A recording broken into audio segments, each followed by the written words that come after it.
about supporting integrated STEM education inclusion through scientifics.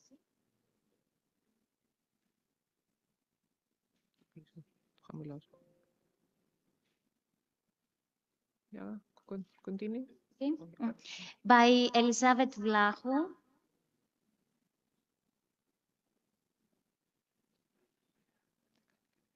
Elizabeth.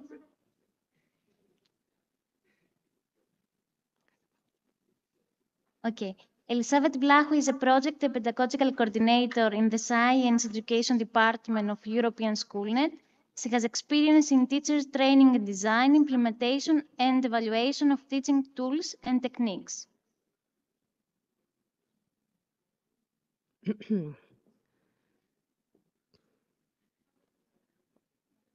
Okay, can you hear me? Twice. Shall I start? Because I can hear my voice. It's a bit weird.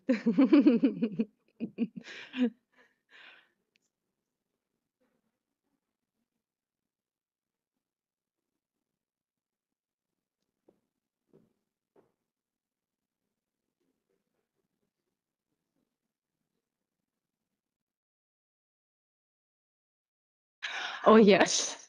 Let's see it like that. It's a bit weird still. I mean, I can talk from here, but I don't know if people from YouTube can hear me. Still a bit weird.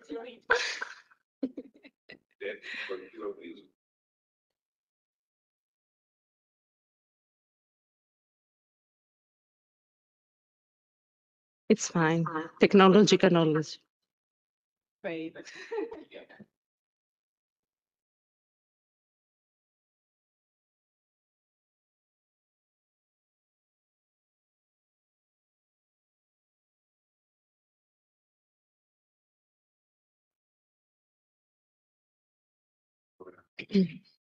I can use my teacher's voice and speak out loud. In this transformation, these are our areas of work: innovation in education, technology, enhanced learning in schools, inspiring teaching practices, professional development, collaboration and cooperation. All these to offer pedagogical information services and with a European added value to schools in Europe. So as Natalia mentioned, I work at the Science Education Department of European Schoolnet. Science education is one of the key areas that European Schoolnet works on. Our program follows the priorities set by the Ministries of Education STEM Working Group. These are the 4 priorities. So to improve STEM teaching across all levels of formal education, from early childhood to secondary education, connect STEM education with global challenges, expand access to STEM careers, and facilitate STEM educators' exchange and peer learning. At the core of this, we have Scientix, a core initiative of European Schoolnet, the science community of Europe, and the space for all people working in the field to exchange, collaborate, and learn from each other. Before we delve into Scientix and what it does in the field of inclusion STEM education, let's talk a bit about what kind of STEM we're talking nowadays. So over the years, STEM has expanded to STEAM, or integrated STEM, meaning to create synergies between subjects as one of the core elements of this approach, of this framework. And then what subjects are we talking about? Of course, we have STEM plus any other subject. It could be arts, it can be entrepreneurship, it can be something in the field of humanities. So we need at least 2 different subjects to talk about integrated STEM, or one of these subjects combined with any other, meaning like it can be really anything. We talked about arts yesterday, it can be social sciences, it can be geography, it can be languages, or even physical education. So the reason for this interdisciplinary approach is to break traditional silos that teaching one subject can bring. and instead integrate knowledge from multiple disciplines in a way that allows to apply them all together to fix real-world problems. So that's why our A is in brackets. And we also refer to it as integrated STEM, as I mentioned, which better highlights the importance of creating these connections between disciplines. And this brings us to the second ingredient of the definition of STEAM. We also need innovative pedagogies, alternative pedagogies that allows this integration. So we have teachers, we have researchers here, we have people from the field of education. You may have already listened about project-based learning, learning organized around the project that includes complex tasks based on questions anchored in real-world problems. We also have inquiry-based learning that exploits students' curiosity, and students are involved in all this scientific method that we call scientific method. We start with a question, they formulate hypotheses, they do research, they do the analysis, they come to results. And another approach here, content and language integrated learning with a foreign language with thematic content within multiple school subjects at its core. So in these cases, we have the student in the epicenter. The teacher is a facilitator of this whole process. And given the relevance of the topic to them, they acquire ownership of the issue and task at hand. So I'm also providing here a link to the STEAMIT framework if you want to learn more about this approach. And just to mention here, the same definition as is shared by the SEER project that we will hear more about it later on. And now that was the theory. Let's go a bit to the practice. What Scientix does, this Community for Science Education in Europe, does in the field. So you can see the different areas that Scientix works on. We have the community. Scientix brings networking opportunities. We have this huge pool of teachers, STEM enthusiasts, the Scientix ambassadors, over 1,000. They are nowadays over 1,000 across Europe and the world. Provide support through the Scientix portal, online campaigns, the STEM School Label initiative, and Scientix TV. And of course, training and professional development opportunities through MOOCs, webinars, and workshops.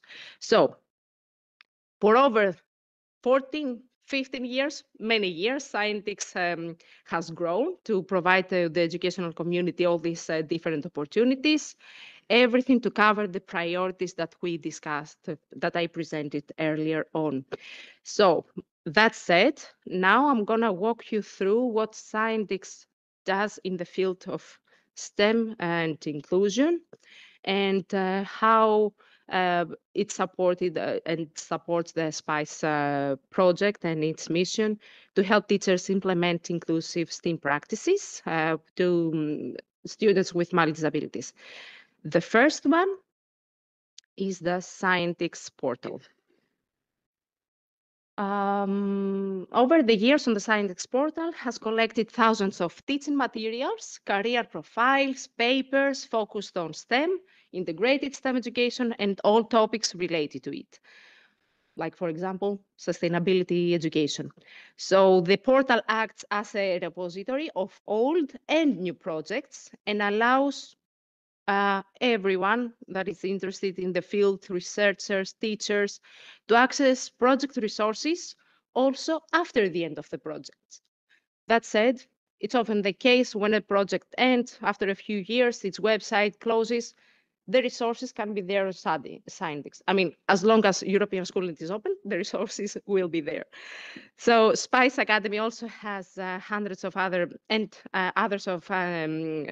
projects, and their resources can be accessed through Scientix. These are just some numbers there. We have resources in many different languages, and over 800 projects are represented there.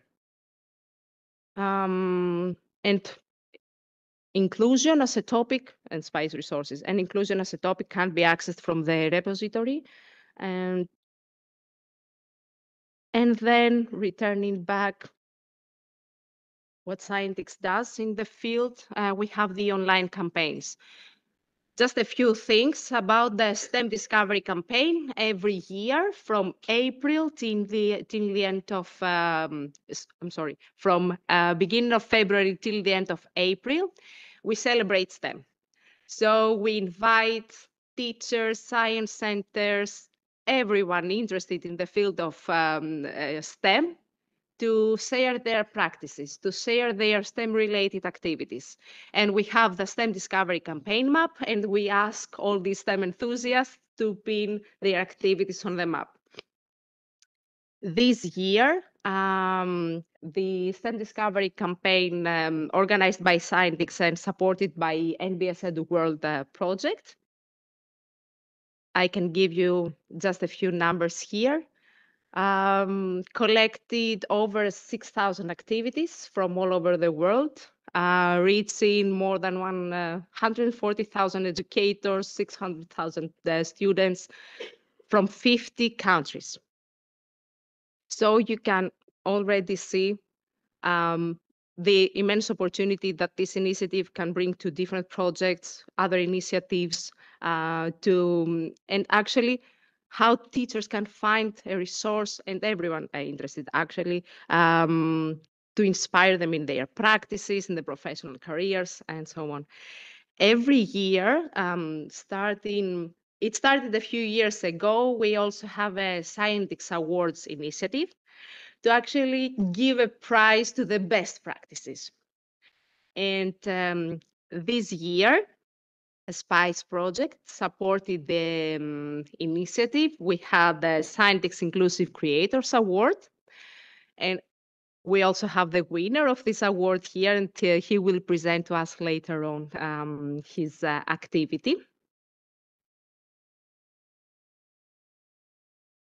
Then Scientix, again, we have these networking opportunities, the Scientix interest groups, online and face-to-face communities of educators, researchers, policymakers, and other stakeholders with a shared interest in enhancing the quality and reach of STEM.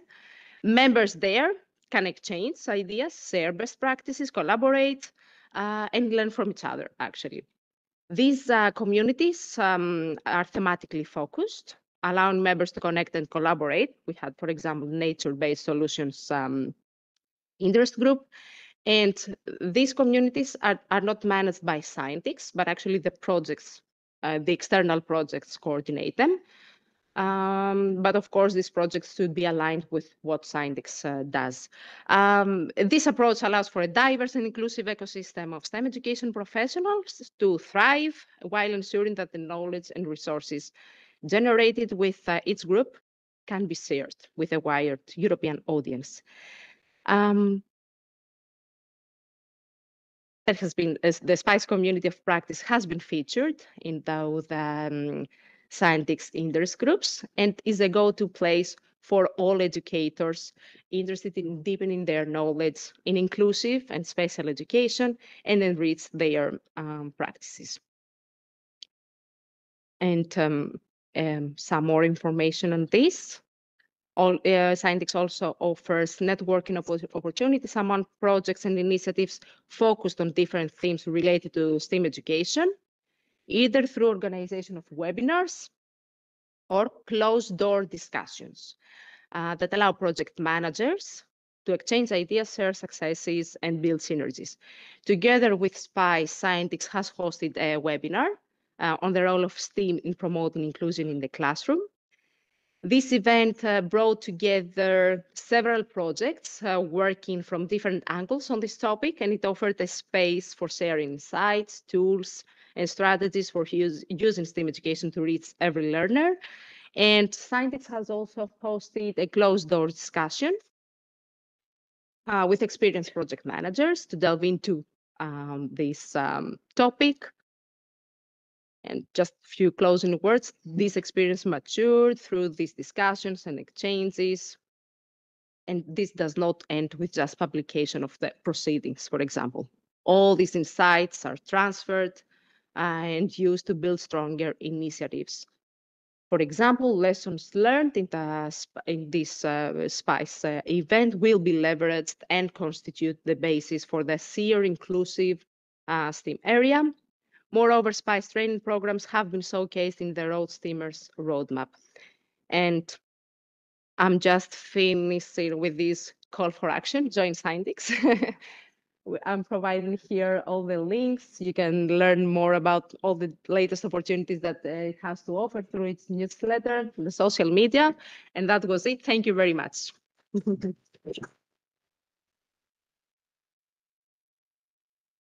Thank you, Elizabeth, for this informative information and presentation about all the work of Scientix.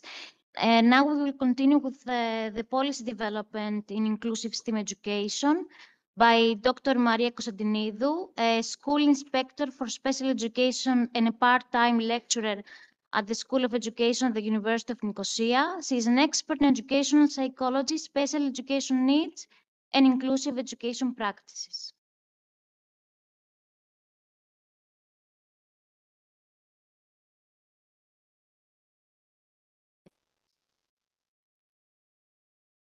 Hello, everybody. My name is Maria Konstantinidou. I'm a school inspector for special education, and here today I represent the Ministry of Education. I'm going to talk a little bit about policy development on inclusive STEAM education. I need to say before I start that I'm really happy that I'm with you, and I really need to congratulate all members of the SpicE community because the work you have done is really amazing. SpicE is a really innovative project and is trying to bridge the gap between STEAM and special education. And for all of us who are in the field, working in the field of special education, these kinds of projects are very, very important. So the project addresses a very pressing challenge, I would say, in the European education system, the indirect marginalization of students with mild disabilities due to a lack of inclusive STEAM instruction. The results of the project can really inform our policy direction. This presentation will provide policy recommendations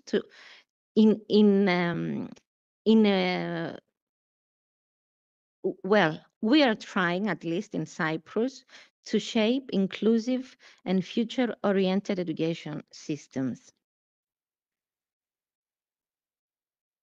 Why inclusive STEAM education? Much has been said about STEAM, SEN, inclusion, so I will just go briefly on some of the points.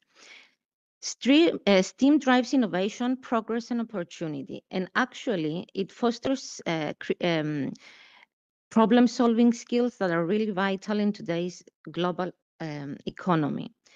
We have studies showing that SEN students are really underrepresented in this field, and they are often marginalized due to inaccessible materials, lack of support, or teacher training gaps. For us, working in the field of special education, inclusion is a right.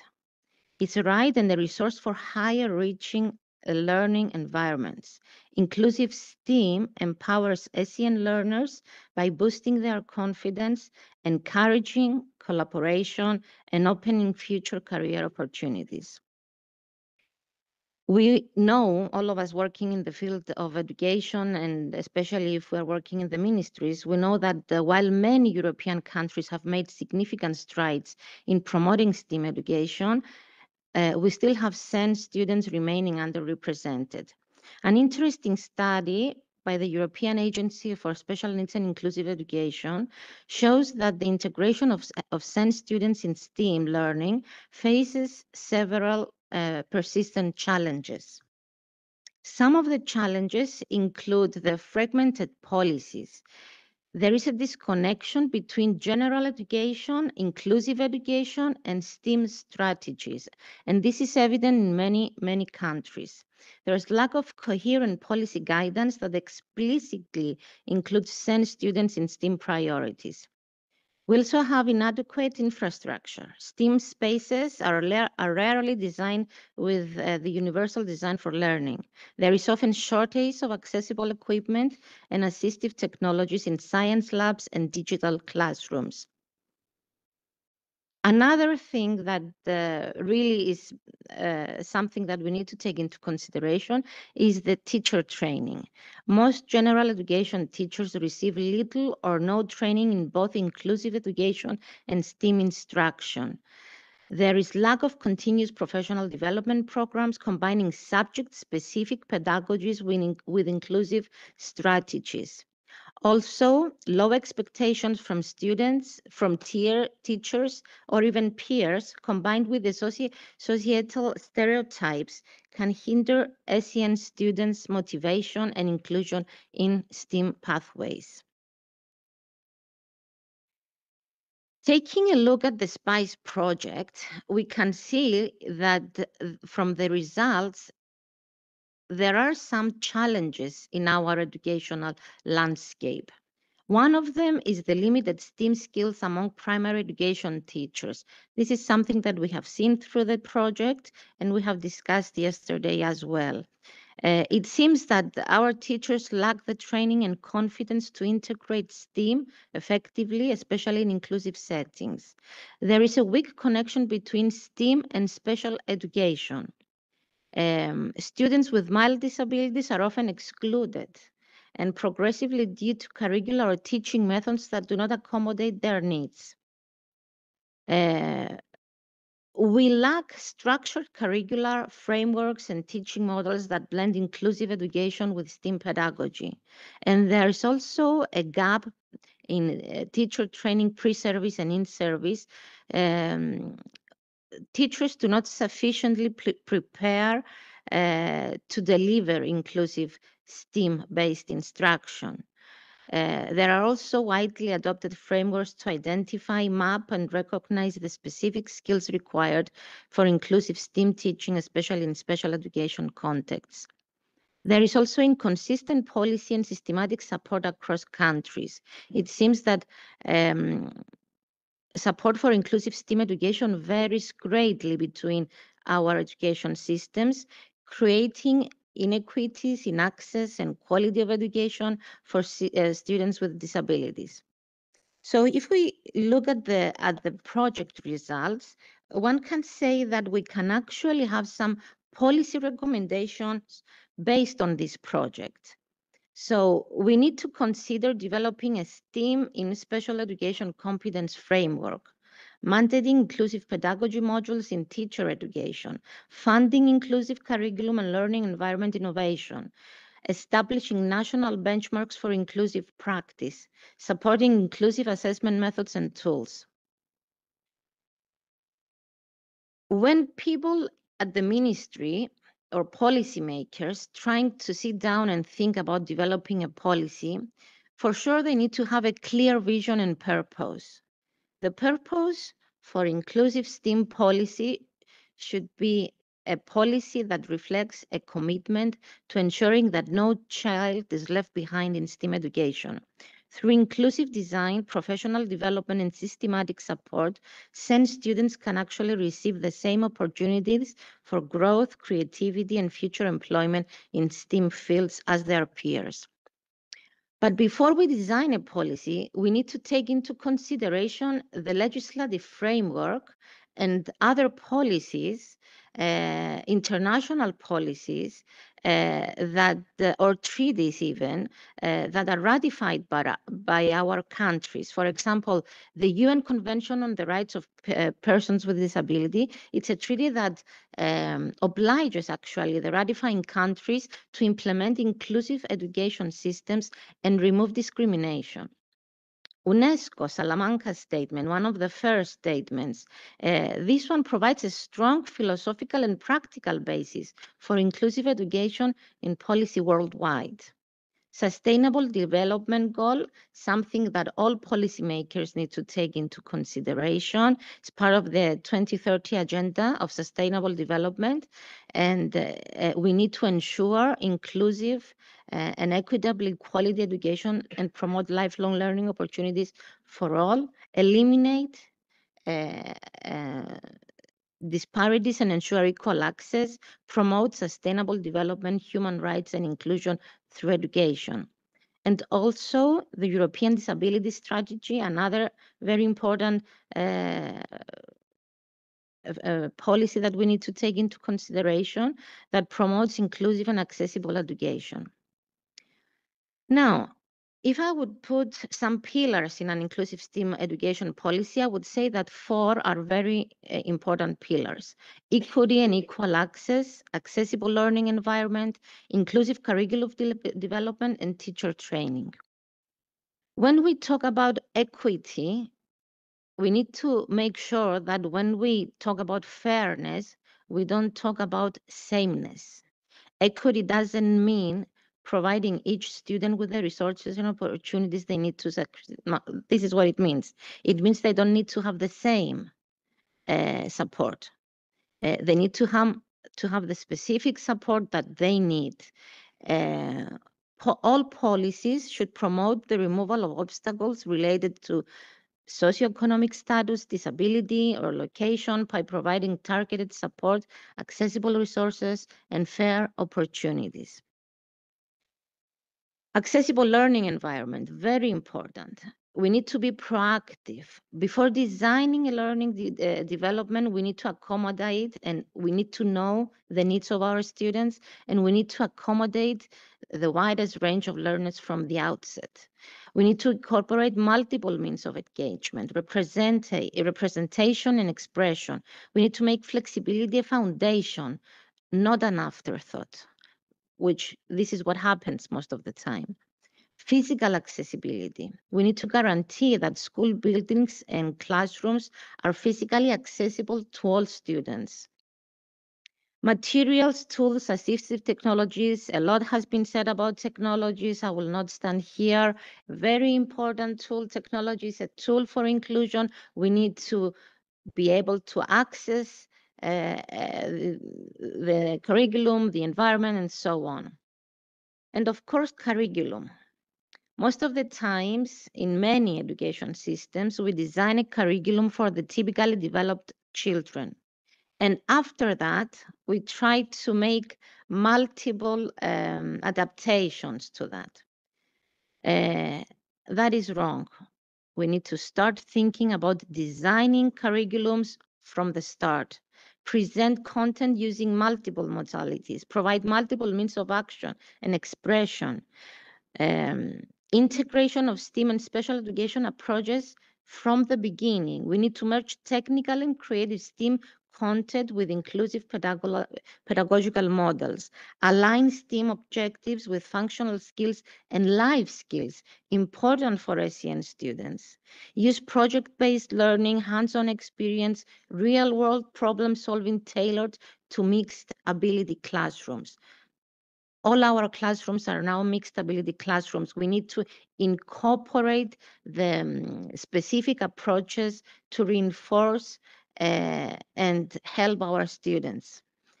Differentiated instruction and flexibility, very important. When we talk about SEN students, adapt teaching methods and materials are very important. Designing curriculum objectives that allow multiple pathways to achievement, very important to us. Develop individual education plans or programs. Competency-based learning and inclusive assessment. Shift from the standardized testing to skill-based, adaptable assessments. Use formative assessments, portfolios, performance tasks. Allow accommodations. Alternatives, ways to demonstrate learning. Align assignments with both academic and functional goals. And of course, teacher training. A lot has been said. Yes, there is a need for integrated pre-service and in-service training in inclusive STEAM. Training should include core principles of special education, universal design and differentiated instruction, inclusive methods for STEAM, and so on. But training needs to be ongoing, flexible, and it needs to be deeply connected to the realities of the classroom. That is very important. We need to access to ready-to-use resources, adaptive lesson plans, and inclusive STEAM material. Modular professional development adaptable to teacher needs. Focus on topics like classroom management, assistive technologies, and even inclusive group work. Teachers should work in collaborative, reflecting, and well-supported environments. We need to encourage co-teaching and cross-disciplinary collaboration, providing time and structure for team planning, peer observation, and shared learning, creating mentorship networks and inclusive teaching communities of practice. Sustainable teacher training requires systematic support, allocate funding. That's a big issue, but we need to find the funding for that. Monitor progress using inclusive teaching indicators. So the future of education must be inclusive by design and not exception.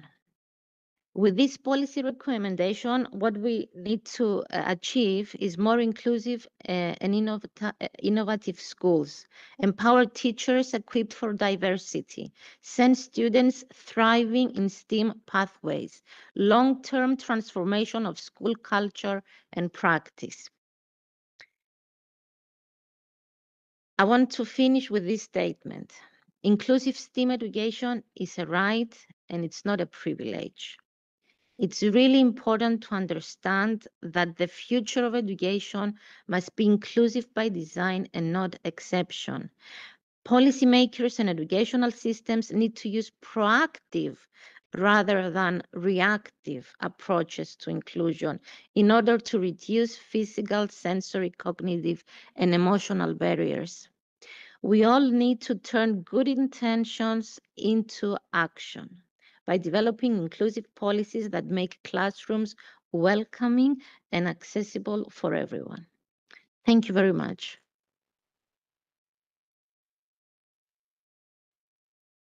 Thank you for your presentation. Now we will continue with the initiative of the SpicE project on how to support the future of inclusive STEAM education, which is the SpicE Alliance by Dr. Magda Spela.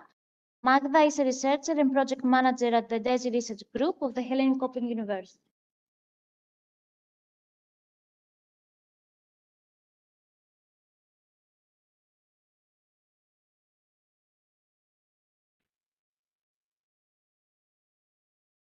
Okay, hello again. It's me again talking from the podium. Now I will speak a little bit about our vision on how SpicE can be continued and what can be the future of this project, and introduce to you the Inclusive STEAM Alliance.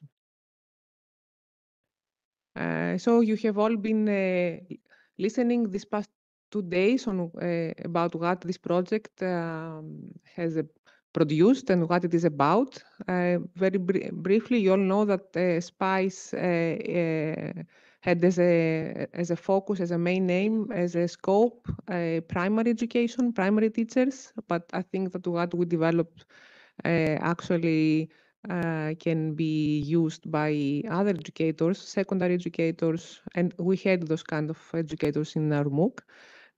So our main target group was primary education teachers and how to help them deal and be inclusive and supportive of the students with mild disabilities. So that these students, these pupils can be properly supported in order to take part in all classroom activities.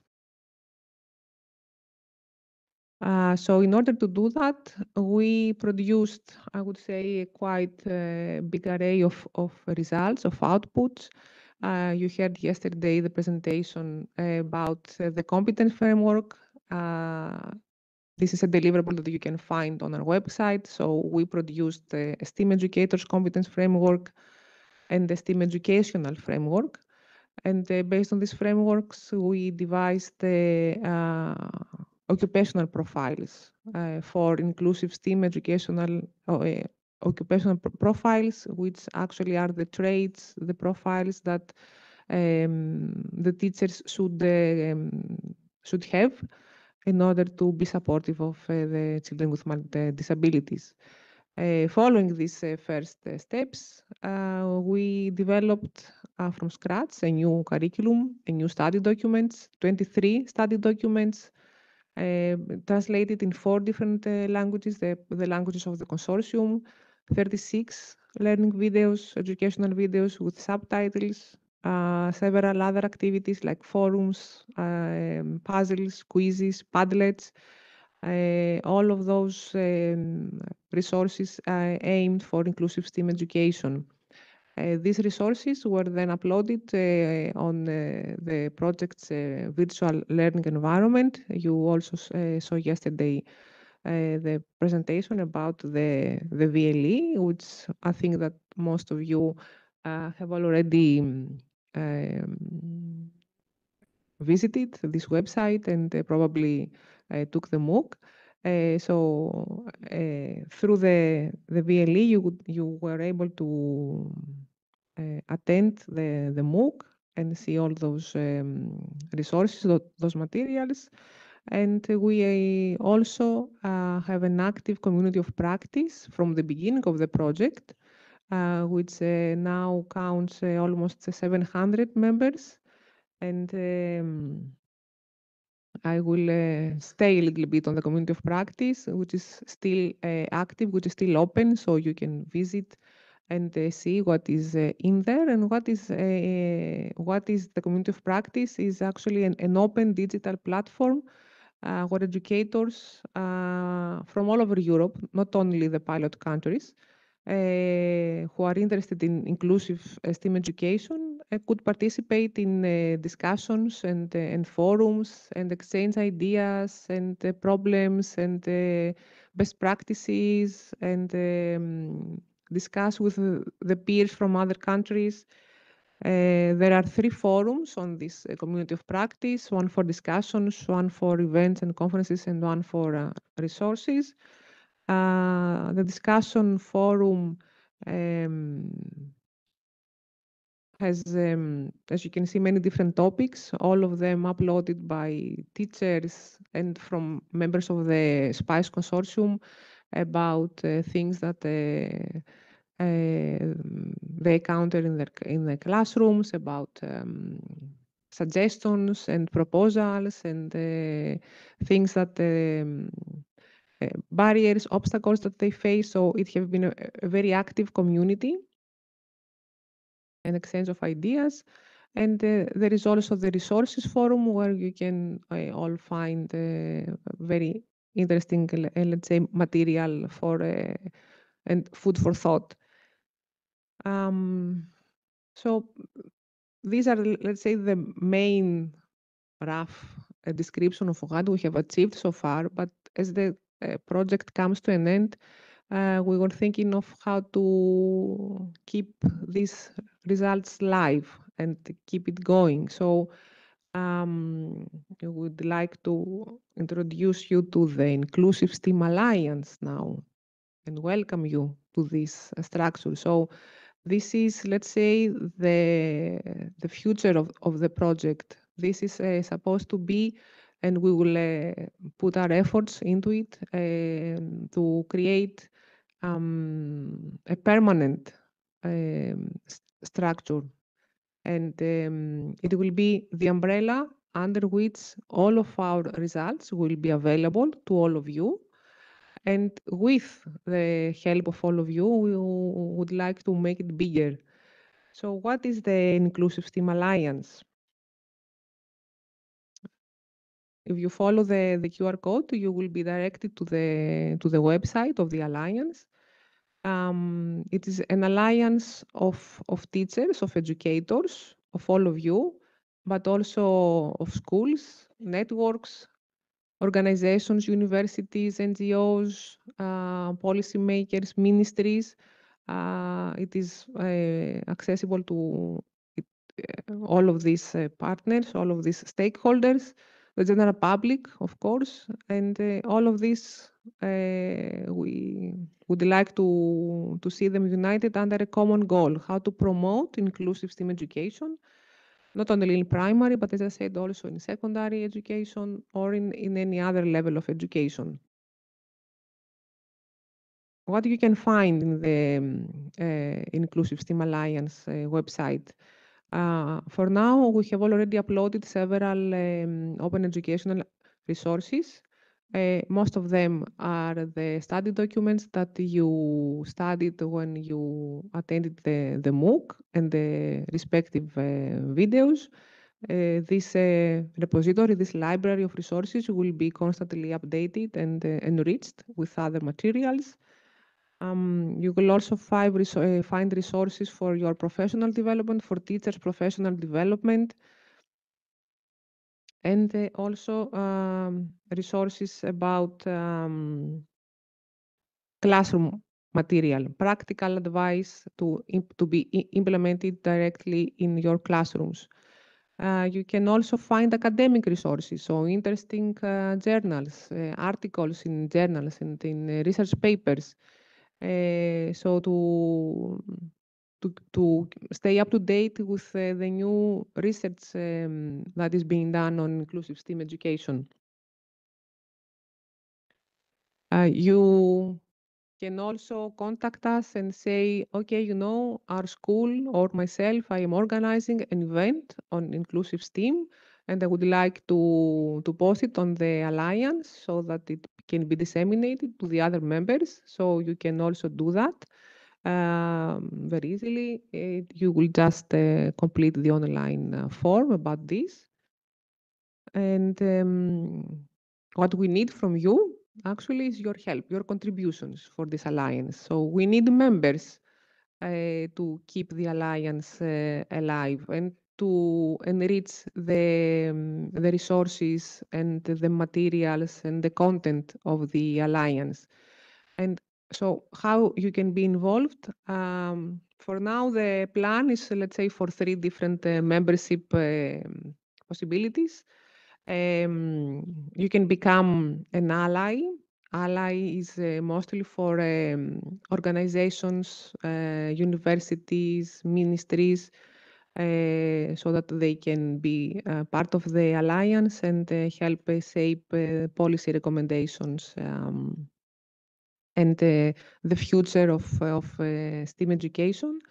You can also register your school here. So your school can get a label, an inclusive STEM labeled school, so that you get credits and recognition that you are a pioneering school in the field of inclusive STEM education.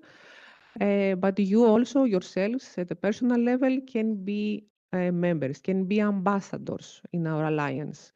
So we would like to reach out to you, teachers and educators from any level, to register as an ambassador. And how to do that is very easily. You also complete this online form, and you can be listed as an ambassador of the Inclusive STEM Alliance. And if you get named, let's say, ambassador, what you can gain, what will be your benefits. All resources are freely available to everybody. You don't have to be an ambassador to download or read the material. But if you become an ambassador, you can send us your own best practices, your own ideas. You will be recognized at the European level, let's say, as an inclusive STEM educator. You can inspire students in other countries, network and exchange ideas with your peers in other countries. So I think that, and of course, it will be a nice thing to have on your resume. I am an inclusive STEM ambassador. And as I said, also, you can make your school part of the alliance. you can get, as a school, the label of Inclusive STEAM Alliance, so that your school can be recognized as a champion of equity, diversity, and inclusion in STEAM education. When you try to register in any of those memberships, you will be asked to read the SpicE manifesto. You heard about this yesterday. This manifesto is actually the main outcomes and the policy recommendations of the project. So the manifesto, the principles and the pillars that you will find in this manifesto are sourced, are coming from the research and the activities and the expertise of the partners and the activities in the SpicE project. So you can read it and accept it. So closing this short presentation, I would like to invite all of you who share the same vision with us about the future of inclusive STEAM education to endorse our manifesto and to become a member of our SpicE Inclusive STEAM Alliance. Thank you very much.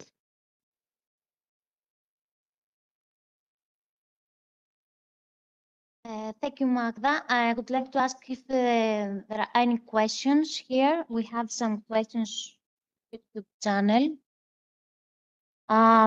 So Elisa asked Magda how she can find more information about the Alliance, what they need to do actually as activities. So maybe we can share some links and we can share the links afterwards again, of course, of the project, of the alliance, of the link to the alliance, and more information will follow to all the interested users, of course.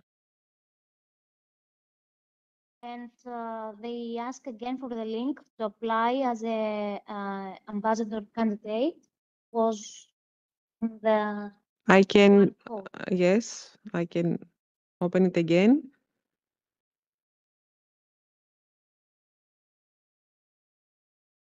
I will leave it. I will leave the slide with the QR code so that also those online can have the time to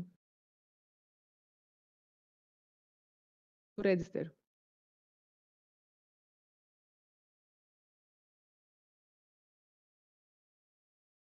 Okay, I don't think that we have any other comments. So thank you very much. Thank you. And I think that we are going to have a break and we will continue at 11 o'clock with the next session.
Nasije, can you hear us from the first presentation?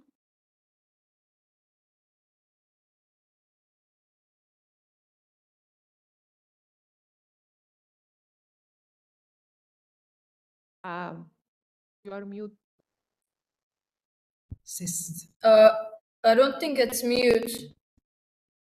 Can you hear us? Yes, we can hear you. Okay. Okay. Good morning, dear participants. It is great honor and privilege for us to be here at the SpicE conference organized by the Hellenistic Open University. I would like to express my gratitude for the opportunity to share our experience and to represent Antalya Science and Art Center. Our center is a public institution for gifted, highly intelligent, and possessing special talents. As a teacher at this center, I have had the pleasure of working closely with two incredibly motivated and talented students, Zeynep and Feyza. And now Feyza and Zeynep present our study.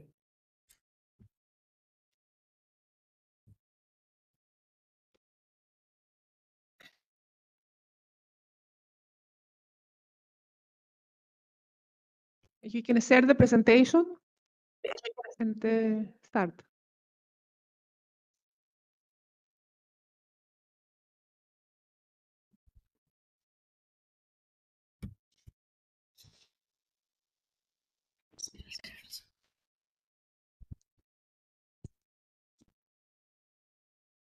It's taken a while to...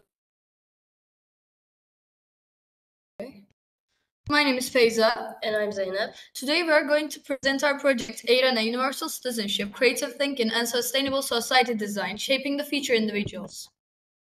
Today's education system aims to develop the potential of gifted children in the best way excuse possible. Excuse me, sorry, we still don't see the presentation. Oh, really? Wait, we'll just to... Now we can see it. Now we can see it. You can... Yes, now we can see the presentation.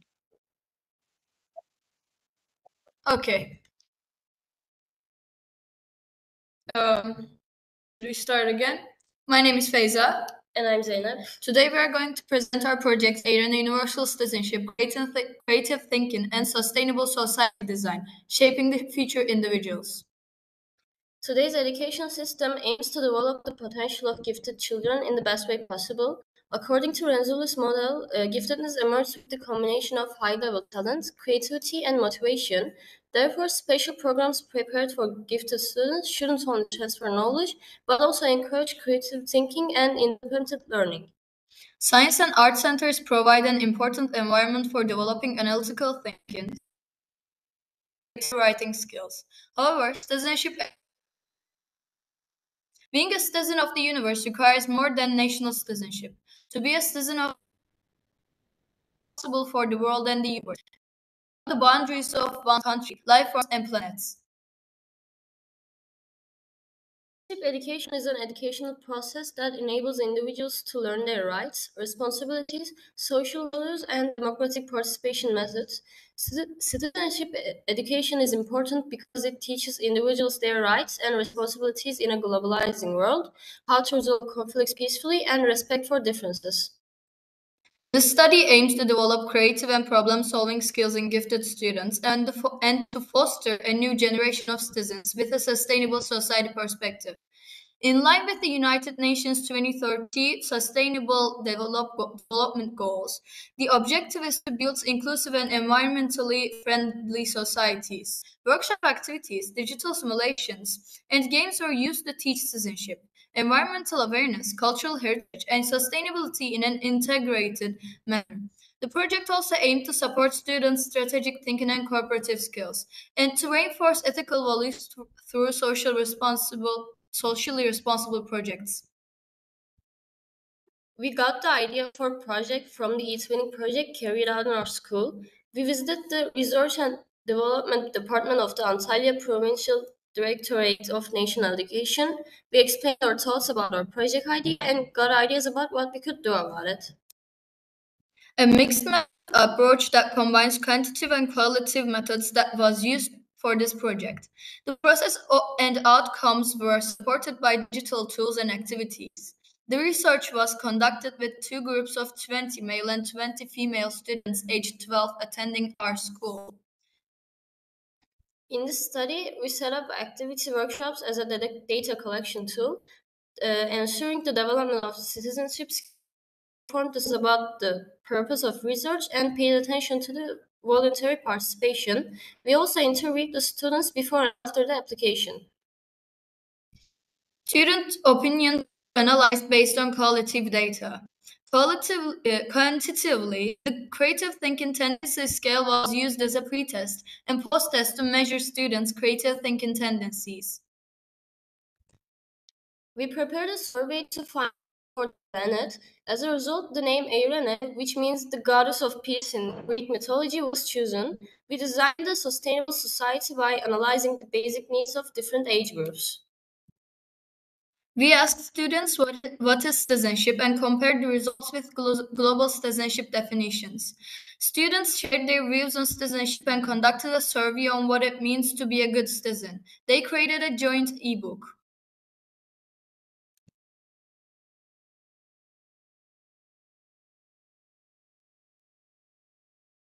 Ebook, activities and websites, prepared a digital security guide and a digital game. We prepared books on cultural themes and traditions in different countries. We brainstormed on ideas that support social awareness through Turkish proverbs. We designed posters and organized a virtual art exhibition to promote social awareness. We prepared a podcast about cultural heritage and citizenship and created a time capsule and also special day calendar to preserve the cultures and values of our new society. We organized an art exhibition on environmental and sustainability concepts using Web 2.0 tools. We created a 3D simulation model representing the limited resources of our planet. And then we designed the constitution and shared it with students. And our e-magazine that we put all of our workshops in. Creative thinking scale analysis in the test and post-test analysis of the experimental group, we saw that the participants improved in creative thinking, analytical skills, and problem solving. We also observed an increase in their ability to integrate new information with their experiences and knowledge from different fields. Their adaptability to change has also improved. In general, control group had no significant changes observed. No significant process or regression was detected in the students' cognitive skills. A stable course was observed in skills such as imagination, creative thinking, and acquiring information through environmental observations between the tests. No significant development was detected in areas such as seeking solutions to social problems and adapting to change. These results reveal that without educational intervention or special guidance, students' natural development in their cognitive and creative thinking skills may be limited. When we look at the project process in general, 5 participants responded very well and 15 responded well. This shows that they evaluated the process positively. While evaluating the project, the students said that designing their own planet was very exciting. They realized the importance of digital footprint. They learned that being a citizen is not just about carrying an ID card, and they chose planet design art activities, international cooperation simulation, and parliament simulation as their favorite activities. And just before the project, students were unaware about while they had insufficient knowledge about citizenship rights for the project, they understood the importance of being active individuals in society after the project. While participants were previously unaware of their digital footprint, they gained awareness about safe internet use at the end of the project. Participants who were indifferent to social problems before the project started became aware of their social responsibilities at the end of the project and developed their consciousness of being active individuals. Participants who were distant from the concept of cultural heritage before the project understood the importance of protecting cultural values at the end of the project. According to the answer given by the students, different perspectives and creativity developed in them during the project. New ideas emerged on issues such as digital and online security, and problems were solved through research and collaboration. In part 3, students responded that the project addressed the concept of universal citizenship, increased environmental awareness, adopted solutions such as efficient use of natural resources and recycling, and understood the importance of spreading environmentally friendly habits to society. In conclusion and discussion, this study aims to help students develop sustainable and just society models by using their creative thinking and problem-solving skills. The analysis conducted in the experimental group revealed that the participants showed significant development in areas such as creative thinking, analytical skills, observation, and social sensitivity. In the control group, there was no significant change in the students' skills, and they generally remained at a stable level. This study aimed to provide students with ethical values, sustainable lifestyles, and strategic thinking skills in the face of global problems through process and result-oriented activities with digital tools. Observations show that students develop creative thinking skills and innovative solutions to social problems. Thanks to the activities, students have understood that ethical values are the cornerstones of society. Citizenship unity has been strengthened through digital tools and projects, and materials emphasizing social responsibilities have been produced. Our suggestions are brainstorming and problem-solving workshops are recommended. Using digital tools and game-based learning methodology can strengthen analytical thinking skills. Interactive workshops focused on solutions to local and global problems can be organized. Digital citizenship and cultural heritage training can be provided. Cultural values can be discovered with digital museums and virtual exhibitions. Solutions to social and environmental problems can be produced with project-based learning. Volunteering and social service projects can be encouraged. Parliamented sources can be created by disseminating sustainable education models. We have become a part of our planet Eirene, which we built with the aim of establishing a sustainable city and a sustainable society.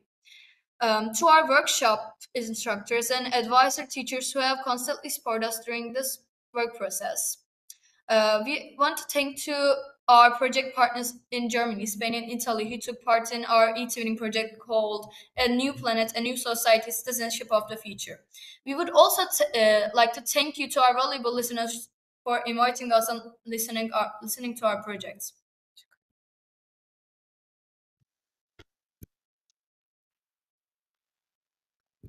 Thank you very much for your presentation. This presentation was from the Antalya Science and Art Center in Turkey. And the next presentation is coming from Mr. Ahmed Sahin. He comes also from Turkey, from the Eurogir Science and Art Center. The presentation is entitled Technology Assisted Learning, a computer game to develop fine motor skills in students with autism. And Mr. Sahin was the winner of the 2025 Scientix STEM campaign. So we are very excited to hear his presentation.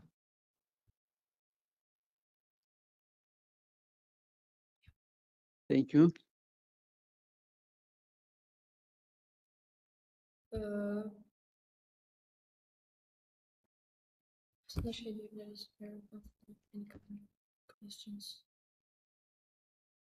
Please, the online participants, close your microphones. I started. Thank you. Good morning, everyone, and thank you for being here today. My name is Ahmet Şahin, and I am technology and design teacher, passionate about innovation education. Today, I am extending to share our project, technology assisted learning, a computer game develop fine motor skills in the student with autism. Why is this important? Fine motor skills are foundation for learning, but students with autism often face challenge here. Our goal: to bridge this gap toward technology creating and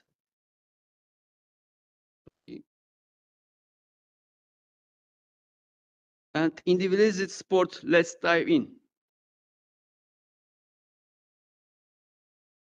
Research shows that students with autism spectrum desired frankly touch with fine motor skills, like holding a pencil or buttoning a shirt, which impacts their learning and independence. Çelik and Buğday 2022. Traditional methods might not always enable them effectively. Or solution: a sensor-based computer game that motivates students to practice fine motor skills while doing something they love, like playing music or solving puzzles. By merging technology with pedagogy, we turn therapy into play. How does it work? First, we access each student's motor skills and interests. For example, a child who loves music might use Glow with Flex sensor to play a virtual piano.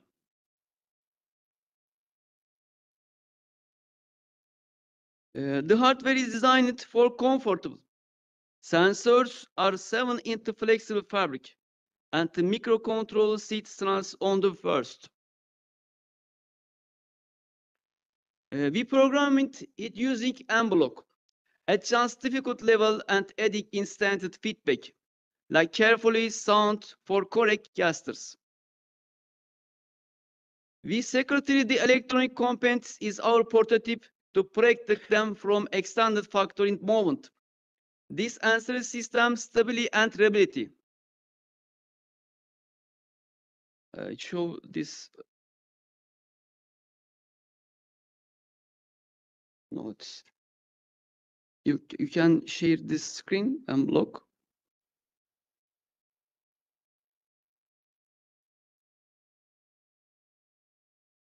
Screen share. Yes, this. That we must stop sharing the previous. Again. Can you present to the monitor? Share screen. Monitor screen is okay. Okay.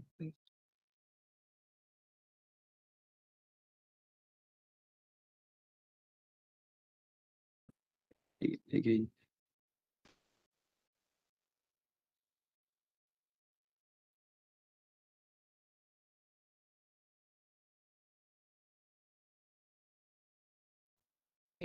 This screen share.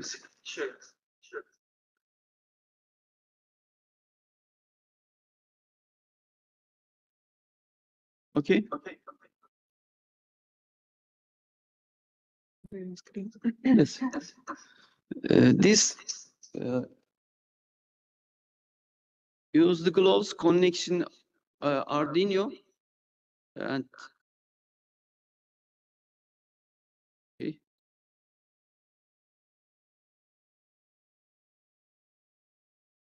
This connection.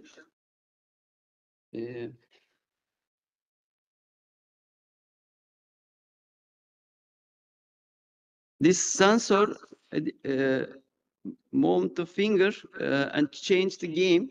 This always Arduino analog input.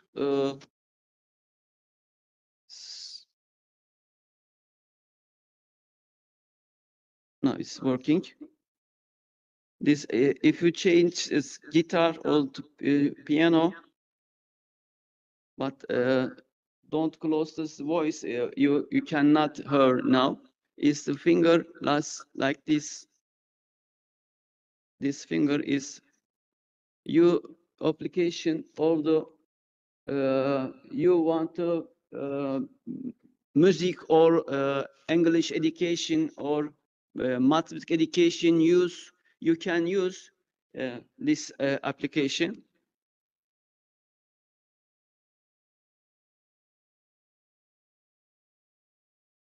Close this. You can please close it.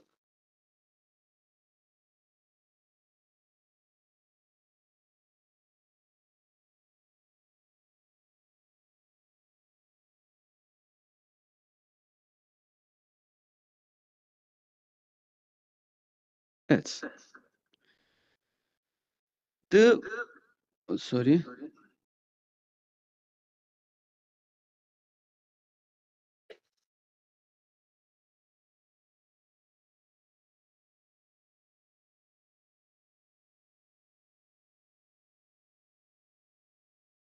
Yes.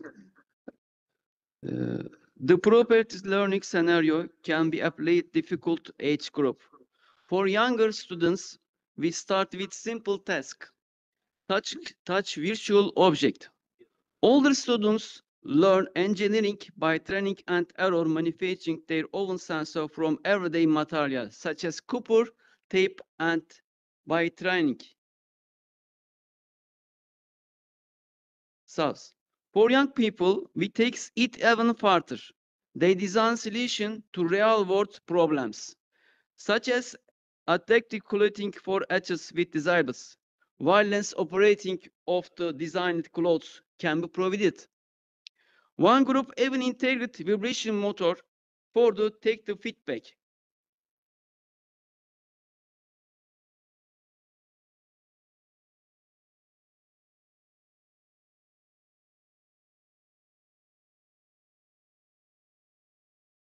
Yes. Throughout the absolute progress systemical interested of saying wrong. We note alternative methods, fostering coherence and creativity. The assembled data and feedback collected from students allow us the ability to prototype, impact, and refine the learning scenario according. We must remember this every child has anecdote and special problems in this world.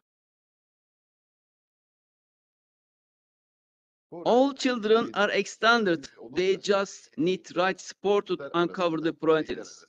Buğra Çankırı stands as student example for third. Piyano çalarken hissetmeniz mümkün. Eğer Buğra o gün uykusuz kalmışsa farklı, bir şeye üzgünse daha farklı, tam tersine coşkuluysa, neşeliyse aynı eseri farklı farklı yorumlayabiliyor. Bunu hissetmeniz mümkün.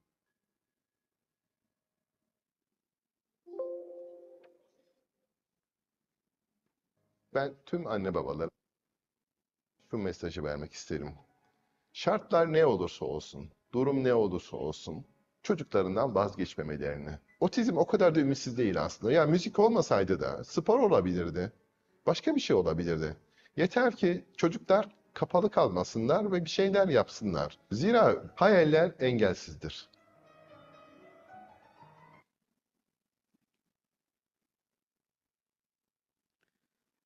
Researchers. Special thanks to my mentor, SpicE Academy, and Europol Schoolnet for their support. Thank you.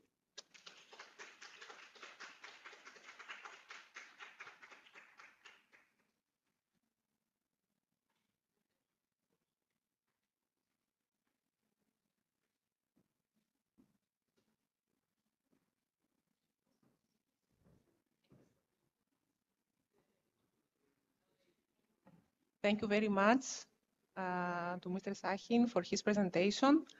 And we can go to the next presentation, which comes from Greece. It's a teaching speed in an inclusive elementary classroom, a STEAM approach for diverse learners. The contributors are Dr. Spiros Papadakis from Hellenic Open University, George Fakiolakis from the High School of Metamorphosis Iraklio in Athens, and Mr. Spiros Lazaropoulos from the first experimental primary school of Pyrgos. And I think that Mr. Lazaropoulos will present today. Hi there. Hello. How are you? Fine. You can start your presentation. Thank you very much, Magda. First of all, I want to say that it was an honor for our team to participate in this great SpicE project, and we really appreciate having the opportunity to present you here a small part of our work. So, let's share my presentation. Okay.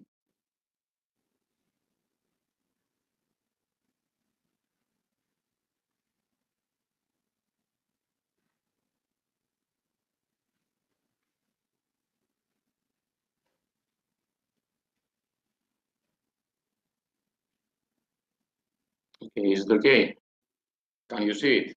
Yes, yes, you can see it. Thank you very much. So again, I'm Spyros Lazaropoulos, and together with my colleagues Spyros Papadakis and George Fakiolakis, we're excited to present here our work, which is a case study on teaching the concept of speed using a STEAM approach in an inclusive elementary classroom. So this is our presentation overview, which will cover our research goals, STEAM scenario we developed supported by LAMS, specific educational settings used, our designed learning sequence, the scenario implementation outcomes, and our future plans. So, as we know, STEAM approach integrates many cognitive domains in order to engage students actively. It's effective, particularly effective for diverse learners, fostering creativity, critical thinking, active participation, and collaboration. We'll share insights presenting our case study, which concerns the implementation of a STEAM scenario on the concept of speed within an inclusive primary school and the role of the learning activities management system known as LAMS to support all STEAM activities. Our primary goal was to support students with diverse needs in understanding, experimenting, and calculating speed, and this by integrating constructional and digital tools like LAMS platform, along with practical inquiry-based and collaborative learning activities. Some secondary goals included evaluating students' ability to formulate and test hypotheses, collaborate, experiment, and develop metacognitive skills regarding their learning. So in this team scenario, students had to engage in multiple tasks, like engineering by designing and analyzing the motion of vehicles, science and maths through measuring distance and time and calculating speed, technology by using sensors for data collection and digital tools to record and represent them visually, and lastly, arts like photography and handcrafting. All these tasks were supported by appropriate digital tools provided by the LAMS platform. Excuse me. So, let's see now some details about the scenario's identity. The scenario concerned the robotics course taught in the robotics club of a primary school. Each duration covers 2 hours of in-class activities, especially in the PC lab of the school. The main goal of the scenario was students to better understand a difficult concept like the concept of speed. After completing the scenario, students should have examined the basic characteristics of a racing car, constructed a track and a racing car using Lego bricks and other crafting materials, programmed the racing car with Scratch software, calculated speed, and explored some of the factors influencing speed. Now some details about the implementation conditions. The scenario was implemented at my school, at the first experimental primary school of Pyrgos in Greece, involving 18 students from the 5th and the 6th grade, including 2 students with learning difficulties. Students worked in teams of 3 or 4. Resources included Lego WeDo kits, Scratch software, tablets, measuring tapes, and art and craft materials like paper, paints, glues, scissors, etc. All the activities were supported by the LAMS platform, And my role as a computer science teacher was to encourage and scaffold students' exploration and collaboration. So, here we can see the sequence of the learning activities as they were designed by the LAMS platform. Each activity in the actual scenario is represented by a corresponding LAMS tool, also known as a LAMS activity. And here in the center, we can see the course team activities involving hypothesis formulation and testing, building, programming, and experimenting. The LAMS sequence is available online in English and Greek, and you can follow the links or the QR codes below, here below the learning design. So let's move on. Here you can see 3 LAMS tools, which were used for the initial students' engagement phase. The first one, here, students were informed about the topic, and then they watched a short motivational video about racing cars. After that, they completed a short survey in order to detect and recall the prior knowledge and perceptions on speed. Here you can see the LAMS survey tool as students can see it within the platform. Again, here we can see a LAMS survey tool that which was used for students to form and write down their initial hypothesis. The formula here on speed calculation was introduced, and students were encouraged to collaborate and write down their initial hypothesis about 2 main factors affecting speed, more specifically the size of the wheels and the engine's power. Again, 3 LAMS tools were used for the building, programming, and the experimenting phase. With the first one, students were provided with the building and programming instructions of the racing cars. Teams used Lego WeDo robotic kits to create racing cars and build tracks using their crafting tools. They programmed the car's movement using the Scratch software. Of course, modifications were welcome. Here on the right, we can see pictures taken while teams were working on their projects. Notably, the 2 students with learning difficulties were especially confident and showed great participation and enthusiasm, enjoying collaboration. 2 more LAMS tools were used, provided instructions for conducting the experiments about the size of the wheels here on the left and the engine power here on the right, the 2 factors affecting speed. Each team took measurements and recorded their experimental data into spreadsheets provided by the LAMS, and here you can see these spreadsheets provided by LAMS. Following the experimentation phase, another LAMS survey tool was used for students to review their initial hypothesis and write down their conclusions after the experimentation. A special LAMS tool was also used in order for students to take pictures of their projects and upload them to a LAMS image gallery tool. Students also voted the images of the projects they found the most effective and engaging, and here we can see some of the images that they uploaded. This was a really enjoyable experience for students and me also. Also, a special LAMS tool was used, a gate tool.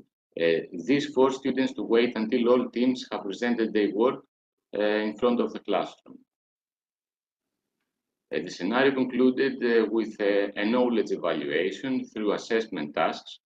Here on the left, it was a knowledge assessment task, and here on the right, you can see a metacognitive self-assessment task and a formative evaluation of the lesson. And now let's move on to the results. Comparing the initial and the final survey and assessment results, we observed improvements in students' understanding on the concept of speed. More specifically, 94% of the students effectively recognized the role of specific variables like wheel size and engine power and vehicle speed. and 72% carried out correct speed calculation. So these correct answers were almost doubled comparing with the initial survey answers. Also, 89% of the students stated that the lesson helped them a lot to better understand the concept of speed, 72% that the lesson was quite easy to understand, and 83% that the collaborative activities helped them a lot. Some advantages now and disadvantages according to students. For example, all students like the construction of the racing car. 94% like the building of the track, and 67% the programming and the measurements part. Also, 56% of the students stated that they liked everything. On the other hand, the most difficult parts of the lesson for the students were the hypothesis formulation and the programming. But let's not forget that students aged between 10 and 12 are not quite confident with this task. So, concluding, we successfully implemented a STEAM scenario with the support of LAMS. The combination of STEAM and LAMS improved students' understanding, especially on complex concepts like the speed one. It was also beneficial for diverse learners by boosting their participation and confidence, especially through collaboration. LAMS was able to support all STEAM activities, providing tools that promote active learning. So our future plans now include adopting co-teaching strategies with other teacher specialties and developing personalized learning pathways. If you want to access directly our LAMS sequence used for this lesson, you can use these two QR codes in English or Greek version. Thank you very much for your attention.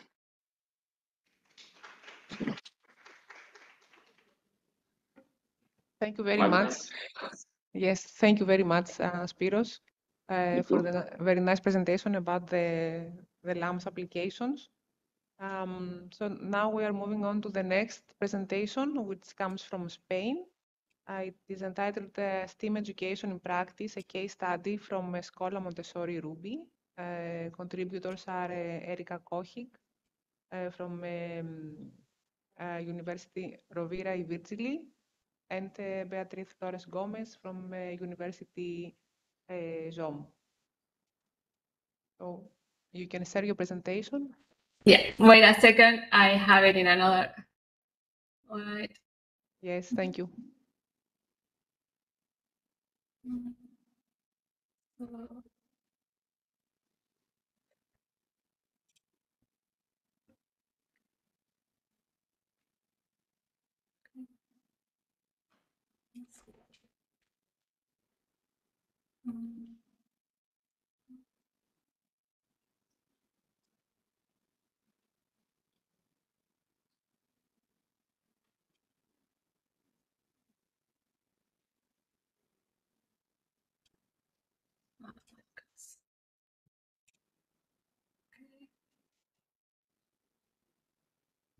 Okay, hello, can you see it?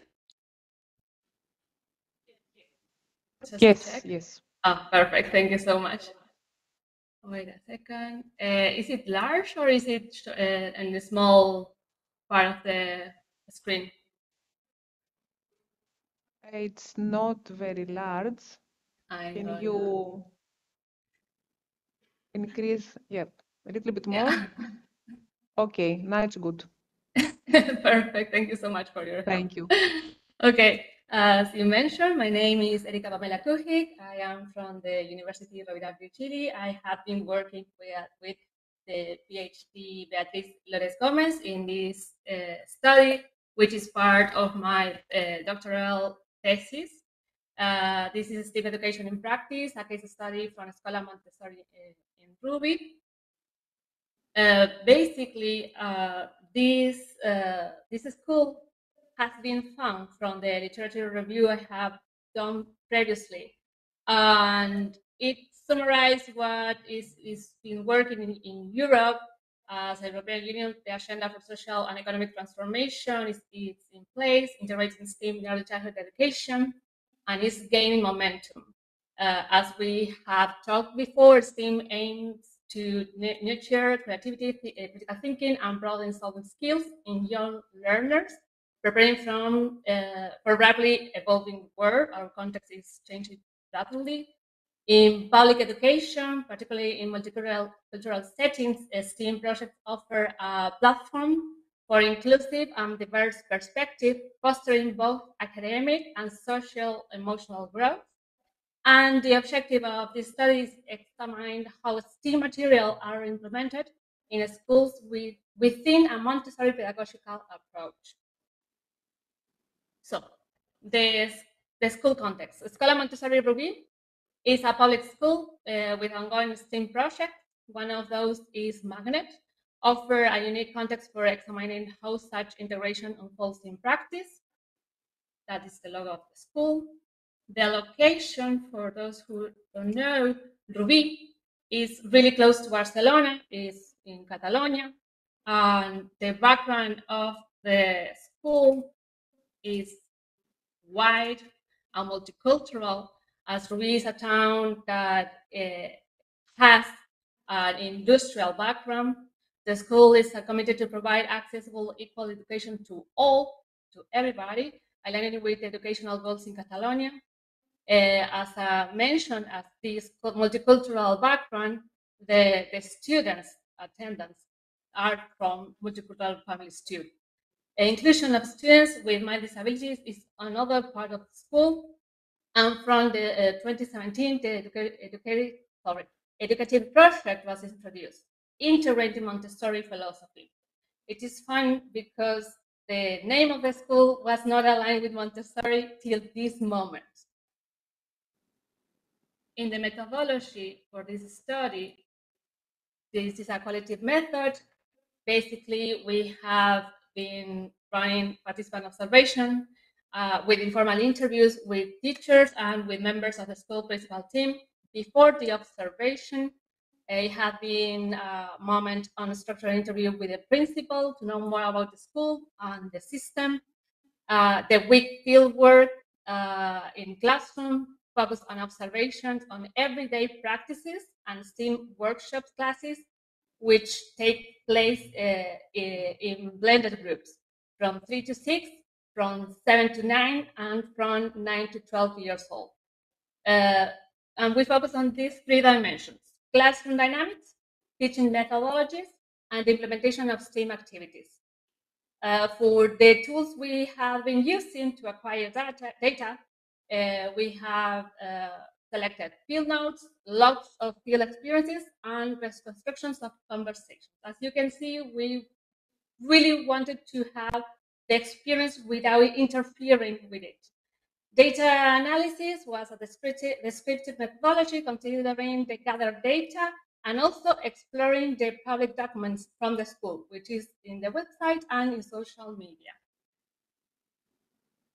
From the observation process, as a first approach, we observe the classrooms, the places where the classes and the workshops, the STEAM workshops were carried out. As you can observe, we have there the Tinker classroom for preschool at the left. Then there is the library, which is also used, one of the preschool's classrooms, and the last one to the top is the one for arts and for expression. Then the second phase of the observation is when we focus on the activities. We could observe the workshops, the STEAM workshops, as you can see to the left. These are one from preschool. Then there is one from primary school that they were dying and selecting poems. And there you can see some doors. These doors are really special because children develop each of the groups one door per year, and also at the door they represent what is the goal for the entire group. This is a group selection which the teachers, they respect and they carry out the entire year. So if the group stands they want to work on art, along the year, the project is going to be about art. For the results, we have grouped them in three. STEAM as transdisciplinary process, we have observed that children are the ones are committed to this. They express their ideas, their interests, and based on this, teachers plan. Teachers adopt a flexible transdisciplinary approach to STEAM. It's not the STEAM workshop, it's STEAM everywhere, every single part of the plan. Digital education, in the case of preschool, for example, tablets are adopted to work on mathematical content, while in the case of teachers, they use board as a support of the task for documentation, search, and storytelling. Then, in primary school, we have observed a huge jump, because in this case, for example, during the workshops, children are working in their own computers. For example, in the case of 3D printing and programming and robotics. In the case of gender and intersectionality, it's something that the school works a lot on this. We have observed children use the whole time inclusive language, and they are always looking for equal role assignments. In the case of role models, we also observe when we get into the classrooms, each classroom has a name of a woman scientist or artist. In the case of the support teams for children with mild disabilities, they are working with the team in the school, and also they cooperate with teams out school in all the groups. For the conclusions, it is possible to harmonize the Montessori method with contemporary STEAM. When teachers receive adequate training and institutional support, this is something that we have gathered from the interviews. Teachers are trained and they are supported by the school in every single step. Early interventions can challenge bias and promote inclusive citizenship. This is something that the school has learned during the implementation, as, for example, they started with primary school working on STEAM and then moving towards preschool, and they have observed that it is really important to start from young years. Digital tools, when used creatively and ethically, enhance children's ability to express and investigate complex ideas. It is a tool, it is a canvas. It has to be planned and adequate for each child's necessity and will. Policy frameworks aiming to promote STEAM education from an early age, accounting for pedagogical diversity and provide support for teachers' professional development. This is something that we have observed that it requires to be done, especially with the necessities the context are showing, and especially in contexts like in Ruby, that we have observed that children require of STEAM and Montessori and a prepared teacher staff from early ages. So this is part of the references you have been seeing. If you want also to see more about the school, the webpage is amazing. In the presentations, you have also information of the links to gather more information. Thank you so much. Anything you need, that is my email address.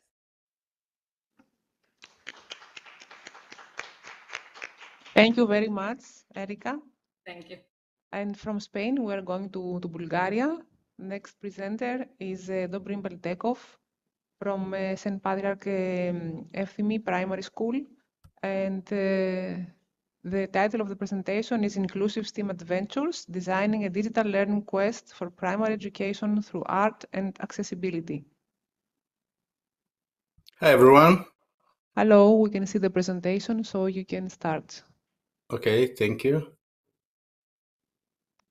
Okay, hello, everyone. My name is Dobrin Beltekov, and I'm a teacher of music, technology, and entrepreneurship from Bulgaria.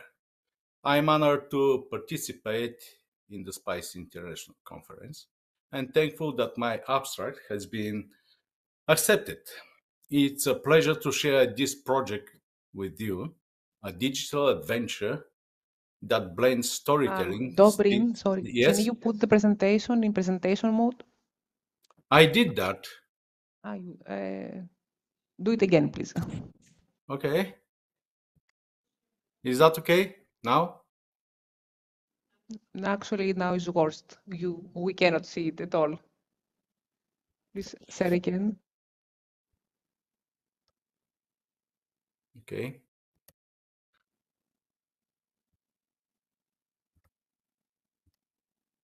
Now? We can see the presentation, still not in presentation mode, but it's quite visible. Well, it's... Can you click F5? Maybe. Yeah, I did that. You did that. Okay, then just continue then. We can see it. I can share the whole screen if maybe it's better. Maybe this is better. Okay, let me do it.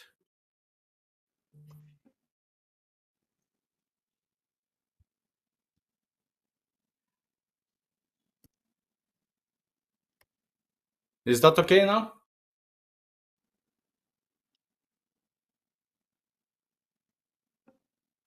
We cannot see the presentation yet. That's strange.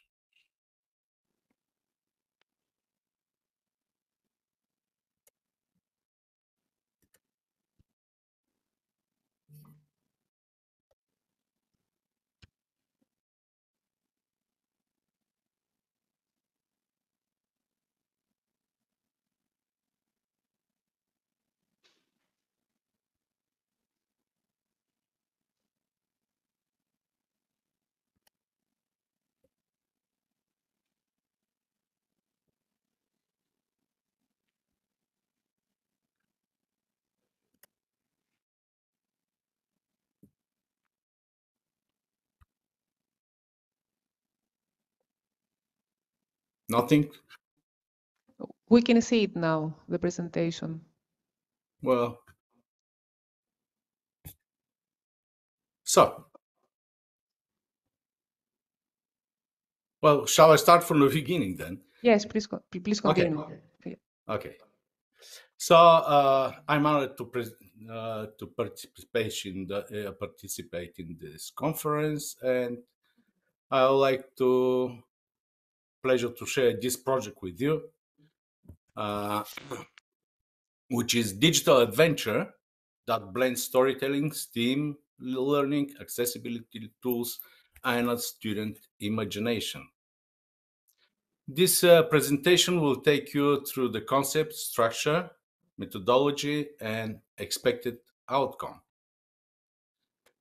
I'm passionate about creating interactive, inclusive learning environments that combine creativity, technology, and student engagement. This project was inspired by the mobility training I attended in Alicante and Nicosia. So, Inclusive STEAM Adventures is a digital learning project and end-of-the-year test designed for fourth grade students in Bulgaria. The main goal of the project is to develop engaging and accessible digital resource for fourth grade students. It integrates themes subjects with storytelling and interactive tasks to promote interdisciplinary learning. The initiative includes two versions, one for all students and one adapted version for students with special educational needs. The goal is to offer a motivating, accessible, and meaningful educational experience through a structured digital narrative. Inclusive STEM Adventure is a storytelling, interactive tasks, and inclusive design. The project aims to create a digital interactive resource for fourth grade students, offer a standard version and adapted version for special education needs students. provides simplified tasks, visual and auditory support and extended time, promote interdisciplinary learning and student motivation, provide teachers with flexible, adaptive classroom models. And now the story. The digital adventure takes place in the fictional world of Eruditia. Students follow Alex and Maya, two real children filmed for the project, as they journey through 8 thematic zones based on school subject. Each zone offers challenges they must solve to progress, combined knowledge and imagination. The story is both engaging and educational, designed to trigger emotional connection, imagination and knowledge application, and it will also serve as an end-of-year assessment tool for grade 4 children. Here you can see photo and short video from our filming day. This illustrates that the project is not just a concept, but already in active development with real student participation. And of course, with some mistakes and fun, but I can't. We'll see if I can. Yeah. Значи моята работа завършена.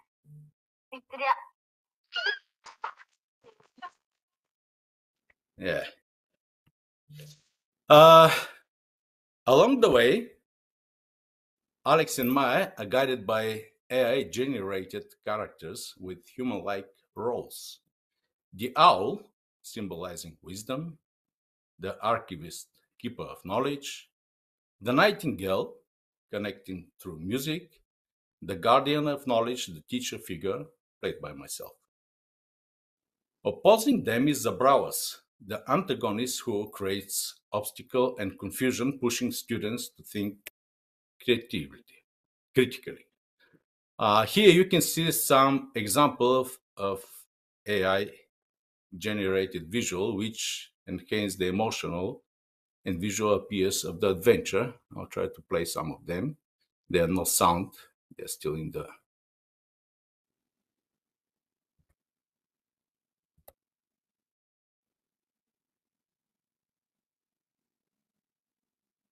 And a rough editing with the kids.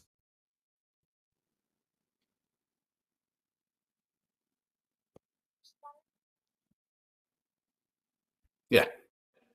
So we anticipate several key outcomes.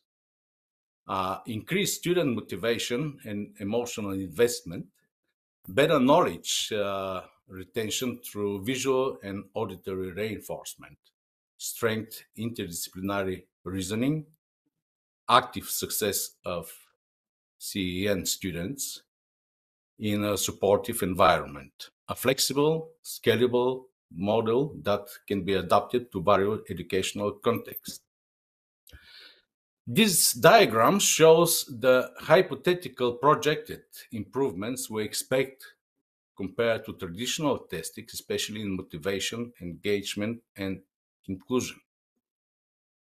This is an illustrative projection to highlight the innovation of the approach.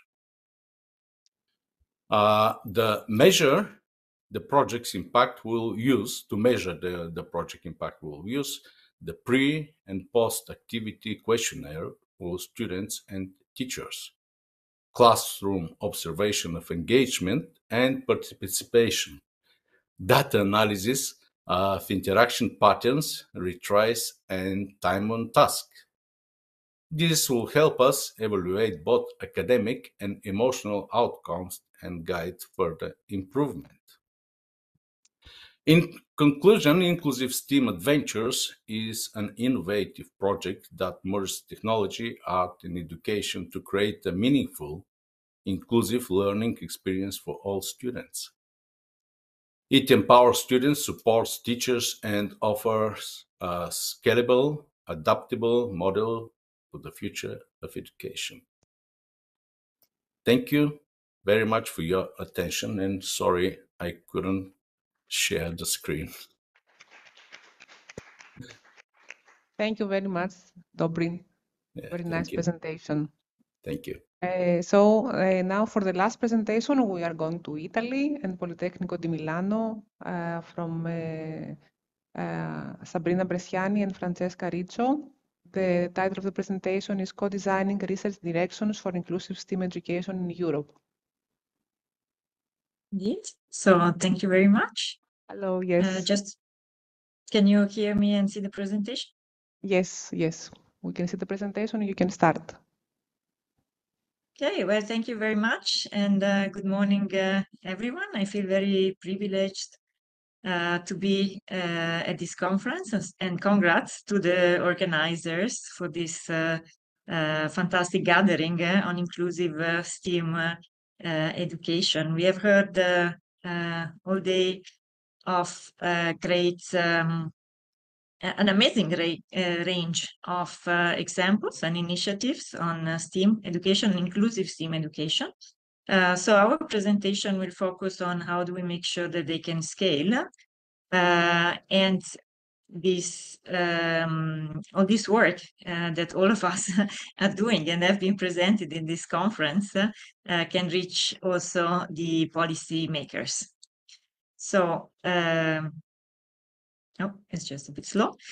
So for today, I would like to briefly contextualize a bit the work that we have done in the EU strategy on STEM education, and then briefly present the research objectives, the methodology of our work, and the results of the roadmap for STEAM education in Europe, and to conclude with the research directions that we suggest to make sure that all these fantastic initiatives can scale through policy making for inclusive STEAM education in Europe. So I would like to start by contextualizing all our work in the European Commission strategic documents related to STEAM and STEM. So as we might know, the European Commission prefers or is using the word STEM, even when referring to STEAM. What we see here is the STEM education, the STEM education strategic plan, which was published 2 months ago, and it provides directions for the goals and the means that the European Commission is planning to achieve in the future years, and this is part of the Union's of skills. So we can see through the documents that there is quite a lot of focus on STEM education, on transdisciplinary education, on project-based education, on real right. However, I would like to show the entire document. And if we look for inclusive education, we need to go up to the end. As you can see here, there is nothing specific to education until the very last paragraph with a word on inclusive education and training. So maybe we can suggest to the European Commission, that's what we are trying to do with our roadmap, to include a broader definition of inclusivity that goes beyond gender. In the STEM education strategic plan, there is a lot of focus on girls and gender, which is great and much appreciated.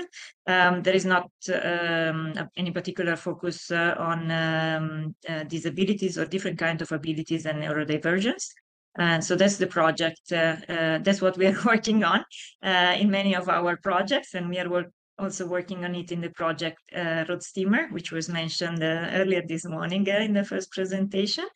In the project, we try to identify research directions based on pragmatic societal needs in Europe that are both theoretically relevant and methodologically well designed. So you will hear more about the project Road Steamer after lunch. While this presentation focuses more on the research directions for inclusive education. So just very briefly, the project has been based on a literature review, socioeconomic context, STEAM policy analysis, and so on, and a series of more than 15 co-design workshops. We have mapped, for example, the projects related to STEAM and STEM, EU-funded projects, as well as the STEM policies across Europe, country by country. And we have as well co-designed with different types of stakeholders, including students with disabilities and special education teachers, although it's not the main focus of the project. And the result is this STEAM roadmap for science education in Horizon Europe, so in research. You have the QR code as well as the link if you like to explore it. It's open for feedback. So it has been open for feedback for the last 2 months, and basically we have been updating it daily, and we will continue to do so until the end of June. So if you have any feedback, feel free to let us know. It's an interactive map, which I would like to show you. Okay, there's some technical difficulties. Okay, so if you click on the actions, you can see a description of what we are suggesting the Commission to focus on in terms of research funding, for example, in Erasmus or also in Horizon. And this example relates to the creating an economic case for inclusive STEAM education. As we might know, in the future years, especially in Framework Program 10 until 2034, the fundings from the Commission might focus mostly on competitiveness. Therefore, making an economic case of why inclusive education makes sense also from an economic point of view could be the way to leverage or to have more research and more fundings on inclusive education. And here you can see the proposal and also some examples, already successful examples from companies. As I said, we are open for feedback, so you can either write to me or provide the feedback through the portal at the link that you find at the bottom. Another example to investigate AI, as we have seen also in the previous presentation, very good timing, as well as different kinds of online and blended learning and transdisciplinary learning. Let me see if I managed to actually show the roadmap. This is the interactive version, so you can click on also the actions yourself to, for example, this last column on the right side of the screen is related specifically to inclusivity, which is something we feel is missing in the current strategic documents of the Commission. So we also have an action based on learning environment design. With references to our sister projects, indeed also SpicE Academy. And just to conclude, while well, we have got the first presentation this morning about scientists. So here we have an example that we suggest a systemic organization of open access STEAM teaching materials. So we have, of course, our project, the sister projects, scientists, SpicE, and so on. So if you have other examples, of course, we will be more than glad to add them. While for this presentation, I would like to conclude with research directions that we suggest for supporting evidence-based policy making in inclusive STEAM and STEM education. So to summarize the actions that I've been showing before, there are 30 actions cataloged in 4 main priority areas for research. We would suggest an economic case for inclusive STEAM education, so to have more research on that. Also more research on effectiveness of STEM transdisciplinary learning paradigms to support different learning preferences of diverse learners. as well as investigate the efficacy of hybrid and blended learning. This did not come out of the blue, but it came out from co-design with students with autism, that they expressed a preference for not fully hybrid, not fully online, but partly online education in secondary and tertiary level. Because for them, they voiced that the presence in class 5 days a week was all day is too much, while a blended learning with AI or partly online hybrid learning could be a better fit. So more research is needed on hybrid blended and AI, and finally more research on the learning environment in the class and beyond the classroom. So these are our suggestions. Or a very brief summary of all the suggestions we have in the roadmap, so that we can have more research to inform policies on which are the best way to support inclusive STEAM and STEM education. What I've presented, this part was created in the project Rosteamer, of which you will hear more about after lunch, but I leave you here the links also to the deliverable, where we have more details and other publications in case of the project, in case you're interested. And I would like to conclude by thanking all of you, because I'm very grateful to be in this conference with like-minded people. It's not always the case. So I think we can take one moment to acknowledge that it's great to be here and to see so many people going in the same direction with the same aim. And therefore, what we suggest is a systemic change of education based on all the knowledge collected also in this conference. Thank you.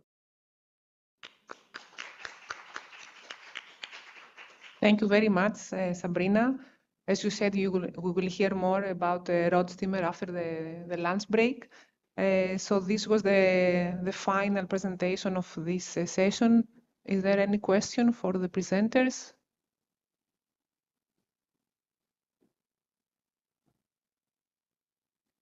So we have no question from the audience or the people online. So again, thank you to all of you for presenting your valuable work.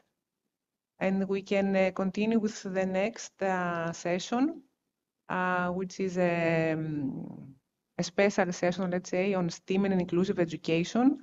In this session, we will hear more from two very important, let's say, projects in the area of STEAM and inclusive. One of them is SpicE, but the other one is the SEER project. So we have combined forces for 1 hour for a sort of workshop for you to learn more on STEM, STEAM and inclusiveness. And I will give the floor again to Elizabeth Vlachou from European Schoolnet to start the session with her presentation on a European vision for STEAM education. Hello again. Thank you, Magda. So I'm gonna give you a little bit of a framework of what this SEER project is, but then with the next presentation, you will further delve into the project. So about the SEER.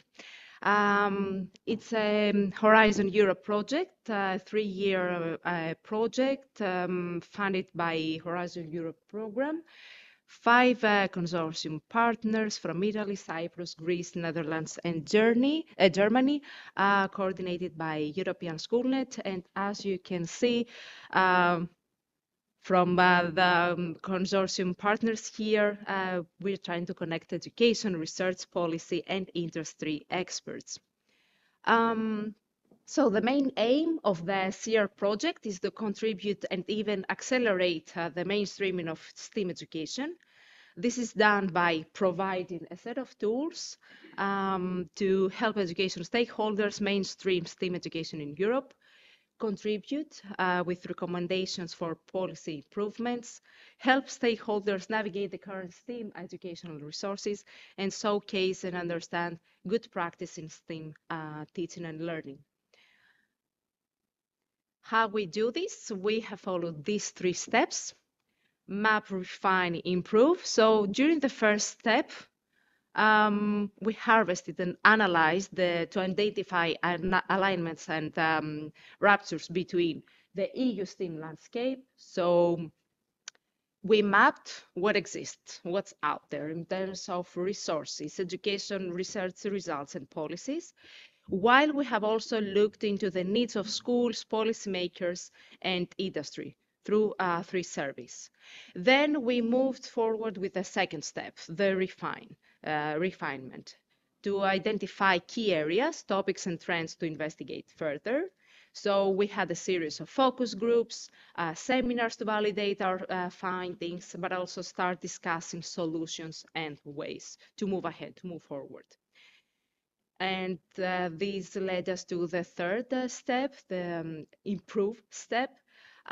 We used to combine the work we conduct in the first 2 steps to deliver a range of user-friendly and fit-for-purpose tools for STEM education stakeholders, and bringing this final step into the spotlight now. And coming back to the tools that that I presented earlier, we have the roadmap, which offers a close look at the elements that allow for a better integration of STEAM and gives practical advice on what each stakeholder can do to contribute to it.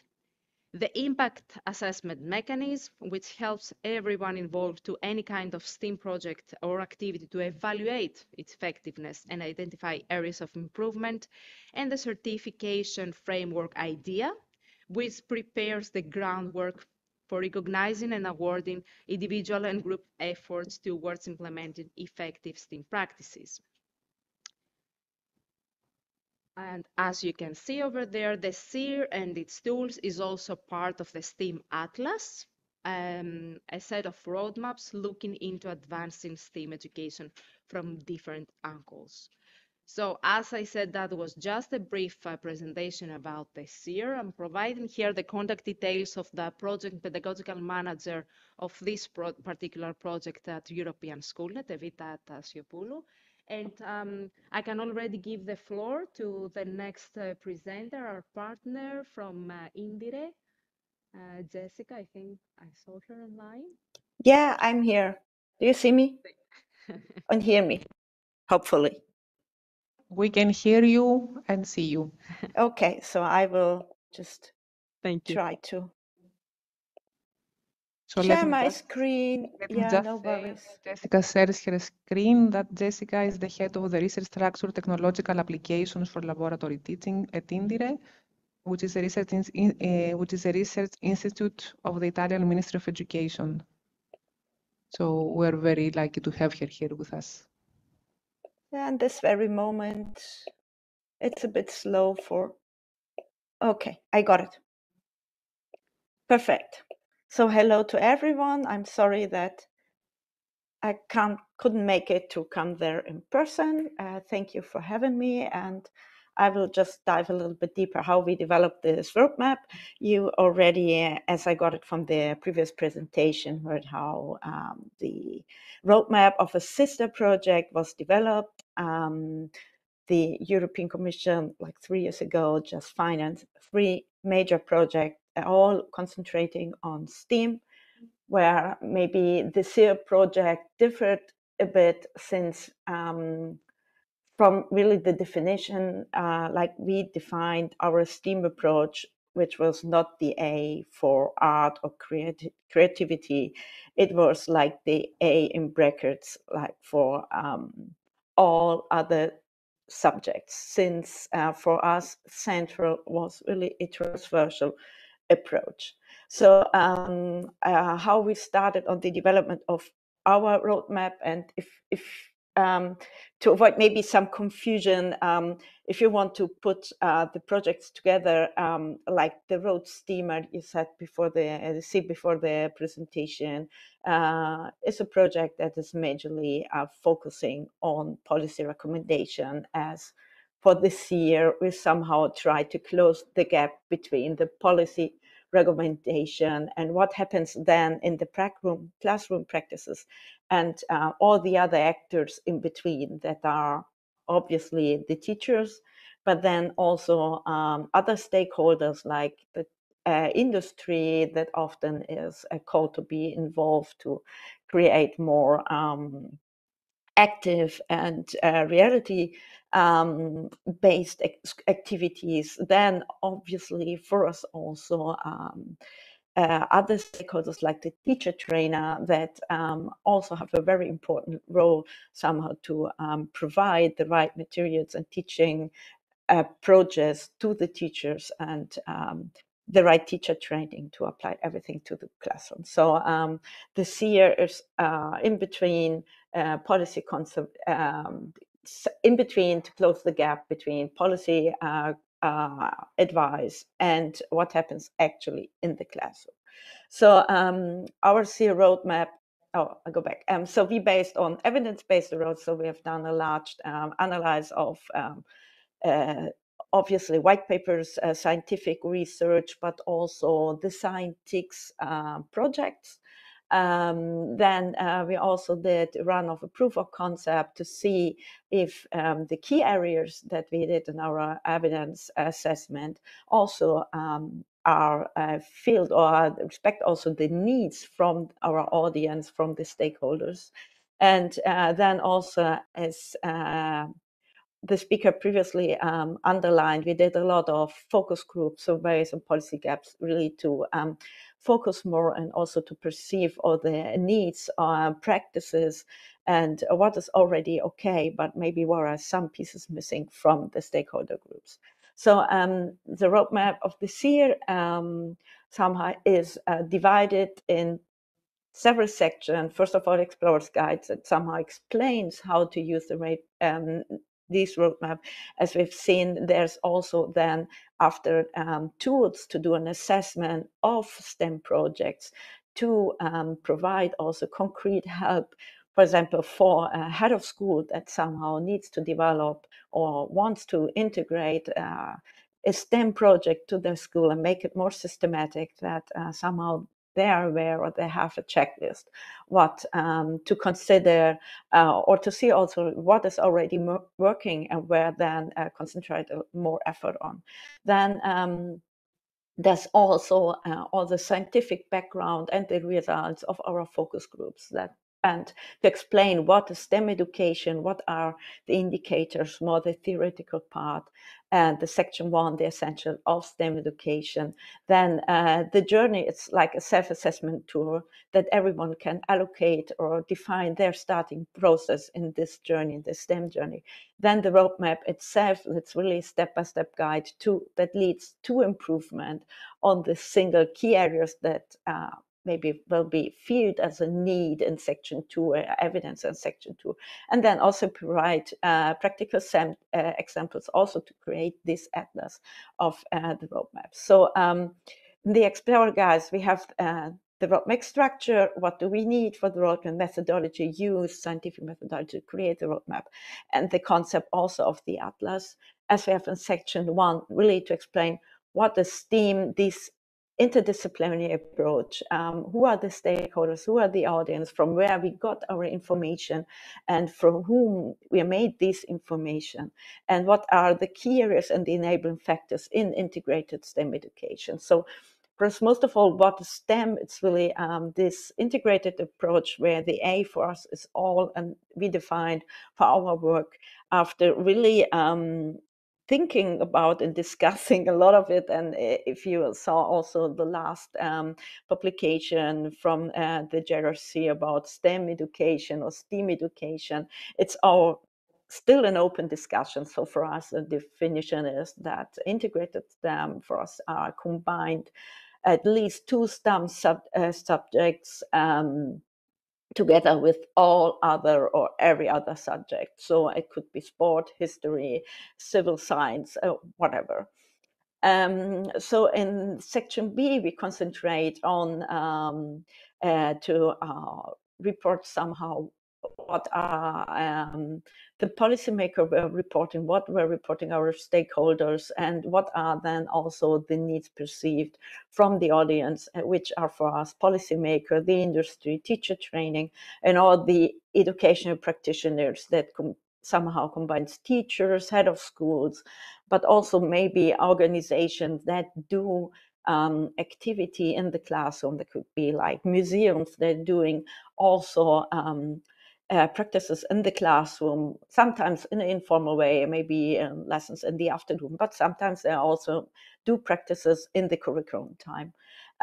So for us, the key areas of integration are the integrated curriculum and the learning design. For this area, really defined some key indicators that based on scientific research and analysis of the focus groups have an impact on how to create an active and impactful STEM approach in the classroom. Then what are the important parts for professional development? What is about industry, career and exposure, and the teaching competencies and pedagogy? As transversal indicators inputs are described inclusion, equity, the cross-cutting impact of technology, and also about leadership and organizational organization of the schools. So for the self-assessment, we had a discussion tool we decided to have, except from really a more assessment based on the project itself that will be treated in a separate section. In this section, there's like a self-assessment for the audience, for the teacher trainer, for the policymakers, and for industry partners, educational practitioners. And these are in a format that could create also like a self-assessment, but also a tool or a list of checklists that could could be used for a group discussion, maybe when the school discuss what project they want to implement, with who could be important actors from the territory or industry. Do we have a museum that could help us? Or maybe what we need from policy side, maybe there are funding available.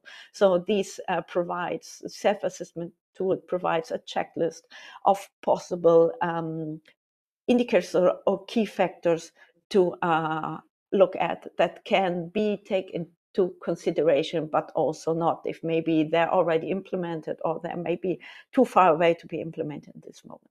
So then on section 3, we already have really the roadmap that is big.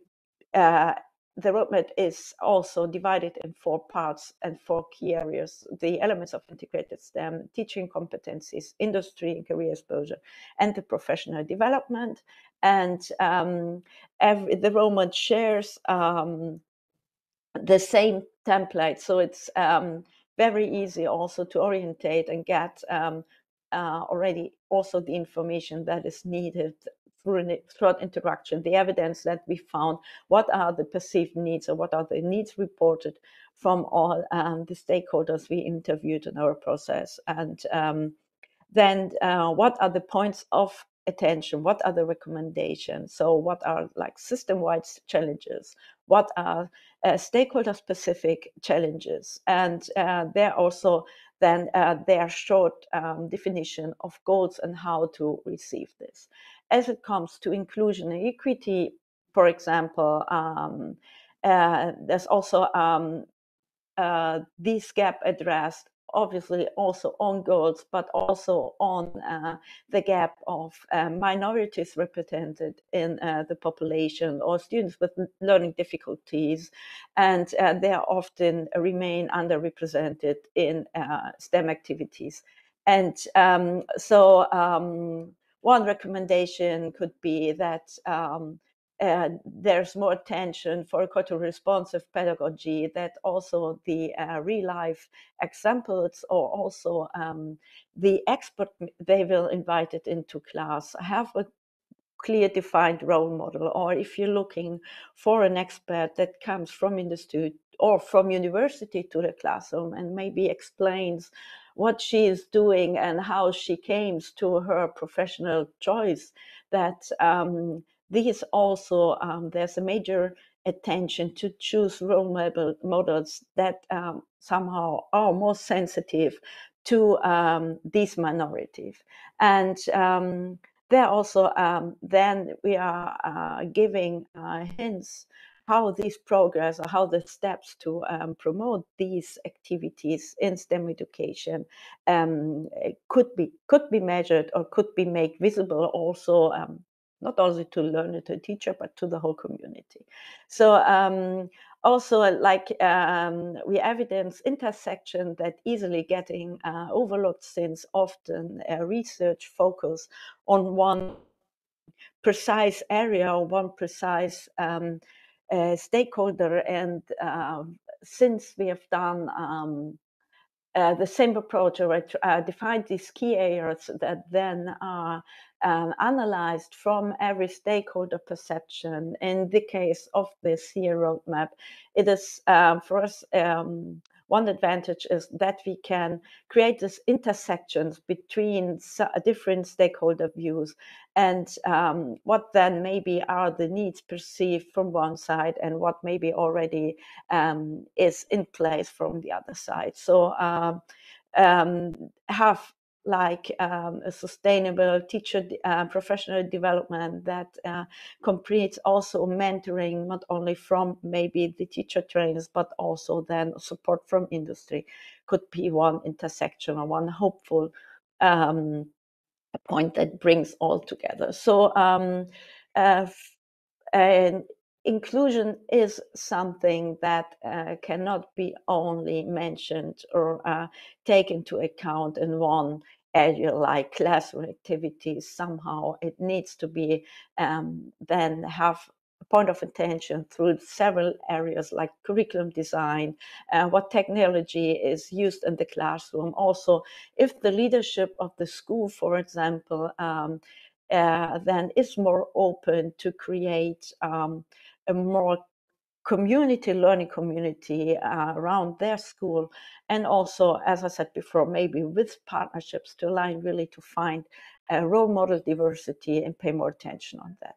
So the takeaways for the roadmap is, I think the first thing that you got clear, quick win action, and then you can also get inspired for long-term goal. And it also then takes into account that the process need to be iterated. So it's not one step and then everything work. Most of all, for the self-reflection tool, it's a tool we can back on and say, okay, we have this point in place, what we can do next, or maybe there were some difficulties, what we could try else. So thank you for your attention, and I will pass the floor on to the next speaker. Thank you so much. Thank you very much for your presentation, Jessica. So we will go to the next speaker. The next two presentations, let's say, they represent SpicE project. The first one is from Natalia Spiropoulou. Natalia is a postdoctoral researcher here at the Hellenic Open University. She has a PhD in STEAM education. Her expertise lies in education technologies, STEAM education, instructional design and adult education, and her presentation is Educators' Needs and Challenges for Inclusive STEAM Education. Natalia, you can start the presentation. Yeah.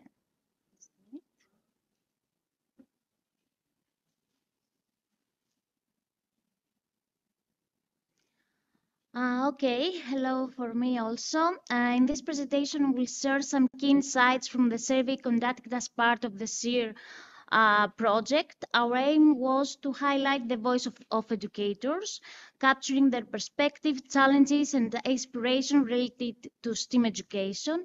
And these findings, together with all the other resources that Jessica mentioned, contributed to shaping this SEER roadmap. We investigated educators' attitudes towards STEAM education, including their motivation, willingness to apply interdisciplinary approaches, and the importance they place on collaboration. We also examined their needs for preparation and professional development, support during implementation and coordination STEAM activities. And finally, we looked at the types of support they expect from policymakers and also the role of industry and other organizations in order to enhance STEM education through collaboration with these kind of organizations. Our survey was completed by over 500 teachers from 29 countries across Europe. The majority of respondents work in public schools or educational organizations, with most of them teaching in primary and secondary education levels. This broad participation provides valuable insights into the real needs and experience of educators involved in STEM education. Here we can see the main subject areas of educators who participate in the survey, covering, as we see, a wide range of disciplines. Just to give an idea of the results, we find out that the differences in their needs are not very significant difference across education levels. However, we had some variation based on the subject area of educators. So regarding the teachers' attitudes, this slide highlights the main findings about what educators said. We see a strong overall interest. Over 80% of educators agree or strongly agree with the desire to apply STEM approaches in their teaching. This reflects a clear motivation to move towards a more traditional to interdisciplinary and creative practices. Educators also place strong emphasis on the benefits of STEM education, especially in developing creativity, critical thinking, and problem-solving skills to the students through this teaching practice. However, there is less confidence in the availability of tools and resources, which may limit implementation even among motivated teachers. We also noted several neutral responses. For example, 40% of the desire to apply STEM and 21% for motivation and self-learning.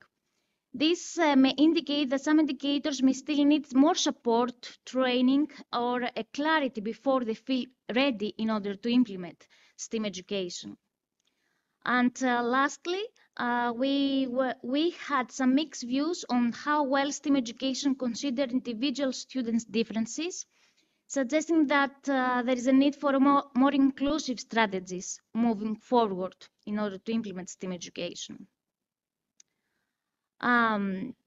Through the survey, we also asked educators what they need in order to effectively bring STEM into their practice. So what we found, resources and support.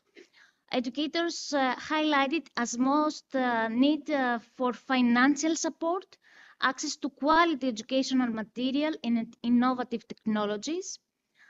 Time was also a major factor, both for preparation but also for time for collaboration with colleagues before and during and also after the practices.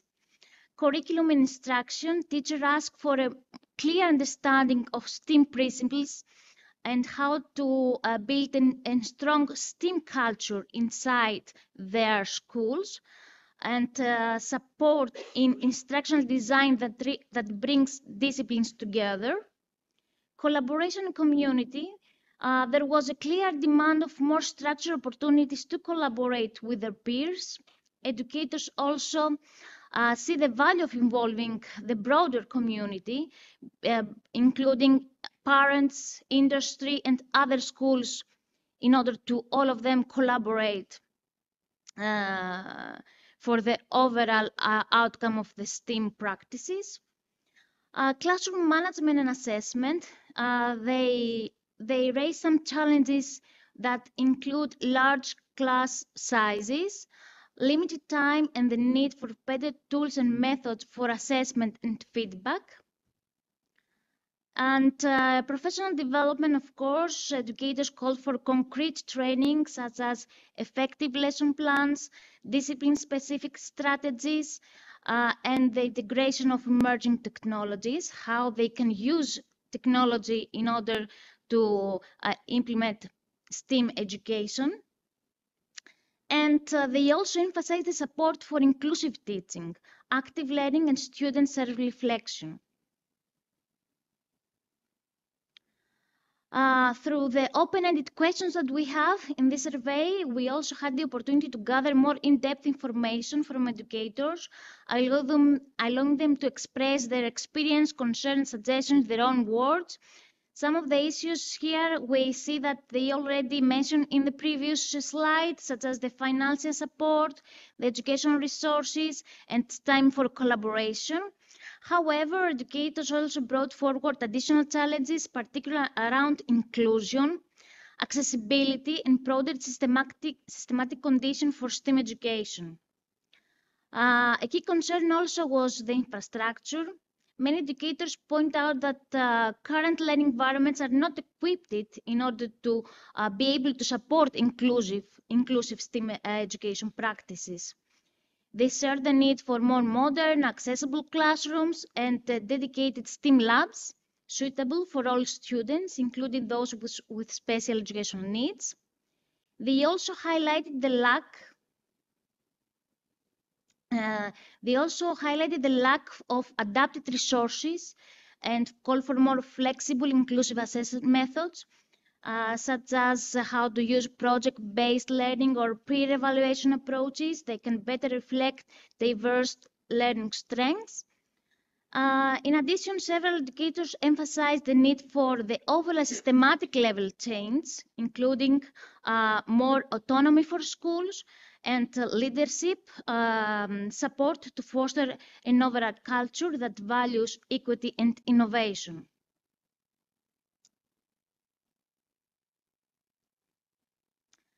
Now I will share some insights in order how what are the needs of educators regarding the policymakers and the changes that they want. At first, we had some insight about the current engagement. The survey results show a mixed landscape when it comes to professional communication and collaboration in STEM education. While many educators are actively involved in collaborative lesson planning, idea sharing, project work, a significant number report limited or no opportunities for collaboration. And this highlights the need for stronger institutional support to ensure that all educators have access to structure in the disciplinary collaboration in their schools on their overall organizations. This slide focuses on what educators identified as key needs for effectively developing and implementing STEM education programs. The results show a clear demand for structured support. The top priorities, as we can see here, is the access to STEM lesson plans and ready-to-use education activities, clear guidelines and instructional content guidelines, and also support on how to establish a comprehensive STEM curriculum. Educators also pointed as needs they need support on how to effectively integrate all subjects into STEM in one lesson, and also the need for well-defined assessment criteria that reflect STEM education.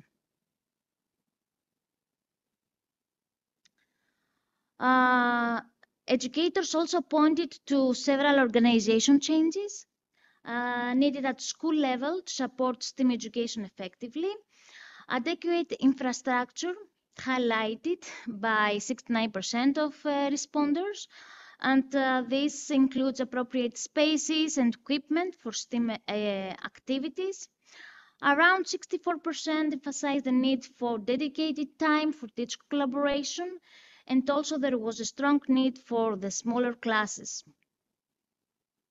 Finally, educators expressed the value of co-teaching and cross-disciplinary activities, which support collaboration that are not widely, there is not a space support at that time in order to have co-teaching activities during the traditional way of teaching.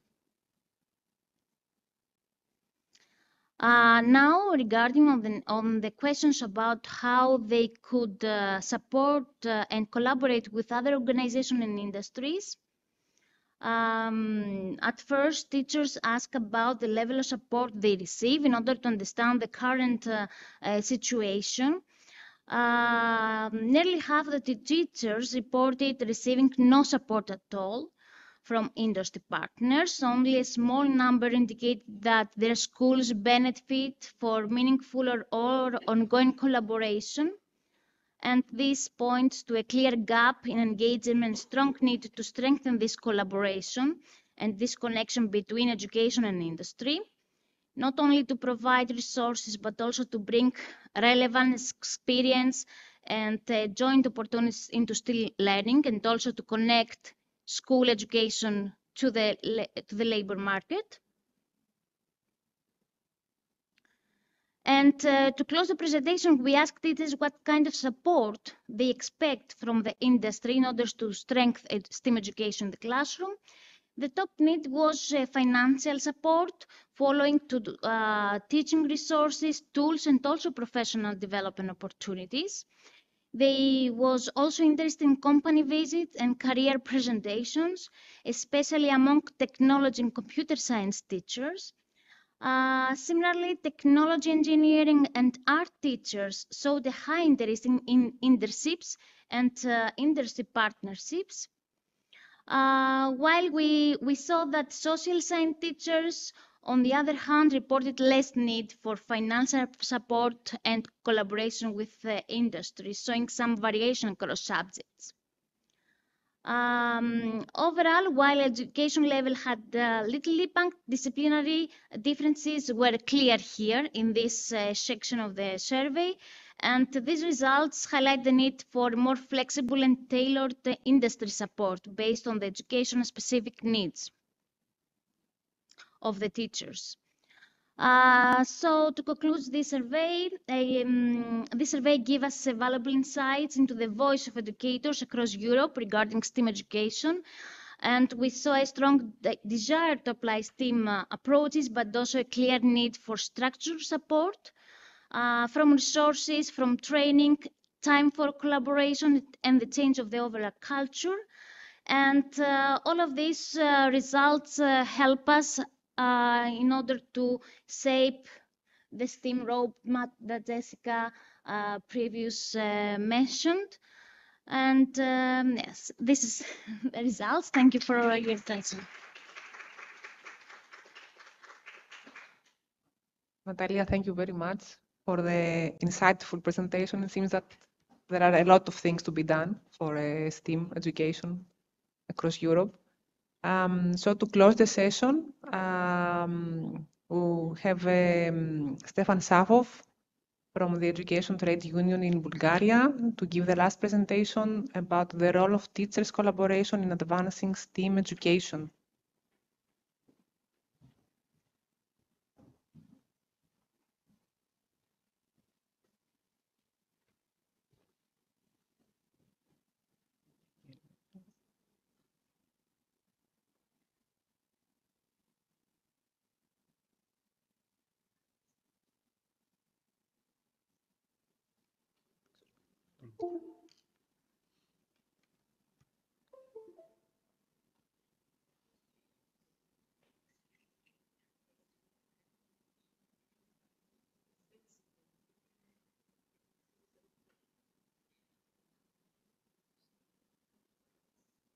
Mm-hmm.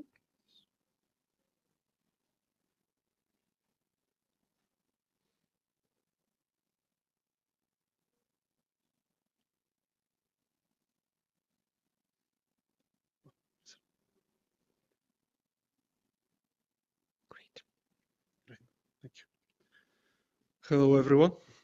Do you hear me?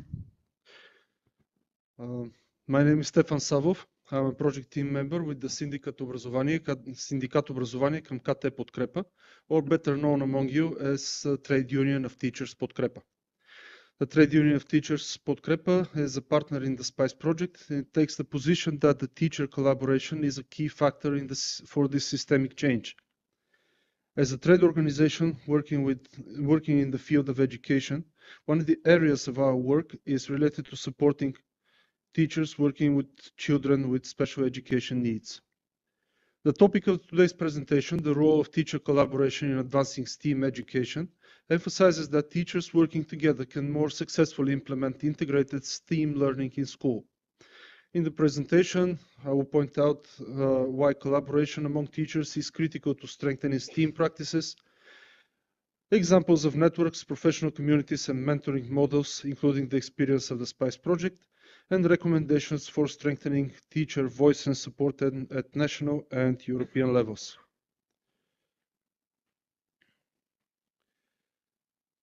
Integrated STEAM education requires an interdisciplinary approach that goes beyond the expertise of a single teacher. Research shows that no single teacher alone possesses the full range of knowledge and skills needed to cover all STEM disciplines, especially at the high school level. Therefore, the most effective approach is for a team of teachers from different subjects to collaborate, to develop and teach integrated STEAM lessons together. This not only contributes to richer learning content, but also ensures that the individual components, science, technology, engineering, arts, mathematics, are connected into a meaningful whole for the students. Collaboration positions the teachers as the lead designers of the learning process and encourages cohesive interdisciplinary teaching strategies. When teachers plan together, they mutually enrich their pedagogical approaches. They learn from each other how to implement innovative methods, share successful practical examples, and overcome difficulties. This also accelerates innovation in the classroom. New ideas spread faster when colleagues communicate and collaborate instead of each acting in isolation. Last but not least, collaboration among teachers also increases their confidence and skills. Teachers that work as a team, be it through joint planning, mutual observation, or discussion of lessons, not only improve their own practice, but also create better learning experience for students. This was also pointed out by Mrs. Nicola Coupoulou in the research she cited yesterday, that collaboration among teachers leads to increased confidence in over 80% of them. A few words about us. Синдикат образование към КТ Подкрепа was founded 35 years ago, in December 1989, shortly after the democratic changes in the Republic of Bulgaria. With over 20,000 members, it is a part of the larger family of the Confederation of Labour Syndicates Подкрепа and cooperates closely with the Ministry of Labour and Social Policy and the Ministry of Education and Science. Our union is also a member of the European Trade Union Committee of Education, also known as ETUS, and Education International, the biggest international teacher organization. In recent years, Bulgaria has invested significantly in STEAM education. A national program, School STEM Environment, has been launched under the Recovery and Resilience Plan, through which over 250 STEM centers have already been built in schools. And by the end of 2026, every state and municipal school is planned to have one, more than 2,200 in total. The program also provides for large-scale training of nearly 40,000 teachers by the end of 2027, with the aim of developing a competency-based model of teaching in a STEM environment. Thus, I don't have a pointer now. Thus bolstering the functioning of the STEM centers and ensuring their sustainability over time.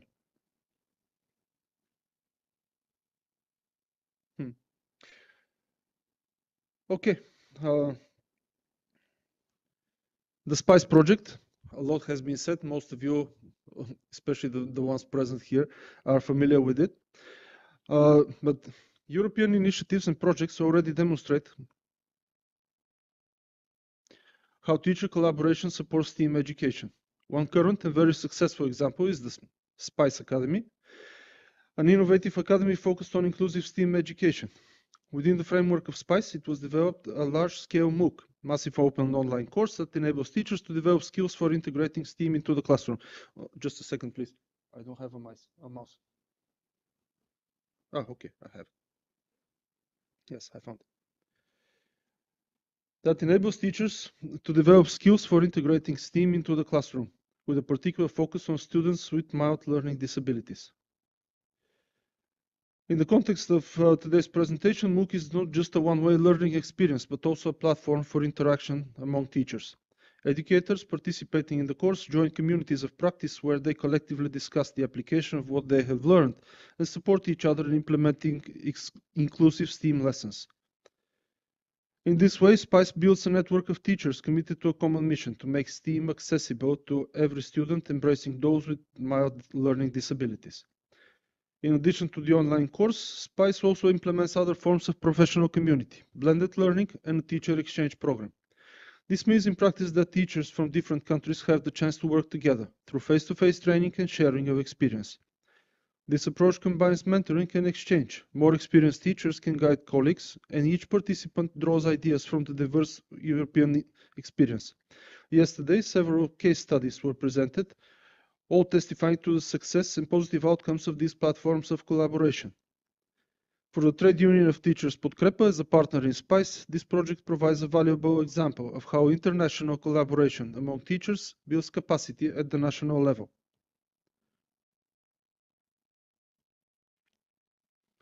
Another illustrative example is the Scientix community, the initiative of the European School Network, which promotes collaboration among STEM teachers, researchers, and policymakers across Europe.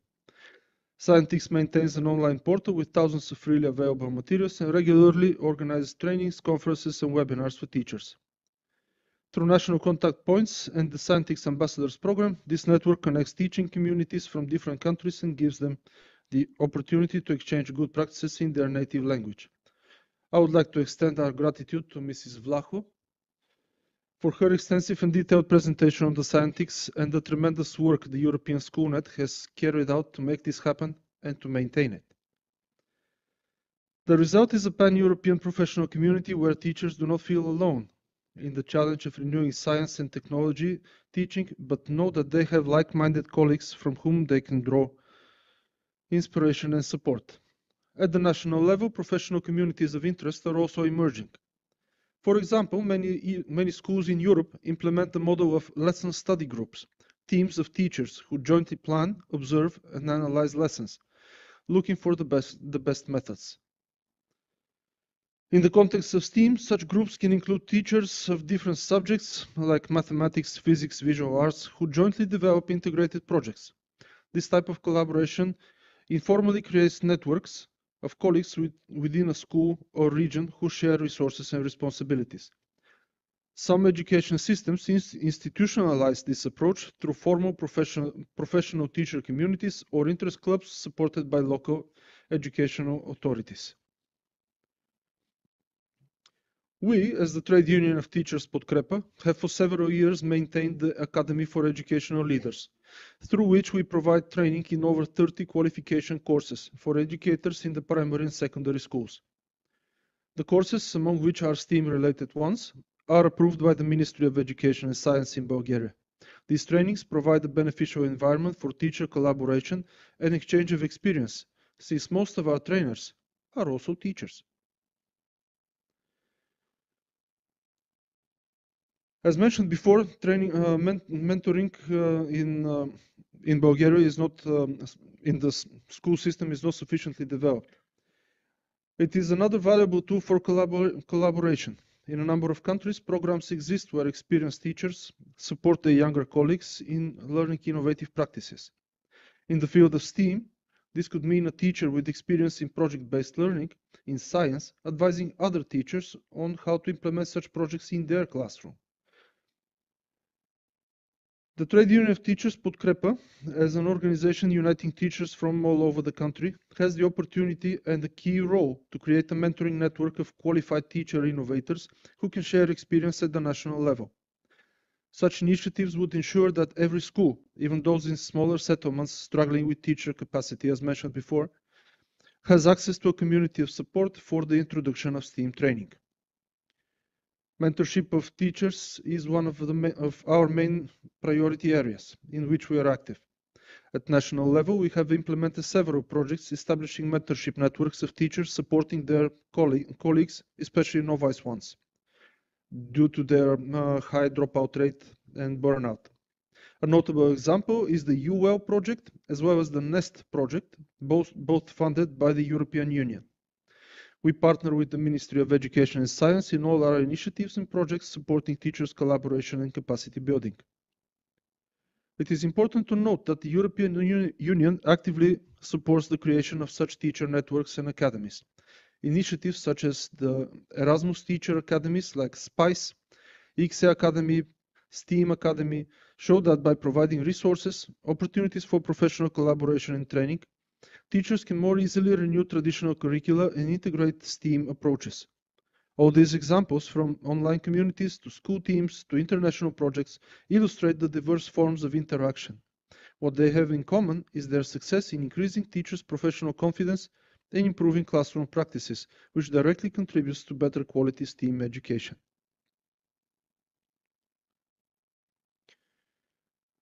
Strengthening teacher voice and support at national and European level is our main and key recommendation. To unleash the full potential of teacher collaboration in STEAM, targeted steps are needed at school level, national policy and European support. Here are our main recommendations. Ensuring time and conditions for collaboration in schools. Structural planning is needed to give teachers time to work together. In many schools, the lack of regular time for collegial meetings is cited as a major obstacle to team-based lesson planning. We recommend that school leaders and educational authorities include team planning hours in the weekly timetable, as well as spaces, physical or virtual, where teachers can exchange ideas. This investment in time for collaboration will pay off in better prepared lessons and more confident teachers. I think the research that Natalia presented before has the same conclusion. Building a culture of professional teacher communities. School and regional educational structures should encourage the creation of permanent professional communities, either by subject or interdisciplinary. This includes providing methodological support, like facilitators or trainers to help groups, and recognizing teacher participation in such communities as an element of their professional development. When teachers see that their joint work is valued and has real impact, their motivation increases, and with it, the quality of teaching. Incorporating teacher voice in educational policies. For STEAM integration to be successful, teachers, as direct implementers of change, must have a strong voice in shaping these changes. We recommend that mechanisms be established at the national level to consult teachers and their professional organizations when developing new STEAM strategies, curricula, and qualification programs. The Trade Union of Teachers, Podkrepa, as a social partner, insists and strives that teachers' opinions and experiences be systematically taken into account, for example, through our participation in working groups at the Ministry of Education and Science, at national forums, or in surveys in which teachers share what works and what does not in the real classroom. Support and funding of teacher development by the state. Also another conclusion that was pointed out several times already in this conference. State education policies should provide targeted funding for continuing education and exchange of practices among teachers. This can be done through national STEAM training programs, grants for school projects, incentive for innovative teachers. Also, recognition of the work done is important. What gets recognized gets repeated. And teachers who share their experience as mentors or trainers of colleagues should receive official recognition, like additional qualification, career development points. When teachers feel that their professional development is truly supported, they are more likely to invest time and energy in collaboration. Consistent European support and transnational networks. More consistent and long-term support for teachers' collaboration in STEAM is needed at European level. Projects such as SpicE are undoubtedly a great start. But to have a systematic impact, the EU should continue to invest in such initiatives beyond the end of the current projects.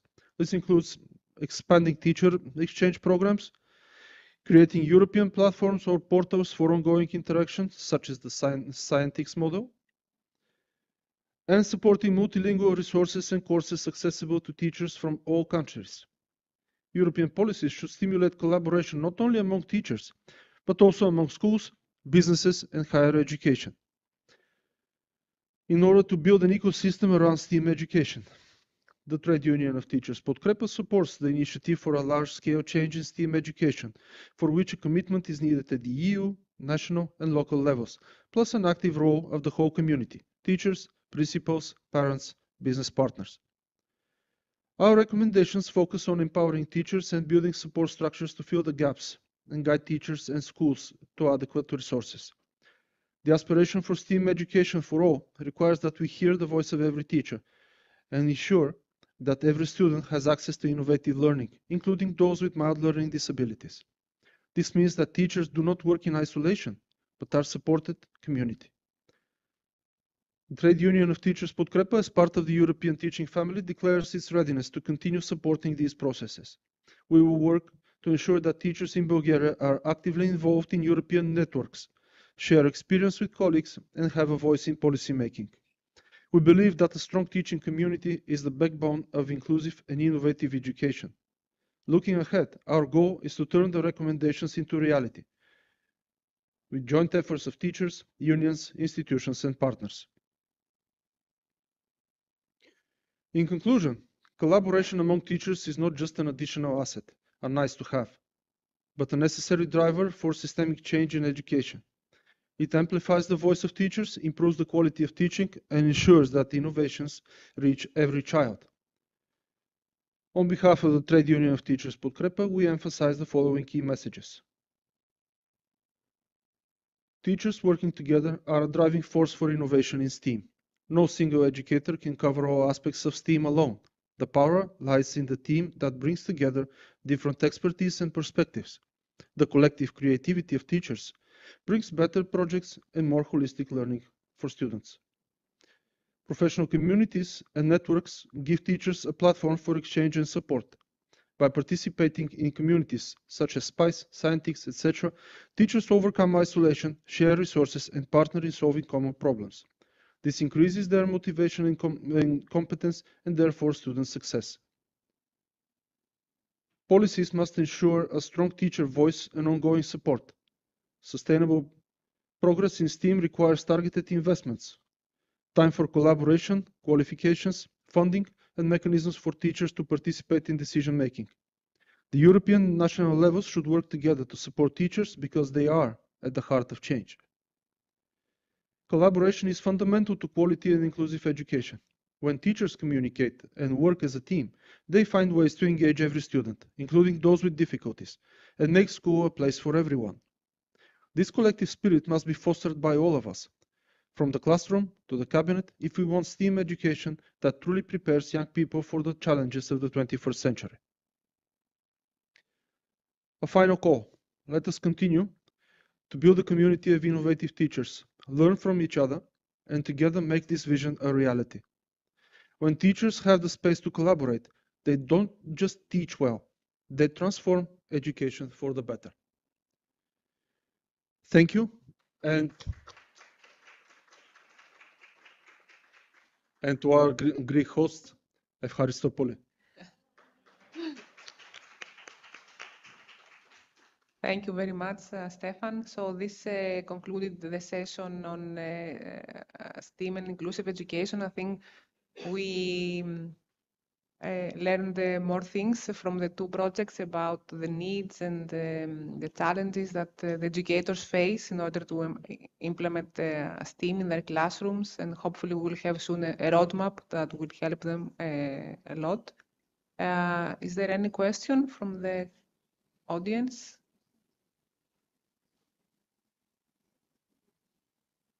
Okay, I don't see any question from the online participants as well. So we can close the session and go to lunch break. Thank you very much. We will be back in 1 hour.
in the kids, they have, you know, they came from Athens and we are very insisting to have lunch with them, you know, break, and like that. Thank you very much. Congratulations. Thank you very much. You are wonderful. Yes. Yes, we will continue communication for the final deliverables and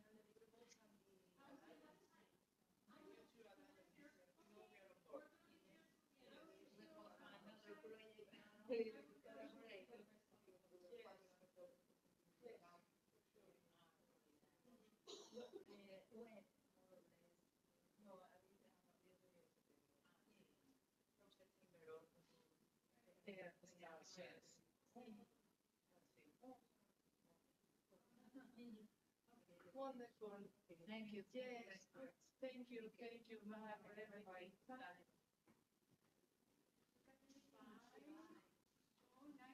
Yes, and I'll see you another opportunity. Yes.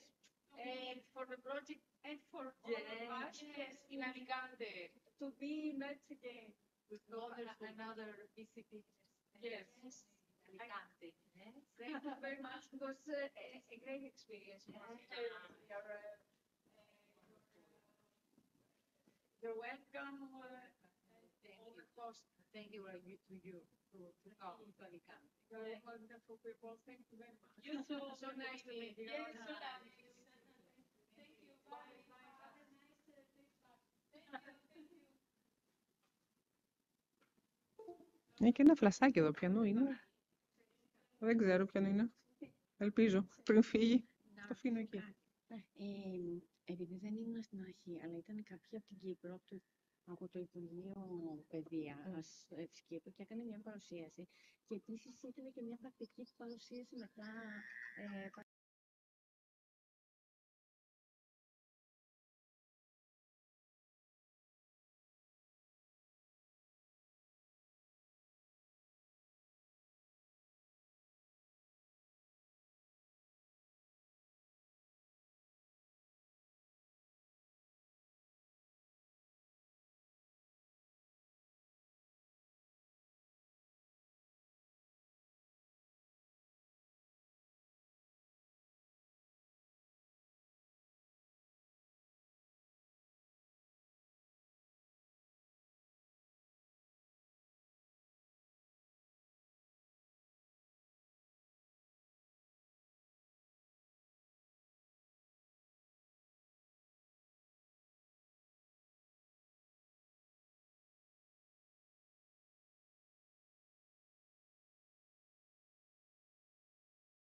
Hi guys, maybe we can talk while we're waiting. Hi, nice to meet you. Hi. Thank you. Hi, nice to meet you. I'm- I think you can Thank you. see the camera. I think it's just working, trying to work. Yeah, Hello, Gregory. I cannot hear you every word. Can you hear me? Yes, we hear you. Can you hear me? That's important because I will talk in a few moments, I hope. Okay. You can hear me too, Ian? Yeah. Can you hear me? But Okay. Yes, yes, yes. Thank you. Great. I can hear you like 3 times or something like that. It's going on again and again. It's an echo. Huh? Yeah, it's not good with the Yeah. yes. The same is for me also. You get an echo from me. Mm-hmm. Maybe you have two laptops around you open sometimes. I don't know. Yeah, maybe it's because we all have the voice on. It could be.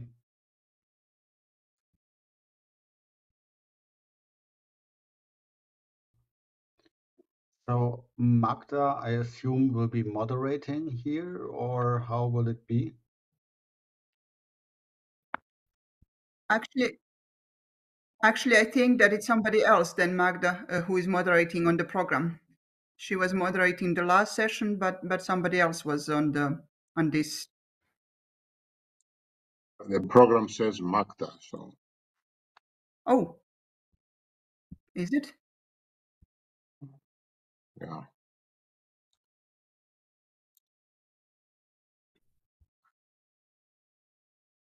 Can we test sharing? Oh.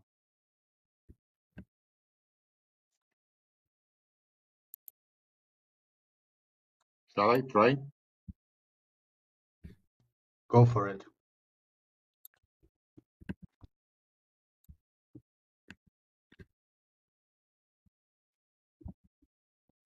Yeah, I guess. Select window or screen. Let's say entire screen. Yeah. Allow. But when you are on, because we cannot share everybody at the same time. But I want to, wait a minute, I want to share this. Do you see this now? No, not No. yet. Not yet. Let me. No. Yes. Wait a minute. Can you Yes. share? You see this, right? Yes, we see it. Okay, stop sharing. Hello, hello. Yes. Can you hear Hello. us? We were on the lunch break. Okay, and we are Yes. back now. We are ready to start the session. Happy to see that you are here. Give us a couple of minutes and we can start. Yeah.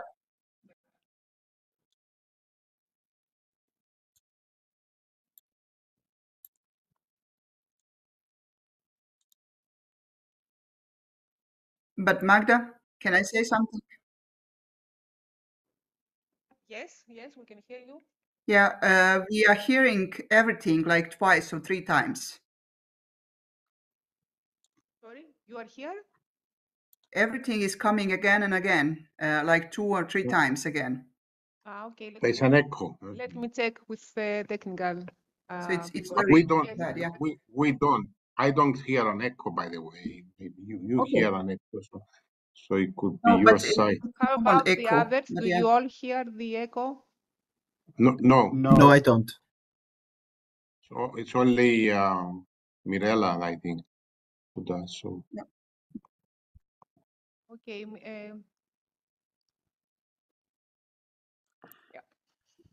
Mirella, there is a possibility that you open WebEx twice by mistake. So check your screen if you have it open twice. I don't know what to check. Close and come back. Close Oh. everything and come back. Yeah. Okay.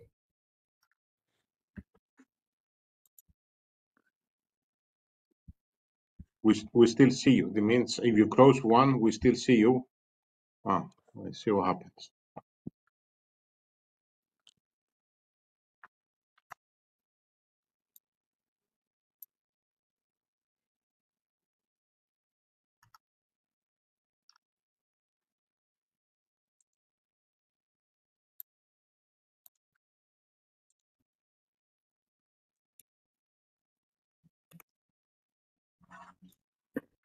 So now I'm back.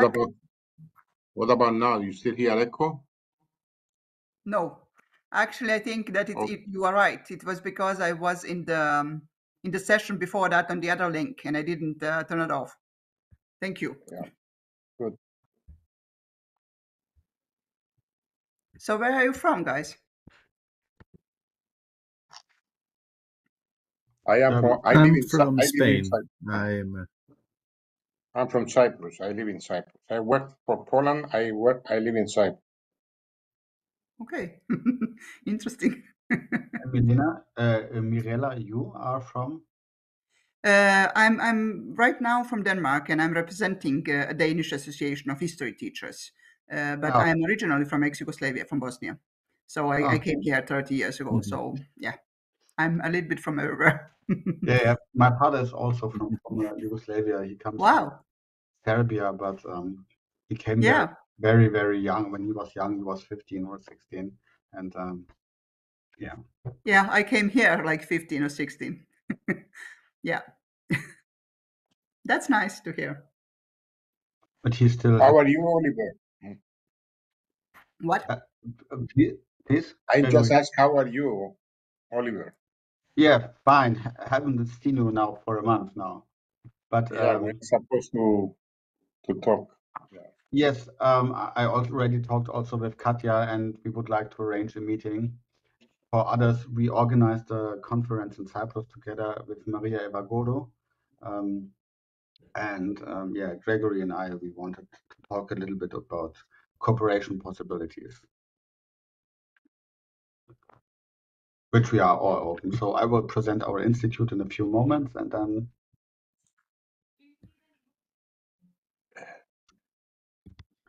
I'm eager to see what you are doing. The same here. Even though I have to admit, I have 3 kids jumping around, so I hope you won't get disturbed. I sent my husband on the break out to the town. Okay. So actually, it's very quiet here. Maybe we can already start with the session. Yeah. Thank you very much all for being here. I think that the next session is going to be one of, let's say, the most interesting ones. We have invited, and they thankfully accepted our invitation, many European projects that are all working for STEM, STEAM, or inclusive education. So we have with us the coordinators, or at least representatives from ICSE Academy project, from Sensei project, from STEAMI Academy project, from Equity project, and from STEAMbrace project, and from Road Steamer. So they will all give us a brief overview of their projects and their results and their opinions and the overview of the needs or the challenges or the barriers for inclusive education and STEM and STEAM education. And in the end of the session, there will be a brief panel discussion with all of them, moderated by Professor Kameas, the coordinator of SpicE project. So first one who will start the session is Dr. Oliver Strasser. He is Vice Director of the International Center for STEM Education, where he leads the Research and Design Division. He's a senior lecturer at the Institute for Mathematics Education at the University of Education Freiburg. And as I said, his research focuses mainly on innovative approaches to STEM education, and he is the coordinator of the ICSI Academy project. Oliver, thank you very much for accepting our invitation, and you can share your presentation and start showing us your project. So yeah, thank you for having me. I try to share my presentation. Now, I don't see you anymore. I hope you see my presentation. Yes, we see the presentation. Perfect. So I just have, I'm at home, so I just have one screen. I know we are a little bit late, so I try to hurry up. I'm talking now about the ICSI Academy project, which is also a teacher academy co-funded by the European Union. Before I give you a glimpse what we were doing in this academy, just a short brief introduction who we are. We are an institute at the University of Education in Freiburg, focusing on STEM education. Our institute is called International Center for STEM Education. So we are not only an institute, but we are also a consortium of now 18 institutes across Europe and 16 European countries who were cooperating now for over 10 years in the area of professionalization of teachers, where we had outreach projects like this one, but also research projects where we try to find out what works and what doesn't work with a real focus on STEM education. So this project is about teacher mobility, and I think you all know the current situation. I will not go in too much detail, but you know that STEM education in Europe is facing some challenges. I think one of the biggest problems is that in the most European countries we have a shortage of teachers. The reason for that is that the attrition rate is very high in the first 5 years. We do not get enough new teachers. The teacher profession is not attractive enough for young people, and it's high workload, and teaching is becoming more and more difficult, especially when in the STEM area, when technology is changing so rapidly, and teachers have to adapt to these new technologies and have to redefine their subjects and their expertise. Of course, there is a lack of professional development offers, and of course, there's not enough time for most teachers to go into professional development courses because of the teacher shortage. We do not have sufficient teachers to do the actual teaching, so principals and others are hesitant to let teachers free to go professional development courses, and this somehow amplifies this problem a lot. Just here some statistics. You already know that. I mean, 85% of teachers do not feel prepared for interdisciplinarity, sustainability, or diverse STEM teaching. Approximately 50% of teachers, it's not noted here, but you notice about 50% of teachers do not feel enough prepared for digitalization. And when it comes to AI, some recent surveys show that most teachers are not really prepared how to use AI or to implement it in the classroom. So also, the European dimension is usually not reflected in STEM education. 70% of teachers didn't have an international exchange or didn't participate in an international exchange program. So we are living in Europe. We define ourselves of Europeans, and the European Union is funding a lot of very innovative programs to improve teacher education across Europe, but the European dimension does not reach the teachers. So one of our goals in this project was to bring teachers from different European countries together to empower them, to qualify them for the new challenges. And we had an approach. We planned 3 different activities: a job shadowing program and peer learning, but this was focused on higher education teachers or professors or researchers. Then we designed interdisciplinary workshops and European summer schools. And we tried to flesh out I will explain a detailed concept in a few moments, but we wanted to find out, is this the right way? Is the European perspective maybe fruitful for teachers? Do they value their jobs more and see more job opportunities or job development opportunities when they see this European dimension, when they see they do not have to stay in class all the time, they can go to other countries and see what they are doing? Is this exchange very valuable? And why we chose these formats, we wanted to include real-life context and in general give possibilities to grow professionally in these areas I mentioned before, where teachers do not have enough professional development. I have to be a little bit fast, just to explain you who is in this project. We had 13 participating countries. In each country, we had 1 university. Each country had 5 schools who were participating, 1 policy actor, which usually was a ministry. And of course, we had 1 shared mission to improve STEM education in general, but I will be a little bit more precise in a few moments. When you have such a large consortium, you need also a shared philosophy, but these are details I will not share in this talk. Just to see, we were all open-minded and we really worked intensively together. And we began with a status quo study, and we could really also in our status quo study verify the statistics we found or which are available. So 85.5% really demanded further professional development training on sustainability, inclusion, and digitalization. And 2/3 did not have any experience abroad, and 50% do not have the opportunity to participate in international mobility. Maybe just a short glimpse how we collected the survey.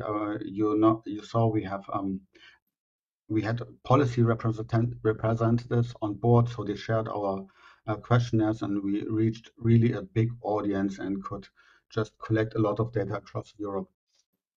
So I explained to you, we designed 3 elements. 1 core element was a European workshop series. This was a 2-hour per week online workshop series with 4 topic clusters: sustainability, diversity, digitalization, and innovative performance. I will explain in a few moments what we did.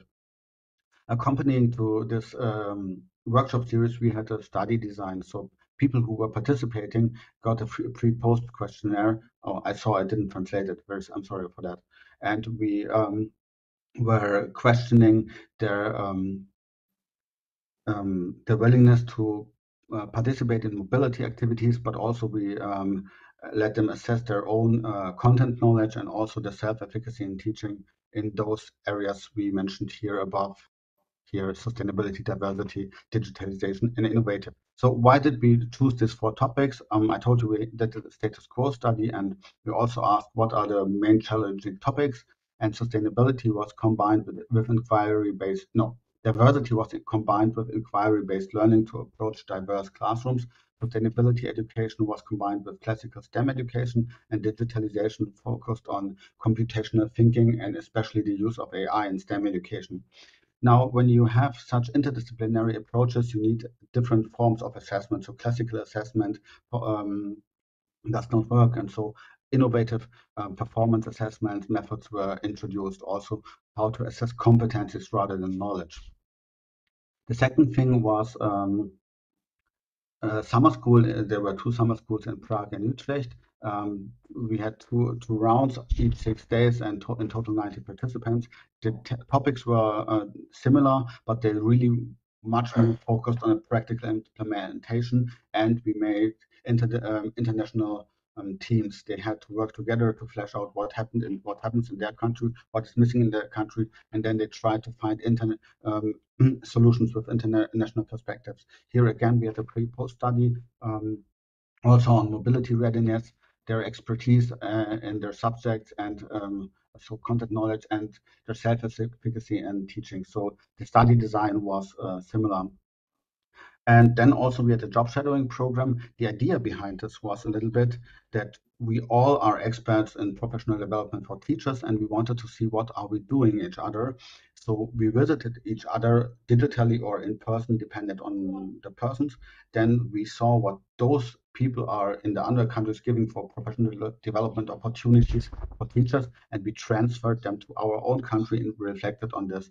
There were some qualitative studies on this, which reflected what happened and how effective this concept was.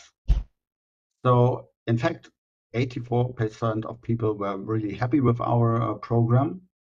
And the main interesting results we had is that we had a significant improvement in the areas need for professional development. So this was really interesting for us because they were in our program comparatively long. The workshop series went on for 14 weeks. 14 weeks and 2 hours each week, even though people tended to say they need much more professional development. They explained us, they saw their need for further professional development to improve their profession. Also, we saw a gain in the professional knowledge. Of course, if we wouldn't have seen this, this would be not a good sign. And we saw a slightly increase in motivation, which was also very surprising to us. Anyway, on the left-hand side, we merged the workshop series in summer schools. I have to say that the results on the summer schools were better than for the workshop series. But the best results we had if the people were first visiting the workshop series and after the summer schools. I have 2 minutes, or am I done now? Yes, you have 2 minutes. Okay. The job shadowing program was quite interesting. So people tended to say that they really improved the content of their professional development programs, and also somehow not only the content, they did not only enrich the content of the professional development programs, they also were very honest and reflected what are they doing good and what are they doing not so good. So they really liked this friendly but constructive feedback. As I explained, we only did this for higher education staff. In another project, we really intend to extend this also to teachers, because when we presented the results and the things we did in this job shadowing program, teachers said, yeah, we would like to participate in something like that too, to grow professionally and maybe also become professional development providers. So what really did work was if you combine summer schools with short online sessions. I told you we had the workshop series 2 hours a week. This was definitely too long. Also, we had this workshop series was internationally, so collaborating on internationally online is quite tough. While in summer schools it was comparatively easy because the language barriers did not seem to disturb the working flow as much as in the online sessions. So we derived from this another online program, which we will now extend, which is much shorter, having 30 minutes input session and then a 30 minutes discussion instead of 1 or 2 hours, where most of them is input or workshop, problem solving. The job shadowing program we would like also to extend and to sustain. That's also for us comparatively easy because we have a large consortium and we meet and work together very closely. We also meet once a year in Freiburg. But for the summer schools and the workshop series, we would need other fundings. There are these blended intensive programs by the European Union. We will look if we can sustain our program with this, but it's a little bit challenging. Okay, and that's from my side. I think I overstretched my time. Thank you very much.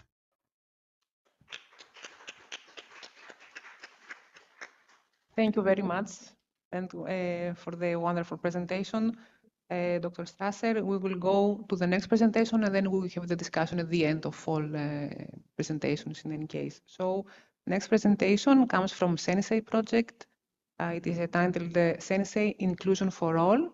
It is going to be delivered by two representatives from the project. We have with us Mirela Aredjic.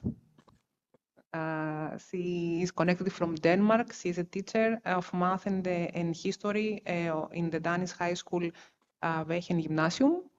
And also Stefano Costantini, who is a psychotherapist and a member of the UNESCO Transdisciplinary Chair in Human Development and Culture of Peace at the University of Florence. Thank you both for being here, and you can Visualizzazione intera, visualizzazione. go ahead with the presentation. Yeah.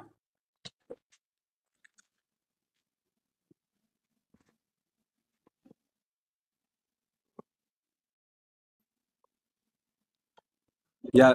Hello, everyone. If I can share slide, I go ahead and I start. Thank you. Yes, yes, please share your slides.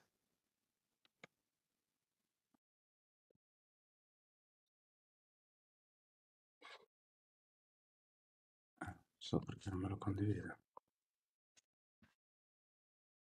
You can see? Not yet. We don't can see see the it. slides. You have to share your screen on the window with the slides. I can see your screen. It's just the slides that you need. Quindi devi solo aprire. Share your Sto full aprendo lo screen schermo, ma non... and then open the slides. Ah, sì, l'ho aperta.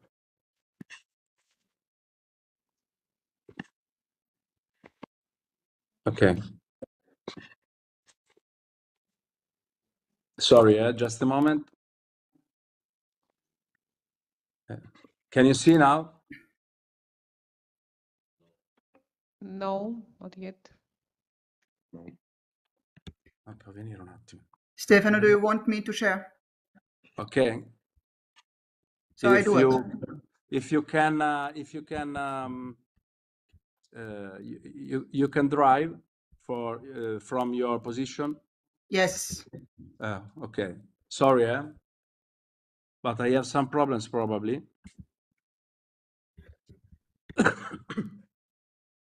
Okay.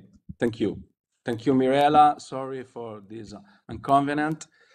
And the presentation, if it's possible, I want to start my presentation, okay? Yes, please, go ahead.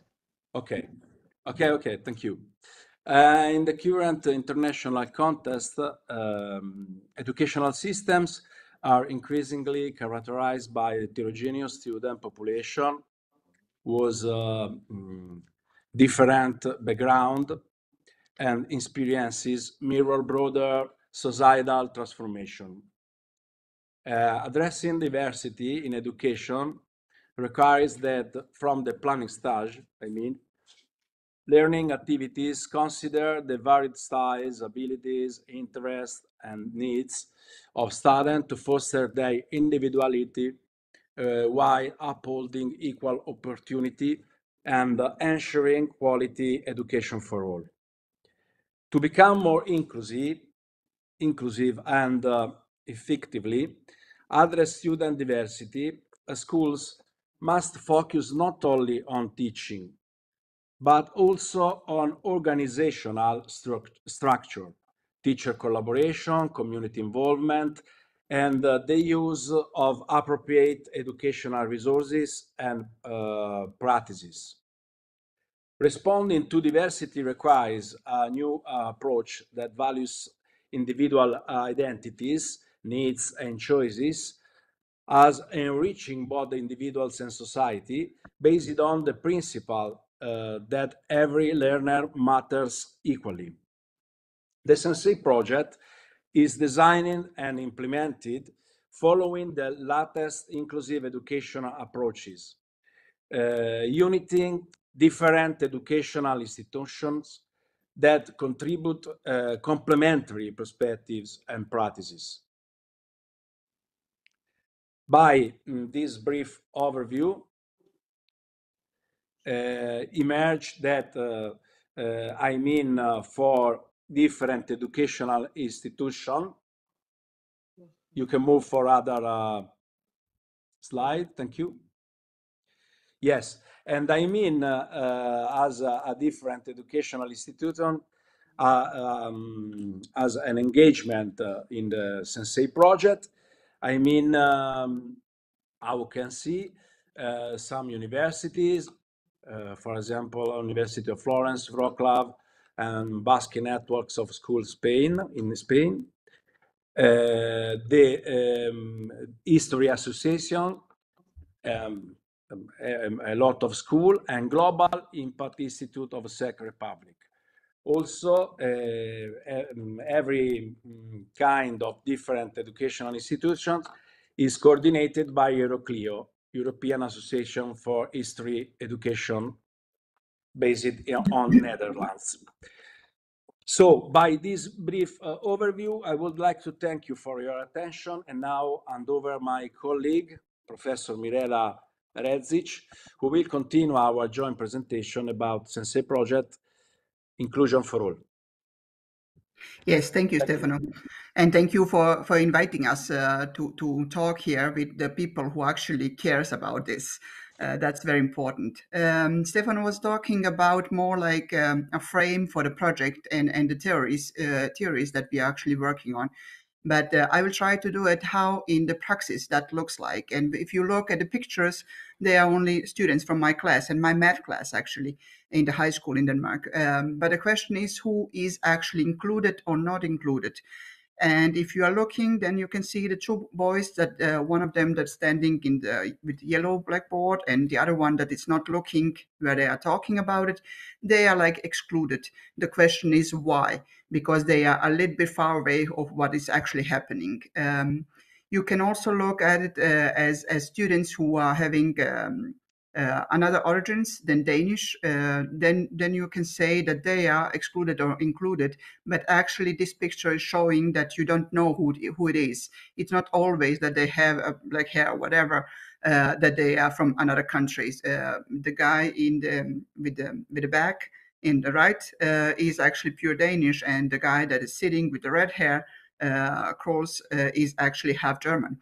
So, and this is something that teachers don't know either always. Anyway, at the high school where you are not really as an adult person that is actually with the students, like in primary school, but more like coaching them from a little bit distance. So the question is who is actually that we need to include? And this is what we in SpicE were talking about.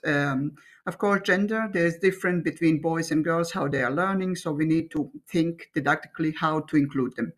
Then you have vulnerable students more and more in the last 10 years at least. We have anyway at least 5 to 10 students in every class that would find themselves vulnerable. Sometimes it's ADHD and ADD or whatever they are called.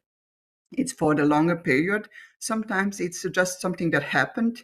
So it's maybe for a few months, or maybe the problems at home, alcohol or whatever. Sometimes physical disability, sometimes it's psychological disabilities. Then you have students with another ethnic background that we are many times looking at them as they are pure Danish, and that's actually very good. But on the other hand, we are actually not there where they needed us to help them. So they actually don't have the same help and then don't have the same advantage as pure Danish students. And that's very hard to admit, but there are some questions about it anyway.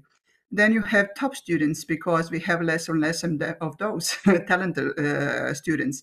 So they are actually also need to be included. And then you have parents' educational. If they are not very educated at home, from home, then you have different kind of disabilities for the students who need a different kind of help.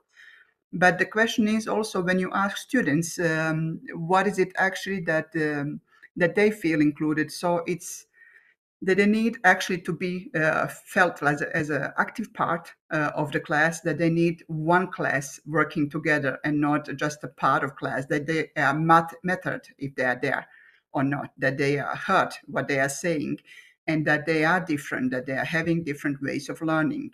So this is some of the ways how we actually think that we can work on it. If you look at the right, the triangle picture, then you have students and relationship with parents. Parents have expectation to the students. And on the other side, you have also students and teachers relationship. You have from teacher in the school, you have some expectations to the students. If those two expectations are not on equal basis, then you have actually students who don't know where to belong or how to behave, and falling between two chairs in some way.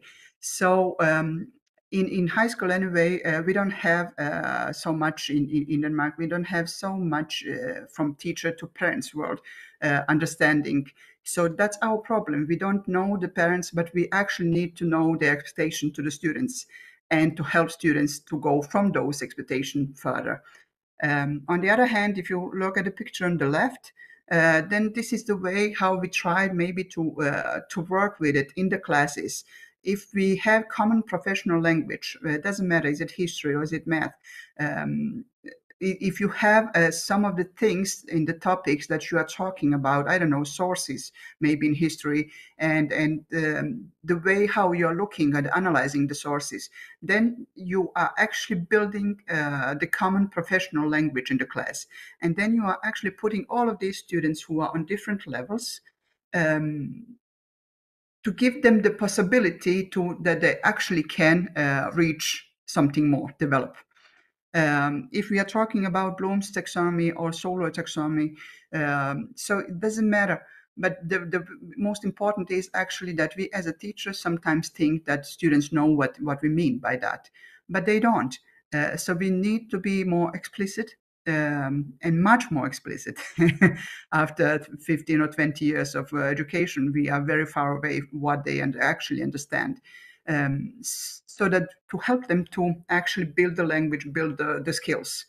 And then we need to help them as a class to share the identity, that they have actually united class identity. And this is one of the things also that we are working on. If you are looking at this on the right, then you have 10% of what is read, it's actually remembered. 20% what is here, it's actually remembered. If you go down and look at 70% of what we actually discuss is remembered, then the question is, are we actually discussing inclusion? Because if we as a teachers need to make students inclusive to each other, not only from us, but also from each other, then we need to discuss it from time to time, from different issues maybe, but that I actually understand that it's important. So then you have 80% of what you actually experience, you remember. If you experience, and this is happening in our classes, if you experience your friend is giving you back in some 5 minutes break, but they don't want to talk to you, then you actually have problems with the next time sitting with that friend in the class and feeling included. So it's also about experiencing inclusion. So and working on those relationships in the class. And then we have what we actually teach others. So sometimes in other things that they do, maybe math problem or whatever, they need actually to go and to teach inclusion also in those problem solving tasks. And if you're looking on the right, then you have this with comfort zone. All our students actually love to be in comfort zone. We love that too. But the problem is if they don't go to fear zone and learning zone, they are not actually developing. So we actually need to help them. And this is both individually, but also on the class level, to help them to don't feel a fear, to talk to each other actually, that it's okay that that they are making mistakes on the blackboard, that everybody is hearing, that they are actually talking to each other and laughing together, but not off each other. So I think that this is our part of being a teacher. And then this is some of the pictures to show that all of the tasks that we actually have, they need to be that they are including each other and that they are actively in it. Because if they are not active, they don't feel included. If you remember the picture from the beginning with the yellow blackboard boy. So another thing is with the blue here, same expectation. Sometimes we actually make a problem as a teachers that we don't expect some of the weak students, we have them, and we don't expect them to be able to do something. And if we do that, we actually don't give the students a motivation to do much better. If you expect something more from them, they will actually many times try, not always, but many times anyway. And then we have schools environment, and this is from my school, and really it's what it's about. It's not the money or material things. It's actually about the way how it's managed, organized. You talked about management many times in last actually an hour or two that I was listening, but the management is also how to organize the tables in the class or on the halls, how actually they can be able to sit together and work. And then what we actually were doing for last 2 years, we have 1 year to go more with Sensei project. But what we actually did is big international conferences, one in Serbia with 80 teachers for 2 days only for this Sensei. And then we were actually in Slovakia here recently, where it was 300 historians from all over the world. Actually, not only for us, but for 4 days or something like that. But we had a big presentation there, and some of the workshops. And then we actually built something that we are working on now, the coffee breaks. And you are most welcome to join us. It's not about history; it's about inclusion and inclusion in the teaching. So what we are actually doing, and every Thursday we have like half an hour, 45 minutes. Possibility to jump in online and to get a coffee with the people who actually care about inclusion. And then we have some different aspects that we can actually talk about there. It's funny, and it's we just did it for 3 times, and it's actually working better and better. So we hope that you will find it interesting. And then we are doing some materials from university to the new teachers. And the course is, of course, for the teachers. And then we are doing also articles. Right now, we are making an article here, a magazine about inclusion here in Denmark, from our part, from the History Association. So whole magazine will be about inclusion, and then you have like 6-7 articles about different ways of seeing on inclusion. And what we actually see as the main opportunities or challenges, it's actually that it's not highlighted enough how important it is. I'm sure that every single teacher in every single country and level are thinking that they are including their students. There are no teacher who say, I don't want to include my students. But anyway, we are not really doing it at the end always. So the question is that we need to have all of the students from their own level to include. And for that, you need to build the relationship that you actually understand the level of the student on some way. And then we have a synergetic collaboration between different organizations and countries here in Sensei. We are 11 partners. Very big difference in what we are actually expecting from each other and how to collaborate. And we actually need to be inclusive. So, and mostly we are biography so that you can actually use it if you want it. And then about our mails if you want to contact us. So this is it from us. Thank you.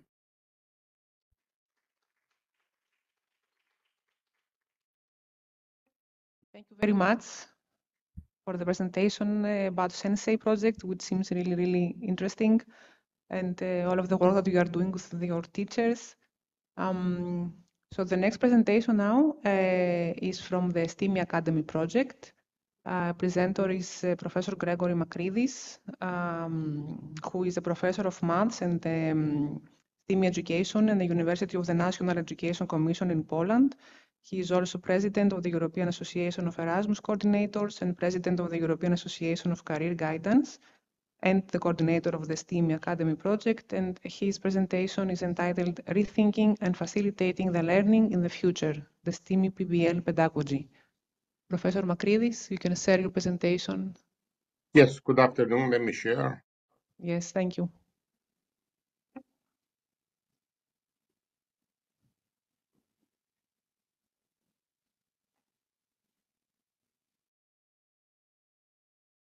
Okay, can you see my slides? Yes? Yes, yes.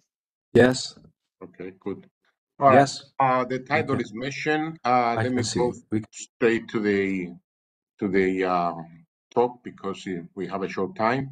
The STEAM Academy, of course, is another project, but we know about STEM education, of course, but we added another E at the end. If you're curious what it is, it's for entrepreneurship, because entrepreneurship is another priority, and of course, is very much related to project-based learning, because this project focuses on project-based learning and to the support of teachers in becoming facilitators of project-based learning activities.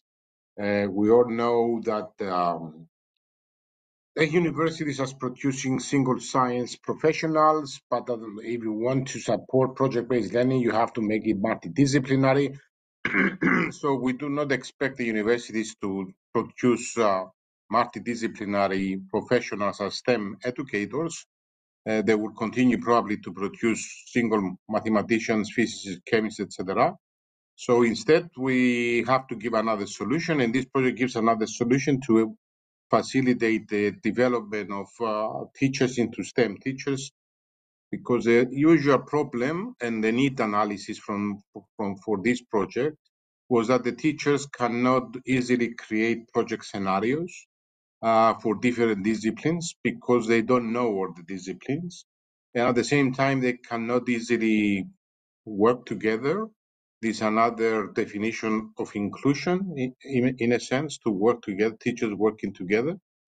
But anyway, in this description that you see there, actually is what we included in the project as a sustainability engine, because we didn't want to bring a solution to the teachers and then not having a sustainable instrument.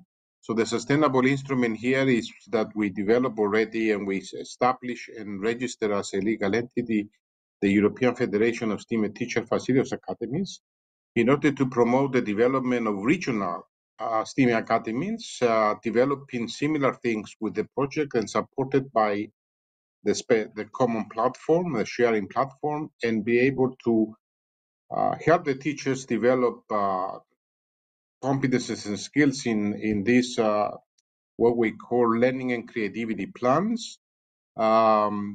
This is the new name we introduced for the lesson plans, because when you facilitate the project-based activities, you don't do a lesson. You have to facilitate activities, project-based. So we call it learning and create and support learning, of course, learning and creativity plan. So the project developed, of course, a competence framework in order for us to discover what kind of learning modules we need to create for the teachers. So we did this, and it's published already since a year ago. And of course, we developed the federation and the platform, which I will show you in a moment. And of course, we developed tools. And what are the tools? One of the main tools we developed was the 108 learning and creativity plans, which are already published in English. And of course, they are translated now into 10 different languages.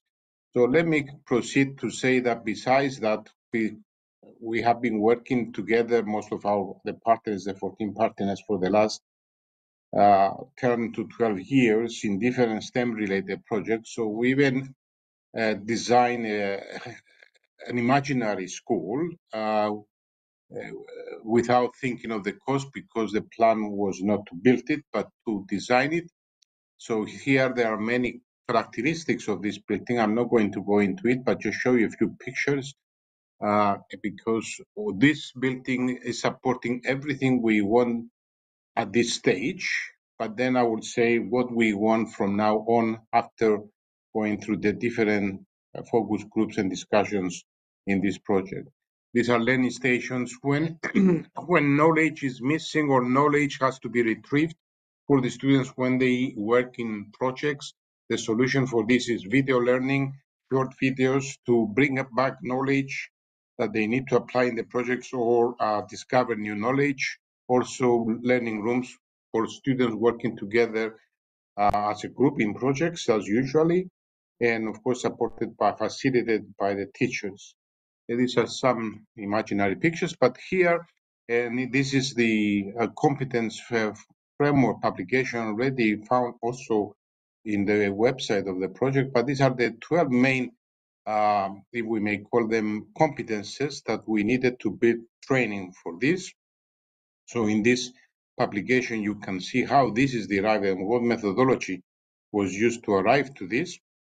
Let me go further to show the 14 modules already established in the in the platform, in a learning plan, and also right now we're running these modules in a workshop type activity with videotaping. So a workshop supporting the learning plan will be published. Some of it is already published and is also available through YouTube with subtitles, maybe in 100 languages. So you can watch this, of course, in your language subtitles. And we also been running this content in webinars or twice per month, and all these are also established in webinars. So this is what at the moment, because by next year we may need a few more modules, what the teacher needs in order to be able to become certified, because this is another thing we develop, outcome, a certification program, which is a purely competence-based. There is no examination, there is collaboration, co-creation, implementation with students, and then writing a report as a minimum pair of teachers in order to become certified. So no single teacher can become certified by himself or herself. We require a collaboration of minimum 2 teachers, preferably of different specialty. These are some pictures and some of the things that I already mentioned of a pilot team certification program we ran last year. We also have videos of all these things. And this year we ran another pilot team of another, there were 32 teachers last year, another 35 teachers this year were running pilot under the auspices of the Ministry of Education of Cyprus, because the ministry is a partner in our project, and this allowed us to provide a ground for implementation of project-based scenario with students in the summer camp we ran in Cyprus with 356 students involved. I think I mentioned this. This is the certification we provide, and this was the ceremony last October with the Minister of Education, this lady next to me. Provided, of course, it was easier to become certified last year because this year is more demanding the program, as you may understand. With these pilot things, we improve them and we become more demanding. This another tool that was developed recently. Was not in the plan, but I can make this available. We program, in a sense, with a pod, the chat GPT, by fitting it with 108 learning and creativity plans, and then we gave it a template, and now you can ask AI to give you a learning and creativity plan for a project scenario between, let's say, mathematics and biology. You can give the age group of the students, you can give learning outcomes you like, you can give duration of the activities, and the AI will give you a ready-made learning and creativity plan within a few seconds. And of course, the teachers can easily start with it and adapt it to their curriculum or whatever they want to do. So it saves you a lot of time. The certification I already mentioned, and this can be done at the moment. We are uploading mentors in the platform, and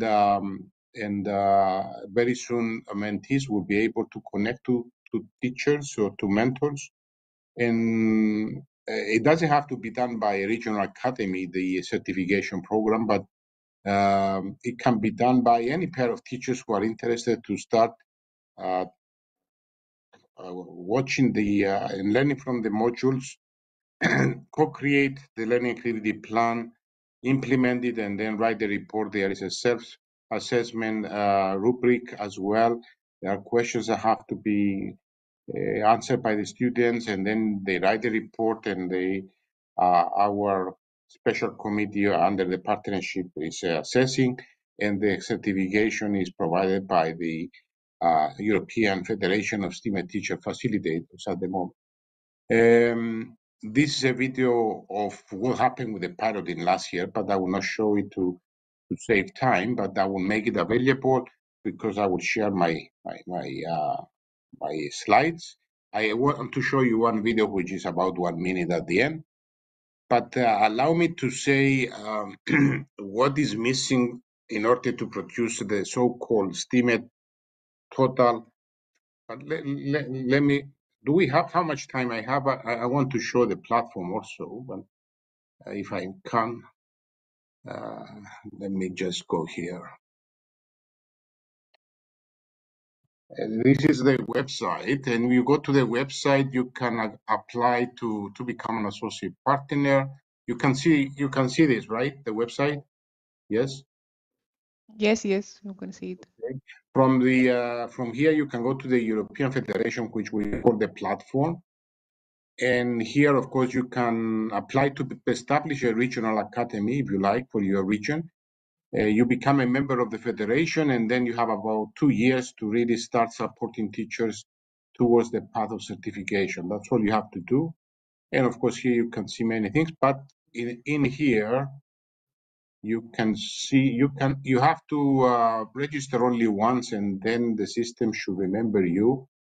We have the resources here. You can find the 14 modules, and of course, you can find the learning and credibility plans, the 108 learning and credibility plans already ready to be used.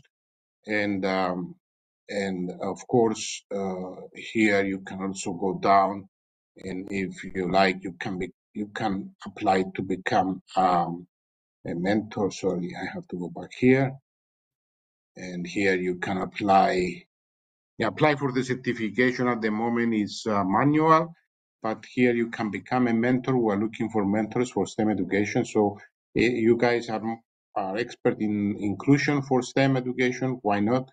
Please apply and become mentors so we can open the system to the mentees. Let me go back to my slides, and here is what is missing, because we submitted another continuation proposal for this project to cover what is missing. And these are online laboratories. The students should be able to do online laboratories. The software is there, but we need to plan it effectively for the teachers. We want to imagine students working on in projects online and in hybrid environments. We have a small application from another project, but this has to be expanded and become a bigger tool. With project scenarios, the companion, I just showed to you a link. So it's the first, let's say, attempt to use AI to design project scenarios for us.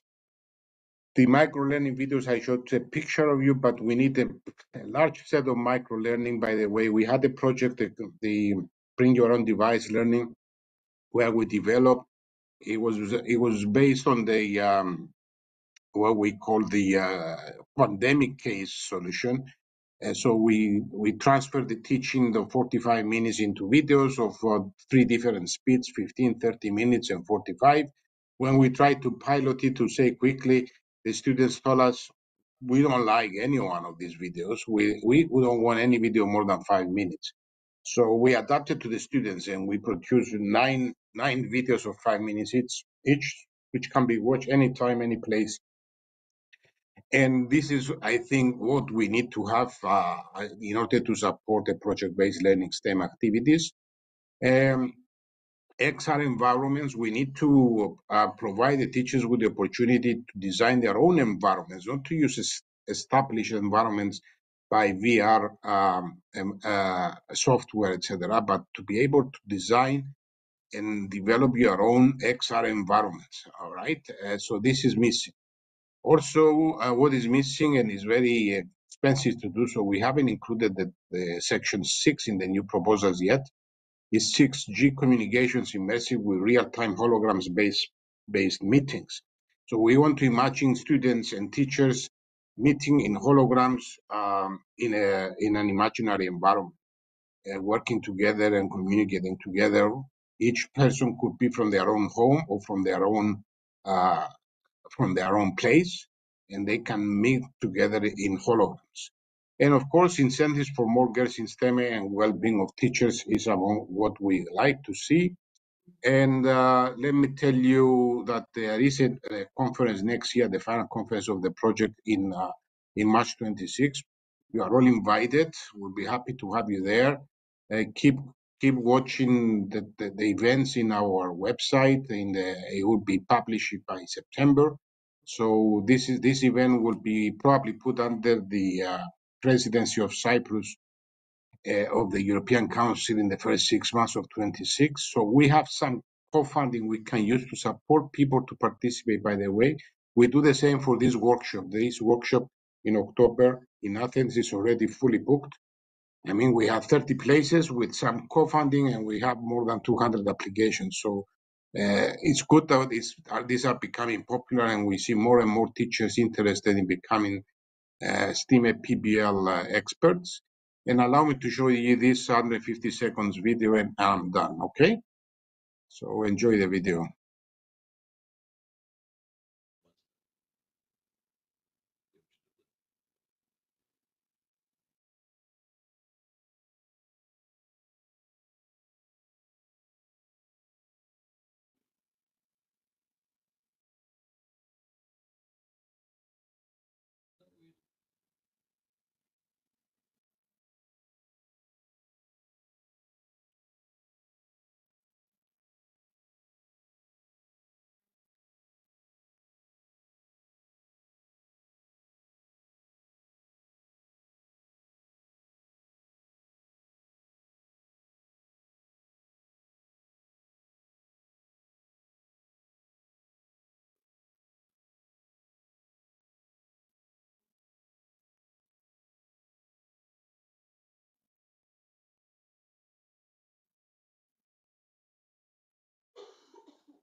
I hope the video has stopped. Yes, thank you very much, Professor Makridis, for the presentation. Thank you.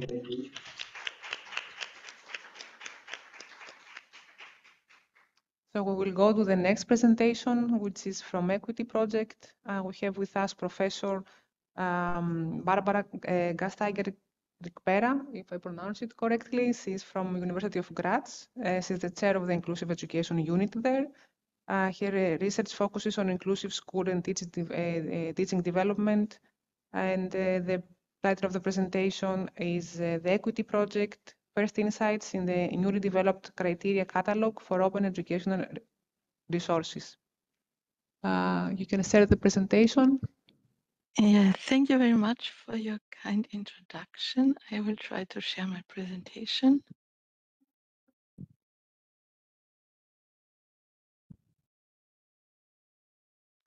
I hope you can see it now.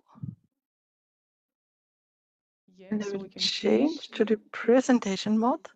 Yes, Yeah, perfect. perfect. Thank you. Okay. Yes, yes. Very warm welcome to all of you from Austria. I will give you first insights in the newly developed criteria catalog for open educational resources. So I will talk a little bit about our project. Our project is the European Quality Development System for Inclusive Education and Teacher Training. So it's a Erasmus Plus project, you know already, and it focuses on the development and exchange of inclusive open educational resources. The participating countries are Austria, Spain, Italy, Estonia, Norway, and we have partners in universities, but also in teacher colleges. So what are the main aims of the project? The project pursues several objectives. First, the development of a comprehensive multi-perspective catalog of criteria for evaluating the quality of OER for inclusive teaching, so open inclusive educational resources. So this is the first step in the project, and I will talk mainly about this first step. Then we will implement teacher training courses for teachers in initial and further training to design and test innovative teaching materials in the form of open inclusive educational resources for technology-supported inclusive teaching. And then we will speak with teachers and implement them in training courses. And the next step will be to identify and implement sustainable dissemination practices for open inclusive educational resources. And the last step is to establish a network of teachers and other stakeholders. And also about this last step, I will talk a little bit later. So at the beginning, we want to develop a comprehensive multi-perspective criteria catalog for evaluating the quality of open inclusive educational resources. This was the first step in the project and also a very important step. For step O, this was at the beginning of the project.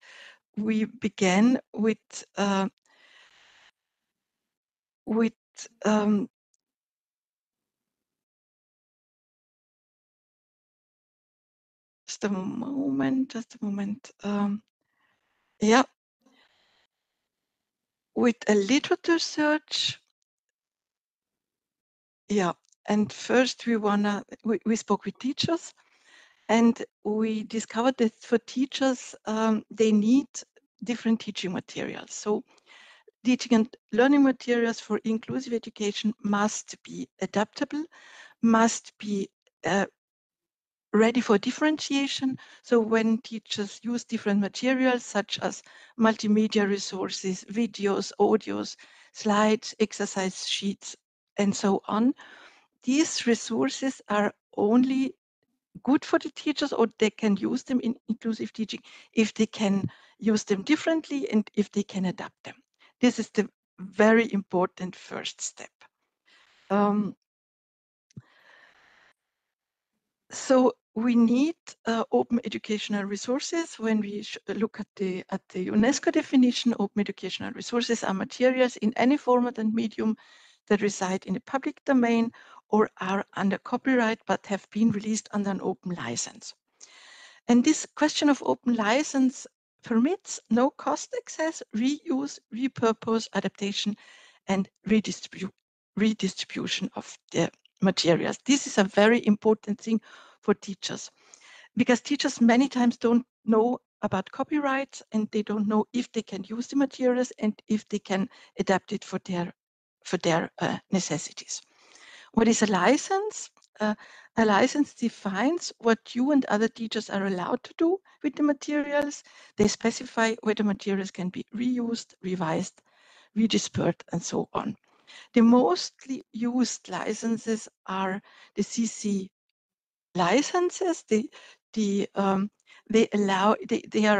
available in different steps. So the very open is the CCO public domain. The material can be used without restriction and does not require attribution. The CC BY license says that the material can be used, adapted, and shared as long as the original creator is credited. So he's named and so on. And the share-alike, the CC BY share-alike license is similar to the CC BY, but any adaptations must be shared under the same open license. So it's not possible to use this material commercially, but it must be shared under the same license. So these are the three licenses who are important for teachers. And when the teachers know this license, this material is shared under a certain license, then they can use this material and they can adapt it. So this is a very important aspect for our teachers. And OER support inclusive education, because inclusive education requires materials that enable differentiation. So it enables adaptation for hard of hearing students, deaf students, and so on, and differentiation. OERs foster the implementation of a variety of pedagogical approaches based on level-oriented didactic models for central domains of learning. Then they allow individual, partner, and group work in very different settings. They offer a structure for systematic selection of topics and are open to the interests of the students. And they can be adapted to the interests of the students. And the last one is they include creative learning processes. So this is the first step for teachers. They must know what is allowed with the material, and they must now know what they can do with the material. The second step is that meaningful digital materials are not always easy to identify. So especially also in times of AI, many materials are available, but for the teachers, it's difficult to distinguish meaningful and qualitatively high material and from other materials. So the next step was that we conducted a large literature search, and we wrote our Spanish partners were in charge of this. They wrote a comprehensive report on European and international legal frameworks, standards, and guidelines for the quality assurance of these open materials. This comprehensive report had two parts. First, the first part talked about the analysis of existing international and European Union regulations for open educational resources. And the second part was a review of existing literature on quality assurance for open educational resources. So in this report, all international and European Union guidelines are summarized, and also the existing literature on quality assurance is summarized. In step 3, in step 2, we summarized this knowledge, and we created a quality framework. In this framework, all the guidelines and quality assurance is summarized, and this framework has 5 dimensions. The first dimension is about policies and guidelines, internationally and nationally. Then the second dimension is about didactics. The third dimension about technology and ICT. The fourth on diversity, and the fifth on accessibility. Since this framework is a very very large framework. It comprises many recommendations. It was necessary for the teachers to reduce it, to combine it. So, for example, you have here from the quality framework, for example, the licensing aspect. You see that this dimension deals with permissions and restrictions governing the use of AI OERs, inclusive and accessible open educational resources. It specifies how resources can be shared, reused, or modified. So you see it has a recommendation, the question if this material fulfills this recommendation, and also the source is provided. Since this framework is aimed at teachers and it should be easily available and swift for use for teachers in their daily lesson preparation, we summarized it and specified it for the development and evaluation of OER in the form of recommendations in a criteria catalog. So this criteria log is already the summary of the large framework, and the challenge here was to find the right balance so that teachers with and without experience about inclusion, they are provided with comprehensive yet handy and easy to understand materials. To increase the usability, the recommendations were reviewed by teachers and in an international meeting and adapted, and based on the teachers' feedback also shortened. So you see here the dimensions of the criteria catalog. It's a little bit different from the framework because it's really concentrated. We have inclusive didactics, then the technical dimension, the technological dimension, diversity sensitivity in classroom, and then 4 aspects of accessibility. We have the technological accessibility, we have the cognitive accessibility, the accessibility for blind and partially sighted learners, and the accessibility for deaf and hard of hearing learners.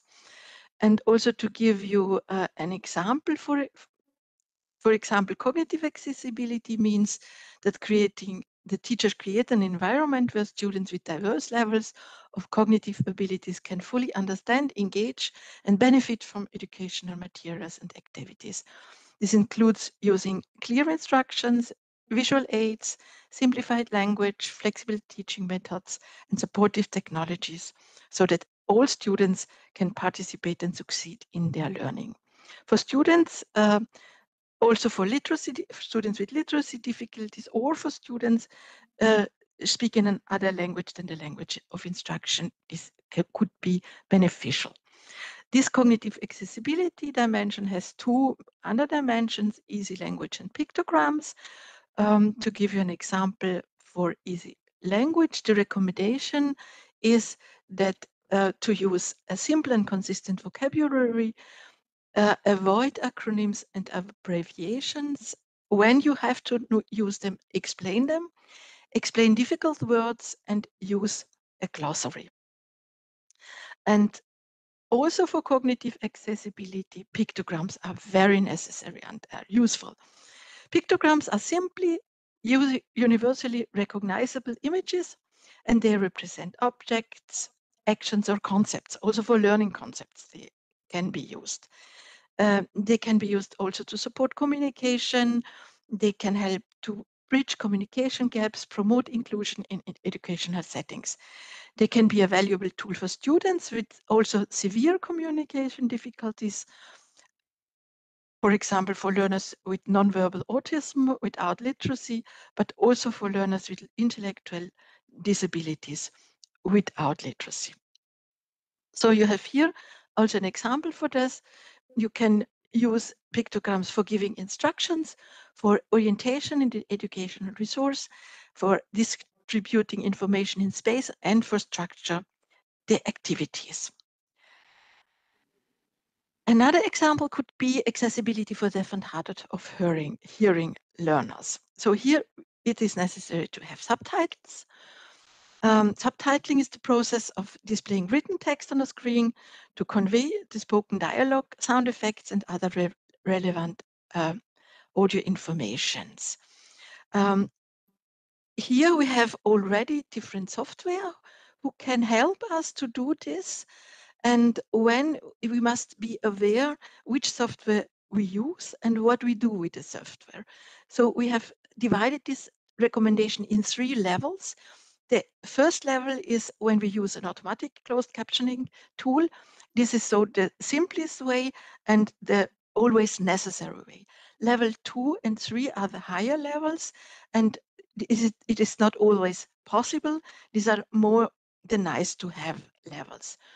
The level 2 would be use free software to create subtitles, and the level 3 would be use paid software to create professional grade subtitles with advanced features, precise time coding, speaker identifications, options for customizing the appearance of subtitles to ensure high quality and accurate accessibility.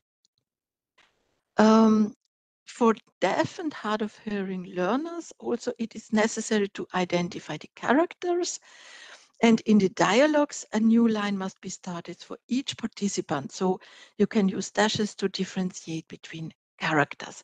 So you see how this criteria catalog works. Next steps will be, we will pilot and evaluate this criteria catalog. We will reduce it in a checklist so that the teachers can use this checklist with 10 items or something like this to quickly check their material. After the finalization, the instruments will be part of the implemented teacher training course and available on our homepage as an open resource. So you have here the concept of the teacher training. We will use those materials in these teacher trainings, and we will also distribute it via our network. And also here, you are very welcome to join this network. We had already meetings about open educational resources, about best practices for inclusive OER, and about building towards self-directed learning with artificial intelligence. We will have our next international meeting on June the 12th, and you are very welcome.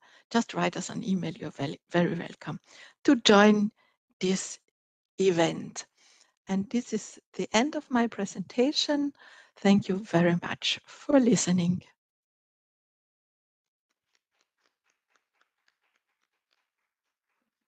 Thank you also very much for your presentation and the very interesting equity project. We will now go to Spain and the SteamBrace project. We will hear Juancho Pons, who is the coordinator of the project, and he's the project manager at Edelweiss Publishing House, which is the coordinator of the SteamBrace project. And the title of the presentation is SteamBrace, Empowering Future Innovators Through STEAM Education, Bridging the Gender Gap in STEM Fields. Juancho, you can share your screens. Thank you, and we can hear you. Thank you very much. I hope that you can see my screen now. Yes, yes, we can see it. Just like all the participants, I only have one screen, so and let me know.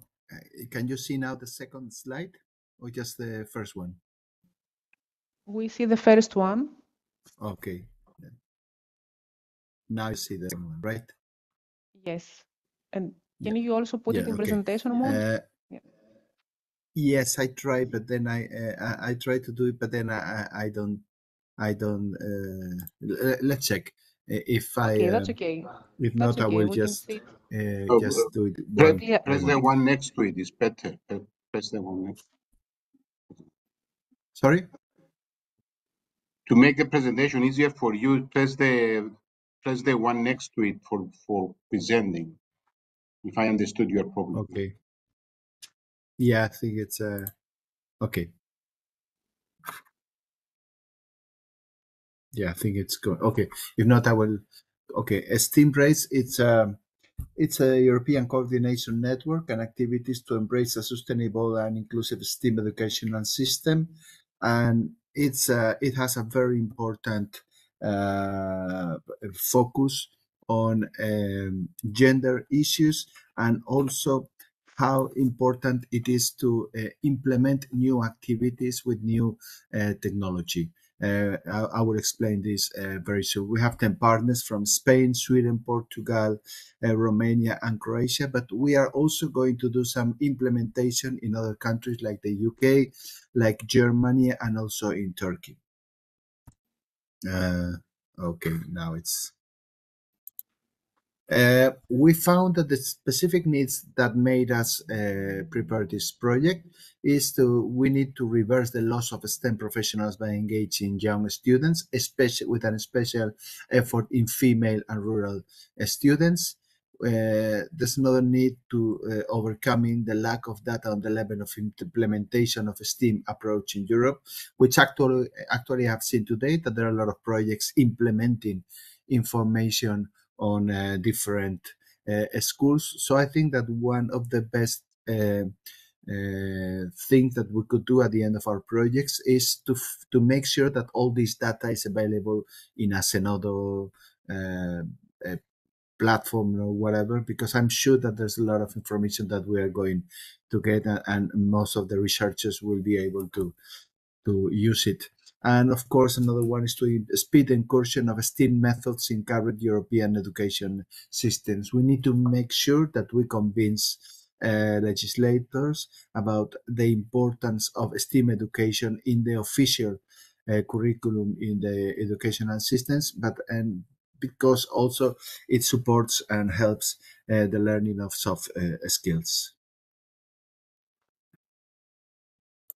These are the expected results we should have by 2027. Our project is expected to finish at the end of 2026.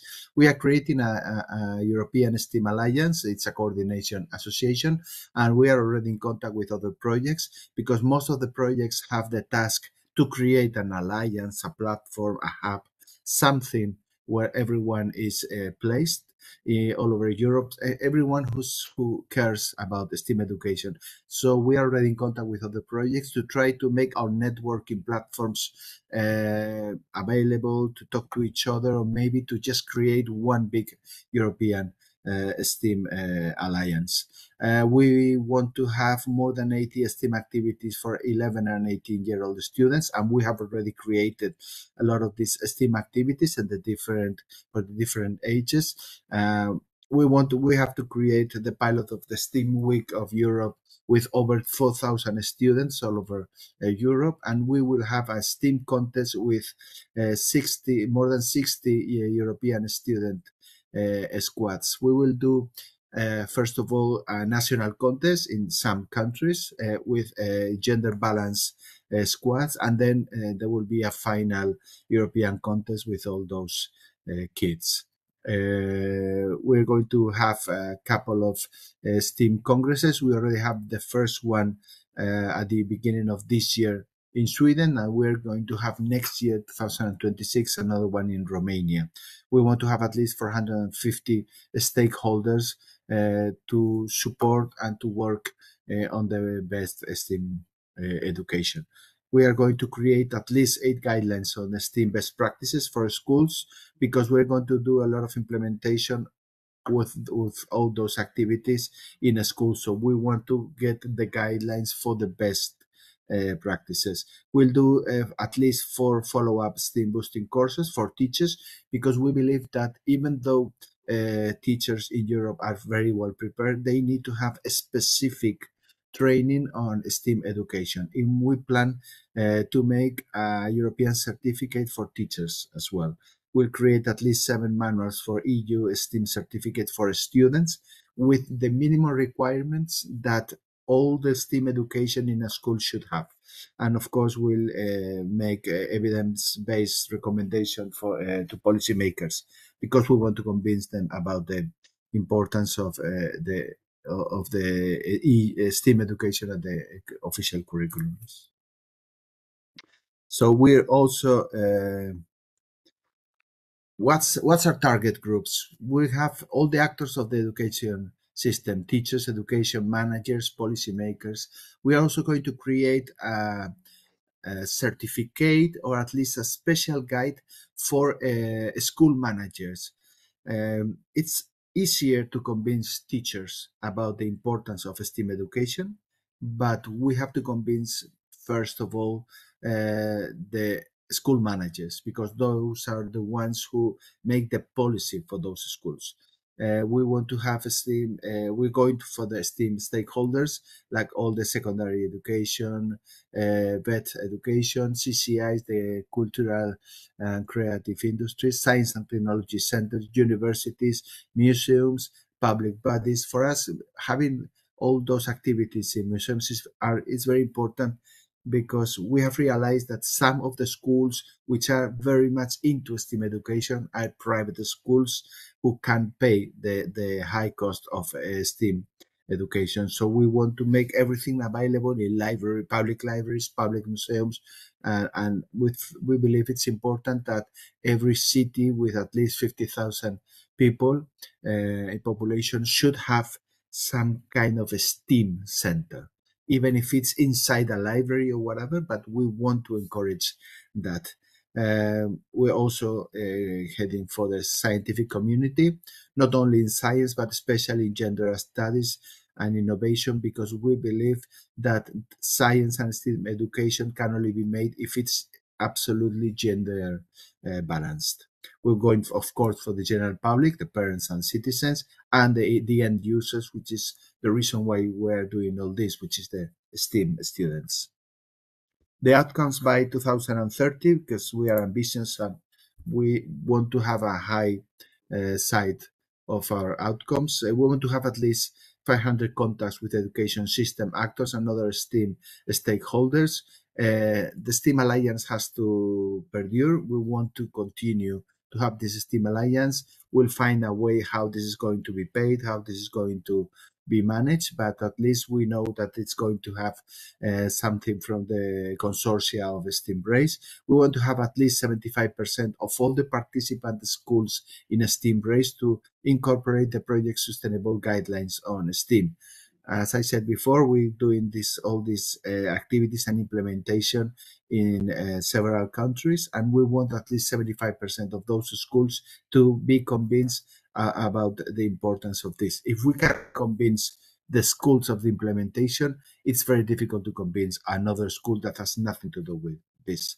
We want to triple the schools that include the STEAMbrace activities, more than 150, and we want to get to more than 2,500 STEAM trained students.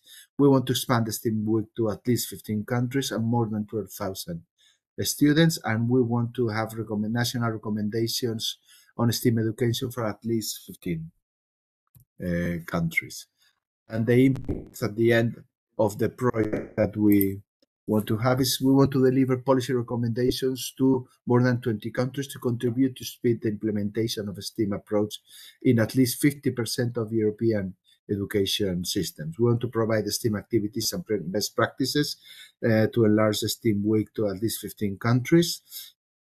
And we want to get to young students to become high achievers in mathematics, science, computer, and information literacy, which helps in reducing at least 9% the pupils that early leave education and training. And of course, we want to provide inclusive STEAM actions to raise more than 10% the number of students that pursue the STEAM careers and cut to less than 10% gap due to gender or geodemographic features.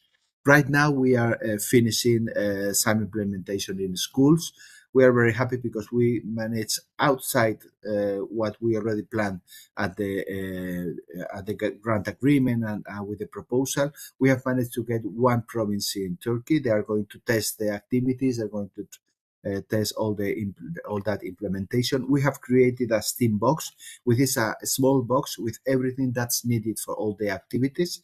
And we are always happy to find more schools, more countries that want to have those kids and want to have those implementations. We have decided into the project that we want to have as many stakeholders and as many schools supporting this. So if any of you at your projects or any of you wants to have information on this, we'll be very, very happy to talk about the national contest. We talk about that implementation, to talk about the STEAM box and all the activities. And the last thing I wanted to talk about is that we have also created outside the grant agreement and the proposal, some GPTs which are going to evaluate and assess the gender equality of all the activities that we have created. These GPTs can create new activities, STEAM activities, and we are going to offer that to all the schools because those GPTs can create new activities on different subjects, absolutely everything for different ages, but at the same time, this evaluates and assess the gender equality. We realized that school classrooms are not do not have problems with STEAM education, and school classrooms do not have a problem with gender equality. Actually, STEAM education is very equal, but in the classrooms, we find the same problems that we have in every school all over Europe. Boys trying to beat every other student because they cannot understand. It's a problem of patriarchy. That's for sure. They cannot understand that a girl is going to know much more than them. Usually, generally speaking, usually boys are more competitive and usually girls are more shy to raise her hand. So we are trying to use an approach with teachers to ask one boy then one girl. Then we more dynamics in the class to always make groups that encourage the participation of girls, because sometimes what they hear outside the classroom in the real life outside the schools is marking what the girls are what girls are doing in the classroom. And of course, if they don't have reference as an engineers, mathematicians, physics, whatever, chemists, being women, for being women, they are not going to give that step ahead. So we are working a lot also in that sense. So this is more or less try to use only 10 minutes the project of Steam Bridge, but I will be very happy. You can find, if you Google Steam Bridge, you will find a website. My email is there. I will be very happy to talk to anyone, whoever wants to ask for more information, because we're always happy to discuss about the STEAM education. Thank you very much. Thank you very much, Juancho. We will quickly go to the final presentation. We are way behind time. So I will now have the presentation from the Rod Steamer project. Mr. Vasilios Liakopoulos will be the presenter. He is a project manager and researcher at the Ελληνογερμανική Αγωγή, and he has a strong focus on promoting open school cooperation and enhancing STEAM education through the Living Labs methodology. And we will hear his presentation about Rod Steamer developing a STEAM roadmap for science education in Horizon Europe.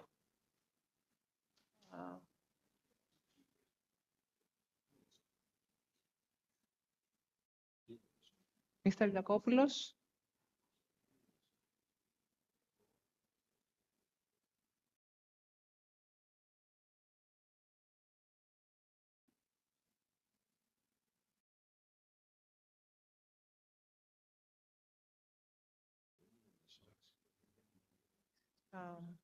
I saw him in the beginning.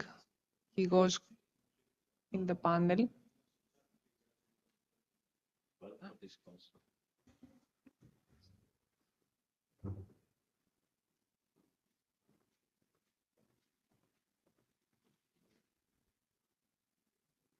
Δεν μπορώ να μπω από εδώ και πολύ. Μόνο οι πάνω έχουν πρόσβαση στο chat.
Okay.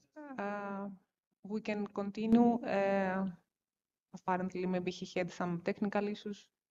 He didn't send. Okay, we can proceed with the brief panel discussion since we are behind time. Very brief. Okay, so I give the floor to Professor Kameas. He will moderate now.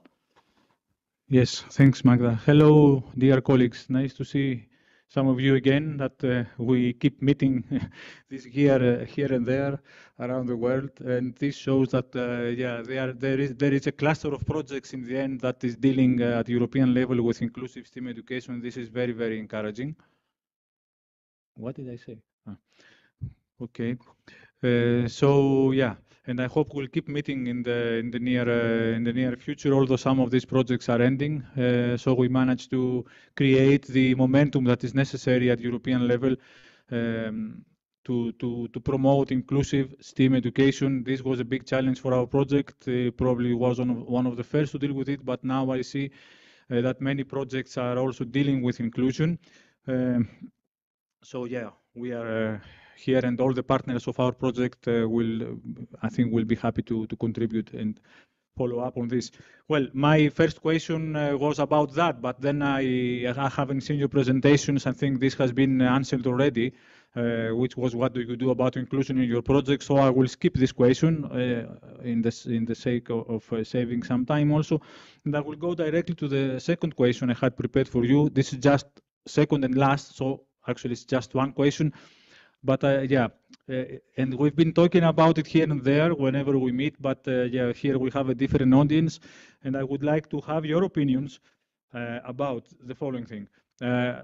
These are projects that have been funded in different programs, under different programs. We know that European Commission provides funding programs, provides instruments to fund projects about inclusive education, and these programs seem to be a bit fragmented. They have a different target audience, they have different objectives, let's say, different focus. So I wanted, now that we are here representing six related projects, I wanted to ask your suggestion, your proposal about specific synergies between different EC programs, European Commission programs, so as to continue research, to combine research, education, and practice to increase impact and sustainability regarding inclusive STEM education. Well, why should I start? Let's start with my friend Gregory. Okay. Yeah, it was good to see you again, and I think probably most of us will meet again in this meeting in Brussels on the 17th for teacher academies. I don't know if some of you will be coming.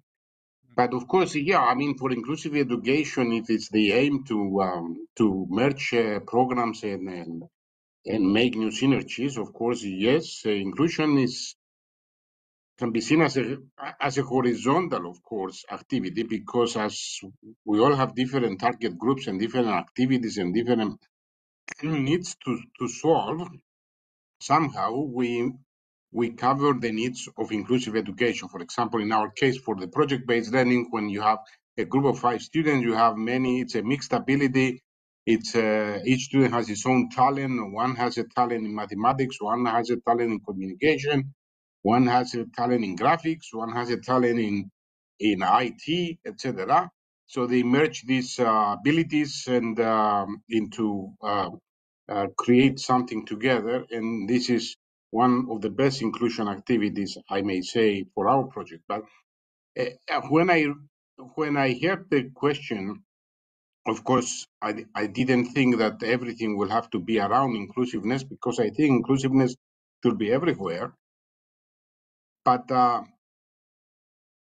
what I would suggest for merging things and for the different type of programs and target groups, as you said, because of the development of technology, I think the differentiation of, let's say, adult education, vocational education, school education, higher education, should be somehow merged eventually, because we whatever we do, we mix at least 2 of these areas, and And I don't see a point of having these sectors separately anymore,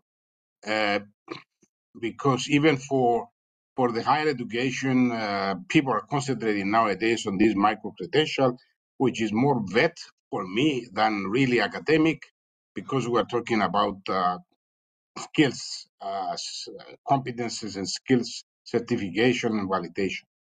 But regardless, let me make one more point, and then that's it. We all develop something that is useful for different target groups.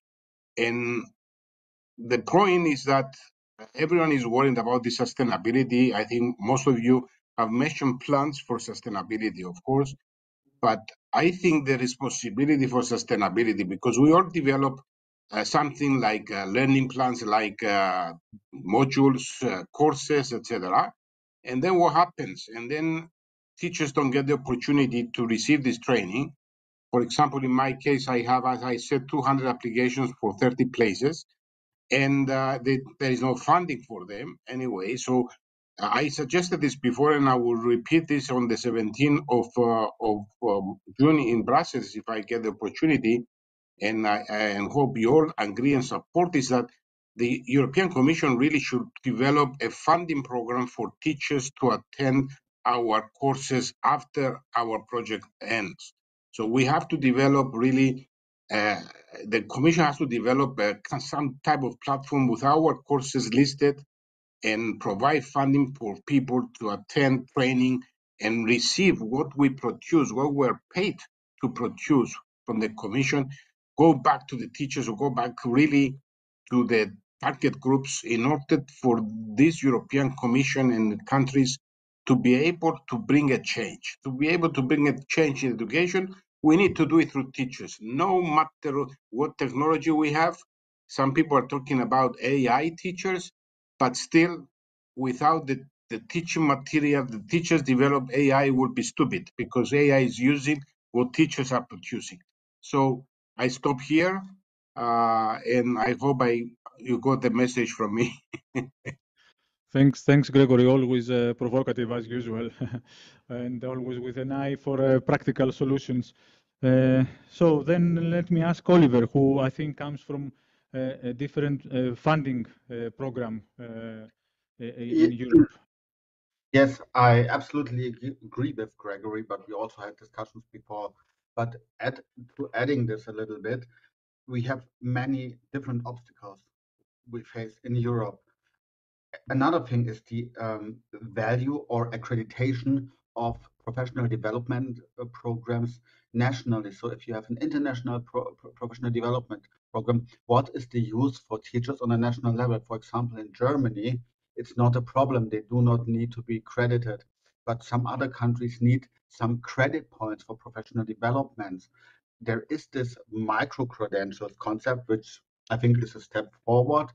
But again, here the European Union should, as they are working together with all countries in the European Union, should develop some concept that the professional development programs have an accreditation system that can be used also nationally. I think this would significantly improve the value also for teachers.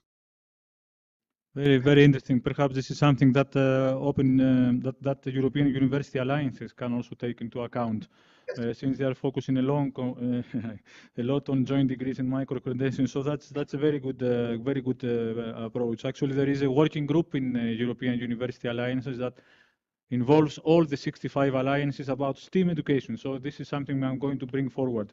Thanks, Oliver. Juancho, I think yours is one of the new programs, let's say, in this, if I remember correctly, started recently compared to the other, more recently compared to the other projects that we are running. So what is your, and this means you have a longer lifespan than our project. So what is your perspective until the end of your project? Sorry. Thank you, Achilles. Yes, our project is expected to finish at the end of next year. So we are right now in the middle of project SteamBrace. Our idea is that part of the sustainability of the alliance of the project is that we are probably going to focus on schools. We believe that the schools should be able to give the teachers time or even to pay for some of that training. Of course, the best training would be in the university. We believe that the new teachers should be coming from the university with all that training being made. But for the teachers who are already in the schools right now, we believe that it's the schools, or maybe if it's a public school, maybe the national governments that have to pay for those for that training. But right now we are focusing on some private schools where we know that those schools are going to pay for that, because we believe that we cannot ask teachers just to only the most enthusiastic teachers are going to use their own spare time or money to do the training, but most of them won't. So we believe it should go in the schools. I'm pretty sure that the teachers here in this room and in the online room agree very much with you. And I'm happy to see that what you say is complementary to what Oliver and Gregory said, that in addition to what the European Commission does for this, the different countries should also take up their responsibilities and support, so that the two, let's say, attempts meet somewhere in between, and the teachers will benefit from both ways, let's say. So that's really interesting. And then the last speakers, the last project representatives that are here, Stefano and Mirella, please let us have your opinion regarding the different funding programs, how they could collaborate, and what you could see as sustainability measures for the results that are being achieved or will be achieved out of all our projects. Stefano, can I? Yeah, please. So I have two things, actually. What I'm thinking that while I'm hearing what you are saying, it's actually a lot of times that I had something to say to the different people here, how we can actually collaborate, or what is possible to some of the good connection that we can get, or something like that. So, but this is not the space for that. So it would be actually very good that we from time to time have online meetings between us where we can actually talk about how to collaborate. That's anyway not so expensive than more few hours here and there. That's one thing. Another thing, you mentioned also that you had several conferences here and there. Maybe it's important that we actually get invitation to our projects, like two places for this project in this conference. Then it will be more possible to come and to see each other eyes in eyes and talk about it. And a last thing that I really need is actually that Magda, who sent all of these emails, actually send us emails of each other, so that we actually can talk to each other if it's something. If you That's agree, one of thing. course we can do that. If you all agree, yes, we need your permission for that, but if you agree, of course. Yeah. And if you are asking about our project, what we actually think about sustainability about it, I think that we are just started of highlighting the problems in inclusion, because we always think that we include, but we actually have so much space to improvement. So for me, the hope is that we have those coffee breaks on Thursdays where you are welcome. Or that we have actually a testing of our materials in the September, later after the summer break, where people actually hear more about it, that it's actually important. I was so happy to hear that you talked from Spain about it, also about the gender. That's something that's happening everywhere, and that the boys have problems to get up in high school with a math because they are boys, and that's not all right. So there's somewhere in the line we have actually some kind of didactical things together, and IE is also one of the things that we have together with another projects and whatever. So it's about highlighting it and trying to get more possession in talking about it, you know. And That's and if I can add, our Sensei project embodies this approach by combining education, research, and values to foster inclusive schools, no? And so strong coordination among partners for our experience is essential to fully leverage these synergies and achieve lasting results. So I mean, it's important to underline the process also. Great. When you created a new culture of inclusion, I mean. Great ideas. Thank you. And hopefully we'll have the opportunity, those of us who will be there, to repeat them during this Teacher Academies Summit event in Brussels in a couple of weeks. Also, yes, Mirela, if you invite us, we promise to join the coffee sessions. In addition to you are welcome. We like to speak. We also like coffee, so you know you got us there. Exactly. And thank you. Yeah, we'll also send you the link to our inclusive STEAM Education Alliance. That is a sustainability outcome of our project. So perhaps in that context, we can form a working group and bring these things as far as we can push them. So yeah, great. Thank you all. Thanks for your time and your patience. Can I add something, Achille? Yes, yes.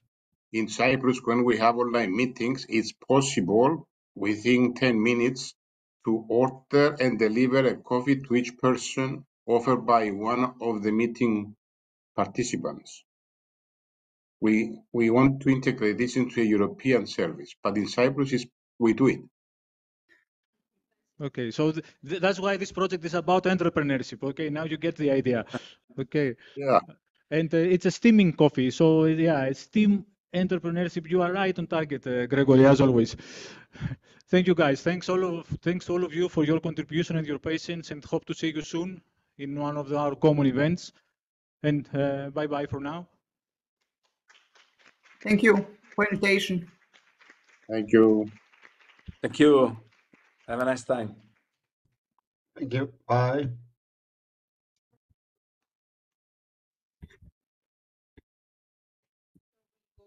Έχει ένα stick εδώ πέρα, δεν ξέρω τι μου είναι.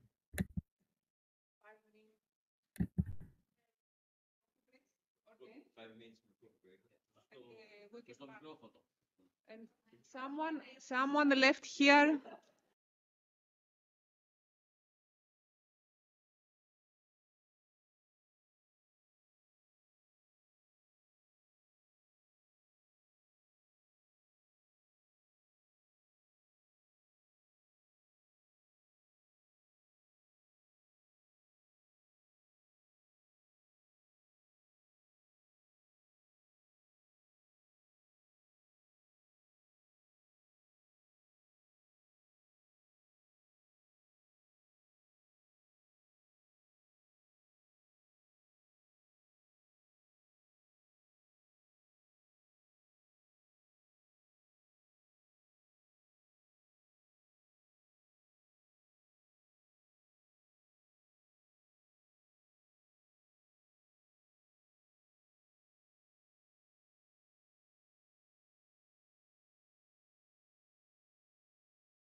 τελευταία συνεδρία του συνεδρίου μας, η οποία θα γίνει στα ελληνικά, περνάμε στα ελληνικά. Έχουμε περισσότερους εδώ με διαζώσεις συμμετοχή, έχουμε και μερικούς εξ αποστάσεως. Ευχαριστούμε για τη συμμετοχή στο συνέδριο και για όσα κάνετε στην τάξη με τους μαθητές σας και ανυπομονούμε να τα ακούσουμε. Λοιπόν, ξεκινάμε με την παρουσίαση της κυρίας Τσουρέκη, της κυρίας Γκανά και της κυρίας Γκίκα από το 3ο Γυμνάσιο Αιγείου με τίτλο «Designing a Renewable Energy Community». Μπορείτε να ξεκινήσετε. Ευχαριστούμε. Καλησπέρα σε όλους. Ονομάζομαι Γκανά Μαρία, είμαι εκπαιδευτικός πληροφορικής. Η κυρία Τσουρέκη Ελένη είναι διευθύντρια στο σχολείο μας, το 3ο Γυμνάσιο Αιγείου, και θα σας παρουσιάσουμε το πρόγραμμα που σχεδιάσαμε, το οποίο ονομάζεται «Σχεδιάζουμε μια κοινότητα με ανανεώσιμες πηγές ενέργειας». Μαζί μας στο πρόγραμμα ήταν η κυρία Γκίκα Κωνσταντίνα, φιλόλογος, και η κυρία Βαρδάκη Στέλλα, τεχνολόγος, που δεν μπόρεσαν να είναι σήμερα εδώ. Θα περάσω λίγο τα αρχικά και θα σας πω γιατί το κάναμε αυτό, πώς ξεκίνησαν όλα. Ουσιαστικά όλα ξεκίνησαν από την ημερίδα που είχε διοργανώσει η ερευνητική ομάδα Daisy εδώ του ΕΑΠ μαζί με τις συμβούλους εκπαίδευσης Αχαΐας το Σεπτέμβριο του 2024. Εκπαιδευτικοί λοιπόν από το σχολείο μας συμμετείχαν στη συγκεκριμένη ημερίδα, ενημερώθηκαν και μας μετέφεραν όλη την εμπειρία τους. Αργότερα η κυρία Αντωνοπούλου απίφθινε πρόσκληση να ενταχθούμε σε δίκτυο σχολείων για την συμπεριληπτική STEAM εκπαίδευση. Συμμετείχαμε, παρακολουθήσαμε σχετικές επιμορφώσεις μαζί με την κυρία Αντωνοπούλου και μετά αποφασίσαμε σαν εκπαιδευτικοί του σχολείου μας να συνεργαστούμε και να προσπαθήσουμε και εμείς να εκπονήσουμε ένα τέτοιο πρόγραμμα. Το όραμά μας ήταν να μπορέσουμε αυτήν την καινοτόμα προσέγγιση να την δώσουμε και εμείς στους μαθητές μας. Ναι.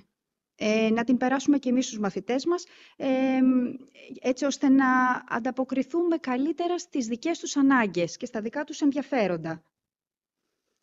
Επιλέξαμε το θέμα των ανανεώσιμων πηγών ενέργειας. Επιλέξαμε αυτό το θέμα γιατί σκεφτήκαμε ότι είναι η ενέργεια είναι ένα ζήτημα που απασχολεί όλες τις κοινωνίες του 21ου αιώνα. Ένα θέμα που θα μπορούσαμε να το προσεγγίσουμε διαθεματικά.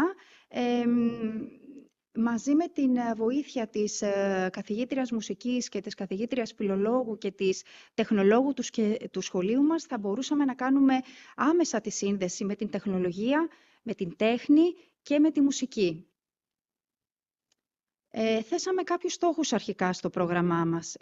Οι στόχοι είναι πρώτα απ' όλα να αναγνωρίσουν και να γνωρίσουν οι μαθητές τι είναι οι ανανεώσιμες πηγές ενέργειας και πώς αυτές λειτουργούν, να αναπτύξουν δεξιότητες αναζήτησης, αξιολόγησης και τελικά επιλογής έγκυρων πηγών, να καλλιεργήσουν ένα ομαδικό πνεύμα, ένα πνεύμα συνεργασίας και αλληλεγγύης μεταξύ τους, να ενθαρρύνουμε τη δημιουργική σκέψη των μαθητών μας, να δημιουργήσουμε ένα μαθησιακό περιβάλλον χωρίς αποκλεισμούς και φυσικά να αναπτύξουν όσο γίνεται παραπάνω τις γνώσεις τους πάνω στους διάφορους τομείς της STEAM προσέγγισης.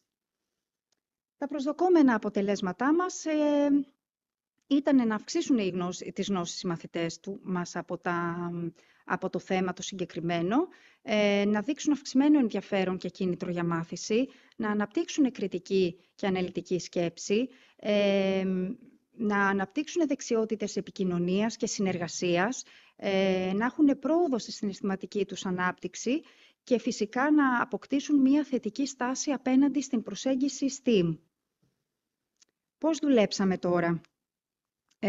Περάσαμε μέσα από όλα τα στάδια της STEAM προσέγγισης, αλλά ουσιαστικά χωρίς διακριτά όρια μεταξύ τους. Ο κάθε ένας από εμάς ανέλαβε ένα κομμάτι και προσπαθούσε μέσα από τον δικό του το επιστημονικό πεδίο να το μεταδώσει στους μαθητές και να τους κάνει να συνεργαστούν όλοι μαζί για να παράγουν ένα αποτέλεσμα. Το όραμά μας εξακολουθούσε και ήταν να δώσουμε στους μαθητές να προσεγγίσουν το θέμα οι μαθητές με βάση τα δικά τους ενδιαφέροντα. Στο κομμάτι της επιστήμης τώρα.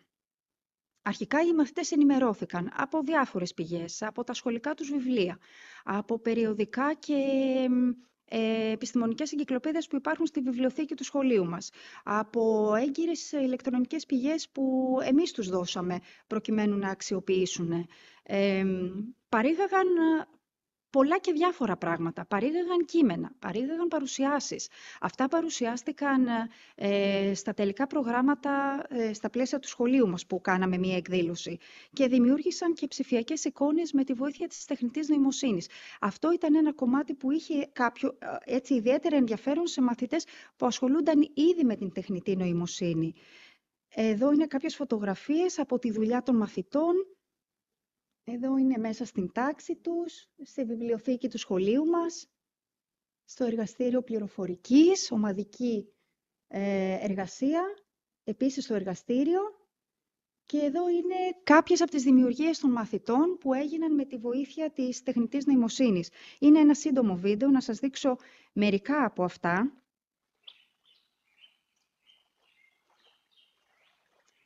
Το θέμα ήταν οι ανανεώσιμες πηγές ενέργειας και διάφορες προτροπές που θα άλλαζαν κάθε φορά τον τρόπο που θα απεικονίζονταν αυτές. Διάφορα είδη τέχνης δηλαδή. Είδατε τον ιμπρεσιονισμό, τον κυβισμό πριν, τον φουτουρισμό τώρα. Για τον ιμπρεσιονισμό θα σας μιλήσει πιο συγκεκριμένα η κυρία Τσουρέκη σε λίγο. Σουρεαλισμός. Αυτές όλες ήταν δουλειές που φτιάξανε μαθητές μας. Μπαρόκ και υποδηγισμός.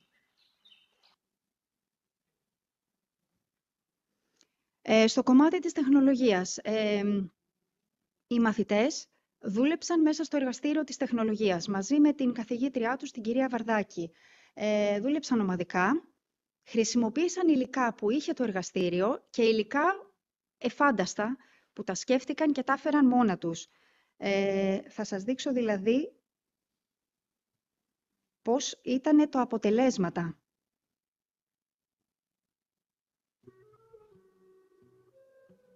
Αυτές είναι μακέτες που κατασκεύασαν οι μαθητές μέσα στο εργαστήριο.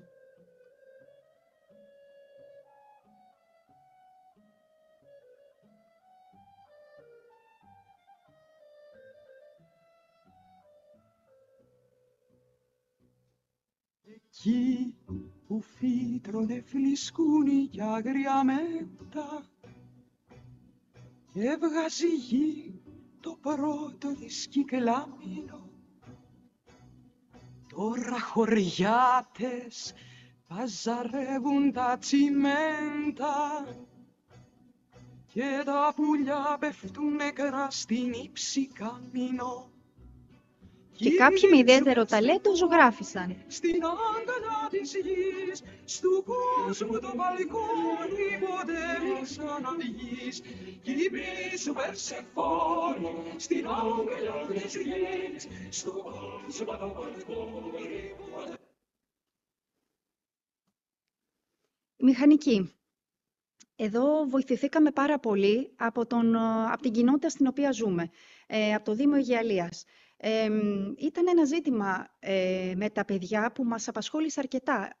Οι ανανεώσιμες πηγές, είδαν τα παιδιά ποιες είναι, τις αναγνώρισαν, είδαν τις λειτουργίες τους, αλλά τελικά έπρεπε να δούνε και πώς αυτές μπορούν να μπουν μέσα σε μια κοινωνία. Ο Δήμος μας λοιπόν ήταν μια καλή περίπτωση, γιατί μας έδωσε τη δυνατότητα μέσα από ένα έργο που έχει γίνει τα τελευταία χρόνια να μπορέσουν οι μαθητές να δούνε πώς στην πραγματικότητα μπορούν να ενσωματωθούν σε μια κοινότητα. Αυτή η φωτογραφία είναι από τον παραλιακό δρόμο του Αιγείου και δείχνει αυτές οι λάμπες φωτισμού, έχουν ηλιακό πάνελ και στηρίζονται λοιπόν στην ηλιακή ενέργεια. Με αυτούς τους λαμπτήρες τα τελευταία χρόνια έχουν πολλοί δρόμοι φωταγωγηθεί, προκειμένου να αντικαταστήσουν τους παλιούς λαμπτήρες. Επίσης, έχει γίνει και μια ενεργειακή αναβάθμιση στο οδικό δίκτυο. Τα παιδιά όλα αυτά τα βλέπουν γύρω τους. Τα βλέπουν στα πεζοδρόμια και στις διαβάσεις την ώρα που διασχίζουν την πόλη μας. Πάλι με τον ίδιο τρόπο, με βάση την ηλεκτρική ενέργεια, σωρεύει ενέργεια έτσι ώστε το βράδυ να ακτινοβολούν οι διαβάσεις, να περνούν με ασφάλεια οι πεζοί. Αυτές εδώ οι φωτογραφίες είναι ακριβώς έξω από την πόρτα του σχολείου μας. Κατά τη διάρκεια του Πάσχα ήρθε ο Δήμος και τοποθέτησε αυτές τις πινακίδες, οι οποίες πάνω έχουν επίσης ένα ηλιακό πάνελ, το οποίο λειτουργεί με την ηλιακή ενέργεια. Τα παιδιά, εφόσον θέλουν να περάσουν το δρόμο, αγγίζουν μια πινακίδα αφής που υπάρχει πάνω στο κοντάρι ουσιαστικά της πινακίδας και αρχίζουν και αναβοσβήνουν πάρα πολλά LED φώτα, έτσι ώστε να κινητοποιήσουν αυτούς που πάνε με το αυτοκίνητό τους να διασχίσουν το δρόμο, για να σταματήσουν ουσιαστικά. Αυτό έχει τοποθετηθεί σε 33 σημεία, έξω από πολλά επικίνδυνα σημεία της πόλης μας, επίσης σχολεία, αλλά επίσης και μέσα στο κέντρο της πόλης μας, για τους πολίτες που θέλουν να διασχίσουν με ασφάλεια το δρόμο. Και φτάσαμε στα μαθηματικά του Δήμου μας. Εδώ με τα παιδιά ήρθαμε σε μια συζήτηση για το τελικά το κόστος είναι κάτι που ένας Δήμος μπορεί να το αντέξει. Θα βοηθηθεί εάν χρησιμοποιήσει ανανεώσιμες πηγές ενέργειας. Και με βάση μελέτες του Δήμου μας είδαμε ότι το ετήσιο συνολικό όφελος του Δήμου μας ήταν 577.000 ευρώ, ενώ για κανονική ηλεκτροδότηση από ηλεκτρική δηλαδή ενέργεια θα ήταν 1.230.000 ευρώ, είχαν ένα όφελος 72,93%. Και περνάμε στο κομμάτι της τέχνης. Εδώ τα παιδιά μελέτησαν το μύθο της Περσεφόνης. Μαζί με την κυρία Γκίκα, τη φιλόλογό τους, κάνανε ένα παραλληλισμό της αρπαγής της Περσεφόνης με την αρπαγή της φύσης από την ανθρώπινη δραστηριότητα. Είδαν πώς ήταν η Ελευσίνα τα αρχαία μας χρόνια και πώς είναι σήμερα. Εδώ είναι ένα βίντεο, πιστεύω ότι θα... Ωραία. Είδαν τα έργα τέχνης, είδαν τα ελευσίνια μυστήρια, είδαν τον τρόπο που οι πρόγονοί μας υμνούσαν τη φύση, την προστάτευαν, την είχαν για θεά τους, και μετά βέβαια είδαν και την καταστροφή στο συγκεκριμένο τόπο που υπάρχει σήμερα, τη βιομηχανική δηλαδή Ελευσίνα.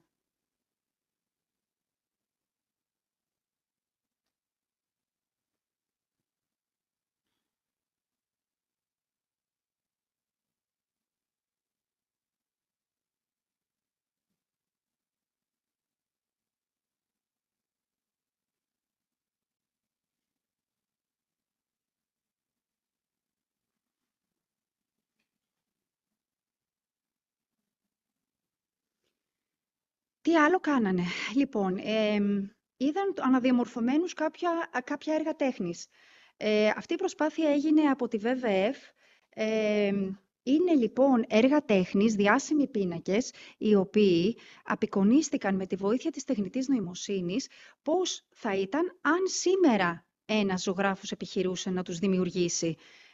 Δείχνει λοιπόν την αύξηση της θάλασσας, τη στάθμιση της θάλασσας, δείχνει τους κλιματικούς μετανάστες, δείχνει την ξηρασία που επικρατεί σε ποτάμια, σε καλλιέργειες και την εξαφάνιση των ειδών. Όταν ολοκληρώθηκε αυτό το κομμάτι, κάποιοι μαθητές έγραψαν ποίηματα για αυτά που νιώσανε από αυτά που είδανε. Έγραψαν λοιπόν κάποια χαϊκού και κάποια ποίηματα, θα τα δείτε τώρα στη συνέχεια.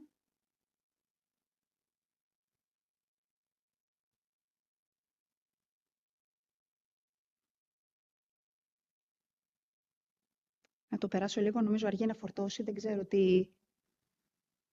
Πάω στην επόμενη. Σειρά. Λοιπόν, εμείς αποφασίσαμε να ασχοληθούμε με τον ιμπρεσιονισμό μέσα από το πρίσμα του STEAM. Εξετάζοντας τον ιμπρεσιονισμό, μπορούμε να τον δούμε όχι μόνο ως καλλιτεχνικό κίνημα, αλλά σαν μια πλούσια σύνθεση ανθρώπινης εφηβείας, τεχνολογικής ανάπτυξης, επιστημονικής ανάπτυξης, επιστημονικής κατανόησης και κυρίως ως σημείο έκφρασης, ως ένα κίνημα έκφρασης. Για να δούμε όμως, πριν ξεκινήσουμε τις δραστηριότητες που κάναμε τα παιδιά μας, πώς το συνδέσαμε με τα παιδιά μας όσον αφορά το STEM. Στην επιστήμη. Μιλάμε για την οπτική και φως. Οι ιμπρεσιονιστές βεβαίως γοητεύονταν από το φως και από τις επιδράσεις τους. Έτσι, αυτό συνδέεται ιδιαίτερα με την επιστήμη της οπτικής, που περιλαμβάνει τη θεωρία των χρωμάτων. Οι ιμπρεσιονιστές χρησιμοποιούσαν συμπληρωματικά χρώματα και συνέθεταν καθαρά χρώματα, ούτως ώστε να δώσουν αυτό το εφέ, τα ζωντανά εφέ, γιατί όπως είναι γνωστό, ένας ιμπρεσιονιστικός πίνακας για να μπορέσει να ειδωθεί πραγματικά από έναν θεατή θα πρέπει να βρίσκεται σε μια συγκεκριμένη απόσταση. Ατμοσφαιρική προοπτική. Η απεικόνιση τώρα των ατμοσφαιρικών φαινομένων, όπως είναι η ομίχλη, αντανακλά την κατανόηση του φως. Πώς δηλαδή το φως αλληλεπιδρά με τα στοιχεία της φύσης, με τα σωματίδια της φύσης. Όσον αφορά στην αντίληψη και στο ανθρώπινο μάτι, εδώ μιλάμε για την επιστήμη της ανθρώπινης όρασης και βεβαίως της ψυχολογίας. Πώς ερμηνεύει ο εγκέφαλος τις πινελιές για να σχηματίσει μια συνεκτική εικόνα. Πάμε στην τεχνολογία. Πώς το συνδέουμε. 19ος αιώνας. Έχουμε εξέλιξη στη χημική βιομηχανία, οδηγώντας σε πιο σταθερές και ζωντανές χρωστικές ουσίες. Δηλαδή, το κίτρινο του καδμίου, το μπλε του κοβαλτίου, φορητά καβαλέτα και σωληνάρια χρωμάτων, στα οποία χρησιμοποιούσαν οι ιμπρεσιονιστές, ούτως ώστε να μπορέσουν να ζωγραφίσουν στην ύπαιθρο. Και βεβαίως φωτογραφία. Ο 19ος αιώνας έχει ως σημείο αναφοράς τη φωτογραφία. Γιατί το λέω αυτό? Γιατί πιθανόν και οι ιμπρεσιονιστές να επηρεάστηκαν ή αν θέλετε, όχι πιθανόν επηρεάστηκαν, αλλά αν θέλετε να αποτέλεσε ένα κίνητρο, ούτως ώστε να δημιουργηθεί ο ιμπρεσιονισμός. Με ποια έννοια? Γιατί ναι μεν η φωτογραφία αποτυπώνει τη στιγμή, αποτυπώνει την εντύπωση, αλλά δεν αποτυπώνει την έκφραση, δεν αποτυπώνει τα αισθήματα, τις αισθήσεις, την υποκειμενική εμπειρία του φως και του φωτός και του χρώματος. Όσον αφορά στη μηχανική, εδώ δεν μπορούμε να μιλήσουμε ακριβώς με την στενή έννοια του όρου μηχανική, μπορούμε να μιλήσουμε όμως για τη μηχανική του οπτικού αποτελέσματος. Κατασκεύασαν δηλαδή πίνακες για να δημιουργήσουν μια συγκεκριμένη οπτική εμπειρία για το θεατή. Και φυσικά καινοτομία στα καλλιτεχνικά εργαλεία. Ήταν τα καβαλέτα, ήταν οι προασταραμένοι καμβάδες. Τώρα για την τέχνη, τι να μιλήσω, για την τέχνη είναι γνωστό. Άλλωστε, προετοίμασε το μετεμπρεσιονισμό, προετοίμασε το φοβισμό, τον εξπρεσιονισμό. Να μιλήσουμε λίγο για τα μαθηματικά. Πώς τα παιδιά είδαν ότι συνδέονται τα μαθηματικά με τον ιμπρεσιονισμό. Προοπτική και γεωμετρία. Τα έργα των ιμπρεσιονιστών εμπλέκονται σιωπηρά με γεωμετρικές αρχές. Εδώ πρέπει να μιλήσουμε, να πούμε ότι η προοπτική που έχει τις ρίζες στα μαθηματικά ήταν μια, μπορούμε να πούμε, απόκλιση συνειδητά των ιμπρεσιονιστών από αυτή, προκειμένου να πετύχουν ένα καλλιτεχνικό αποτέλεσμα. Αναλογία και σύνθεση. Τι εννοούμε? Η διάταξη τώρα μέσα σε ένα πίνακα των στοιχείων, είτε αυτά ήταν δέντρα, ήταν οτιδήποτε τέλος πάντων στοιχεία, είναι αυθόρμητοι βεβαίως, αλλά ακολουθούν αρχές, υποκείμενες, αναλογίες και ισορροπίας, οι οποίες γίνονται μαθηματικές βάσεις, όπως είναι η χρυσή τομή, ο κανόνας των τρίτων. Και φυσικά να μιλήσουμε για φράκταλ. Τι εννοούμε? Ο τρόπος που οι ιμπρεσιονιστές απεικόνιζαν φυσικά στοιχεία, τα απεικόνιζαν με ένα μοτίβο επαναλαμβανόμενο, το οποίο ήταν ακανόνιστο. Εδώ προκαλεί συνδέσεις με τη φράκταλ γεωμετρία και περιγράφει βεβαίως και παρόμοια πολύπλοκα μοτίβα στη φύση. Τώρα, εκτός από την ζωγραφική, να μην μιλήσουμε και για το ραβέλ και για τον πολερό βασικά, με το επαναλαμβανόμενο μοτίβο. Αφού ερεύνησαν όλα αυτά οι μαθητές μας, προχωρήσαμε στο εξής. Παρέθεσα δύο πίνακες. Ο ένας είναι του Βελάσκεφ, 17ος αιώνας, και ο άλλος είναι βεβαίως ο ιμπρεσιονισμός του Μονέ. Ζητήσαμε στα παιδιά να καταθέσουν τις απόψεις τους. Δεν ξέρανε τι είδους πίνακες είναι αυτοί και σε ποια περίοδο ανήκουν. Εν συνεχεία, αφού πια κατέθεσαν τις απόψεις και τις διαφορές τους, μιλήσαμε για τον Ιμπρεσιονισμό. Παρουσιάσαμε, να μην μακρηγορώ όμως αυτό, και βεβαίως αρχίσανε να κάνουν σχολιασμό στο φως, στη σκιά, στα περιγράμματα και κυρίως και στις μορφές, το σημαντικό. Συνεχίζουμε κάνοντας μια σύντομη αναφορά στο συμβολισμό. Και βεβαίως μιλήσαμε για Στεφάν Μαλαρμέ. Δεν διαβάσαμε το ποίημα του Στεφάν Μαλαρμέ, ούτε τους είπα τι ακριβώς είναι, ούτε ακούσανε το ποίημα σαν ποίημα. Απλά ακούσανε τη μουσική. Δεν ξέρανε το περιεχόμενο της μουσικής και ζητήσαμε να αποτυπώσουν εικόνες ακούγοντας αυτό το έργο.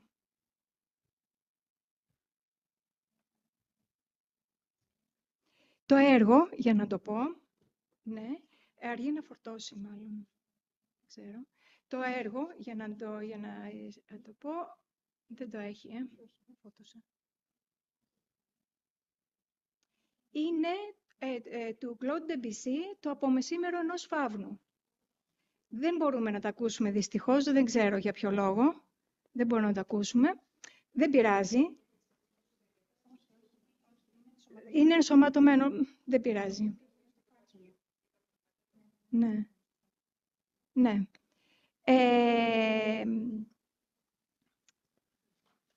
Ακούστε λοιπόν τι γράψαν οι μαθητές μας.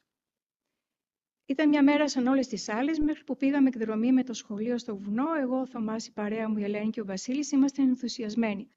Σημειωτέων, δεν ξέρανε τα παιδιά σε τι περιβάλλον εκτιλήσεται.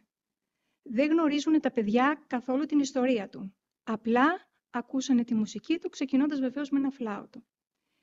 Ο καθηγητής της φυσικής μας έλεγε για τα είδη των φυτών και των ζώων που ζούσαν εκεί. Ήταν λες και είχαμε μπει σε ένα άλλο κόσμο, ένα κόσμο γεμάτο ομορφιά και ηρεμία.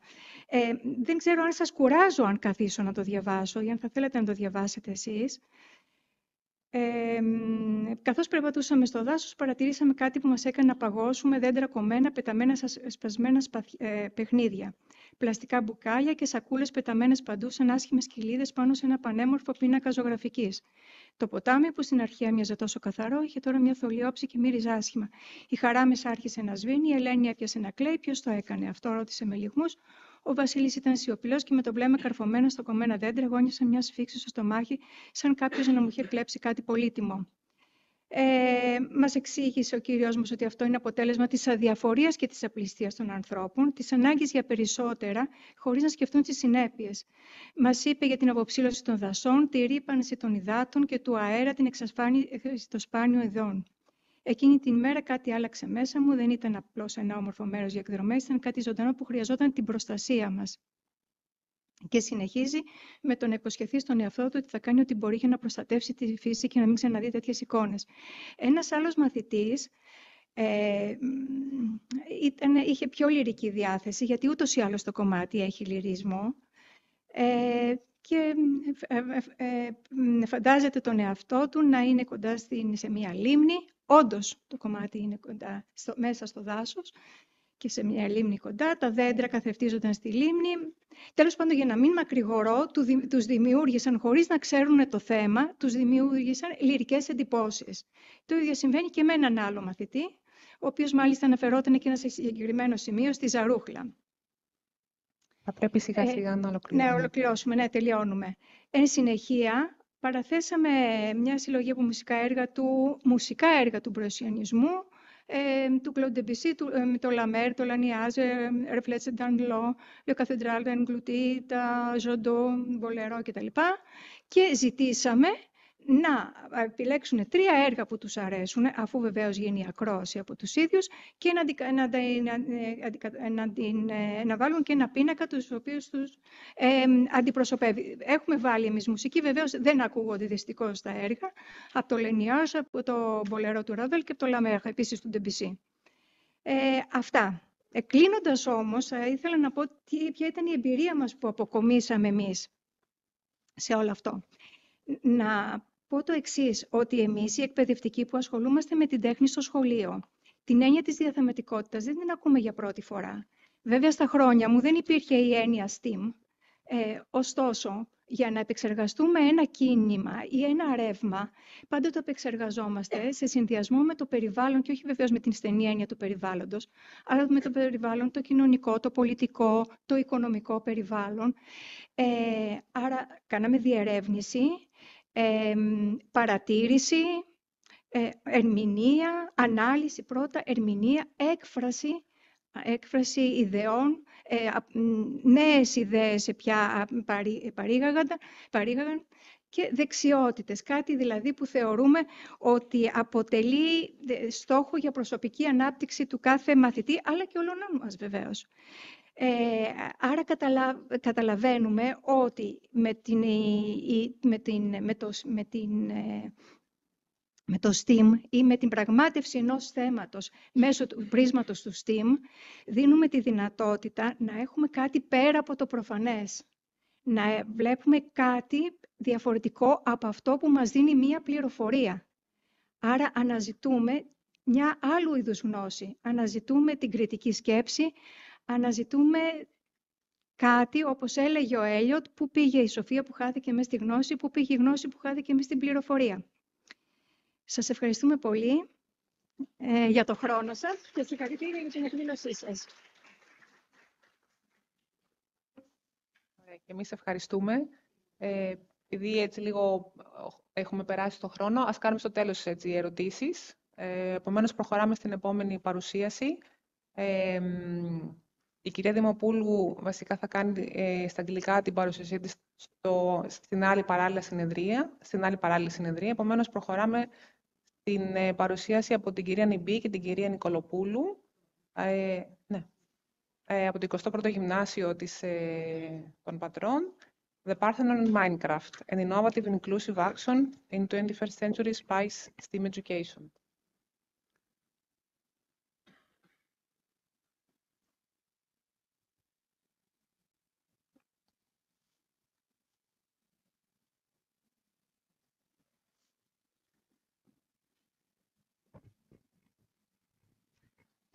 Ονομάζομαι Νιμπή Μαρία και είμαι φιλόλογος ειδικής και ενταξιακής εκπαίδευσης στο 21ο Γυμνάσιο Πατρών. Συνεργάτηδά μου και συνάδελφος αγαπημένη, η κυρία Νικολοπούλου Εκατερίνη, φιλόλογος και η ίδια στο ίδιο σχολείο. Θα σας παρουσιάσουμε τον Παρθενώνα στο Minecraft, μια καινοτόμο συμπεριληπτική δράση στην εκπαίδευση SpicE STEAM του 21ου αιώνα. Τι συμβαίνει άραγε όταν η παιδαγωγική πράξη συναντά την πολιτισμική κληρονομιά και η πολιτισμική κληρονομιά συναντά την ψηφιακή δημιουργία και γίνεται μοντέλο συμπερίληψης και καινοτομίας σε ένα άτυπο μαθησιακό περιβάλλον. Στο 21ο Γυμνάσιο Πατρών αποφασίσαμε να πειραματιστούμε και να δοκιμάσουμε να δούμε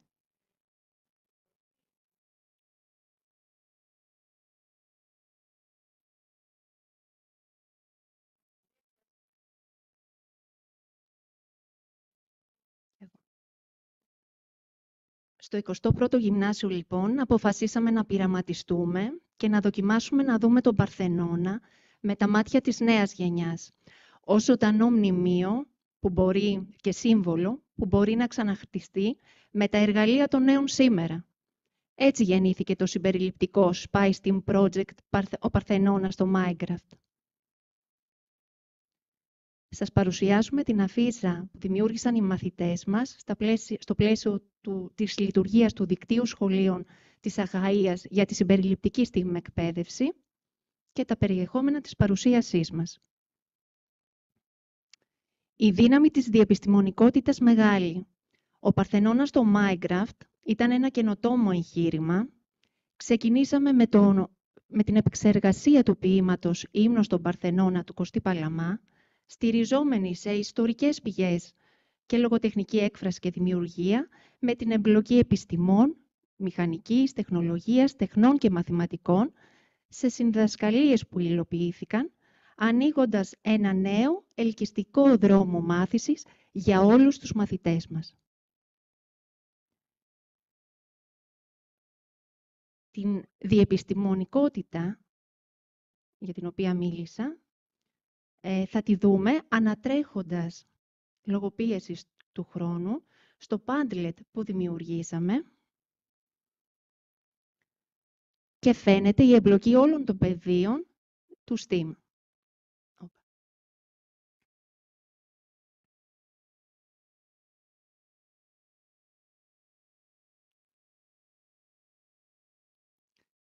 Όπως προανέφερα, έγιναν συνδιδασκαλίες με την καθηγήτρια την κυρία Παναγοπούλου Ειρήνη στα μαθηματικά, αναλύοντας τη χρυσή τομή, συνδιδασκαλίες και με τη φιλόλογο του τμήματος, με διδακτικές επισκέψεις στη στέγη γραμμάτων, με αξιοποίηση της μουσεοσυσκευής του Μουσείου της Ακρόπολης, με διάφορες ομαδικές εργασίες που έγιναν κατά τη διάρκεια, μέσα μάλλον στο σπίτι του Κωστή Παλαμά.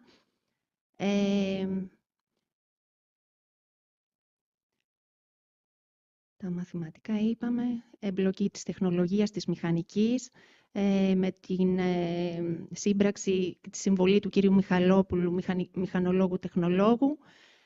Ο κύριος Ανδρέας Ιφαντής, υποδιευθυντής του σχολείου, συνέβαλε και αυτό σε συνδιδασκαλίες, είναι φυσικός. Και γυρίζουμε στην διαφάνεια, στην παρουσίασή μας. Ανέφερα λοιπόν προηγουμένως,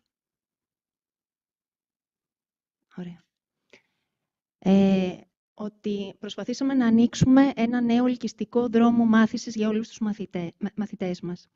Και γιατί ελκυστικό? Γιατί η δράση μας υλοποιήθηκε σε ένα άτυπο, εικονικό περιβάλλον μάθησης, έξω από το πλαίσιο της παραδοσιακής διδασκαλίας. Χρησιμοποιήσαμε ένα αγαπημένο video game των εφήβων, το Minecraft, όχι απλώς ως παιχνίδι ψυχαγωγίας και διασκέδασης, αλλά ως εργαλείο μαθησιακής εμπλοκής, καλλιτεχνικής έκφρασης και συμπερίληψης. Το άτυπο περιβάλλον μάθησης, σε συνδυασμό με την παιγνιώδη φύση του Minecraft, λειτουργήσε ως καταλύτης για ουσιαστική συμμετοχή και έκφραση όλων των παιδιών χωρίς αποκλεισμούς. Η διαδρομή του έργου έγινε αρχικά μέσα από την ανάλυση του ποίηματος. Οι μαθητές προσέγγισαν τις αξίες με τις οποίες συνδέθηκε, τους συμβολισμούς και την αρχιτεκτονική του Παρθενώνα. Ακολούθησαν διεπιστημονικές συνδέσεις και αναλύσεις του μνημείου με την εμπλοκή των υπολείπων πεδίων του STEAM και αφού συνδέθηκαν γνωστικά, συναισθηματικά και εμπνεύστηκαν, τον αναπαρήγαγαν ψηφιακά στο Minecraft, χτίζοντας συνεργατικά ένα ναό με τις γνώσεις τους και την ψυχή τους. Οι στίχοι μελοποιήθηκαν και εκτελέστηκαν φωνητικά με την αξιοποίηση της τεχνητής νοημοσύνης και το τελικό προϊόν ήταν αποτέλεσμα συνεργασίας αυτής της μεικτής ομάδας μαθητών με και χωρίς ειδικές εκπαιδευτικές ανάγκες. Ήταν μια πράξη πολιτισμικής ανασύνθεσης, μια εμπειρία συμπερίληψης, δημιουργικής έκφρασης, αισθητικής και τεχνολογικής δημιουργίας. Ο σκοπός της δράσης ήταν να γεφυρώσει την πολιτισμική μνήμη με τη σύγχρονη τεχνολογία, ενισχύοντας τη συμπερίληψη και προάγοντας τη βιωματική δημιουργική μάθηση. Μέσα από τη συνεργασία μεικτής ομάδας μαθητών με και χωρίς ειδικές εκπαιδευτικές ανάγκες, επιδιώχθηκε η καλλιέργεια της πολιτισμικής ταυτότητας, η ενεργό συμμετοχή και η ενίσχυση δεξιοτήτων του 21ου αιώνα, με σημείο εκκίνησης στον Παρθενώνα και το εργαλείο του Minecraft στο πλαίσιο της SpicE STEAM εκπαίδευσης. Οι στόχοι που θέσαμε και ήταν σύμφωνοι με την αναθεωρημένη ταξινομία Bloom, κλήθηκαν οι μαθητές να αναγνωρίσουν στοιχεία της πολιτιστικής κληρονομιάς και του Παρθενώνα, να συνδέσουν έννοιες από διαφορετικά γνωστικά πεδία, να συνεργαστούν αποτελεσματικά σε μεικτή ομάδα μαθητών, ενισχύοντας τις δεξιότητες που προανέφερα, να σχεδιάσουν και να κατασκευάσουν την τρισδιάστατη ψηφιακή αναπαράσταση του Παρθενώνα, να αναστοχαστούν πάνω στη μαθησιακή εμπειρία, αξιολογώντας το περιεχόμενο και τη διαδικασία με αισθητικά, πολιτιστικά και συμπεριληπτικά κριτήρια.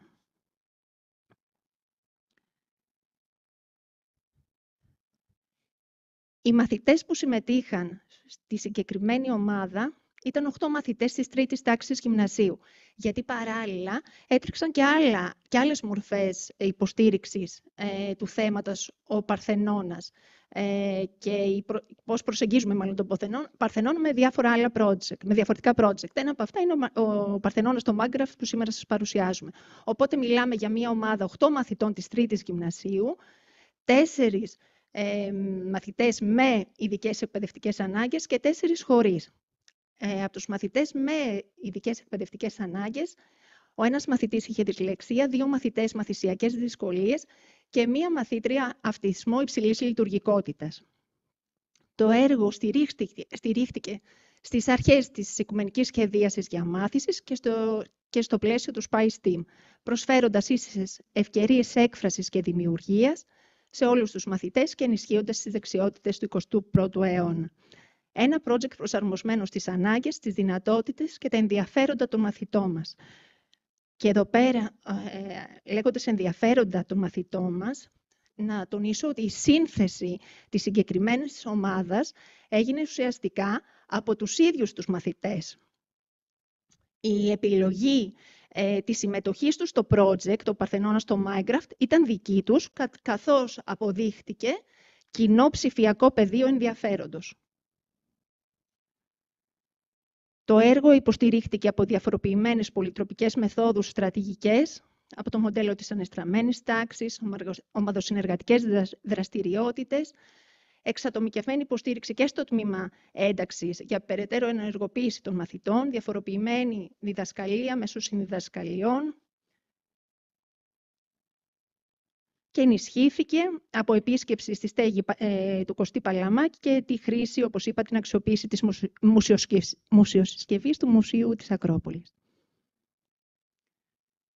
Βλέπετε κάποιες φωτογραφίες από διάφορες φάσεις του έργου. Αρχικά οι μαθητές εδώ κάτω κάναν τις πρώτες προσπάθειες, έρχονταν μετά στο σχολείο, μας δείχνανε το αποτέλεσμα της δουλειάς τους. Εκεί βλέπαμε ότι υπάρχουν κάποιες μη έγκυρες, κάποια πράγματα που έπρεπε να διορθώσουν. Τα διορθώναμε, τα συζητούσαμε και συνέχιζαν στο σπίτι και έκαναν τις βελτιώσεις. Βοήθησε πολύ η οπτικοποίηση του υλικού που δώσαμε, το οποίο το στέλνονταν και μέσω Viber και μέσα από το Padlet. Ποιο ήταν το πιο σημαντικό συναίσθημα ή εμπειρία που σου άφησε η δράση ο Παρθενώνας στο Minecraft?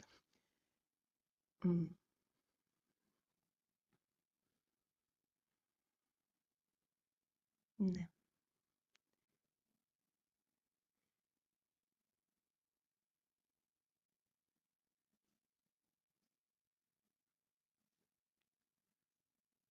Δεν γίνεται να το δείξουμε μάλλον έτσι. Ας δούμε τουλάχιστον και... Όχι, είναι Google Drive.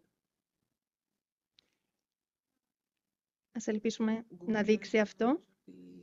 Τίποτα από αυτά. Δεν έχει ίντερνετ, αλλά με το Google Drive υπάρχει ο firewall του Πανεπιστημίου. Ναι, αυτό όμως δεν το ήξεραμε και δεν μπορούμε να δείξουμε το έργο.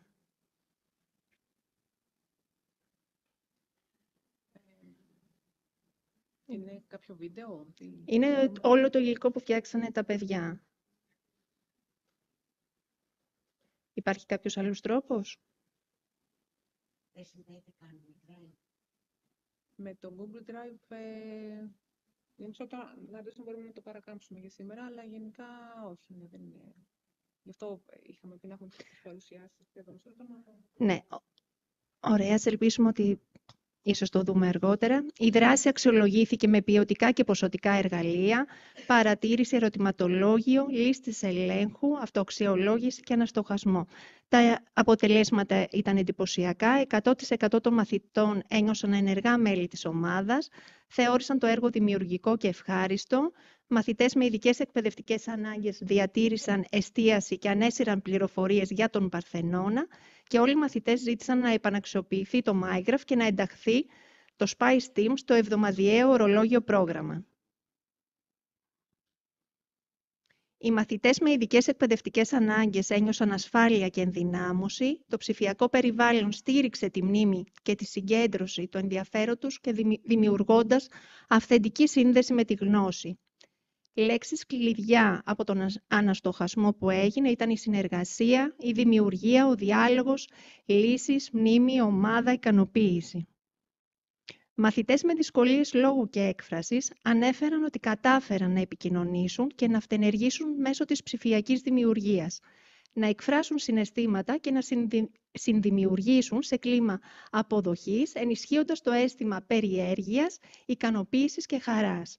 Η χρήση ενός δημοφιλούς video game ως εργαλείου κατανόησης και απόδοσης της πολιτιστικής κληρονομιάς χαρακτηρίστηκε από τους μαθητές ως ο πιο ωραίος τρόπος να μάθεις χωρίς να το καταλάβεις, χωρίς να αγχώνεσαι, χωρίς να καταπιέζεσαι, χωρίς να βαριέσαι. Οι προκλήσεις τώρα που διαφαίνονται. Υπάρχει ποιήση από το ορολόγιο πρόγραμμα για την κάλυψη της ύλης. Ανάγκη θεσμικής ένταξης σταθερών εβδομαδιαίων ωρών SpicE Team. Ανάγκη παιδαγωγικής αξιοποίησης των ψηφιακών παιχνιδιών. Παρά τα εξαιρετικά αποτελέσματα και τον υψηλό ενθουσιασμό των μαθητών, η εφαρμογή της δράσης εγείρει και ορισμένους ενδιασμούς που χρήζουν περαιτέρω διερεύνησης.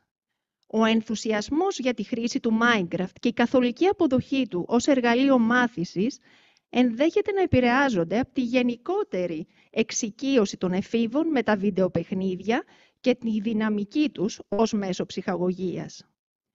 Η πιθανότητα υπερενθουσιασμού συνδεδεμένου με το ελκυστικό, οικείο και πολυχρησιμοποιούμενο ψηφιακό περιβάλλον σε συνδυασμό με τους γνωστούς κινδύνους εθισμού στην οθόνη και στα video game αποτελεί ζήτημα που χρειάζεται περαιτέρω επιστημονική μελέτη και οριοθέτηση παιδαγωγικής χρήσης. Επιπλέον το γεγονός ότι το Minecraft περιορίζεται σε κατασκευές βασισμένες σε τετραγωνικές μονάδες δημιουργεί ερωτήματα ως προς την πιστότητα της αναπαράστασης σύνθετων αρχιτεκτονικών χαρακτηριστικών όπως οι καμπύλες. Θα μπορούσε να μελετηθεί κατά πόσο αυτοί οι περιορισμοί επηρεάζουν την ορθή αντίληψη των μορφολογικών και καλλιτεχνικών στοιχείων του μνημείου ή αν ξεπερνιούνται κατά την άποψή μας μέσω της ενίσχυσης της κριτικής σκέψης, της συγκριτικής παρατήρησης και της επίλυσης προβλημάτων. Προϋπόθεση γι' αυτό αποτελεί η ουσιαστική εμβάθυνση στην ιστορική, αρχιτεκτονική και τεχνολογική τεκμηρίωση του αυθεντικού οικοδομήματος. Η προσέγγιση αυτή μπορεί να οδηγήσει σε ένα δημιουργικό, παιδαγωγικό μετασχηματισμό, όπου το ψηφιακό περιβάλλον δεν υποκαθιστά την αυθεντία της πολιτισμικής εμπειρίας, αλλά λειτουργεί ως εργαλείο πρόσβασης, κριτικής επεξεργασίας και δημιουργικής ανανοηματοδότησης της πολιτιστικής κληρονομιάς. Συμπεράσματα. Σε τι καταλήξαμε? Ο Παρθενώνας στο Minecraft, μια γέφυρα πολιτισμού και καινοτομίας, έγινε σημείο συνάντησης της τέχνης, της τεχνολογίας, της εκπαίδευσης, μέσα από την ενσωμάτωση της πολιτισμικής γνώσης σε ψηφιακό περιβάλλον, με τις αρχές της καθολικής μάθησης και του SpicE Team μοντέλου. Η μάθηση απέκτησε σύγχρονο και προσβάσιμο χαρακτήρα για όλους τους μαθητές με και χωρίς ειδικές εκπαιδευτικές ανάγκες. Η χρήση ψηφιακού παιχνιδιού και εργαλείων ενίσχυσε την ενεργό συμμετοχή, τη δημιουργικότητα και την αυτενέργεια. Το SpicE Team καλλιέργησε βασικές δεξιότητες του 21ου αιώνα, επικοινωνία, συνεργασία, δημιουργικότητα, κριτική σκέψη μέσα από βιωματική μάθηση και αυτοκαθοδηγούμενη έκφραση. Γιατί άξιζε? Γιατί σήμερα τα παιδιά μεγαλώνουν σε μια εποχή ταχύτητας, οθονών και υπερπληροφόρησης, οπότε η εκπαίδευση χρειάζεται να είναι ουσιαστική, αλλά και ελκυστική και καινοτόμος. Ο Παρθενώνας έγινε εργαλείο διαλόγου, σύμβολο δημιουργίας. Το SpicE Team Project ενεργοποίησε όλους τους μαθητές. Ο Παρθενώνας στο Minecraft αποτέλεσε ένα μοντέλο συμπερίληψης και καινοτομίας, προσφέροντας νέες εμπειρίες, φαντασία, ενεργό συμμετοχή και συνεργασία όλων των μαθητών. Σας ευχαριστώ θερμά.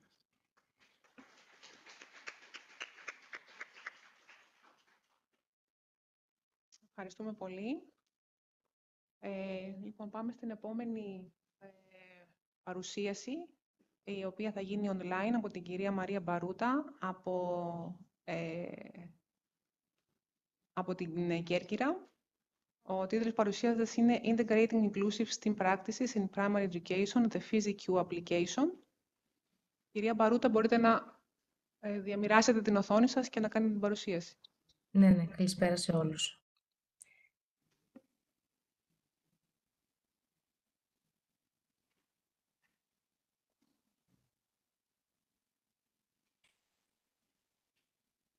Μπορείτε να δείτε την παρουσίαση? Ναι. Τώρα, έχει εμφανιστεί σε πλήρη οθόνη? Ναι, μια χαρά. Μπορείτε Ωραία, να ξεκινήσετε. Ωραία, ευχαριστώ. Καλησπέρα και από μένα σε όλους. Ονομάζομαι Μαρία Μπαρούτα και είμαι εκπαιδευτικός στην πρωτοβάθμια εκπαίδευση στο Δημοτικό Σχολείο Καναλίων Κέρκυρας.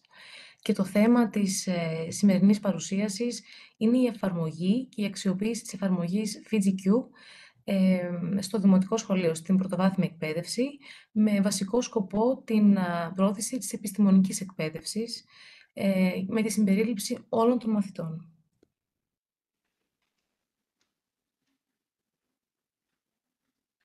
Όλα αυτά ξεκινάνε βέβαια από τις ανάγκες της σημερινής εποχής, τη σύγχρονη εκπαιδευτική πραγματικότητα, όπου υπάρχει μεγάλη ανάγκη για την ενίσχυση των δεξιοτήτων του 21ου αιώνα, όπως για παράδειγμα η δημιουργική σκέψη, η κριτική σκέψη, η επίλυση προβλημάτων, ψηφιακές δεξιότητες, ανάπτυξη επικοινωνιακών δεξιοτήτων των μαθητών.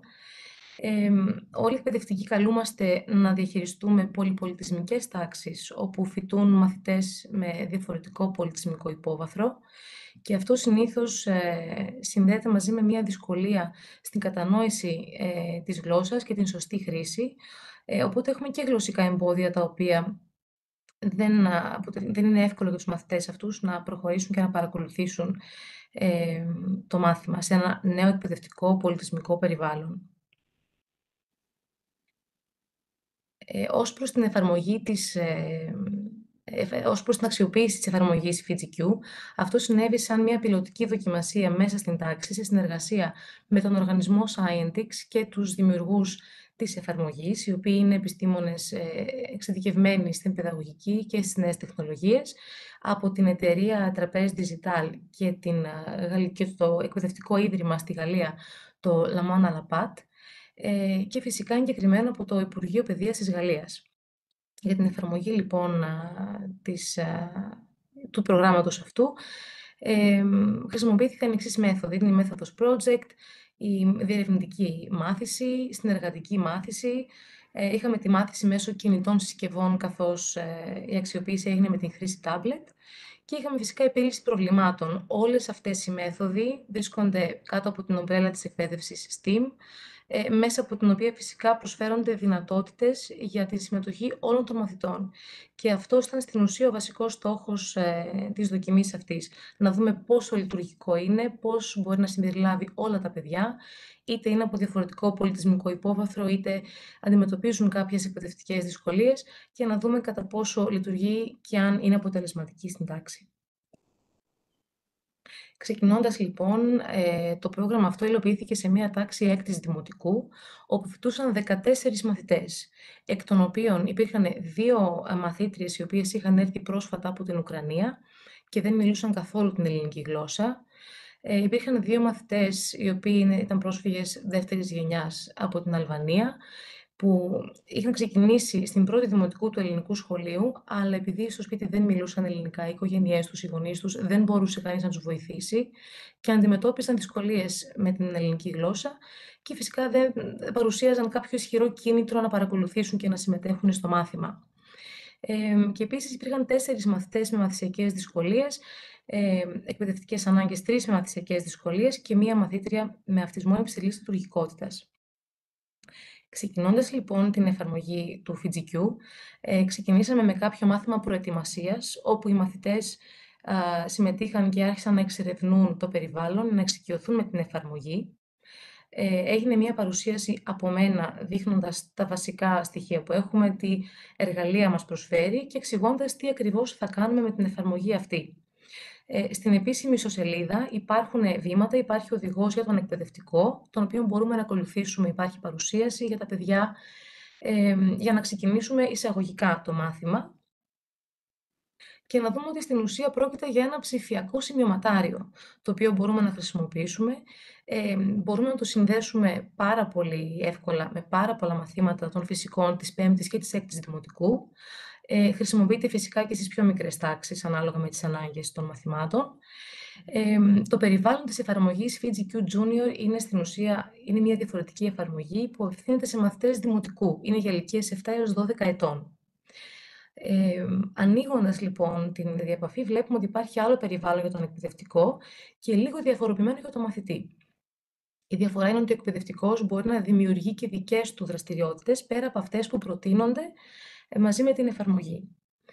Οπότε βλέπουμε ότι μπορούμε να ξεκινήσουμε μία δραστηριότητα είτε σκανάροντας τον κωδικό, ο οποίος δίνεται από τον εκπαιδευτικό στους μαθητές και υπάρχει στην ιστοσελίδα της εφαρμογής μέσα από τα προτινόμενα μαθήματα και δραστηριότητες.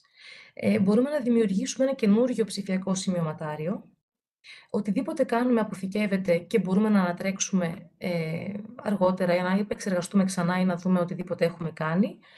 Και υπάρχει η δυνατότητα για τους μαθητές να διαμοιραστούν τη δουλειά τους και είτε να στείλουν το αρχείο που έχουν κάνει σε μένα για να μπορώ να επιβλέπω και ένα καθοδηγό που χρειάζεται, αλλά μπορούν και να το κατεβάσουν και να το αποθηκεύσουν σε μορφή PDF. Εμείς ξεκινήσαμε την εφαρμογή δημιουργώντας ένα καινούριο ψηφιακό σημειωματάριο. Το συνδυάσαμε με το μάθημα των φυσικών επιστημών της 6ης και πιο συγκεκριμένα με την ενότητα του ήχου.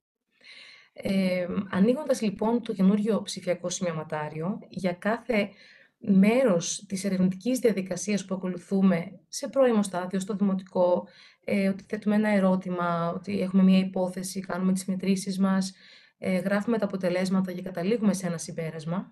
Για όλα αυτά τα στάδια υπάρχουν σελίδες, ψηφιακές σελίδες, στις οποίες έχουμε τις επιλογές εδώ κάτω, είτε να γράψουμε κάποιο κείμενο, να ανεβάσουμε μία φωτογραφία, να ζωγραφίσουμε μία εικόνα.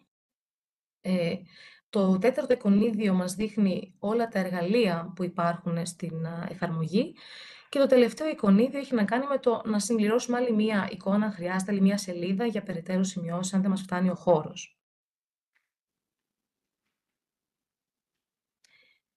Τα εργαλεία που προσφέρει η εφαρμογή FijiQ Junior, κάποια από τα εργαλεία μάλλον, δεν φαίνονται όλα στην εικόνα, έχουν να κάνουν είτε με τα χρώματα. Υπάρχουν εφαρμογές, υπάρχει φωτόμετρο, εργαλείο που μετράει τον ήχο, την συχνότητα, υπάρχει πηξίδα, χρονόμετρο. Διάφορα εργαλεία τα οποία λειτουργώντας με αισθητήρες των τάμπλετ ή των κινητών μπορούν να χρησιμοποιηθούν για να κάνουμε διάφορες μετρήσεις σε φυσικά μεγέθη που υπάρχουν γύρω μας, στο φυσικό κόσμο. Οπότε με βάση αυτά μπορούμε μετά να συνεχίσουμε το κομμάτι το ερευνητικό, θα λέγαμε, να κάνουμε τις μετρήσεις μας. Εμείς έχουμε ένα παράδειγμα μέτρησης του ήχου με τους μαθητές, οι οποίοι ξεκίνησαν δίνοντας ένα όνομα στο ψηφιακό του σημειωματάριο και ξεκίνησαν θέτοντας μία πολύ απλή ερώτηση, ότι υπάρχουν ήδη οι ήχοι γύρω μας, πόσο δυνατή είναι αυτή, ας πούμε, να μετρήσουμε ποιες θα είναι οι τιμές που θα βρούμε. Συνεχίζοντας, διατυπώνουν μία υπόθεση και αρχίζουμε μετά να επιλέγουμε διάφορους ήχους και να κάνουμε τις μετρήσεις για να δούμε σε τι ένταση βρίσκονται, τι τιμές θα πάρουμε.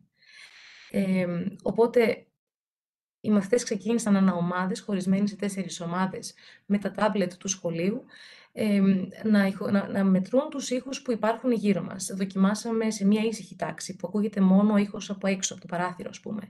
Μετά άρχισαν να μιλάνε χαμηλόφωνα και μετρήσαμε την ένταση μιας απλής χαμηλόφωνης συζήτησης.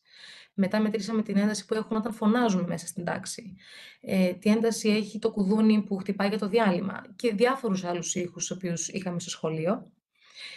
Κάθε στιγμή που εφάρμοζαν το εργαλείο αυτό και μετρούσαν την ένταση κάθε ήχου, τραβούσαν ένα στιγμιότυπο οθόνης, το οποίο απεικονίζει πόσο δυνατός είναι ο ήχος. Όταν αρχίζει και αλλάζει χρώμα το πράσινο, γίνεται πορτοκαλί ή κόκκινο, καταλαβαίνουμε ότι ξεπερνά την επιθυμητή ένταση για το αυτί μας και αρχίζει να μας κάνει κακό. Οπότε συζητήσαμε και για τις εντάσεις, τις επιτρεπόμενες, τις μη επιτρεπόμενες, την ηχορύπανση και είχαμε μία προέκταση και προς εκείνη την κατεύθυνση.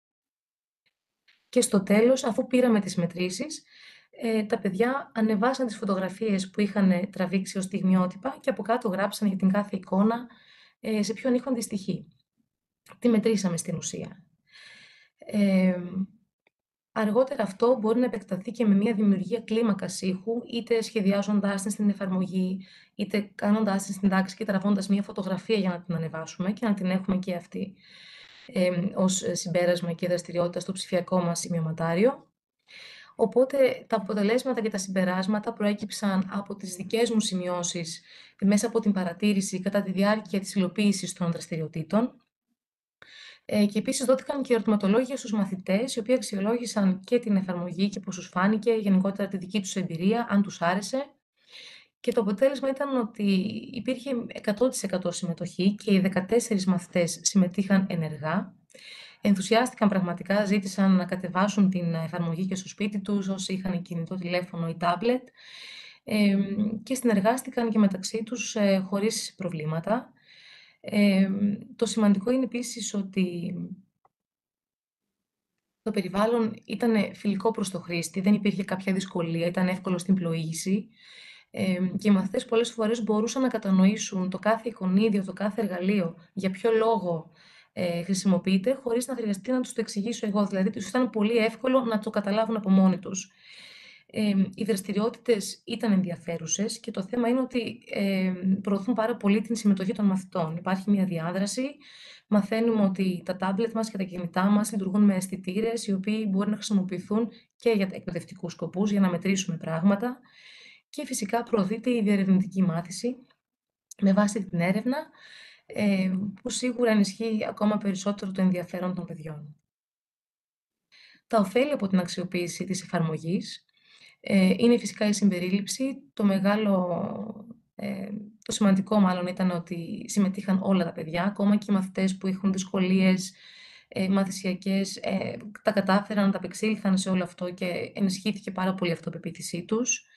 Οι μαθητές που είχαν δυσκολίες λόγω δεν μιλούσαν τη γλώσσα, δεν υπήρξε κάποιο πρόβλημα γιατί μπορούσαν να κατανοήσουν τα πάντα και στα αγγλικά.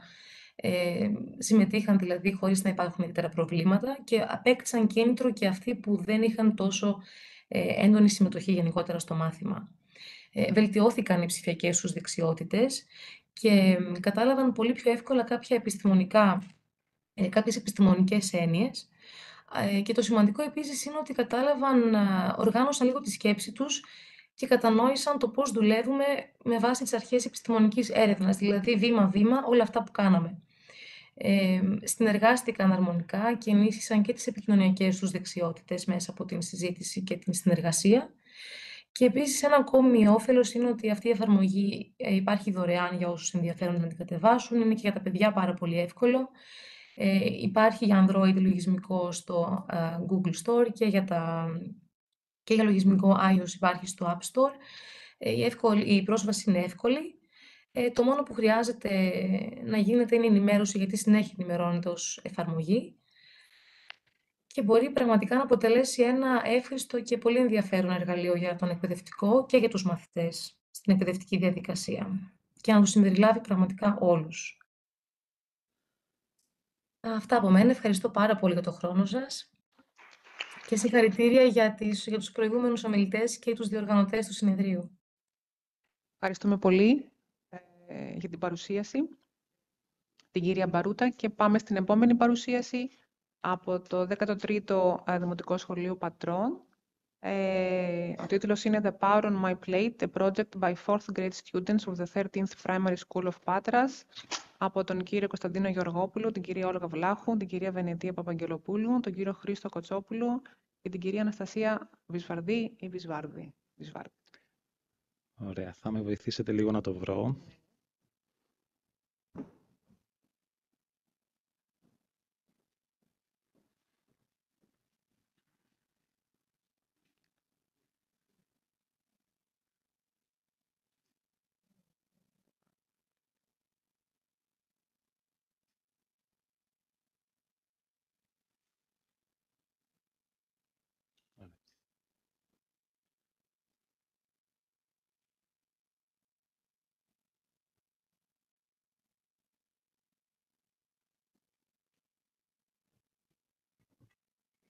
Τέλεια.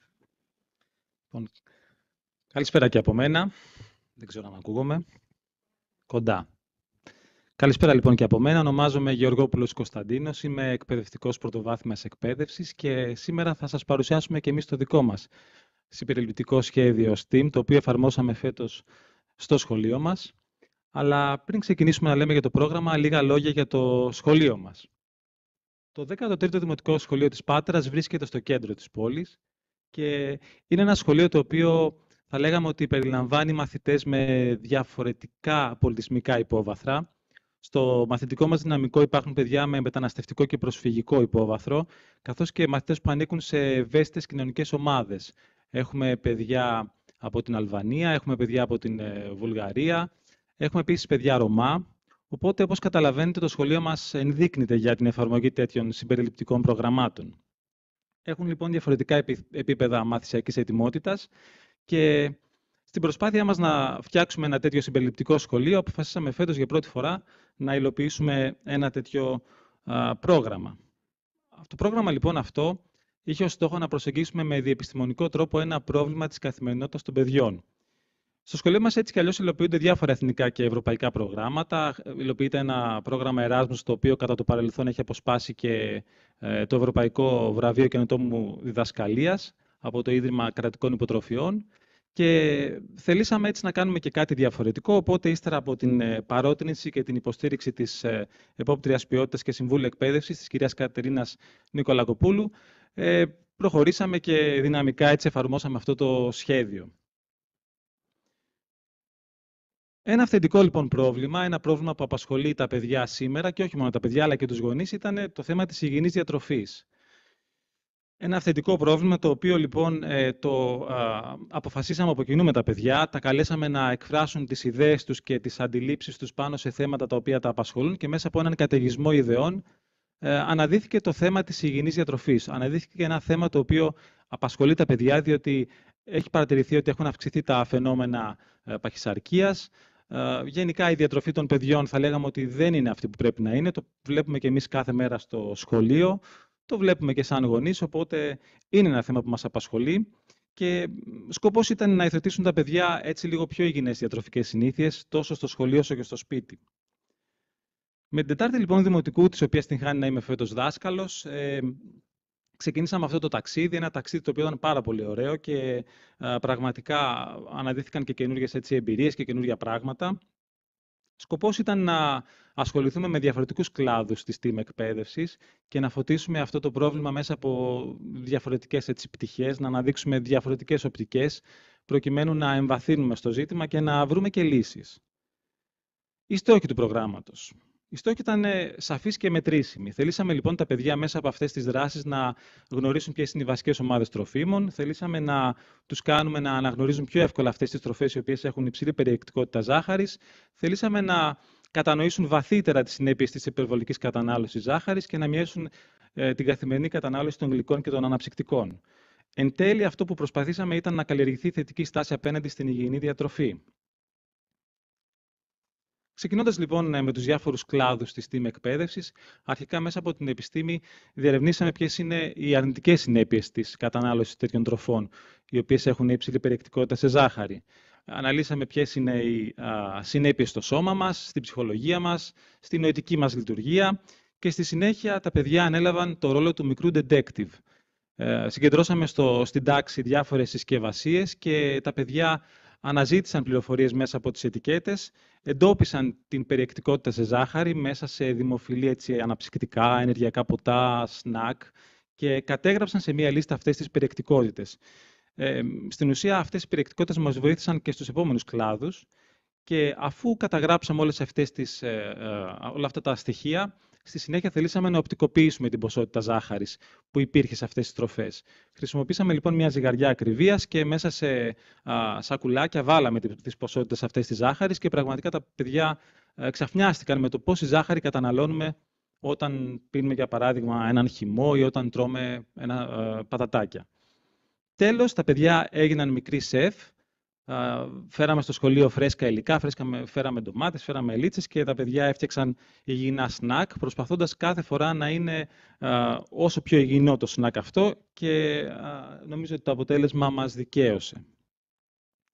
Στο κομμάτι της τεχνολογίας, τα παιδιά θέλησαν με παιγνιώδη τρόπο να διερευνήσουν το κατά πόσο οι υπόλοιποι μαθητές του σχολείου καταναλώνουν τέτοιες τροφές.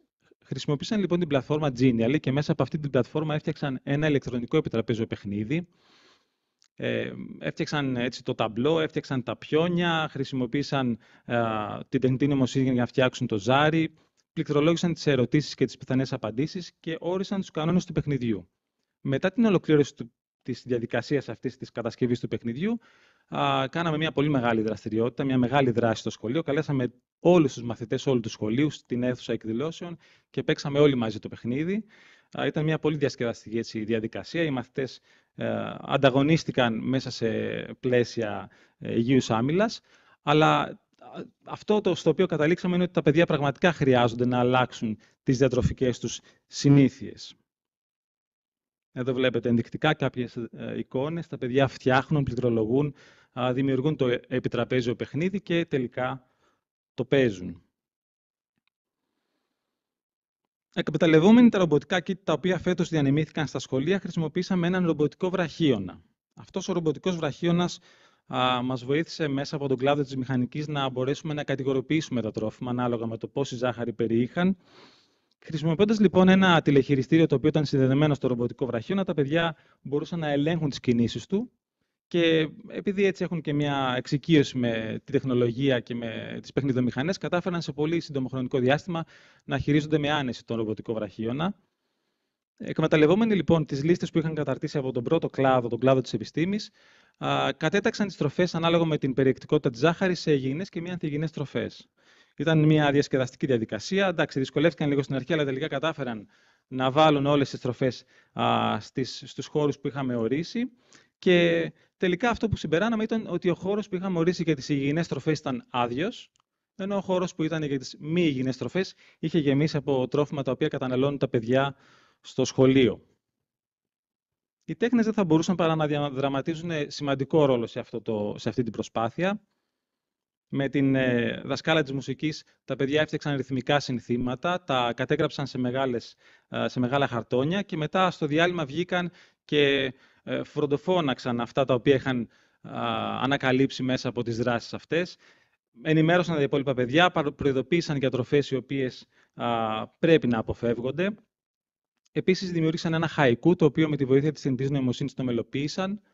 Και μέσα από το θεατρικό παιχνίδι συμμετείχαν και σε ένα θεατρικό δρόμενο, το οποίο ονομάστηκε «Η δίκη των τροφών». Τα παιδιά ανέλαβαν ρόλους, κάποιοι έγιναν δικηγόροι, κάποιοι έγιναν δικαστές, κάποιοι έγιναν κατήγοροι και επιχειρηματολόγησαν στην ουσία σχετικά με το ποιες τροφές πρέπει να καταναλώνουμε και με το ποιες πρέπει να αποφεύγουμε. Εδώ ενδεικτικά κάποιες φωτογραφίες από τις δράσεις. Τέλος, μέσα από τον κλάδο των μαθηματικών, τα παιδιά κατέγραψαν αρχικά το ύψος και το βάρος τους πριν την εφαρμογή του προγράμματος και αφού ολοκληρώθηκε το πρόγραμμα, τους καλέσαμε να κάνουν ακριβώς το ίδιο, δηλαδή πάλι να καταγράψουν το βάρος και το ύψος τους, προκειμένου να υπολογίσουν το δείκτη μάζας σώματος πριν και μετά το πρόγραμμα. Αυτό το οποίο διαπίστωσαν ήταν ότι κατά τη διάρκεια του προγράμματος άλλαξαν οι διατροφικές τους συνήθειες, περιόρισαν τη ζάχαρη με αποτέλεσμα να μειωθεί ο δείκτης μάζας σώματος των παιδιών στην τάξη. Υπολογίσαν το μέσο όρο και διαπίστωσαν ότι πραγματικά ο δείκτης αυτός είχε μειωθεί. Εδώ κάποια αποτελέσματα λίγο πιο γρήγορα. Τελικά οι μαθητές ενθουσιάστηκαν, πραγματικά έτσι εξεδήλωσαν πολύ μεγάλο ενδιαφέρον να συμμετάσχουν σε όλες αυτές τις δράσεις. Ήταν κάποιες δράσεις οι οποίες εξασφάλιζαν την ισότιμη συμμετοχή. Αναδείχθηκε ο συμπεριληπτικός χαρακτήρας του σχολείου και πραγματικά λειτουργήσαν ομαδοσυνεργατικά, επικεντρώθηκαν σε ένα πραγματικό πρόβλημα, σε ένα πρόβλημα το οποίο απασχολεί τα παιδιά σήμερα και τελικά μετέβαλαν τις διατροφικές τους συνήθειες, άλλαξαν τον τρόπο με τον οποίο αντιμετωπίζουν τη διατροφή τους και τελικά έγιναν πρεσβευτές αυτής της ιδέας για υγιεινή διατροφή, την επικοινώνησαν σε τρίτους και πραγματικά βοήθησαν στην εξάπλωση της προσπάθειας για μια πιο υγιεινή διαβίωση. Αυτά από εμένα. Σας ευχαριστώ πολύ.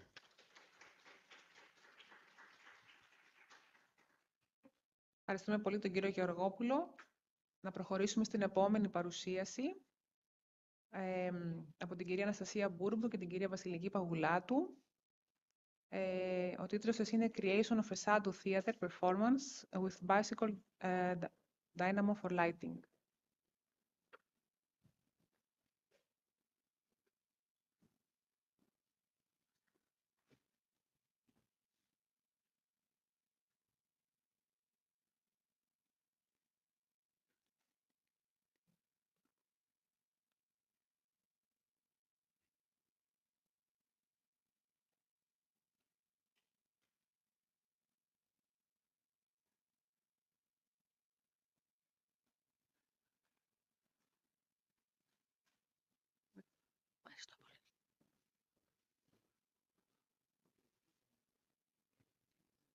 Καλησπέρα και από εμάς.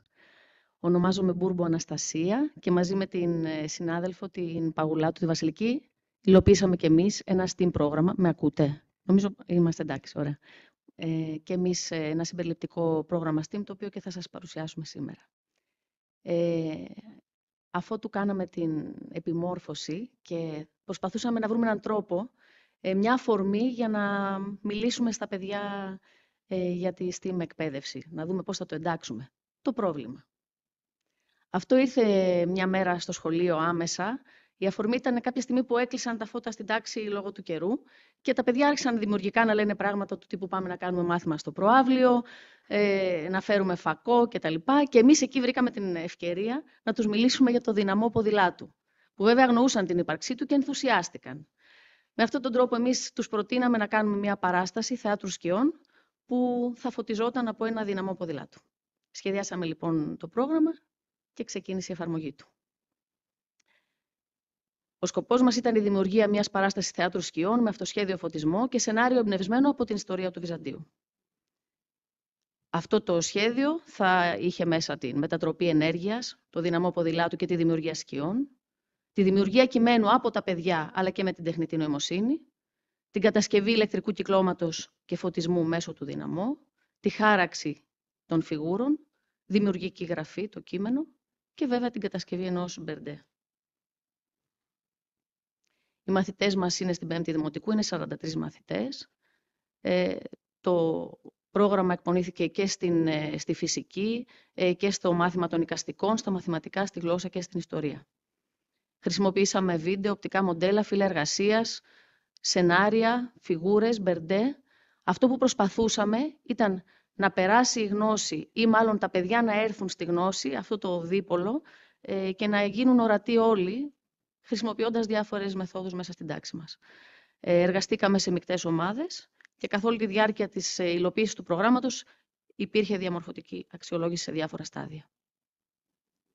Στην αρχή έγινε μια παρουσίαση και μια βέβαια μεγάλη συζήτηση με τα παιδιά του τι είναι το θέατρο σκιών. Τι γνωρίζουν αυτά, αρχίσαμε μια έρευνα, άρχισαν να φέρνουν δικά τους βιβλία από το σπίτι, να μιλάμε για παραστάσεις που έχουν δει, πώς δημιουργείται ένα θέατρο σκιών, το κείμενο, τι μορφή έχει, είναι διάλογος, πώς φέρνουμε μπροστά το κωμικό στοιχείο. Οι ήρωες μπορεί να είναι μόνο ο Καραγκιόζης και το κολλητήρι ή μπορεί να είναι και ο Ιουστινιανός ή μπορεί να είναι και ένα χταπόδι. Αρχίσαμε λοιπόν ένα διάλογο με τα παιδιά, μια έρευνα, πώς δημιουργώ σκιές, πώς φωτίζω τις σκιές μου, πώς χρησιμοποιώ τη φωνή μου και πώς φτιάχνω τις φιγούρες μου. Όλα αυτά βάλαν τα παιδιά σε μια διαδικασία έρευνας, ανακάλυψης, βέβαια με υλικό που ήδη έχουν, γιατί περισσότεροι έχουν δει θέατρο σκιών στη ζωή τους. Τότε φωνάξαμε τον κύριο Χρήστο Καλπουζάνη, έναν επαγγελματία στο σχολείο μας, να δούμε μια παράσταση. Είδαμε την παράσταση και μετά τα παιδιά πέρασαν πίσω από τον μπερντέ, πήραν τις φιγούρες στα χέρια τους, έπαιξαν με τα φώτα, μίλησαν με τον καλλιτέχνη, τους μίλησε για την ιστορία θεάτρου, τους μίλησε για την Πάτρα και το θέατρο σκιών. Συνέδεσε δηλαδή, γιατί έχουμε πολύ μεγάλη παράδοση στο θέατρο σκιών. Οπότε πήραμε και αυτή τη γνώση. Τώρα λοιπόν μας έλειπε το κείμενο. Αρχίσαμε να μελετάμε λίγο κείμενα θεάτρου του Καραγκιόζη που ήδη υπάρχουν, όπως έχει ήδη γίνει και σε προηγούμενες τάξεις του Δημοτικού. Είδαμε ένα πάρα πολύ ωραίο βίντεο που υπάρχει από την ΕΡΤ, όπου πρωταγωνιστής ενός θεάτρου σκιών είναι ο Ερωτόκριτος και όχι ο Καραγκιόζης με τα κολλητήρια. Οπότε τα παιδιά άρχισαν να μπαίνουν στη διαδικασία του ότι μπορώ να φτιάξω ένα θέατρο σκιών με άλλους ήρωες. Ανοίξαμε τα βιβλία της ιστορίας και σε κάθε ομάδα τα παιδιά κλήθηκαν να επιλέξουν τους ήρωες με τους οποίους θα φτιάξουν την παράστασή τους, το ιστορικό γεγονός στο οποίο θέλουν να αναφερθούν και το μέρος στο οποίο εκτελήσει τη ιστορία τους. Ξεκίνησαν πρώτα να σκιτσάρουν την ιστορία τους και μετά να την περνάνε σε διάλογο. Συγγνώμη, αφού τελείωσε αυτή η διαδικασία, Διάβασαν τα κείμενά τους στην Ολομέλεια και άρχισαν να τα δραματοποιούν, πριν να χρησιμοποιήσουμε φιγούρες, με το δικό τους, παίζοντας τους ρόλους, δραματοποιώντας.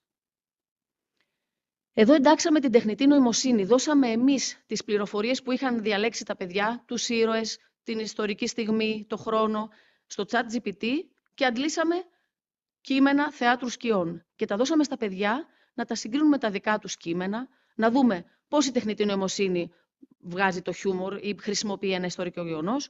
Και αυτά τα κείμενα τα διαβάσαμε, επιλέξανε ρόλους και τα δραματοποιήσαμε. Τώρα μας έλειπαν οι μπερντέδες. Οι μαθητές, με κατάλληλα εργαλεία, φέραμε ανακυκλώσιμα υλικά, κουτιά, ριζόχαρτα και φτιάξαμε τους μικρούς μας, δικούς μας αυτοσχέδιους μπερντέδες. Δημιουργήσαμε φιγούρες, σχεδιάσαμε, χαράξαμε, τις ενώσαμε με διπλόκαρφα παραδοσιακά και κολλήσαμε τη λαβή με την οποία θα τις χειριζόμασταν. Αλλά τώρα μας έλειπε το φως. Έπρεπε να φωτίσουμε την παράστασή μας. Η εκπαιδευτικός αξιολόγησε την προϋπάρχουσα γνώση, τι γνωρίζουμε για το πώς δημιουργώ φως, πώς μπορώ να παράξω ενέργεια. Προβάλαμε και κάποιο βίντεο και βέβαια δημιουργήσαμε ένα απλό ηλεκτρικό κύκλωμα με το καλώδιο, τη λιχνολαβή, το λαμπάκι, την μπαταρία και το θέσαμε σε λειτουργία. Κάπου εδώ κάναμε και μία επίσκεψη στο ΜΕΤ, όπου είδαμε ένα πρόγραμμα πώς πηγαίνω από τον μαγνητισμό στον ηλεκτρομαγνητισμό και τα παιδιά άρχισαν να συνδέουν τη γνώση και όταν επιστρέψαμε στο σχολείο εμφανίσαμε το δυναμό. Φέραμε και ένα ποδήλατο και τα παιδιά δημιούργησαν εκεί το μικρό τους κύκλωμα και άρχισαν να φωτίζουν μόνα τους, κουνώντας δηλαδή το ποδήλατο. Και έτσι δημιουργήσαμε τις σκιές. Εδώ αντιμετωπίσαμε ένα μικρό πρόβλημα. Επειδή το δυναμό που είχαμε ήταν μικρό και κόστιζε λίγο, έδινε δύναμη σε ένα τρίβολτο φως. Οπότε δεν μπορούσες να δημιουργήσεις πολύ μεγάλη σκιά. Για να πάμε σε κάτι πολύ μεγαλύτερο το κόστος ήταν μεγάλο, οπότε τα παιδιά άρχισαν να λένε κερί, φακό, το κινητό και δημιουργούσαμε σιγά σιγά άλλες πηγές φωτισμού και ενέργειας. Και έτσι αρχίσαμε να παίζουμε. Τα παιδιά πήραν το κείμενό τους, ανέλαβαν το ρόλο που τους τέριαζε, διάλεξαν φιγούρες και ξεκίνησαν να πειραματίζονται. Αυτό που θέλω να μοιραστώ μαζί σας είναι αυτή η μαγική στιγμή που τα παιδιά είχαν κάτσει όλα, είναι 43 παιδιά και φαντάζεστε, τα χώνουμε όλα μέσα σε μία τάξη για να χωρέσουμε. 2 κράταγαν το ποδήλατο. Ο άλλος κράταγε το κύκλωμα. Ο άλλος κράταγε το δυναμό. Κάνανε πετάλ, δίνανε φως και όλοι οι άλλοι σιωπηλά κοιτάγανε λίγο αυτή τη φιγούρα που φαινόταν. Και αυτό ήταν που νιώσαμε και το είπαμε στα παιδιά ότι αυτό είναι το θέατρο. Ένας που παίζει, ένας που κοιτάει και μια μικρή φλόγα σε μια σπηλιά από πάντα. Δηλαδή νιώσαμε έτσι τη μέθεξη του θεάτρου και του δημιουργώ θέατρο με τίποτα. Με χαρτόκουτα, με μια φλόγα και με 2 μάτια που με παρακολουθούν προσεκτικά. Παρουσιάσαμε την παράστασή μας στους συμμαθητές μας και σε μαθητές άλλων τάξεων του σχολείου.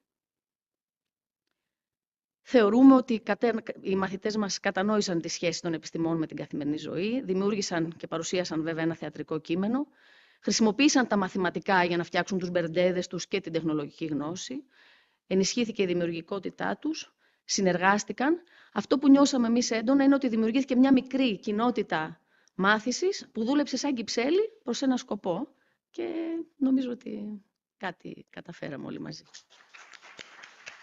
Ευχαριστούμε. Πολύ ωραία, ευχαριστούμε πολύ. Λοιπόν, επόμενη παρουσίαση είναι από την κυρία Νιμπή και την κυρία Σιμίνα Παναγιωτοπούλου, πάλι από το 21ο Γυμνάσιο Πατρών. From the waves of arts to action, when inclusive STEAM education transforms students into active citizens.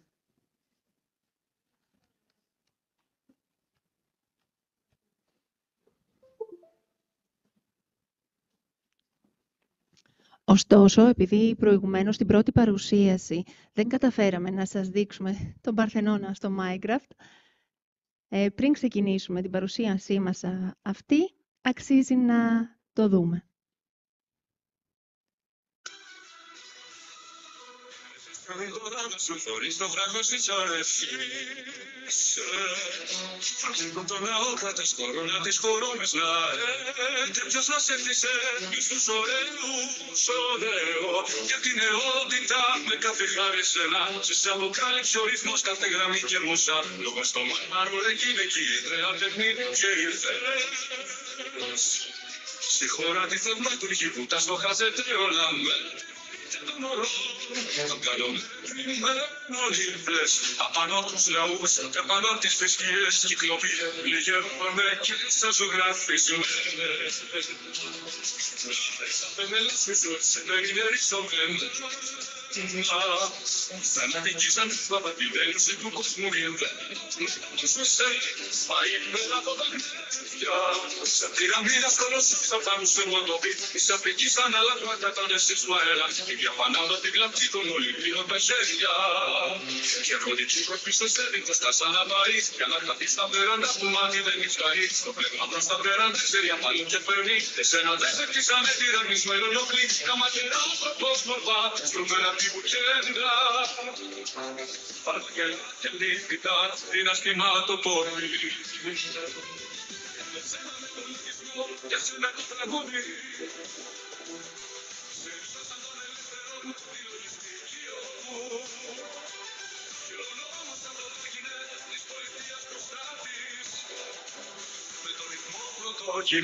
Ήταν κι αυτός τραγούδι. Και ακούστε, και ο άνθρωπος κάθε φορά που θέλει ξαναβρει τα νιάτα του να έρχεται στο προγράμμα. Στους όμορφες θα λούζεται στο λάβος στα ωραία.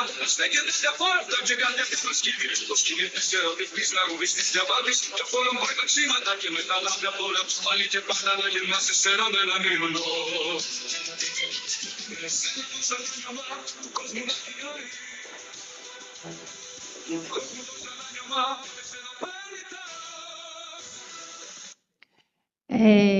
Οι στίχοι που ακούσατε ήταν του ποίηματος του Κωστή Παλαμά «Ύμνος στον Παρθενώνα» και οι οποίοι εκτελέστηκαν φωνητικά και μελοποιήθηκαν με την αξιοποίηση της τεχνητής νοημοσύνης.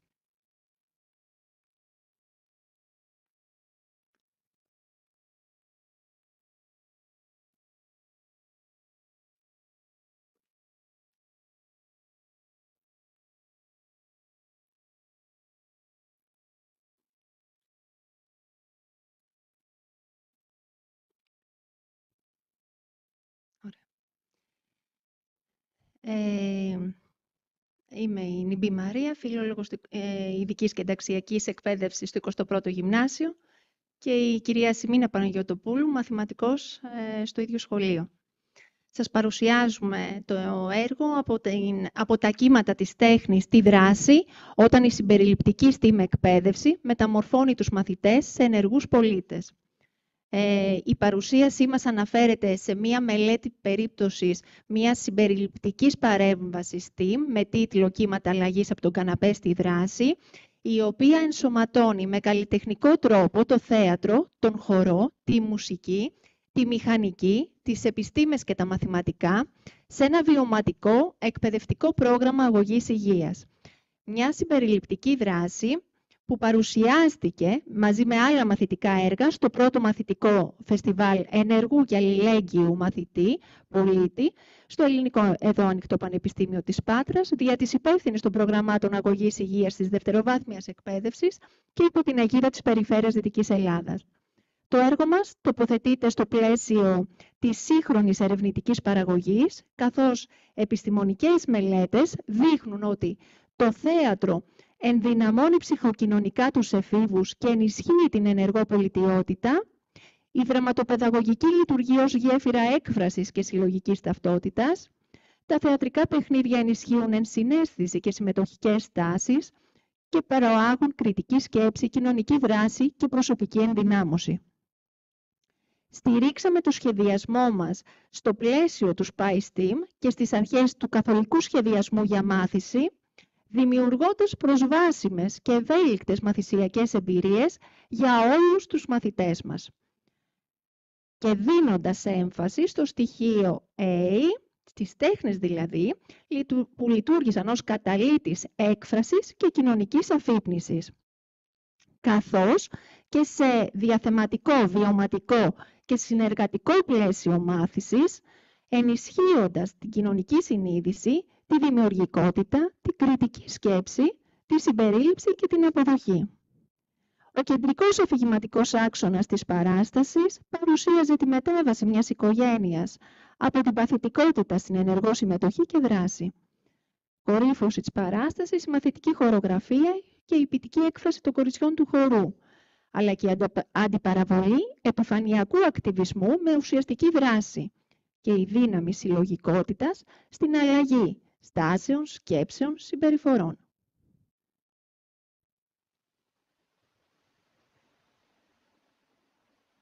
Εδώ βλέπετε εικόνες από την παρουσίαση του θεατρικού και από τη χορογραφία, καθώς και οπτικοακουστικό υλικό που σχεδιάστηκε. Εδώ βλέπουμε εικόνες από το θεατρικό που παρουσίασαν τα παιδιά και τη χορογραφία, αλλά και οπτικοακουστικό υλικό που σχεδίασαν οι μαθητές μαζί με την βοήθεια των εκπαιδευτικών. Οι στόχοι που είχε η παρέμβασή μας ήταν η καλλιέργεια της έννοιας της ενεργούς πολιτιότητας, η ενίσχυση της περιβαλλοντικής και κοινωνικής συνείδησης, η ενίσχυση των δεξιοτήτων του 21ου αιώνα, όπως η κριτική σκέψη, η ενδυνάμωση των μαθητών, ώστε να αποκτήσουν αυτοπεποίθηση, αλλά και να ικανοποιηθούν μέσα από το θεατρικό παιχνίδι, η καλλιέργεια ενσυναίσθησης και προώθησης ισότιμης συμμετοχής και συμπερίληψης, και τέλος, η ενίσχυση των διεπιστημονικών συνδέσεων όλων των πεδίων STEAM. Όπως είπαμε, η παρέμβαση πραγματοποιήθηκε στο πλαίσιο προγράμματος αγωγής υγείας. Κράτησε 4 μήνες, με εβδομαδιαίες συναντήσεις διάρκειας 2 διδακτικών ωρών. Συμμετείχαν 14 μαθητές, εκ των οποίων αρκετοί είχαν ειδικές εκπαιδευτικές ανάγκες, ήπιες εκπαιδευτικές ανάγκες και μία μαθήτρια με αυτισμό. Η διεπιστημονική ομάδα σχεδιασμού και υλοποίησης περιλάμβανε φιλόλογο ειδικής και ταξιακής εκπαίδευσης, μαθηματικό, φυσικό, μηχανολόγο, τεχνολόγο εκπαιδευτικό και εξωτερική συνεργάτη χορογράφο. Οι μαθητές συμμετείχαν σε όλες τις φάσεις με διαφοροποιημένους ρόλους, ενώ εφαρμόστηκαν οι αρχές του καθολικού σχεδιασμού για μάθηση, δίνοντας πρόσβαση σε όλους τους μαθητές, σε ευέλικτα περιβάλλοντα και τις αρχές διαφοροποιημένης διδασκαλίας. Στον παρακάτω πίνακα αναπαραγωγής checklist αποτυπώνεται η διεπιστημονική, συμπεριληπτική και βιωματική διάσταση της παρέμβασης. Στην πρώτη φάση ξεκινήσαμε με την προετοιμασία, ενημέρωση των μαθητών για στόχους και αξίες ενεργού πολιτιότητας, αξιοποιώντας βίντεο, φωτογραφίες, ειδήσεις για μόλυνση των ακτών κλπ. Η ευαισθητοποίηση των μαθητών μέσα από παρουσίαση περιβαλλοντικών θεμάτων από τον φυσικό και το φιλόλογο της ένταξης, με σύγχρονα παραδείγματα, εικόνες, βίντεο και συζήτηση με τους μαθητές. Σειρά πήραν τα παιχνίδια ρόλων, θεατροπαιδαγωγικές τεχνικές και δημιουργική γραφή, αξιοποιώντας κάρτες ρόλων, χαρτί, υπολογιστές. Η συγγραφή σεναρίου, η φιλόλογος της ένταξης σύνθεσε το τελικό σενάριο μέσω ηχογράφησης, Word και λαμβάνοντας υπόψη τις μαθητικές ιδέες. Ψηφιακή σύνδεση ακολούθησε, δημιουργία του βίντεο με συγχρονισμό ήχου και εικόνας, αξιοποιώντας τα παρακάτω ψηφιακά εργαλεία που βλέπετε. Η χορογραφία που έγινε σε συνεργασία φιλολόγου, μαθηματικού και χορογράφου, αλλά και τους μαθητές, κάνοντας ασκήσεις ρυθμού, ποίησης, χρησιμοποιώντας βεντάλιες και υφάσματα για την ολοκλήρωση του έργου. Τα σκηνικά και κουστούμια, σχεδιασμός ευρηματικών σκηνικών με απλά υλικά, και πολλά από τα οποία ήταν ανακυκλώσιμα. Η δραματική παράσταση τέλος, αφού προηγήθηκαν πρόβες, μουσική, χορογραφία και εν τέλει παρουσιάστηκε το έργο στο φεστιβάλ, χρησιμοποιήθηκε σκηνή, ήχος, φωτισμός και κοστούμια για να γίνει όλο αυτό. Ολοκληρώνουμε με τον αναστοχασμό, την ανατροφοδότηση που έγινε μέσω ερωτηματολογίων, αξιοποιώντας φόρμες Google, ημερολόγια, κάρτες συναισθημάτων. Τα πεδία του SpicE Team υπήρχαν σε όλη τις φάσεις υλοποίησης της παρέμβασής μας. Η επιστήμη μέσα από την κλιματική αλλαγή και τη βιωσιμότητα, η τεχνολογία με τα ψηφιακά εργαλεία που χρησιμοποιήθηκαν όπως το Canva και το CapCut, η μηχανική για την κατασκευή σκηνικών από ανακυκλώσιμα κυρίως υλικά, οι τέχνες, το θέατρο, η χορογραφία, η μουσική που έλαβαν χώρο στην παράσταση των παιδιών και τέλος τα μαθηματικά με ρυθμό, συμμετρία και χρόνο για την παράσταση αλλά και με στατιστικά που δόθηκαν στο τέλος για τον αναστοχασμό των αποτελεσμάτων μας. Πραγματοποιήσαμε ισχυρή αξιολόγηση μεικτής μεθοδολογίας μέσα από παρατήρηση, ερωτηματολόγιο αναστοχασμού και στο οποίο ερωτηματολόγιο υπήρχαν 11 ερωτήσεις κλειστού τύπου και 2 ερωτήσεις ανοιχτού τύπου. Υπήρχε η κλίμακα, ήταν 5βάθμια με επιλογές καθόλου, λίγο, αρκετά, πολύ, πάρα πολύ. Και σας παρουσιάζουμε αρχικά τα ποσοτικά αποτελέσματα που δείχνουν υψηλά επίπεδα θετικού αντίκτυπου σε γνωστικό, κοινωνικό και συναισθηματικό επίπεδο. 100% των μαθητών ανέφεραν αυξημένη περιβαλλοντική και κοινωνική ευαισθητοποίηση. 100% των μαθητών που συμμετείχαν ανέφεραν βελτίωση στις δεξιότητες συνεργασίας. Εδώ να επισημάνουμε ότι το αρκετά, πολύ, πάρα πολύ το θεωρούμε θετικό. Ωραία.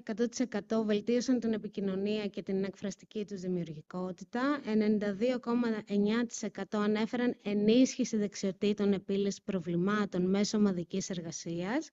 100% ένιωσαν ότι συμμετείχαν ισότιμα. 85,8% ξεπέρασαν το φόβο της δημόσιας ομιλίας. 100% δήλωσαν ότι η φωνή τους ακούστηκε. 85,7% αναγνώρισαν τη σημασία της ενσωμάτωσης όλων των τομέων του SpicE Team. 92,9% εξέφρασαν προθυμία να συμμετάσχουν σε κοινωνικές και περιβαλλοντικές δράσεις. 100% δήλωσαν ότι θα ήθελαν να συμμετάσχουν ξανά σε παρόμοια δράση και 92,9% εξέφρασαν την επιθυμία να ενταχθεί το STEAM ως μάθημα στο εβδομαδιαίο σχολικό πρόγραμμα. Τα ποσοτικά αποτελέσματα και τα πλούσια αποσπάσματα μαθητικών φωνών ενισχύουν τη μεθοδολογία και τον αντίκτυπο του έργου. Κάποιες από τις εντυπώσεις μαθητών: μάθαμε διασκεδάζοντας και δημιουργώντας, προσπαθήσαμε και μάθαμε με πολλούς και διαφορετικούς τρόπους, ανταλλάξαμε γνώσεις και εμπειρίες με συμμαθητές και καθηγητές. Κατάλαβα ότι όλοι έχουν ικανότητες και ταλέντα. Κατάλαβα ότι με άλλους μαζί μπορούμε να αλλάξουμε κάτι μικρό που γίνεται μεγάλο. Μου έδωσε δύναμη να ενδιαφέρομαι περισσότερο για το περιβάλλον. Από τα παραπάνω προκύπτουν σαφείς βελτιώσεις σε δεξιότητες του 21ου αιώνα, κοινωνική και συναισθηματική ανάπτυξη και προσανατολισμό προς την ενεργό πολιτιότητα. Η συμπεριληπτική δράση κύματα αλλαγής από τον καναπέ στη δράση απέδειξε ότι ο συνδυασμός τεχνών, επιστημών και συμπερίληψης μπορεί να μετατρέψει τη μαθησιακή εμπειρία σε ουσιαστική και μεταμορφωτική. Η προσέγγιση της μεθόδου SpicE Team ενισχύει την κοινωνική υπευθυνότητα, την περιβαλλοντική συνείδηση, τη συμπερίληψη και ενισχύει τις βασικές δεξιότητες των μαθητών του 21ου αιώνα, δηλαδή την επικοινωνία, τη συνεργασία, την κριτική σκέψη, τη δημιουργικότητα, ενδυναμώνοντας τους μαθητές, ενισχύοντας την αυτοπεποίθηση, το αίσθημα ικανοποίησης, χαράς και συναίσθησης. Το SpicE Team λοιπόν λειτουργήσε όχι μόνο ως μαθησιακό πλαίσιο, αλλά ως εργαλείο κοινωνικής ενεργοποίησης, δείχνοντας ότι η ενσωμάτωση των τεχνών στο STEAM αποτελεί μοχλό ενδυνάμωσης και συμπερίληψης που μπορεί να μετατρέψει τους μαθητές από θεατές σε ενεργούς πολίτες. Ευχαριστούμε πολύ.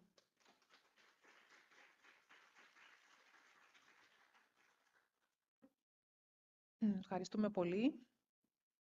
Περνάμε στην επόμενη παρουσίαση από τον κύριο Κωνσταντίνο Μαθιόπουλο, από το Ελληνικό Ανοιχτό Πανεπιστήμιο. Η παρουσίαση έχει τίτλο Digital Competencies in STEAM Education towards an Inclusive and Equitable Future. Ο κύριος Μαθιόπουλος είναι συνδεδεμένος διαδικτυακά.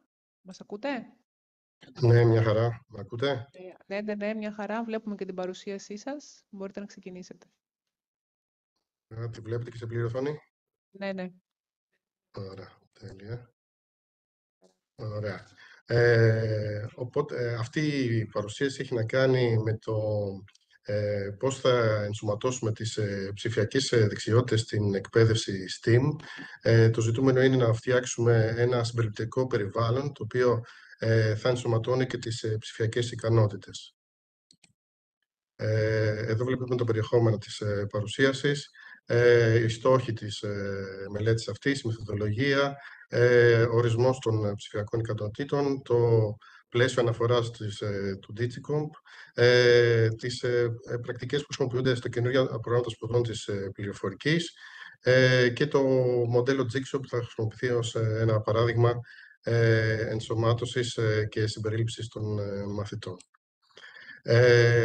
Ποιοι είναι οι στόχοι αυτής της μελέτης? Είναι να εξετάσουμε τον ρόλο και τη συνάφεια των ψηφιακών ικανοτήτων στην εκπαίδευση STEAM, να εξερευνήσουμε τις συμπεριληπτικές στρατηγικές για την ενσωμάτωση των ψηφιακών εργαλειών στην πρωτοβάθμια εκπαίδευση, να μελετήσουμε και να προσδιορίσουμε τις προκλήσεις και τις ευκαιρίες που υπάρχουν στο ελληνικό εκπαιδευτικό σύστημα σχετικά με την συμπερίληψη σε θέματα ψηφιακών δεξιοτήτων και να δούμε ουσιαστικά πρακτικές εφαρμογές που θα μπορούσαμε να χρησιμοποιήσουμε, όπως το μοντέλο Jigsaw, όπως για παράδειγμα εδώ θα δούμε στη ρομποτική, και πώς γενικά μπορούμε να χρησιμοποιήσουμε τέτοια μοντέλα για συμπερίληψη. Η μεθοδολογία που χρησιμοποιήθηκε ήταν μια μεικτή προσέγγιση που χρησιμοποιούσε και μια θεωρητική ανασκόπηση και μια εμπειρική ανάλυση. Αξιοποιήθηκε το πλαίσιο της Ευρωπαϊκής Επιτροπής του DigiComp, το καινούριο πρόγραμμα σπουδών με τις οδηγίες που έχει στο μάθημα της πληροφορικής και ποιοτικά δεδομένα από παρατηρήσεις στην τάξη. Αξιοποιήθηκε ένα case study ουσιαστικά σε ένα όμιλο ρομποτικής που είχε μαθητές 5ης και 6ης δημοτικού και όπου αξιοποιήθηκε το μοντέλο Jigsaw. Εδώ βλέπουμε τον ορισμό των ψηφιακών δεξιοτήτων, όπως περιγράφηκε από το DigiComp, και βλέπουμε λοιπόν ότι εδώ περιλαμβάνει ουσιαστικά τον πληροφορικό γραμματισμό, την επικοινωνία και την συνεργασία, την δημιουργία ψηφιακού περιεχομένου, την ασφάλεια, την επίλυση προβλημάτων. Στην επόμενη διαφάνεια βλέπουμε πώς αναλύονται και αυτά, πώς αναλύεται το πλαίσιο αναφοράς και τι περιλαμβάνει ο κάθε τομέας. Ότι για παράδειγμα στο πληροφορικό γραμματισμό βλέπουμε ότι περιλαμβάνει τις δεξιότητες και τις ικανότητες που έχουν να κάνουν με την αναζήτηση πληροφοριών, την αξιολόγηση των πληροφοριών, τη διαχείριση των πληροφοριών, των δεδομένων και του ψηφιακού περιεχομένου. Μετά δεξιότητες και ικανότητες που έχουν να κάνουν με την επικοινωνία και την συνεργασία, όπως πώς χρησιμοποιούνται τα διάφορα ψηφιακά εργαλεία για να επικοινωνήσουμε, για να μοιραστούμε πληροφορίες, ποιοι είναι οι κανόνες καλής συμπεριφοράς στην επικοινωνία και στην χρήση του διαδικτύου, πώς διαχειριζόμαστε την ψηφιακή μας ταυτότητα. Μετά, ικανότητες σε σχέση με την δημιουργία ψηφιακού περιεχομένου, πώς δημιουργούμε, τι ικανότητες χρειάζονται για την ανάπτυξη ψηφιακού περιεχομένου, θέματα όπως το copyright και πώς τελικά αξιοποιούμε όλο το ψηφιακό περιεχομένο και το να ξέρουμε εργαλεία για να φτιάχνουμε ψηφιακό περιεχόμενο. Θέματα ασφάλειας, πώς προστατεύουμε τις συσκευές μας, τα δεδομένα μας, την υγεία μας και το περιβάλλον όταν αξιοποιούμε την πληροφορική, και γενικότερα θέματα που έχουν να κάνουν με την επίλυση προβλημάτων, αλλά τελικά πώς οι τεχνολογίες και η πληροφορική μας βοηθούν για να λύσουμε τεχνικά προβλήματα, να βρούμε λύσεις και απαντήσεις σε ερωτήματα τεχνολογικά, να δημιουργήσουμε καινούργιες τεχνολογίες και να δούμε τελικά τι καινούριο χρειάζεται και θα βοηθήσει τον οποιονδήποτε. Εδώ βλέπουμε και τις οριζόντιες ουσιαστικά ικανότητες οι οποίες περιγράφονται στο νέο πρόγραμμα σπουδών πληροφορικής, όπου περιλαμβάνουν την υπολογιστική σκέψη, την συμπεριληπτική κουλτούρα στην πληροφορική, τη συνεργασία σχετικά με την πληροφορική, την επικοινωνία, την ορθή χρήση ορολογίας στην πληροφορική, τη δημιουργία ουσιαστικά διαφόρων τεχνολογημάτων και την ανάπτυξη και χρήση της υπολογιστικής αφαίρεσης. Όλα αυτά ουσιαστικά αξιοποιήθηκαν για να δημιουργηθεί ένα case study και να τα αξιοποιήσουμε στην ρομποτική, αξιοποιώντας ταυτόχρονα και το μοντέλο Jigsaw, ένα συνεργατικό μοντέλο που θα περιγράψω παρακάτω. Το case study αφορούσε ουσιαστικά ένα δημοτικό σχολείο, στο οποίο υπήρχε ένας όμιλος ρομποτικής, στον οποίο συμμετείχαν 16 μαθητές της 5ης και της 6ης δημοτικού. Ναι, μιλάμε για το 22ο Δημοτικό Σχολείο Καλαμάτας. Ουσιαστικά δημιουργήθηκαν 4 Jigsaw groups, τα οποία είχαν 4 μέλη. Τα μέλη είχαν συγκεκριμένους ρόλους, τον ηγέτη, τον παρουσιαστή, τον δημιουργό, και τον κατασκευαστή και τον προγραμματιστή. Ουσιαστικά, όπως ξέρουμε από το μοντέλο, δημιουργείται ένα home group που έχει και τους 4 ρόλους, αλλά από αυτό το home group δημιουργούνται expert group, τα οποία μελετούν ξεχωριστά τον ρόλο τους. Οπότε, για παράδειγμα, οι leaders είχαν να κάνουν με την επικοινωνία σε σχέση με τον εκπαιδευτικό, επειδή θα συμμετείχαν και σε έναν διαγωνισμό, να μελετήσουν τους όρους του διαγωνισμού και ό,τι είχε να κάνει με την επικοινωνία της ομάδας και τη συνεργασία της ομάδας. Άρα λοιπόν μελέτησαν το Moodle, τους όρους του διαγωνισμού και είχαν την επικοινωνία μαζί μου. Άρα στην αρχή μελέτησαν αυτό ως ομάδα. Οι presenters ασχολήθηκαν με λογισμικά παρουσιάσεων. Άρα λοιπόν αυτοί ασχολήθηκαν με το PowerPoint, όπως θα δούμε. Οι constructors ασχολήθηκαν με κατασκευές Lego. Άρα λοιπόν φτιάξαν μια ομάδα η οποία ασχολήθηκε με τις κατασκευές. Και οι προγραμματιστές ουσιαστικά ασχολήθηκαν με το Scratch. Οπότε εδώ βλέπετε και τα υλικά που χρησιμοποιήθηκαν. Χρησιμοποιήσαμε Lego WeDo 2 Kit, το Scratch, το PowerPoint, κάποια extra Lego bricks για να κάνουν κατασκευές και το Moodle. Για όσους δεν γνωρίζουν, το Lego WeDo 2 είναι ένα kit το οποίο περιλαμβάνει ένα Smart Hub που έχει σύνδεση Bluetooth με υπολογιστή είτε με tablet για να μπορεί να προγραμματιστεί. Περιλαμβάνει έναν κινητήρα, έναν αισθητήρα απόστασης και ένα αισθητήρα κλήσης και διάφορα κομμάτια Lego για κατασκευές. Αρχικά οι μαθητές εξασκήθηκαν σε διάφορα έτοιμα project που είχε η Lego στο λογισμικό της, αλλά στη συνέχεια ασχολήθηκα με ένα συγκεκριμένο project που είχε να κάνει και με ένα διαγωνισμό της WRO για τον επικισμό στον Άρη. Άρα ουσιαστικά λοιπόν ήθελα να φτιάχνουν κάτι που είχε να κάνει με την ζωή στον Άρη. Πώς θα ζήσουν οι άνθρωποι στον Άρη. Και ουσιαστικά συνεργάστηκαν όλες οι ομάδες μαζί. Κάθε ομάδα έφτιαξε από ένα κομμάτι του project και τελικά όλα αυτά μαζί ενώθηκαν σε ένα τελικό project. Σε ένα τελικό αποτέλεσμα. Εδώ βλέπετε τις διάφορες κατασκευές. Ουσιαστικά αυτό είναι μια οικία στον Άρη, στην οποία πρέπει τα οχήματα, επειδή οι συνθήκες στον Άρη δεν είναι καλές, να μπουν σε έναν χώρο, να φύγουν τα αέρια, τα βλαβερά αέρια, όταν είναι οι άνθρωποι εκεί, και μετά να μπουν έχει 2 θύρες, ουσιαστικά 2 πόρτες, οι οποίες ελέγχονται με αισθητήρας απόστασης. Όταν έρχεται το όχημα, ανοίγει η πρώτη πόρτα, μπαίνει το όχημα, μετά ανοίγει η δεύτερη πόρτα και έτσι ουσιαστικά μπορεί να μπουν οι άνθρωποι με ασφάλεια στο σπίτι στον Άρη. Αυτή είναι η λογική. Και εδώ βλέπετε και έναν αισθητήρα κλήσης πάνω στην οροφή, που ουσιαστικά χρησιμοποιείται για να ελέγχει το φωτισμό στο εσωτερικό του κτηρίου. Οπότε, αν για παράδειγμα ανιχνεύουμε αρκετό φως στο περιβάλλον, τότε ανοίγει ουσιαστικά ο θόλος και μπορεί να μπαίνει κανονικό φως και δεν χρειάζεται να χρησιμοποιούμε τα φώτα για να εξοικονομήσουμε ενέργεια. Και διάφορα οχήματα που κατασκεύασαν μαθητές που κάνουν fall online. Εδώ ακολουθεί το όχημα σε μια μαύρη γραμμή για να μετακινηθούν οι κάτοικοι του Άρη στο διαστημόπλαιο για να μπορούν να μετακινηθούν και να πάνε στη γη και να γυρίσουν πίσω. Εδώ βλέπετε το κώδικα που είχαν γράψει οι μαθητές στο Scratch. Είναι διαφορετικοί κώδικες που έφτιαξαν διαφορετικές ομάδες, γιατί ουσιαστικά λόγω και του διαγωνιστικού κομματιού της WRO έπρεπε να φτιάξουν και την προσομοίωση στο Scratch αυτού που βλέπαμε στην πραγματικότητα. Άρα ο κώδικας, ό,τι εκτελούνταν στον πραγματικό κόσμο έπρεπε να φαίνεται εδώ και σε προσομοίωση. Οπότε ασχολήθηκαν και με αυτό το κομμάτι. Εδώ βλέπετε το Moodle που χρησιμοποιήθηκαν οι ηγέτες ουσιαστικά της ομάδας για να επικοινωνούν με μένα και να βλέπουν υλικό και να ανεβάζουν σε ένα φόρουμ τις απορίες τους και να συζητάμε και να απαντάμε. Εδώ βλέπετε το έργο των παρουσιαστών. Είναι η τελική παρουσίαση που έφτιαξαν και την ένωσαν όλοι μαζί. Εδώ βλέπετε μια αντιπροσωπεία από τους 16, οι οποίοι πήγαν στους αγώνες και διακρίθηκαν, παρουσίασαν ζωντανά το έργο τους σε κριτές και κρίθηκαν γι' αυτό. Οπότε το αποτέλεσμα από αυτή τη διαδικασία είναι ότι τι παρατηρήσαμε κατά την εφαρμογή όλου αυτού του case study και της μελέτης των προγραμμάτων σπουδών, ότι ναι μεν στην πληροφορική υπάρχει ευθυγράμμιση σε σχέση με το πρόγραμμα σπουδών και τις δεξιότητες που λέει το Digicomp, αλλά αυτό δεν το είδαμε σε άλλα αντικείμενα, σε άλλα μαθήματα.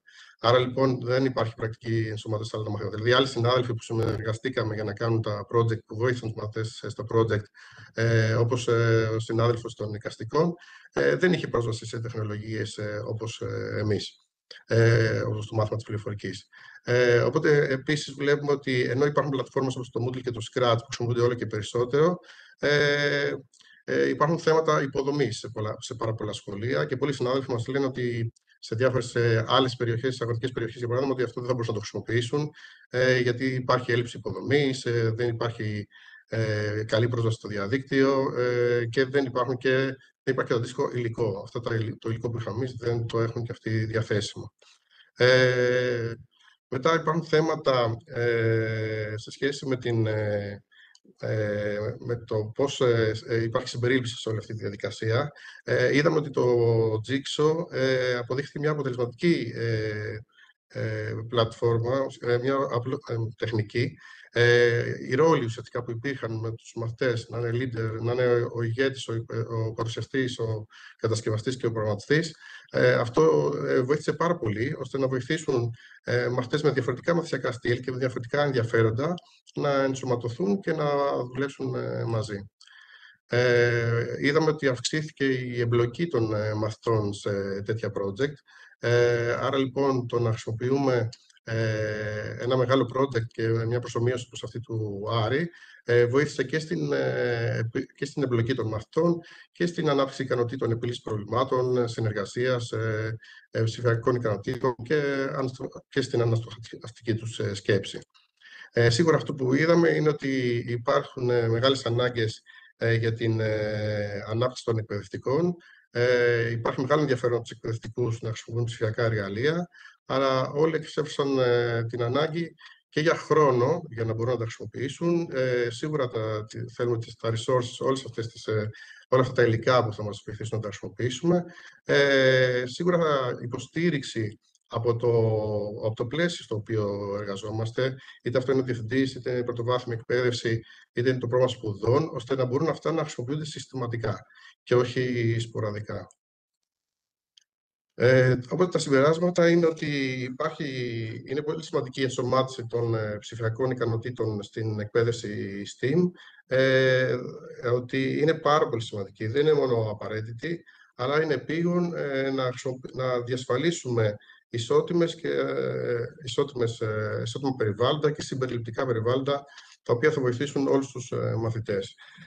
Η συμπεριληπτική εκπαίδευση STEM πρέπει να μην έχει να κάνει μόνο με την τεχνολογία, αλλά πρέπει να βασίζεται και στις παιδαγωγικές στρατηγικές που χρειάζονται, ώστε να ενισχύεται και η συνεργασία μεταξύ των μαθητών και να έχουμε ουσιαστικές μαθησιακές εμπειρίες που έχουν νόημα για όλους τους μαθητές. Οπότε αυτό που είναι σημαντικό είναι να κάνουμε επενδύσεις σε υποδομές. Είναι σημαντική η συνεχής εκπαίδευση των εκπαιδευτικών εκτός από τα νέα προγράμματα σπουδών, αλλά και τις καινούργιες παιδαγωγικές μεθόδους, οι οποίες μπορούν να τους βοηθήσουν ώστε να γίνει το μάθημά τους όσο δυνατόν πιο συμπεριληπτικό. Οπότε είναι πολύ σημαντικό να συνδέσουμε τις ψηφιακές ικανότητες είναι σημαντικό να αναπτύξουμε τις ψηφιακές ικανότητες τόσο για τους μαθητές όσο και τους εκπαιδευτικούς, ώστε να μπορούμε όλοι τελικά να συμμετέχουμε σε μια κοινωνία με αυτοπεποίθηση και δημιουργικότητα, ώστε και οι εκπαιδευτικοί και οι μαθητές να έχουν τα εργαλεία ώστε να μπορούν να αξιοποιήσουν τις ψηφιακές τεχνολογίες και να υπάρχει ισότιμη πρόσβαση σε όλους. Σας ευχαριστώ.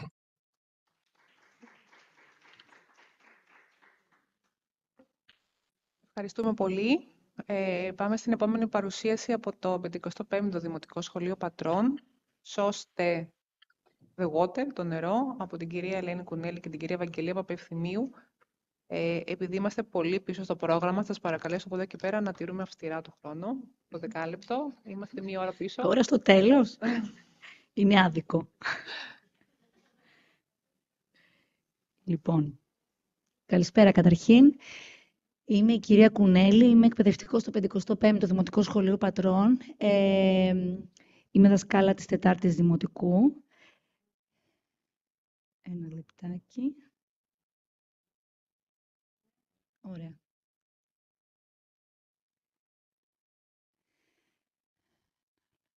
Ωραία, απλά συγγνώμη, απλά βλέπω κάτι διαφορετικό εδώ στην οθόνη, γι' αυτό κοιτάζω. Ωραία. Αποφασίσαμε με τη συνάδελφο κυρία Παπαευθυμίου να ασχοληθούμε λοιπόν με ένα μεγάλο πρόβλημα της εποχής μας, που είναι το νερό. Αφορμή για να ασχοληθούμε με το συγκεκριμένο θέμα ήταν το γεγονός ότι μία μέρα στο σχολείο μας συνέβησαν έξω στο δρόμο που πλαισιώνει τέλος πάντων το σχολείο μας κάποια έργα της ΔΕΙΑΠ και την επόμενη μέρα το νερό του σχολείου μας δεν ήταν καθαρό, έτσι ώστε τα παιδιά να μπορέσουν να χρησιμοποιήσουν τις βρύσεις του σχολείου. Σε μια εποχή λοιπόν όπου η φύση μας εκδικείται σιωπηλά, οι μαθητές Τετάρτης Δημοτικού του σχολείου μας προσέγγισαν το ζήτημα της ρύπανσης του νερού με όχημα τη διεπιστημονική μεθοδολογία STEAM μέσα από το πρόγραμμα SpicE. Για μας λοιπόν το πρόγραμμα «Σώστε το νερό» αποτελεί μια κραυγή αγωνίας, ένα κάλεσμα δράσης και ταυτόχρονα ένα εργαλείο μάθησης. Κύριος στόχος του προγράμματος είναι να κατανοήσουν οι μαθητές μας τις αιτίες, τις συνέπειες και τον τρόπο αντιμετώπισης της ρύπανσης του νερού, συνδέοντας τις γνώσεις από διαφορετικούς επιστημονικούς και καλλιτεχνικούς τομείς. Είναι γνωστοί, νομίζω δεν υπάρχει λόγος να τους αναφέρω. Ξεκινάω λοιπόν, μιας και ο χρόνος είναι περιορισμένος, με την επιστήμη. Οι μαθητές μας λοιπόν μελέτησαν άρθρα, παρακολούθησαν διάφορες ιστοσελίδες όπου υπήρχαν ειδήσεις σχετικές με τη μόλυνση του νερού. Έγραψαν και οι ίδιοι άρθρα, όπως φαίνεται εδώ στην παρουσίαση, και παρακολούθησαν λοιπόν και κάποια βίντεο σχετικά. Στη συνέχεια έκαναν κάποια πειράματα. Το πρώτο πείραμα το οποίο πραγματοποίησαν αφορούσε τη διαλειτότητα. Ήταν κάτι που θα έλεγα ότι τους ενθουσίασε, γιατί μιλάμε για μαθητές της 4ης Δημοτικού, όπου δεν έχουν καμία επαφή με το μάθημα της φυσικής, οπότε για αυτούς ήταν κάτι ιδιαίτερα ενδιαφέρον. Ακολούθησε το πείραμα της διήθησης. Εδώ υπάρχουν και κάποια φύλλα, ένα από τα φύλλα εργασίας που χρησιμοποιήθηκαν και είναι απαντημένο. Στο σχολείο μας επισκέφθηκε στη συνέχεια ένας χημικός επιστήμονας, όπου εξήγησε στα παιδιά με ποια εργαλεία μπορεί κάποιος ερχόμενος στο σχολείο μας να εξετάσει αν το νερό είναι πόσιμο και τι ακριβώς συμβαίνει με την μόλυνση του νερού. Στο κομμάτι τώρα της τεχνολογίας, οι μαθητές έφτιαξαν ψηφιακά παζλ, ψηφιακά κόμικ. Λογικά δυστυχώς δεν ανοίγουν, γιατί στο διάλειμμα κάποια στιγμή προσπαθήσαμε, γι' αυτό ανέφερα πριν και το λάπτοπ που είχα μαζί μου. Θα σας δείξω μόνο κάποιο βιντεάκι στο τέλος συνολικό, αν έχουμε χρόνο. Περνώντας τη μηχανική, κατασκεύασαν μία μακέτα βιολογικού καθαρισμού. Εδώ, δεν ξέρω αν το βίντεο, ούτε αυτό λογικά θα ανοίξει. Α, μπορεί.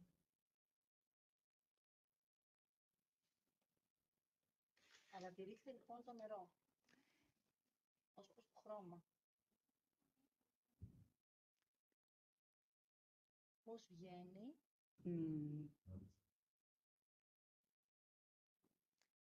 Ένα escape δεν βγήκε. Όλα καλά. Λοιπόν, στην ουσία... Το χειρίζονται από πάνω. Εντάξει, ωραία. Να δούμε και το δεύτερο. Το μπαλόνι στην ουσία χρησιμοποιείται έτσι ώστε να κινηθεί το νερό, το οποίο είναι χρωματισμένο. Στην άκρη, στα καλαμάκια υπάρχει στην άκρη ένα φίλτρο, το οποίο φιλτράρει το νερό και βγαίνει καθαρό. Υποτίθεται φαίνεται από το χρώμα του νερού, το οποίο στη συνέχεια θα περάσει στη θάλασσα.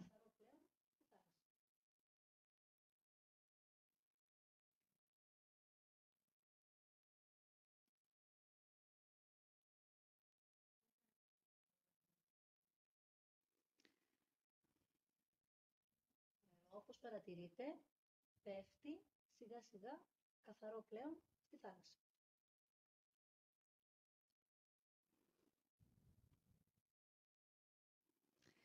Προχωρώντας λοιπόν στις τέχνες, οι μαθητές έψαξαν και βρήκαν τραγούδια που είχαν σχέση με το νερό, τα οποία μάλιστα κάποια από αυτά θα τα τραγουδήσουν και στη γιορτή τελετής λήξης του σχολείου μας. Έφτιαξαν μια μικρή ταινία, ζωγράφισαν πίνακες ζωγραφικής, δημιούργησαν αφίσες, κόμικ, μόμπιλε. Εδώ βλέπουμε εικόνες από το κόμικ που δημιούργησαν, κάποιες αφίσες. Στη συνέχεια ασχολήθηκαν με τα υλικά, τα οποία καθυστερούν στην ουσία να λιώσουν και πόσα χρόνια χρειάζονται για να λιώσουν υλικά, τα οποία εμείς πολλές φορές οι άνθρωποι δεν δίνουμε καμία σημασία, πετώντας τα μέσα στη θάλασσα ή οπουδήποτε αλλού, μολύνοντας τον υδροφόρο ορίζοντα. Στο φύλλο εργασίας που βλέπετε, οι μαθητές μάλιστα υπολόγισαν αν ρίξουμε τώρα, για παράδειγμα, ένα πλαστικό μπουκάλι στη θάλασσα, σε πόσα χρόνια από τώρα, σε ποιο έτος υπολογίζουμε ότι θα λιώσει. Περνώντας στα μαθηματικά, αυτά τα δεδομένα, αφού λοιπόν τα έβαλαν σε ένα πίνακα, στη συνέχεια έφτιαξαν ραβδογράμματα με τη βοήθεια του καθηγητή υπολογιστών, του κ. Πέτα. Για μας, λοιπόν, το STEAM αποτελεί μια καινοτομία και έχει μια σπουδαία εκπαιδευτική αξία.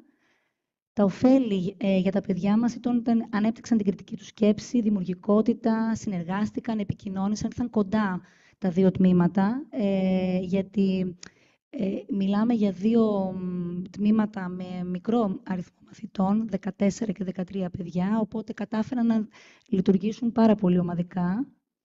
Έμφαση λοιπόν στην πράξη, παρατήρηση, δράση. Το σώστε το νερό προσπαθήσαμε να τους περάσουμε ότι θα πρέπει να είναι για αυτά μια στάση ζωής, η οποία ξεκινάει από το σχολείο, φυσικά καλλιεργείται από εμάς και συνεχίζει στην οικογένεια, στην κοινωνία. Σε ό,τι αφορά τη συμπερίληψη, υπήρχε ποικιλία δραστηριοτήτων. Κάθε παιδί συμμετείχε ανάλογα με τις δυνατότητές του. Υπάρχουν παιδιά τα οποία ανήκουν στο φάσμα του αυτισμού, παιδιά τα οποία έχουν μαθησιακές δυσκολίες. Έγιναν λοιπόν αρκετά πειράματα, δημιουργική γραφή, κατασκευή μακέτας, μόμπιλε, όλα αυτά που είδαμε και νωρίτερα.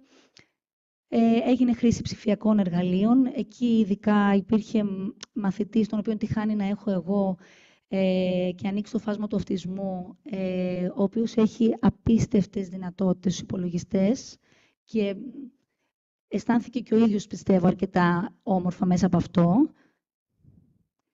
Ομαδικές εργασίες. Προσπαθήσαμε με τον τρόπο μας να εντάξουμε όλους τους μαθητές. Το βίντεο. Εδώ δείχνω τον τρόπο με τον οποίο στην ουσία θα διαχύσουμε τα αποτελέσματα όλης αυτής της προσπάθειας, μέσα από την γιορτή του σχολείου μας, μέσα από μια έκθεση που θα γίνει εκείνη την ημέρα. Και θα μου δώσετε ένα λεπτάκι να βάλω το στικάκι μου. Μπορώ, σας παρακαλώ. Ευχαριστώ.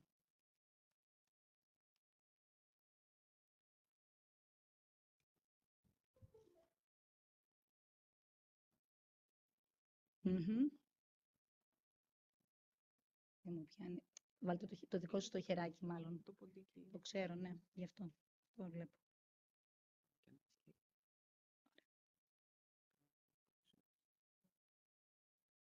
Το φλασάκι στην ουσία.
Ευχαριστούμε πολύ για την προσοχή σας.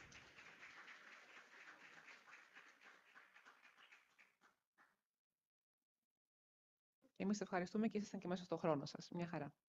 Λοιπόν, η επόμενη παρουσίαση είναι The Construction of Odysseus Raft, A Journey Through SpicE Team Education, από τους εκπαιδευτικούς κυρία Μαρία Νιμπή, Ευαγγελία Σαφυροπούλου, Κωνσταντίνος Μιχαλόπουλος, Ανδρέας Ιφαντής και Ειρήνη Παναγοπούλου, από το 21ο Γυμνάσιο Πατρών.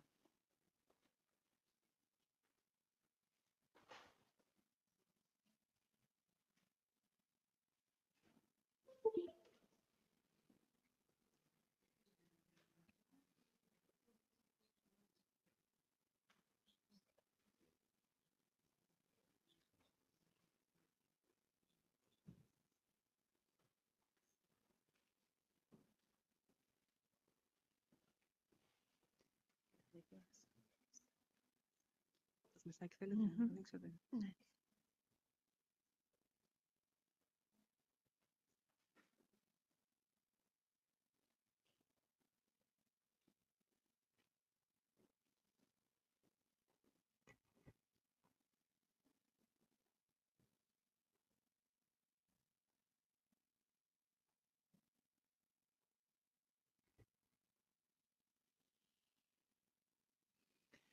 Σε αυτή την παρουσίαση θα σας μιλήσουμε για το project που υλοποιήσαμε στο 21ο Γυμνάσιο με τίτλο «Η κατασκευή της σχεδίας του Οδυσσέα, ένα ταξίδι μέσα από τη SpicE Team εκπαίδευση».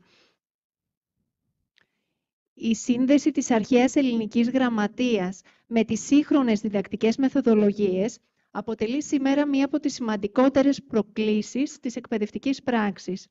Στην ελληνική πραγματικότητα, το ζήτημα αυτό έχει προκαλέσει κατά καιρούς συζητήσεις, έντονους διαλόγους και αντιπαραθέσεις, ιδιαίτερα σε ό,τι αφορά την ενδεχόμενη μείωση των ωρών διδασκαλίας και την ανάγκη επαναπροσδιορισμού του τρόπου με τον οποίο προσεγγίζουμε αυτά τα κείμενα στην τάξη.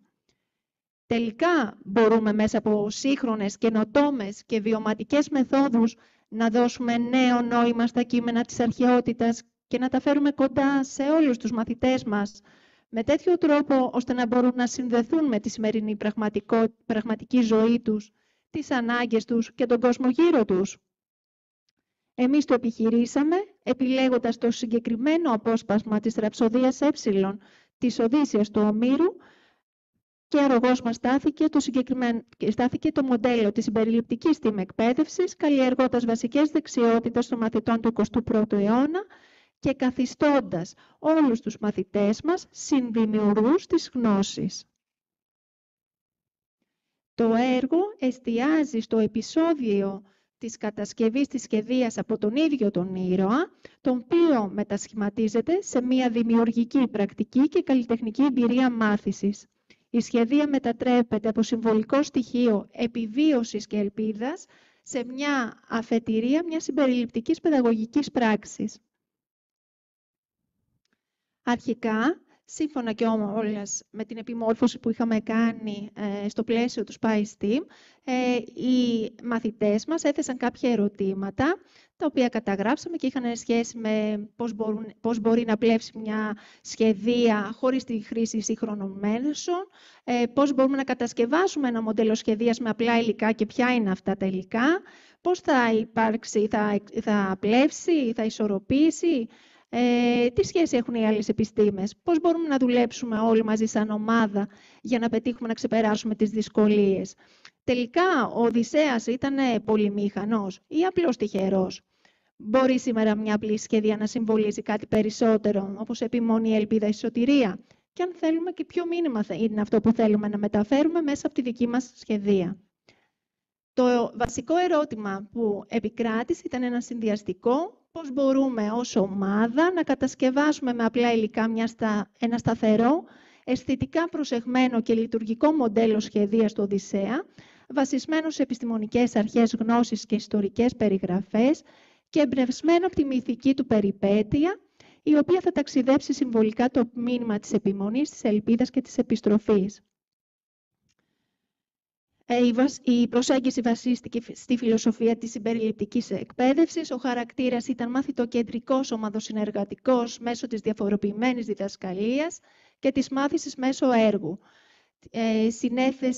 συντέθηκε μια συμπεριληπτική ομάδα, η οποία αργότερα, οι μαθητές της οποίας αργότερα εργάστηκαν σε μεικτές υποομάδες και ζεύγη. Η συνεργασία έγινε μεταξύ εκπαιδευτικών γενικής και ειδικής εκπαίδευσης, όχι μόνο στη φυσική τάξη, αλλά και αξιοποιώντας το μοντέλο της ανεστραμμένης τάξης. Αναδεικνύοντας πώς η σύνδεση των ανθρωπιστικών σπουδών με τις θετικές επιστήμες, τη μηχανική, την τεχνολογία, τις τέχνες και τα μαθηματικά, είναι όχι μόνο εφικτή, αλλά και παιδαγωγικά αποδοτική αποτελεσματική. Συμμετείχαν λοιπόν 10 μαθητές της πρώτης γυμνασίου, 5 με ειδικές εκπαιδευτικές ανάγκες, ένας εκ των οποίων στο φάσμα του αυτισμού, καλής λειτουργικότητας και 5 χωρίς.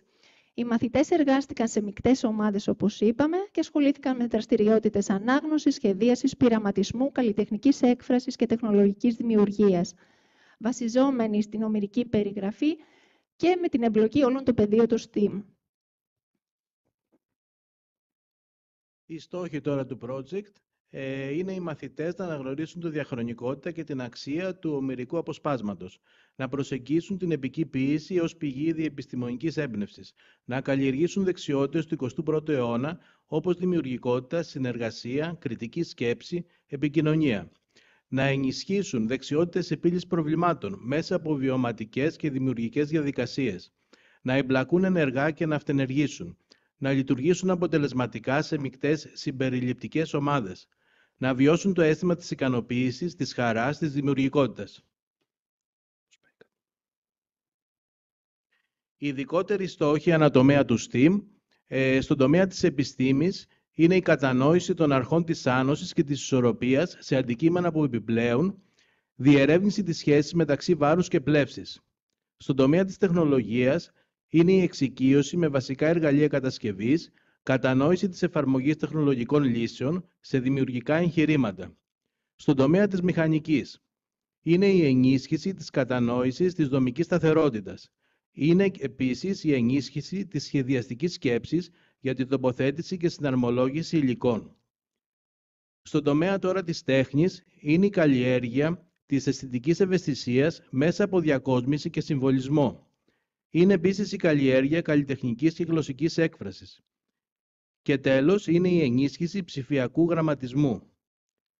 Και τέλος, στον τομέα των μαθηματικών έχουμε τη χρήση γεωμετρικών μετρήσεων για σχεδιασμό και αναλογίες και τον υπολογισμό επιφάνειας, βάρους και αναλογιών της σχεδίας.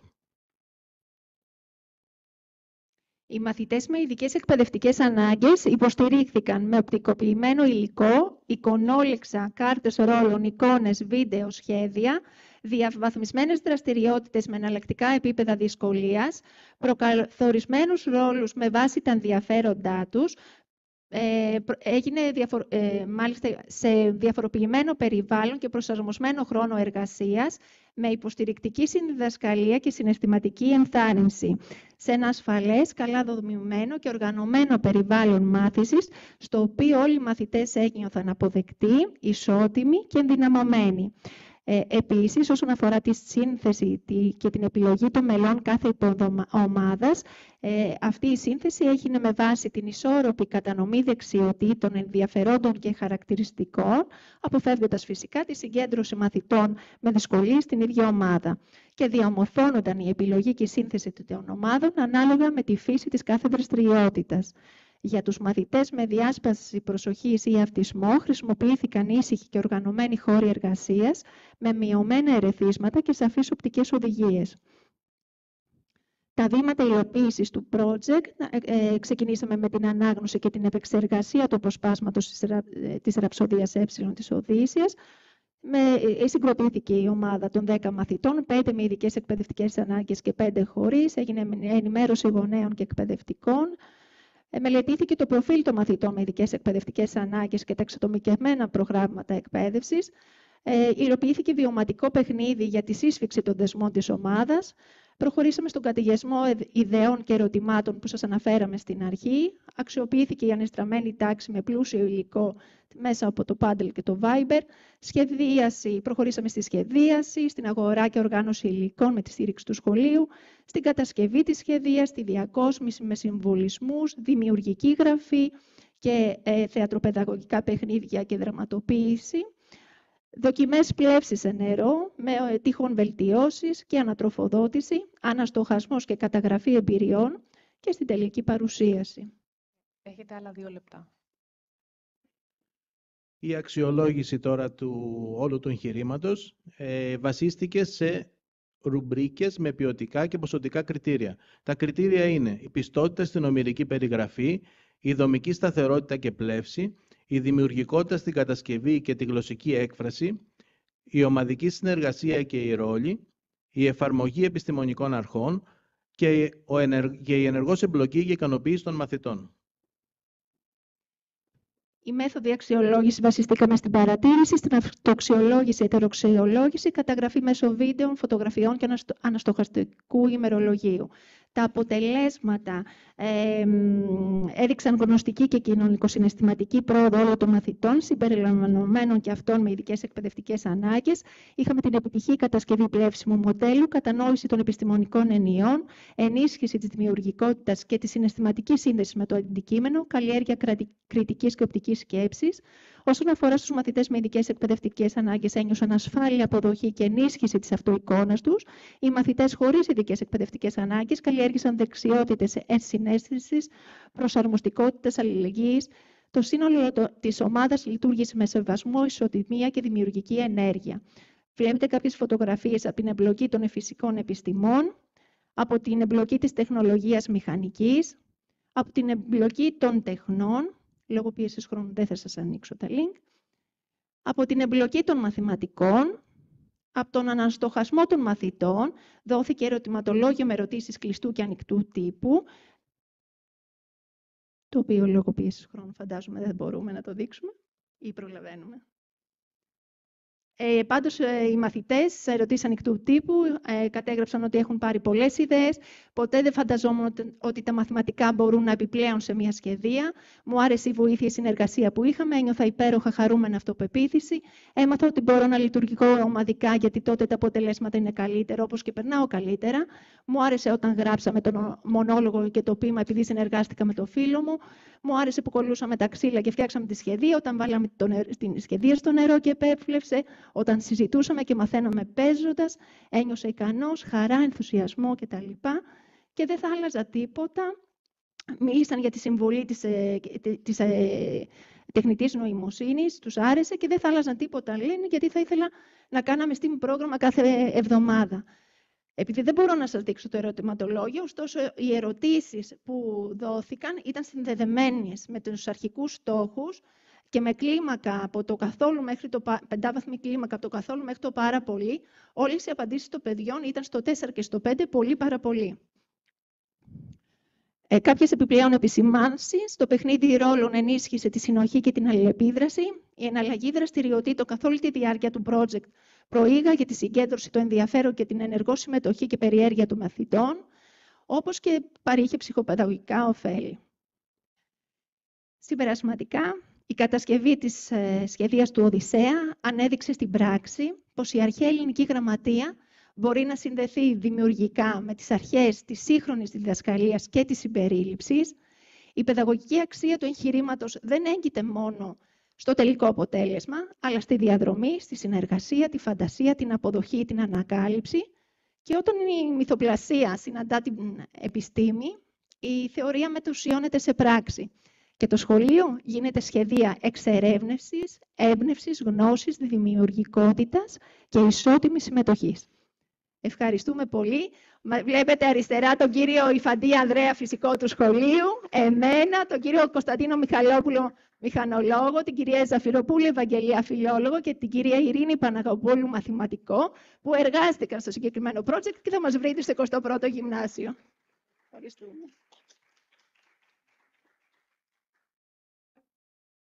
Σας ευχαριστούμε πολύ.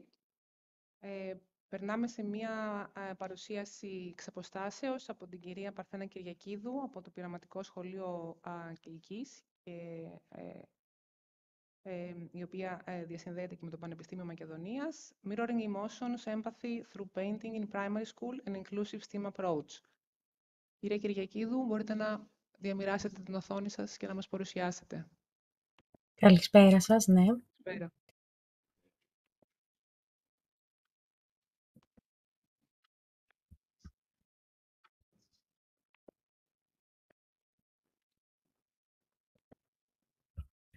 Μισό λεπτάκι.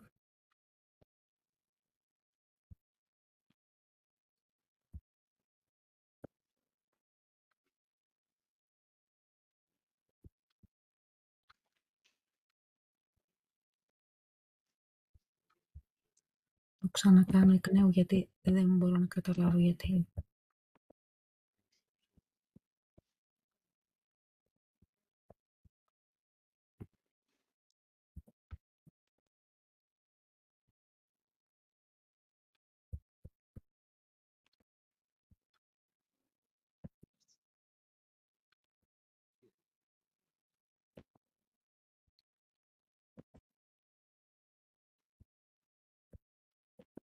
Ωραία. Λογικά τώρα θα φανεί.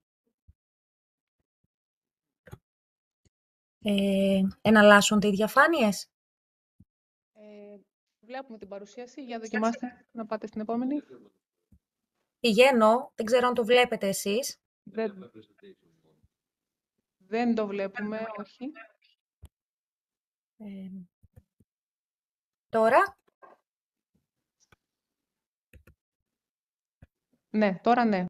Τώρα είναι όμως δεν είναι σε προβολή παρουσίασης. Δεν ξέρω αν αυτό...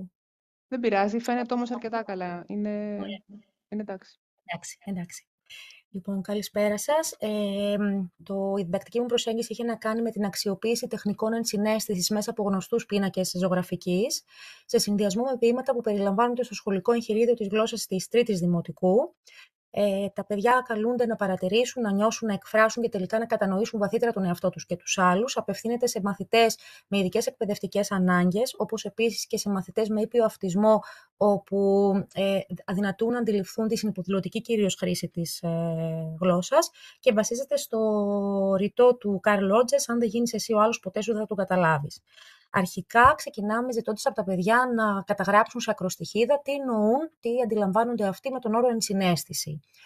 Δεχτήκαμε πολλές απαντήσεις από τα παιδιά, όπως ενσυναίσθητη κατανόηση είναι η ανηφόρον αποδοχή, η αυθεντικότητα, η γνησιότητα, τα οποία τα καταγράψαμε και στον πίνακα και πραγματικά αναλύσαμε στα παιδιά τι σημαίνει η κατανόηση, η ενσυναίσθητη κατανόηση, είναι η αποδοχή του άλλου σε ένα πλαίσιο σεβασμού και σε κλίμα ζεστασιάς και εμπιστοσύνης, είναι το να μην επιδιώκει κάποιος να μονοπολίσει την κουβέντα, να προσπαθεί να προσθέσει περισσότερα από όσα είπε ο μαθητής ή η μαθήτρια, να μην προβαίνει σε υποκειμενικές αξιολογήσεις κρίσης.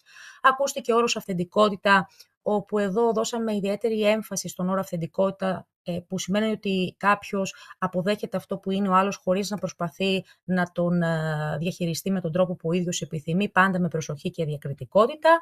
Ακούστηκε ο όρος ανεφόρον αποδοχή, στον οποίο αντιλαμβανόμαστε ότι πέρα από το σεβασμό του άλλου, σαφέστατα επικρατεί και η αποδοχή της ατομικότητας. Στόχος, η ικανότητα του ατόμου να αναπτυχθεί έτσι ώστε να μπορέσει να αντιμετωπίσει μόνο του προβλήματα που συναντά στη διάρκεια της ζωής του. Στο πλαίσιο της ενσυναίσθησης ακούστηκαν και οι όροι ενεργητική ακρόαση, αλλιώς ακρόαση με 4 αυτιά, όπως αναφέρει ο Σούλτς Βον Θαν.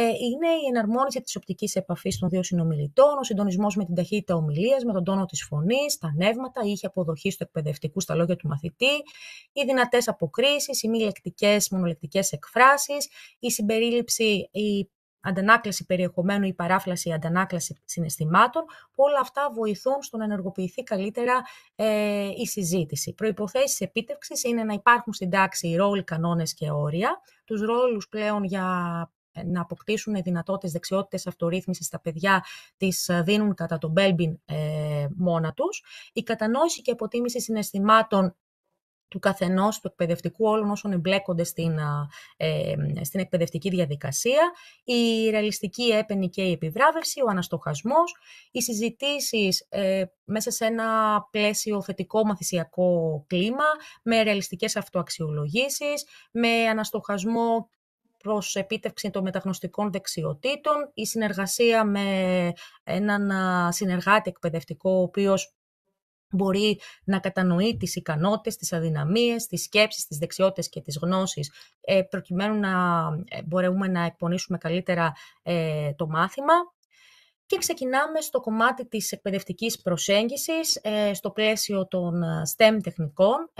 Μία από αυτούς τους τομείς είναι η τέχνη. Σκοπός και στόχος της εκπαιδευτικής δράσης ήταν τα παιδιά να προσδιορίζουν την ενσυναίσθηση ως βασικό παράγοντα αντιμετώπισης και διαχείρισης κρίσεων, συναισθημάτων, συγκρούσεων, κατανόησης και αντίληψης της πραγματικότητας του άλλου. Στο πλαίσιο των ικανοτήτων να εφαρμόζουν σωστά τεχνικές ενσυναίσθησης στο μάθημα της ελληνικής γλώσσας. Στο πλαίσιο των στάσεων αποδέχονται τη χρησιμότητα τεχνικών ενσυναίσθησης ως τρόπον έκφρασης, δημιουργικότητας, ανταλλαγής ιδεών, εντοπισμού, καταγραφής και αποτίμησης συναισθημάτων. Πραγματοποιήθηκε σε 22 μαθητές της 3ης τάξης Δημοτικού Σχολείου, στο πλαίσιο δειγματικής διδασκαλίας, και αυτό το οποίο εξ αρχής κάναμε είναι να δώσουμε στα παιδιά κάποια ποίηματα, τα οποία επιλέξαμε από το σχολικό εγχειρίδιο, και να ζητήσουμε ομαδικά να επιλέξουν ανάμεσα σε διάφορους πίνακες αυτό το οποίο διαβάζουν, σε ποιον πίνακα αποτυπώνεται καλύτερα. Το ερώτημα το οποίο τους δώσαμε είναι το ποιο είναι το συναίσθημα που πιστεύετε ότι αποδίδεται στους παρακάτω διάσημους πίνακες. Ενδεικτικά λαμβάνουμε τους δύο πίνακες, το κορίτσι με το μαργαριταρένιο σκουλαρίκι του Johannes Vermeer και το The Flying Carriage του Marc Chagall. Και τα συσχετίσαμε αντίστοιχα με τα ποίηματα που βρίσκονται στο βιβλίο της γλώσσας της 3ης Δημοτικού, «Η φίλη μας η Αργυρό», και ένα ποίημα του Κωνσταντίνου Καβάφη, «Σπίτι με κήπον». Το πρώτο ποίημα, «Η Αργυρό γελάει», βρίσκεται στη σελίδα 32 στα απίθανα μολύβια. Το συσχετίσαμε με το πίνακα του Βέρμε. Η Αργυρό γελάει, η Αργυρό τραγουδάει, η Αργυρό στα χέρια του μπαμπά πετάει, η Αργυρό κάνει κούνια και χαμογελάει, η Αργυρό είναι καλή, η Αργυρό είναι πονηρή, η Αργυρό είναι χαρούμενη, η Αργυρό είναι λυπημένη. Η Αργυρό χορεύει, η Αργυρό υπέβει, η Αργυρό στη θάλασσα κοίτα πως κολυμπάει, η Αργυρό στα βράχια κρύβεται και μας γελάει, η Αργυρό κρύβεται η πονηρή, η Αργυρό φανερώνεται με δυνατή φωνή, η Αργυρό είναι άγρια και θυμωμένη, η Αργυρό είναι περήφανη και ευχαριστημένη, η Αργυρό τσαλαβουτάει, η Αργυρό της τρυφογυρνάει, η Αργυρό από το αυτοκίνητο μας χαιρετάει, η Αργυρό μέσα στο μουσείο βόλτα πάει. Δώσαμε φύλλα εργασία στα παιδιά, τα οποία θα έπρεπε ομαδικά να απαντήσουν στα διάφορα ερωτήματα. Οι ερωτήσεις του φύλλου εργασίας ήταν ποια στοιχεία αισθητικά, γλωσσικά, υφολογικά, αφηγηματικά αποτυπώνουν τη συναισθηματική κατάσταση του κοριτσιού, του ποίηματος, του πίνακα και της Αργυρός, του ποίηματος. Θα μπορούσε το κορίτσι του πίνακα να είναι η Αργυρό? Αν ναι, από ποια στοιχεία του ποίηματος συμπεραίνεται κάτι τέτοιο? Είπαμε ότι η βασική δεξιότητα της ενσυναίσθησης είναι η παρατήρηση και η ενεργητική ακρόαση, ο συντονισμός και η εξέταση και η παρατήρηση οποιονδήποτε μη λεκτικών στοιχείων. Τι θα μπορούσε να σκέφτεται το κορίτσι του πίνακα? Τι θα μπορούσε να σκέφτεται η Αργυρό? Καταγράψτε τη σκέψη της καθεμιάς σε πρωτοπρόσωπη αφήγηση. Εδώ μπορούμε και βοηθάμε τα παιδιά και στο κομμάτι της συγγραφής. Με βάση τη θεωρία της ενεργητικής ακρόασης, που έχει παρουσιαστεί, ο ποιητής εφαρμόζει τεχνικές ενσυναίσθησης στο συγκεκριμένο ποίημα. Τα παιδιά κατέγραψαν πραγματικά πολύ ενδιαφέρουσες απαντήσεις και μπόρεσαν να συσχετίσουν και την Αργυρό με το κορίτσι του πίνακα. Το δεύτερο ποίημα του Κωνσταντίνου Καβάφη, το «Σπίτι με κήπον», ήθελα να έχω ένα σπίτι εξοχικό με ένα πολύ μεγάλο κήπο, όχι τόσο για τα λουλούδια, για τα δέντρα και τις πρασινάδες, βέβαια να βρίσκονται και αυτά, είναι ευμορφότατα. Αλλά για να έχω ζώα, αν έχω ζώα, τουλάχιστον 7 γάτες, οι 2 κατάμαυρες και 2 σαν χιόνι κάτασπρες για την αντίθεση. Ένα σπουδαίο παπαγάλο, τον αγρικό, να λέγει πράγματα με έμφαση και επεπίθηση. Από σκυλιά πιστεύω 3 θα με έφταναν, θα ήθελα και 2 άλογα, καλά είναι τα λογάκια. Και εξάπαντος 3-4 από τα αξιόλογα, τα συμπαθητικά εκείνα ζώα, τα γαϊδούρια, να κάθονται οκνά, να χαίρονται κεφαλές του. Είπαμε ότι αυτό το συσχετίσαμε με τον πίνακα του Chagall, The Flying Carriage. Οι ερωτήσεις του φύλλου εργασίας ήταν να παρουσιάσουν τη συναισθηματική κατάσταση στην οποία βρίσκεται το ποιητικό υποκείμενο σε μια παράγραφο 60-70 λέξεων. Δεύτερη ερώτηση, ποια ζώα αναγνωρίζεται στον πίνακα, τι τελικά απέκτησε από όσο επιθυμούσε ο ποιητής. Τρίτη, στον πίνακα και στο ποίημα συνυπάρχουν ρεαλιστικές και λυρικές εικόνες. Να εντοπίσετε μια ρεαλιστική και μια λυρική εικόνα, να τις παρουσιάσετε και να εξηγήσετε σε τι αποσκοπεί η εναλλαγή τους. Τέταρτη, το ποίημα διακρίνεται για τον εξομολογητικό του τόνο, να εντοπίσετε 2 σημεία του ποίηματος που επαληθεύουν την άποψη αυτή και να τεκμηριώσετε την επιλογή σας. Η πέμπτη ερώτηση ήταν πιο απλή, ποια είναι η σχέση του ανθρώπου με τα ζώα, ποια είναι η δική σας σχέση. Τι παρατηρείτε στον πίνακα αναφορικά με τα χρώματα και ποια συναισθήματα σας διακατέχουν όταν κοιτάζετε τον πίνακα ή όταν διαβάζετε το ποίημα.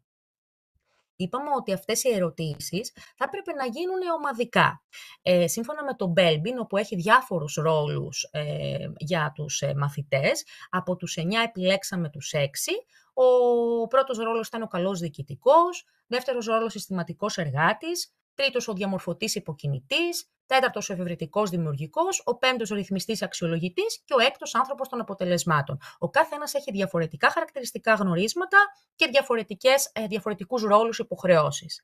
Προτείνεται να μην δίνει ο διδάσκων, να μην αναθέτει ρόλους ο ίδιος στα παιδιά, αλλά τα παιδιά προκειμένου να αποκτήσουν δεξιότητες αυτορύθμισης, να αντιλαμβάνονται οι ίδιοι δηλαδή τα δυνατά τους σημεία, να κάνουν τη διανομή των ρόλων. Και κατόπιν δώσαμε Έχετε άλλα 2 λεπτά, κύριε Κυριακή. Ναι. Δώσαμε ένα ερωτηματολόγιο με ερωτήσεις αυτοαξιολόγησης, προκειμένου να κατανοήσουμε κατά πόσο αντιλήφθηκαν την έννοια της ενσυναίσθησης και κατά πόσο τελικά τους άρεσε η διαδικασία αυτή, η δραστηριότητα αυτή. Από το 1 έως 5, σε ποιο βαθμό γνωρίζετε τη σημασία της ενσυναίσθησης, αξιοποιείτε στην επικοινωνία σας τεχνικές ενσυναίσθησης και ενεργητικής ακρόασης, καταλαβαίνετε τις διαφορές μεταξύ ενσυναίσθησης και συμπάθειας. Και στο δεύτερο πλαίσιο, που έχει να κάνει με την εκπαιδευτική αυτή διαδικασία, τι σας άρεσε από το σύνολο της εκπαιδευτικής διαδικασίας, τι δεν σας άρεσε. Ποιες ιδέες και εκπαιδευτικές πρακτικές σου προκάλεσαν ευχαρίστηση, ενθουσιασμό, περιέργεια, σε παρακίνησαν να μάθεις περισσότερα. Ποιες ιδέες και εκπαιδευτικές πρακτικές σου προκάλεσαν απογοήτευση, θυμό ή ανία. Από το σύνολο της εκπαιδευτικής δραστηριότητας υπάρχουν στοιχεία που σε βοήθησαν να αναθεωρήσεις ως προς τις ιδέες, τις αρχές, τις αντιλήψεις, τις γνώσεις και τις πεποιθήσεις σου. Τι έμαθες για τον εαυτό σου και τους άλλους στη διάρκεια της διαδικασίας. Πώς είδες τον εαυτό σου μέσα στην ομάδα και ποια τα ωφέλη της ομαδικής συνεργασίας. Τέλος, κάτι που θα ήθελες να προτείνεις ή να σχολιάσεις. Και αυτή ήταν η βιβλιογραφία μας και σας ευχαριστώ πολύ. Και εμείς σας ευχαριστούμε πολύ.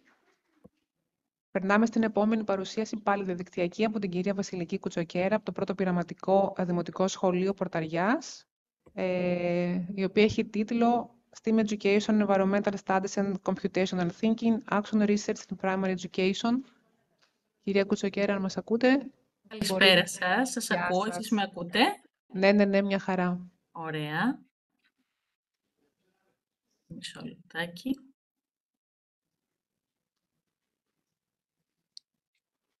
Βλέπουμε την παρουσίαση. Ωραία.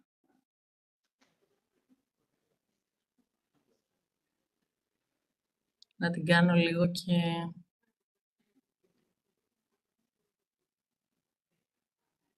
Ωραία, τη βλέπετε.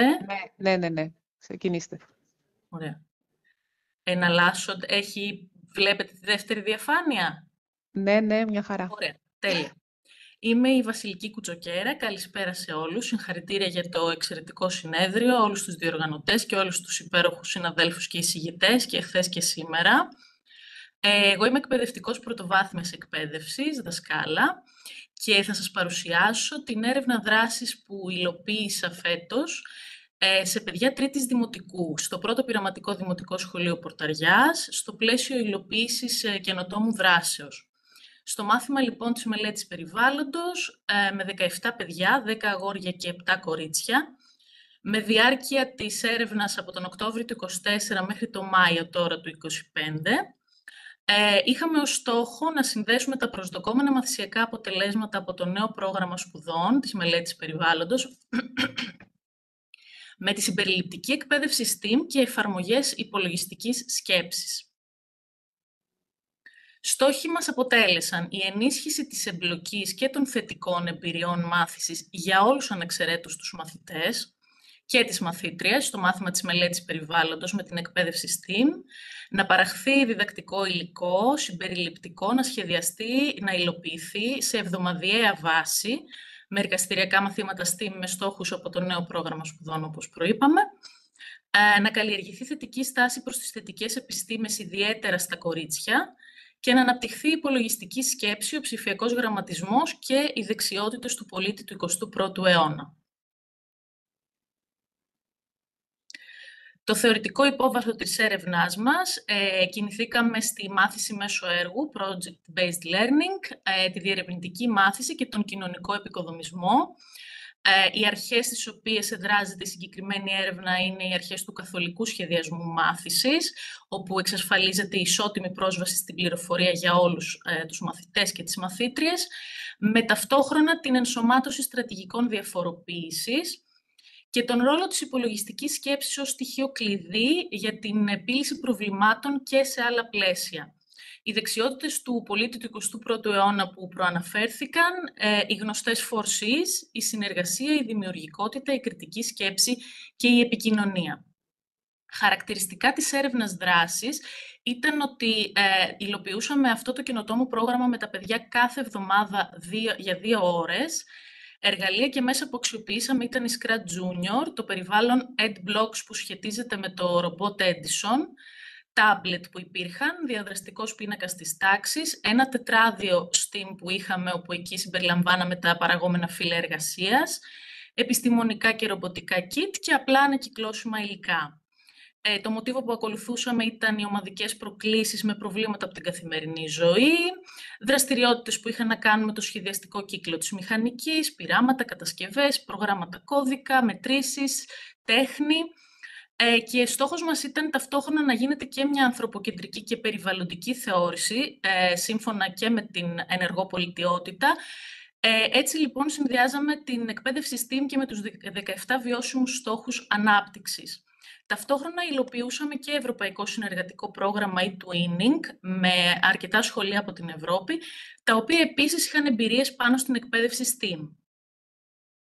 Σχετικά με τον τομέα της συμπερίληψης, ακολουθήθηκαν, όπως είπαμε, οι αρχές του καθολικού σχεδιασμού μάθησης και οι στρατηγικές διαφοροποίησεις που αξιοποιήθηκαν ήταν η επικέντρωση σε βασικές έννοιες, οπτικά βοηθήματα, γραφικοί οργανωτές, το να αξιοποιούμε τα ενδιαφέροντα και τα δυνατά σημεία όλων των μαθητών, σαφείς οδηγίες, πολλοί τρόποι παρουσίασης του υλικού, επιλογή μορφής του παραγόμενου προϊόντος, συχνή μέθοδος ήταν η τρίλιζα, διδασκαλία ομιλίκων και διαφοροποιημένος χρόνος εργασίας. Μέσα από τη συνεχή υποστήριξη, ενθάρρυνση και αξιολόγηση και αναστοχασμό, πορευόμασταν σε αυτό το μονοπάτι. Σχετικά με τη μεθοδολογία, ακολουθήθηκε το κυκλικό μοντέλο της έρευνας δράσης, των Κέμις και McTaggart, όπου σχεδιάζαμε, παρατηρούσαμε και κατά τη δράση, κατά την εκτέλεση, αναστοχαζόμασταν πάνω σε αυτό και ερχόταν το επόμενο αναθεωρημένο πλάνο και πάλι από την αρχή.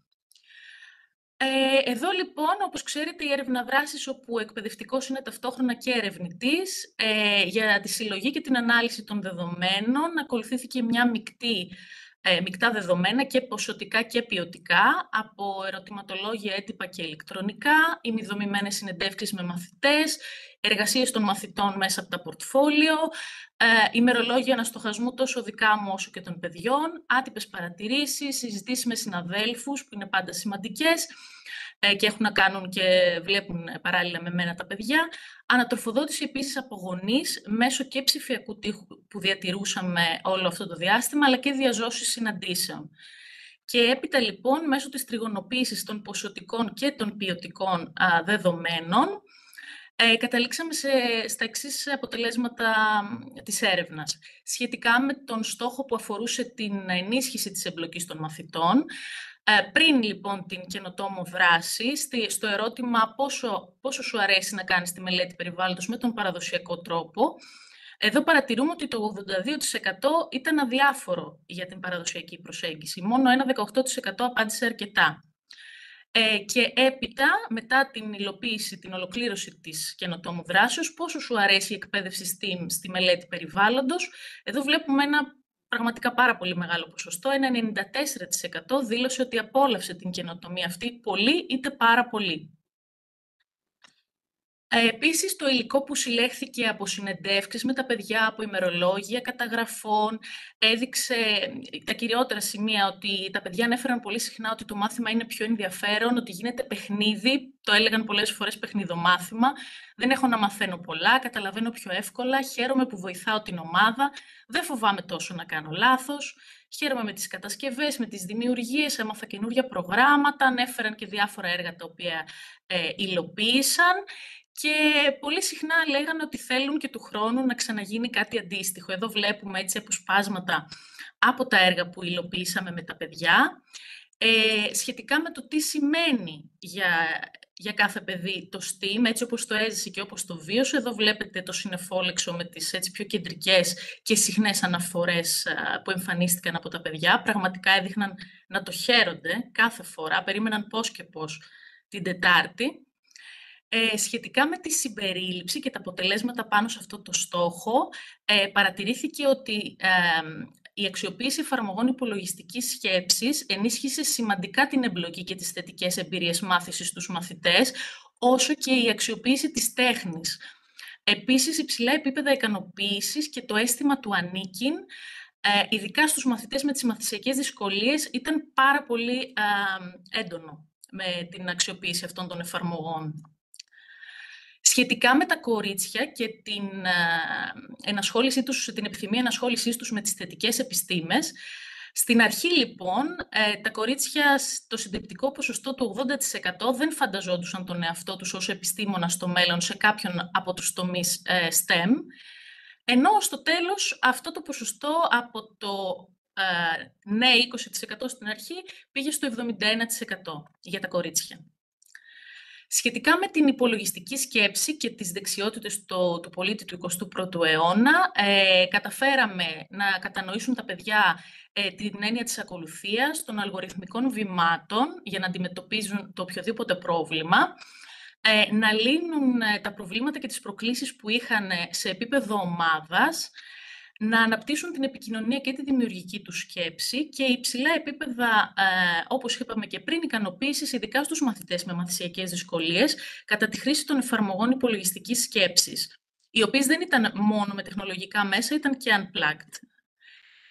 Συμπεράσματα από την έρευνα δράσης είναι ότι σημαντικά τα ωφέλη της προσέγγισης STEAM, συνδυαστικά βέβαια με τις δραστηριότητες υπολογιστικής σκέψης, για την εμπλοκή κάθε μαθητή και μαθήτριας, απαραίτητες οι συμπεριληπτικές πρακτικές και στην εκπαίδευση STEAM για δικαιοσύνη και ίσες ευκαιρίες επιτυχίας, ανάγκη περισσότερης και συστηματικής ένταξης STEAM στο αναλυτικό πρόγραμμα του Δημοτικού Σχολείου, το επίσημο αναλυτικό πρόγραμμα, και παρά τους περιορισμένους πόρους που είχαμε, τα αποτελέσματα ήταν πάρα πολύ ενθαρρυντικά. Αναφορικά και με τον αναστοχασμό και τις μελλοντικές κατευθύνσεις που τυχόν προτείνονται, είναι η περαιτέρω εφαρμογή ανάλογων καινοτομιών σε σχολικά πλαίσια στις πρώτες τάξεις του δημοτικού, γιατί πραγματικά φαίνεται ότι έχει πολύ μεγάλη αξία, όσο πιο νωρίς γίνεται όλη αυτή η προσπάθεια. Επιμόρφωση και πρακτική άσκηση των εκπαιδευτικών, αλλά και υποψηφίων εκπαιδευτικών στις προπτυχιακές σπουδές, αξίζει και εκεί να δοθεί μεγάλη έμφαση πάνω στο συμπεριληπτικό STEAM.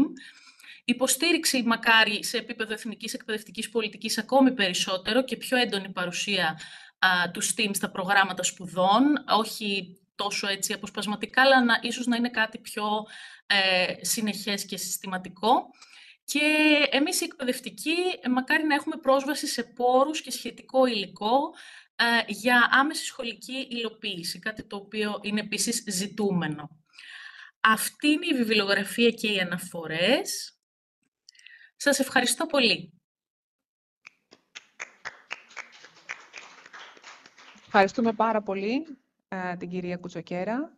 Και εγώ ευχαριστώ. Πάμε στην επόμενη παρουσίαση, The Creative Contribution of the A in the SpicE STEAM Project Odysseus Raft, από την κυρία Νιμπή, το 21ο Γυμνάσιο Πατρών. Ορίστε. Το λέει η διευθύντριά μου.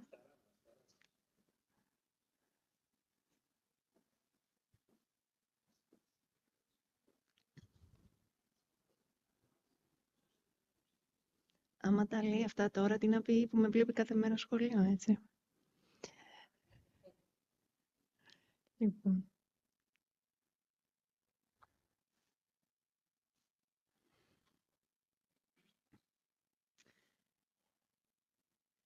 Το όραμα του σύγχρονου συμπεριληπτικού σχολείου προσφέρει σε κάθε μαθητή ενεργό ρόλο και φωνή, ουσιαστικές μαθησιακές εμπειρίες, νόημα στη μάθηση, έχει χαρακτήρα μαθητοκεντρικό και υλοποιείται σε ολιστικό και πολυτροπικό πλαίσιο εκπαίδευσης. Η Οδύσσια μέσα από το STEAM.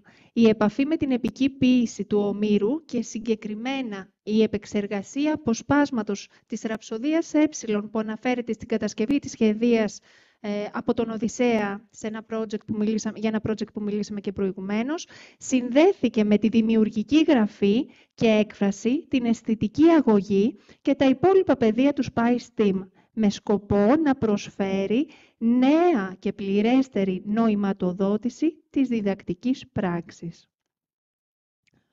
Ο ρόλος των τεχνών, πολύτιμος, πολυμορφικός, οι τέχνες αντιμετωπίζονται ως προφορική, γραπτή και καλλιτεχνική έκφραση και ενισχύουν τη συναισθηματική εμπλοκή, τη φαντασία και τη δημιουργικότητα όλων των μαθητών, παρέχοντας γνωστικά και συναισθηματικά εργαλεία για ισότιμη συμμετοχή όλων των μαθητών μας. Οι 3 δράσεις που θα σας παρουσιάσω και αναδεικνύουν τη συμβολή των τεχνών στην πράξη, υλοποιήθηκαν σε διαφορετικές φάσεις κατά τη διάρκεια του γενικότερου project κατασκευής της σχεδίας του Οδυσσέα.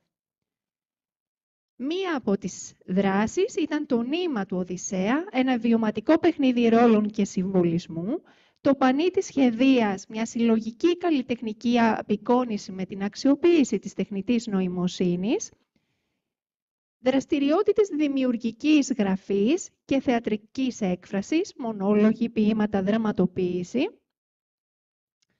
Τα ωφέλη πολλά, κάθε δράση προάγει αισθητικές εμπειρίες, βασικές δεξιότητες του 21ου αιώνα, κριτική σκέψη, δημιουργικότητα, επικοινωνία, συνεργασία, επίλυση προβλημάτων, μέσα από μια φιλολογικά εμπλουτισμένη, συμπεριληπτική και πολυτροπική εφαρμογή στο πλαίσιο υλοποίησης SpicE Project. Η πρώτη δραστηριότητα, το νήμα του Οδυσσέα, η σχεδία που ενώνει. Πρόκειται για ένα βιωματικό παιχνίδι ρόλων με ένα κουβάρι νήματος και 12 κάρτες ρόλους που δημιουργήθηκαν με την τεχνητή νοημοσύνη. Με λεκτική λοιπόν και μη λεκτική επικοινωνία σε ένα διαφοροποιημένο και προσαρμοσμένο περιβάλλον μάθησης με μια συμπεριληπτική ομάδα μαθητών με και χωρίς ειδικές εκπαιδευτικές ανάγκες της πρώτης γυμνασίου, ομάδα που σας μιλήσαμε προηγουμένως σε άλλο project, με σκοπό την ενδυνάμωση της ομάδας και την ενίσχυση της επικοινωνίας, της αλληλεπίδρασης και του αισθήματος του ανήκειν. Μέσα από ένα συμβολικό, παιγνιώδες πλαίσιο, εμπνευσμένο από την Οδύσσια, ανταλλαγή του νήματος το θεωρούμε ένα συμβολικό δίκτυο σύνδεσης. Η στόχη του να καλλιεργηθεί ένα θετικό κλίμα, ένα συνεργατικό πνεύμα, προσωπική έκφραση με βάση τις ικανότητες και τα ενδιαφέροντα των μαθητών μας, επικοινωνία, παρατήρηση, αυτοαντίληψη, συναισθηματική εμπλοκή των μαθητών ώστε να τους κινητοποιήσουμε και να ενεργοποιηθούν για την ενεργό εμπλοκή τους στη συνέχεια στο όλο project και προχωράμε στο τέλος με τον αναστοχασμό. Τι έγινε λοιπόν? Οι μαθητές διάλεξαν ρόλους που θα αναλάμβαναν ως μέλη της φανταστικής σχεδίας του Οδυσσέα. Η επιλογή έγινε από τους ίδιους βάσει προσωπικότητας, δεξιοτήτων ή επιθυμιών τους. Οι κάρτες ρόλων δημιουργήθηκαν από την εκπαιδευτικό με τη χρήση της εφαρμογής της τεχνητής νοημοσύνης και λειτουργήσαν ως εργαλείο αναγνώρισης ρόλων, ενδυνάμωση της ομάδας και αναγνώριση κάθε προσφοράς. Κάρτες ρόλων ξεκινούσαν με τη φράση όπως «Αν ήμουν μέλος της σχεδίας του Οδυσσέα, θα ήμουν...» Αυτός ενδεχομένως που δίνει υπομονή και επιμονή, που κάνει υπολογισμούς, που εμψυχώνει, που φροντίζει τους κουρασμένους, που παρατηρεί και βρίσκει το δρόμο, που δημιουργεί, που αφηγείται ιστορίες κατά τη διάρκεια του ταξιδιού, που προσέχει, που ακούει, που ενδυναμώνει τους άλλους, που κάνει κατασκευές και διορθώσεις, ο φάρος που φωτίζει το δρόμο και δίνει κουράγιο στο ταξίδι. Και εδώ σκεφτείτε και μαντέψτε, άραγε, επειδή εμπλέχτηκα κι εγώ μέσα σε αυτή τη δράση. Και διάλεξα στο τέλος οι μαθητές μου άφησαν, νομίζω, την κάρτα που θα μου τέριαζε και θα ήθελα από την αρχή. Αυτήν εδώ πέρα. Το φάρο που φωτίζει τον δρόμο και δίνει κουράγιο στο ταξίδι. Φαντάζομαι θα την ήθελαν και εκείνοι, αλλά στο μυαλό τους είχαν να την αφήσουν για την καθηγήτριά τους, ενδεχομένως. Οι μαθητές στάθηκαν κυκλικά και κρατώντας ένα κουβάρι νήματος που ξετυλιγόταν από χέρι σε χέρι, δημιούργησαν ένα συμβολικό δείκτη σύνδεσης. Κάθε μαθητής παρουσίασε σύντομα το ρόλο του, σύμφωνα με την κάρτα που κρατούσε και επέλεξε, και καθώς περνούσε το νήμα σε άλλο μέρος της ομάδας, εξηγούσε πώς συνδέεται με τη δική του αποστολή. Οπτικοποιήθηκε λοιπόν η έννοια της συνεργασίας μέσα από αυτή τη βιωματική διαδικασία και αναδείχθηκε η συμπληρωματικότητα των ρόλων και προβλήθηκε το μήνυμα πως κάθε συμμετοχή των μελών της ομάδας είναι πολύτιμη και απαραίτητη για την κοινή πλεύση. Όλοι οι μαθητές λοιπόν συμμετείχαν ενεργά και αυθόρμητα. Ακόμα και μαθητές με μαθησιακές δυσκολίες ή χαμηλότερη αυτοεκτίμηση ανέλαβαν ρόλους με ενθουσιασμό, χαρά και ικανοποίηση. Η αίσθηση της σύνδεσης, όπως αποτυπώθηκε οπτικά με το νήμα, λειτουργήσε ως ισχυρό συναισθηματικό σημείο αναφοράς σε όλη τη διάρκεια του project. Η δράση αποδείχτηκε ένα ιδιαίτερα αποτελεσματικό εργαλείο ενίσχυσης της συμπερίληψης, το οποίο αναδεικνύει τη δυναμική της αισθητικής συμβολοποίησης και της λογοτεχνικής μεταφοράς στη δημιουργία ομαδικής ταυτότητας και θετικού μαθησιακού κλίματος. Αποτελέσματα του αναστοχασμού των μαθητών σχετικά με τη συγκεκριμένη δραστηριότητα μετά την ολοκλήρωση του project, του γενικότερου όλου project, τέθηκαν ερωτήματα. Πιστεύετε ότι σας τέριαζε ο αρχικός ρόλος που επιλέξατε?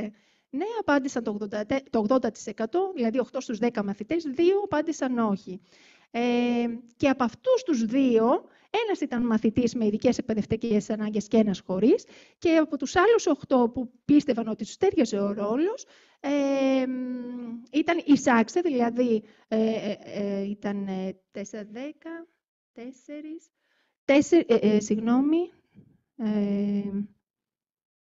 4 και 4 απάντησαν ότι ο ρόλος τους τέριαζε. 4 μαθητές με ειδικές εκπαιδευτικές ανάγκες, 4 χωρίς. Πιστεύετε, σε άλλη ερώτηση, ότι θα σας τέριαζε και κάποιος άλλος ρόλος από εκείνους που δεν επιλέξατε? Και απάντησαν ναι, και αυτό έχει τη σημασία του.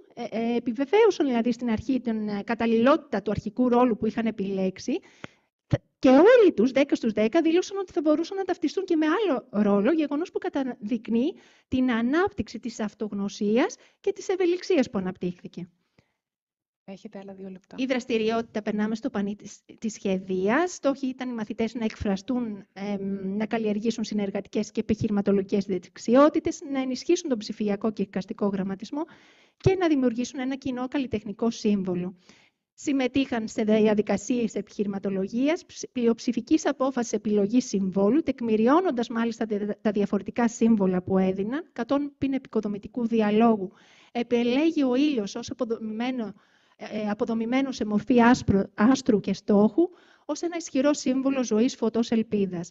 Η πρόταση συμβόλου που επιλέχθηκε ήταν ενός μαθητή με ειδικές εκπαιδευτικές ανάγκες, αξιοποιήθηκε η δημιουργία AI και ενσωματώθηκε στο πανί του μοντέλου της σχεδίας μας.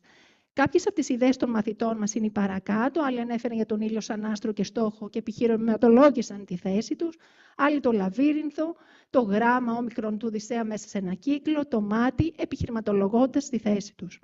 Το πανί της σχεδίας, λοιπόν, παρουσιάζεται στο εικαστικό μοτίβο, και το οποίο ενσωματώθηκε, όπως είπαμε, στη σχεδία. Στη συγκεκριμένη δράση, η διαμορφωτική αξιολόγηση ήταν ποιοτική, μέσω παρατήρησης της συμμετοχής, του επιχειρηματικού λόγου των μαθητών και της διαδικασίας λήψη αποφάσεων, δίνοντας έμφαση στην συμπερίληψη και στην ενίσχυση της αυτοπεποίθησης, στη βελτίωση της αυτοεικόνας του μαθητή με ειδικές εκπαιδευτικές ανάγκες, το οποίο η πρόταση συμβόλου επιλέχθηκε. Τι δίνει αυτή η αισθητική εμπλοκή? Προσωπική νοηματοδότηση, ενδυνάμωση της ομάδας, με το στοιχείο ΑΕ ως καταλήτη και ως μέσο συμβολικής σκέψης, ψηφιακής δημιουργίας και ενίσχυση της συλλογικής ταυτότητας. Στην τρίτη δραστηριότητα έγιναν δραστηριότητες, όπως είπαμε, δημιουργικής γραφής, με στόχο οι μαθητές να αποτυπώσουν τη μαθησιακή εμπειρία μέσω της δημιουργικής γραφής, να καλλιεργήσουν δεξιότητες θεατρικής και ποιητικής έκφρασης, αναστοχασμού, συναισθηματική σύνδεση με το έργο και να εκφράσουν τη φωνή τους με ελευθερία και αισθητική πληρότητα. Δημιούργησαν ποίηματα και μονολόγους σε μεικτά ζεύγη ομάδες μαθητών με και χωρίς ειδικές εκπαιδευτικές ανάγκες. Αξιοποιήθηκε τεχνική brainstorming, δραματοποιήθηκαν μονόλογοι κατά την παρουσίαση της δραστηριότητας. Κατά τον αναστοχασμό, οι μαθητές κατέγραψαν λέξεις κλειδιά που συνδέονται με τον Οδυσσέα και τη σχεδία μέσα από μια βιωματική εμπλοκή στο project.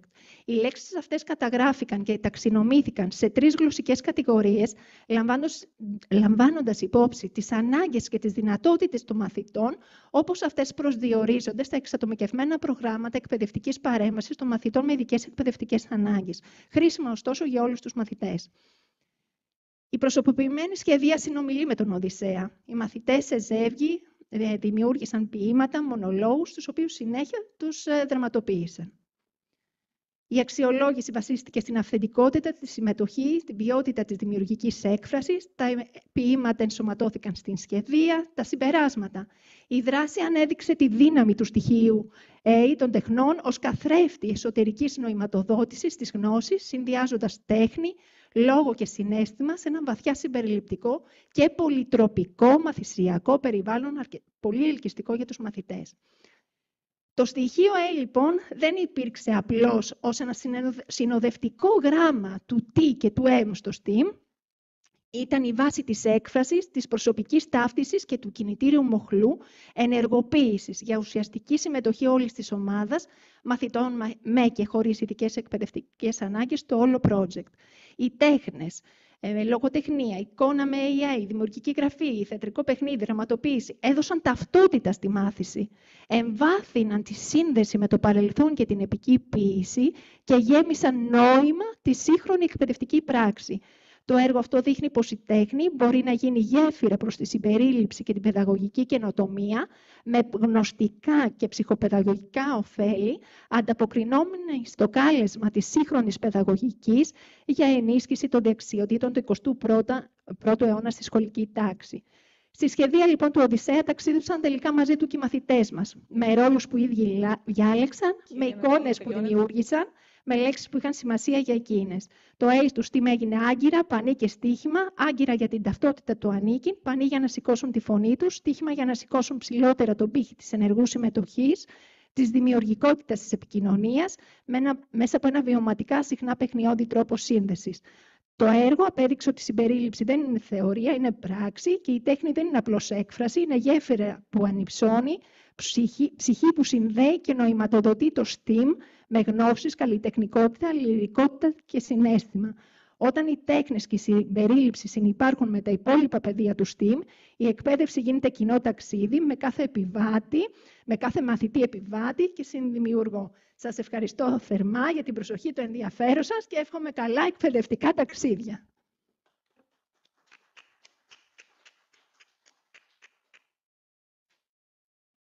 Λοιπόν, ευχαριστούμε. Πάμε και στην τελευταία παρουσίαση, η οποία είναι και αυτή εξ αποστάσεως από την κυρία Ζουρνά. Ευχαριστούμε που περιμένατε τόση ώρα.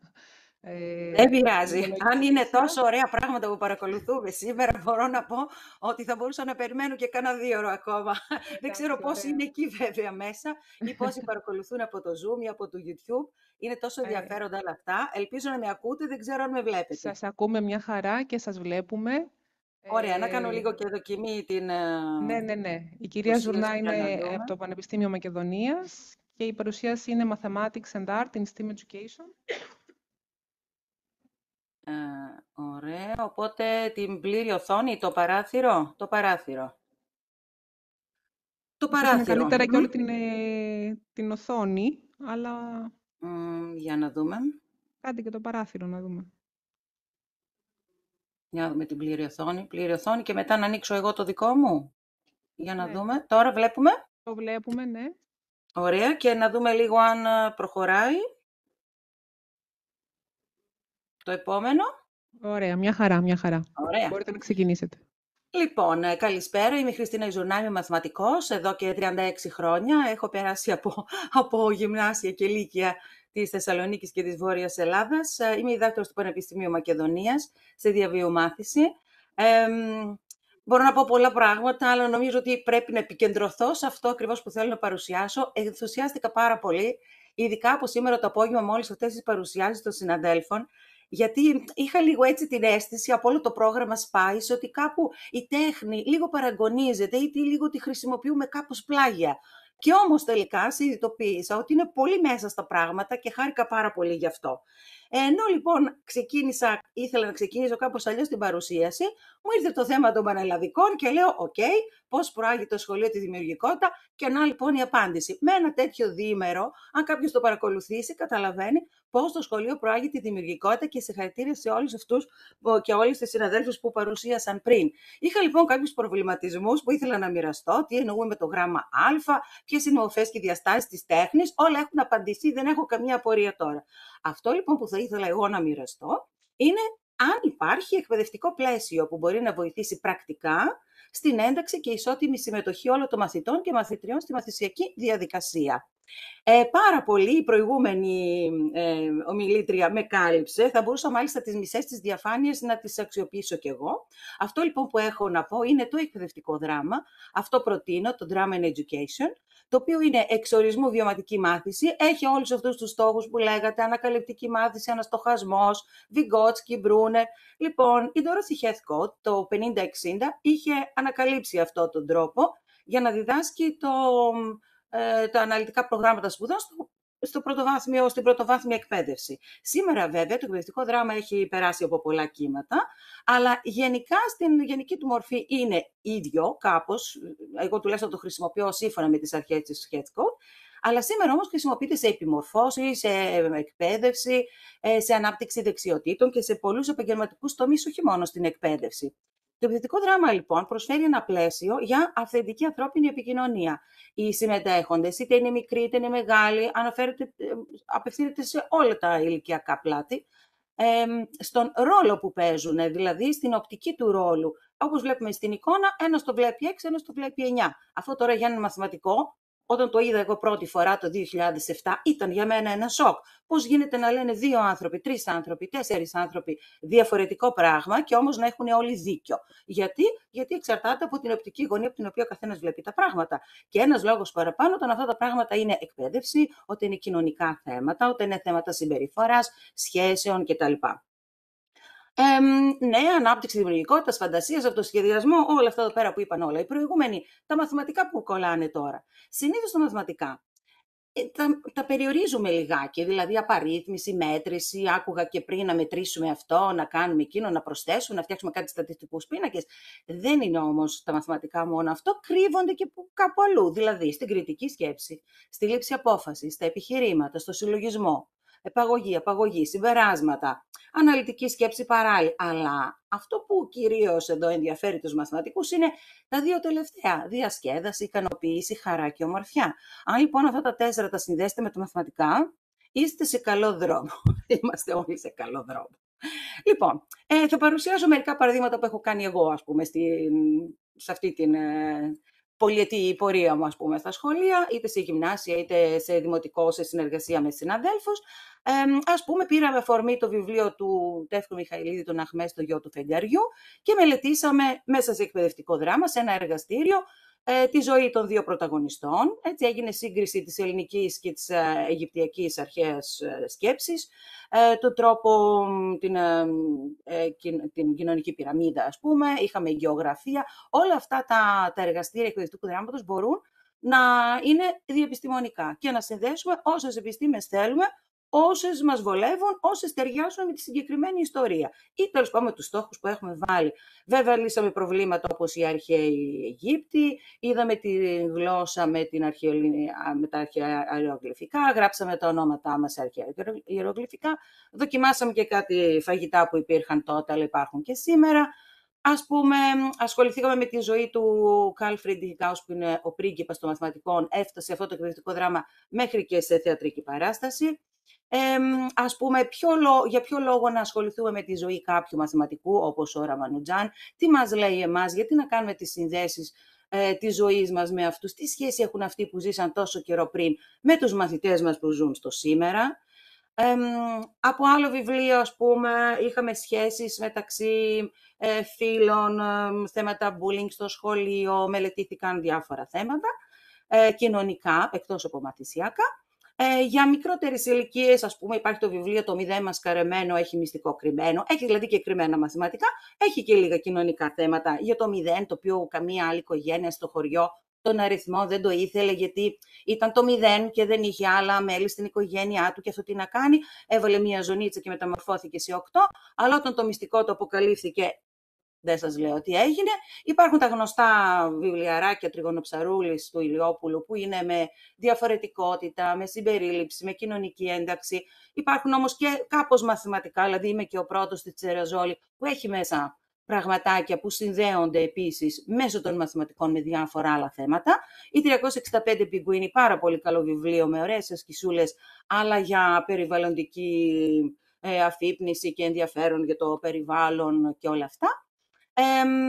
Αυτό για το σχολείο. Τώρα, στο πανεπιστήμιο χρησιμοποιούμε το εκπαιδευτικό δράμα σε μαθήματα για την ανάπτυξη δεξιοτήτων, προσωπικών, κοινωνικών και κυρίως επαγγελματικών, για ανθρώπους που δουλεύουν με άτομα με αναπηρία. Το εκπαιδευτικό δράμα είναι τόσο αυτόνομο για τους πόρους και για το χώρο που θα γίνει, οπότε μπορούμε και έξω στη φύση να το κάνουμε. Δεν έχουμε ανάγκη ούτε από ρεύμα, ούτε από τεχνολογία, άσχετα αν μπορούμε να τη χρησιμοποιήσουμε, αλλά δεν είναι κάτι που μας δεσμεύει, γιατί κυρίως είναι η συμμετοχικότητα και η ενεργό συμμετοχή των ανθρώπων που βρίσκονται μέσα στο εργαστήριο. Επίσης, δραστηριότητες με άτομα με αναπηρία και όχι.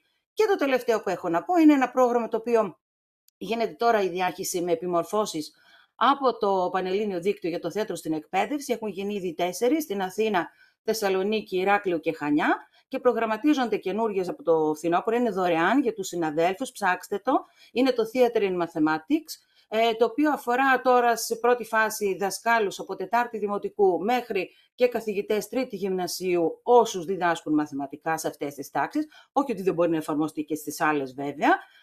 Χρησιμοποιεί 3 μεθοδολογίες, κατηγορίες ρόλων, περίπου σαν κάνα 2 παρουσιάσεις πιο πριν που ακούσαμε, κατηγορίες ρόλων, εκπαιδευτικό δράμα και Mathemart, το οποίο είναι μέσα στο θεατρικό εργαστήριο, δουλεύουμε με μαθηματικά. Αυτά λοιπόν θα γίνουν και στην Πάτρα και στα Γιάννενα, ξανά Θεσσαλονίκη, ξανά Αθήνα και ενδεχομένως μπορεί να γίνουν και άλλα εφόσον υπάρχει ενδιαφέρον. Να μην τα διαβάζω όλα αυτά, ξέρουμε τι κάνει το θέατρο, ξέρουμε τι κάνει η βιωματική μάθηση. Να σας δείξω εικόνες από εφαρμογές που έχουμε κάνει σε δημοτικά, σε φοιτητές, στο Απιθύτα, σε εκπαιδευτικούς, αυτά που σας είπα στις επιμορφώσεις. Δουλεύουμε πάρα πολύ με το σώμα, με την κίνηση, να παραστήσουμε ας πούμε εξισώσεις, να λύσουμε εξισώσεις, μέσα βέβαια και από το εκπαιδευτικό δράμα, με ιστορίες που αναλαμβάνουν ρόλους, εκφράζουν την οπτική του ρόλου, συνεργάζονται, παίρνουν αποφάσεις κτλ. Με γυμνάσιο εδώ πέρα, ναι, και βέβαια με τη συμμετοχή και επίσης καθηγητών και δασκάλων συναδέλφων που θέλουν. Κάνα 2 πραγματάκια εδώ τα παιδιά μερικά που γράψανε, τέλειο το πρόγραμμα, θα ήθελα να το ξανακάνω, τα παιδιά για τέτοια είναι πρώτα. Αυτό που έχει διαφορά με τα υπόλοιπα είναι ότι αυτό το πρόγραμμα εφαρμόζεται μέσα στο μάθημα, όχι έξτρα, όχι σε κάποιο κλαμπ, όχι με 10 παιδιά μόνο, αλλά με όλη την τάξη και αυτό είναι το ωραίο. Οπότε ψάξτε το για κάποια επιμόρφωση από Φεβρουάριο, από Σεπτέμβριο ήθελα να πω. Ευχαριστώ για την προσοχή σας. Στο link που έχω εδώ, αν θέλετε σημειώνετε και το mail, αλλά και στο link που έχω και άλλα παραδείγματα με άλλες περιπτώσεις, φωτογραφίες και οτιδήποτε άλλο θέλετε, μπορείτε να επικοινωνήσετε μαζί μου. Σας ευχαριστώ πάρα πολύ. Διακοπή. Σας ευχαριστούμε πολύ. Να σας ευχαριστήσω Ωραία, όλους. σας ευχαριστώ πάρα πολύ. Συγχαρητήρια για το συνέδριο. Είστε εδώ, να είστε καλά. Ευχαριστούμε και για τη συμμετοχή σας. Χαιρόμαστε που ακούμε ότι βοηθηθήκατε και από το έργο και έτσι εμπλακήκατε περισσότερο με την μεθοδολογία STEAM. Ναι, βεβαίως. Ήταν πάρα πολύ ωραίο και το πρόγραμμα. Πάρα πολύ ωραίο. Σε όλους. Επομένως, κλείνουμε το συνέδριο έτσι με πολύ όμορφα συναισθήματα ότι επιτύχαμε κάτι πολύ ωραίο. Ευχαριστούμε πάρα πολύ. Ευχαριστώ και εγώ. Να είστε καλά.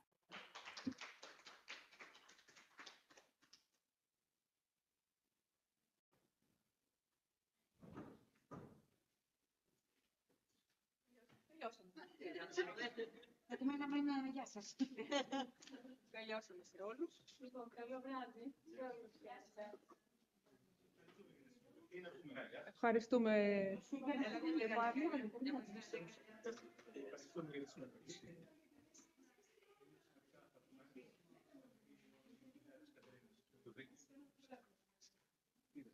Εμείς ευχαριστούμε για την πρόσκληση για τη συμμετοχή για όλα.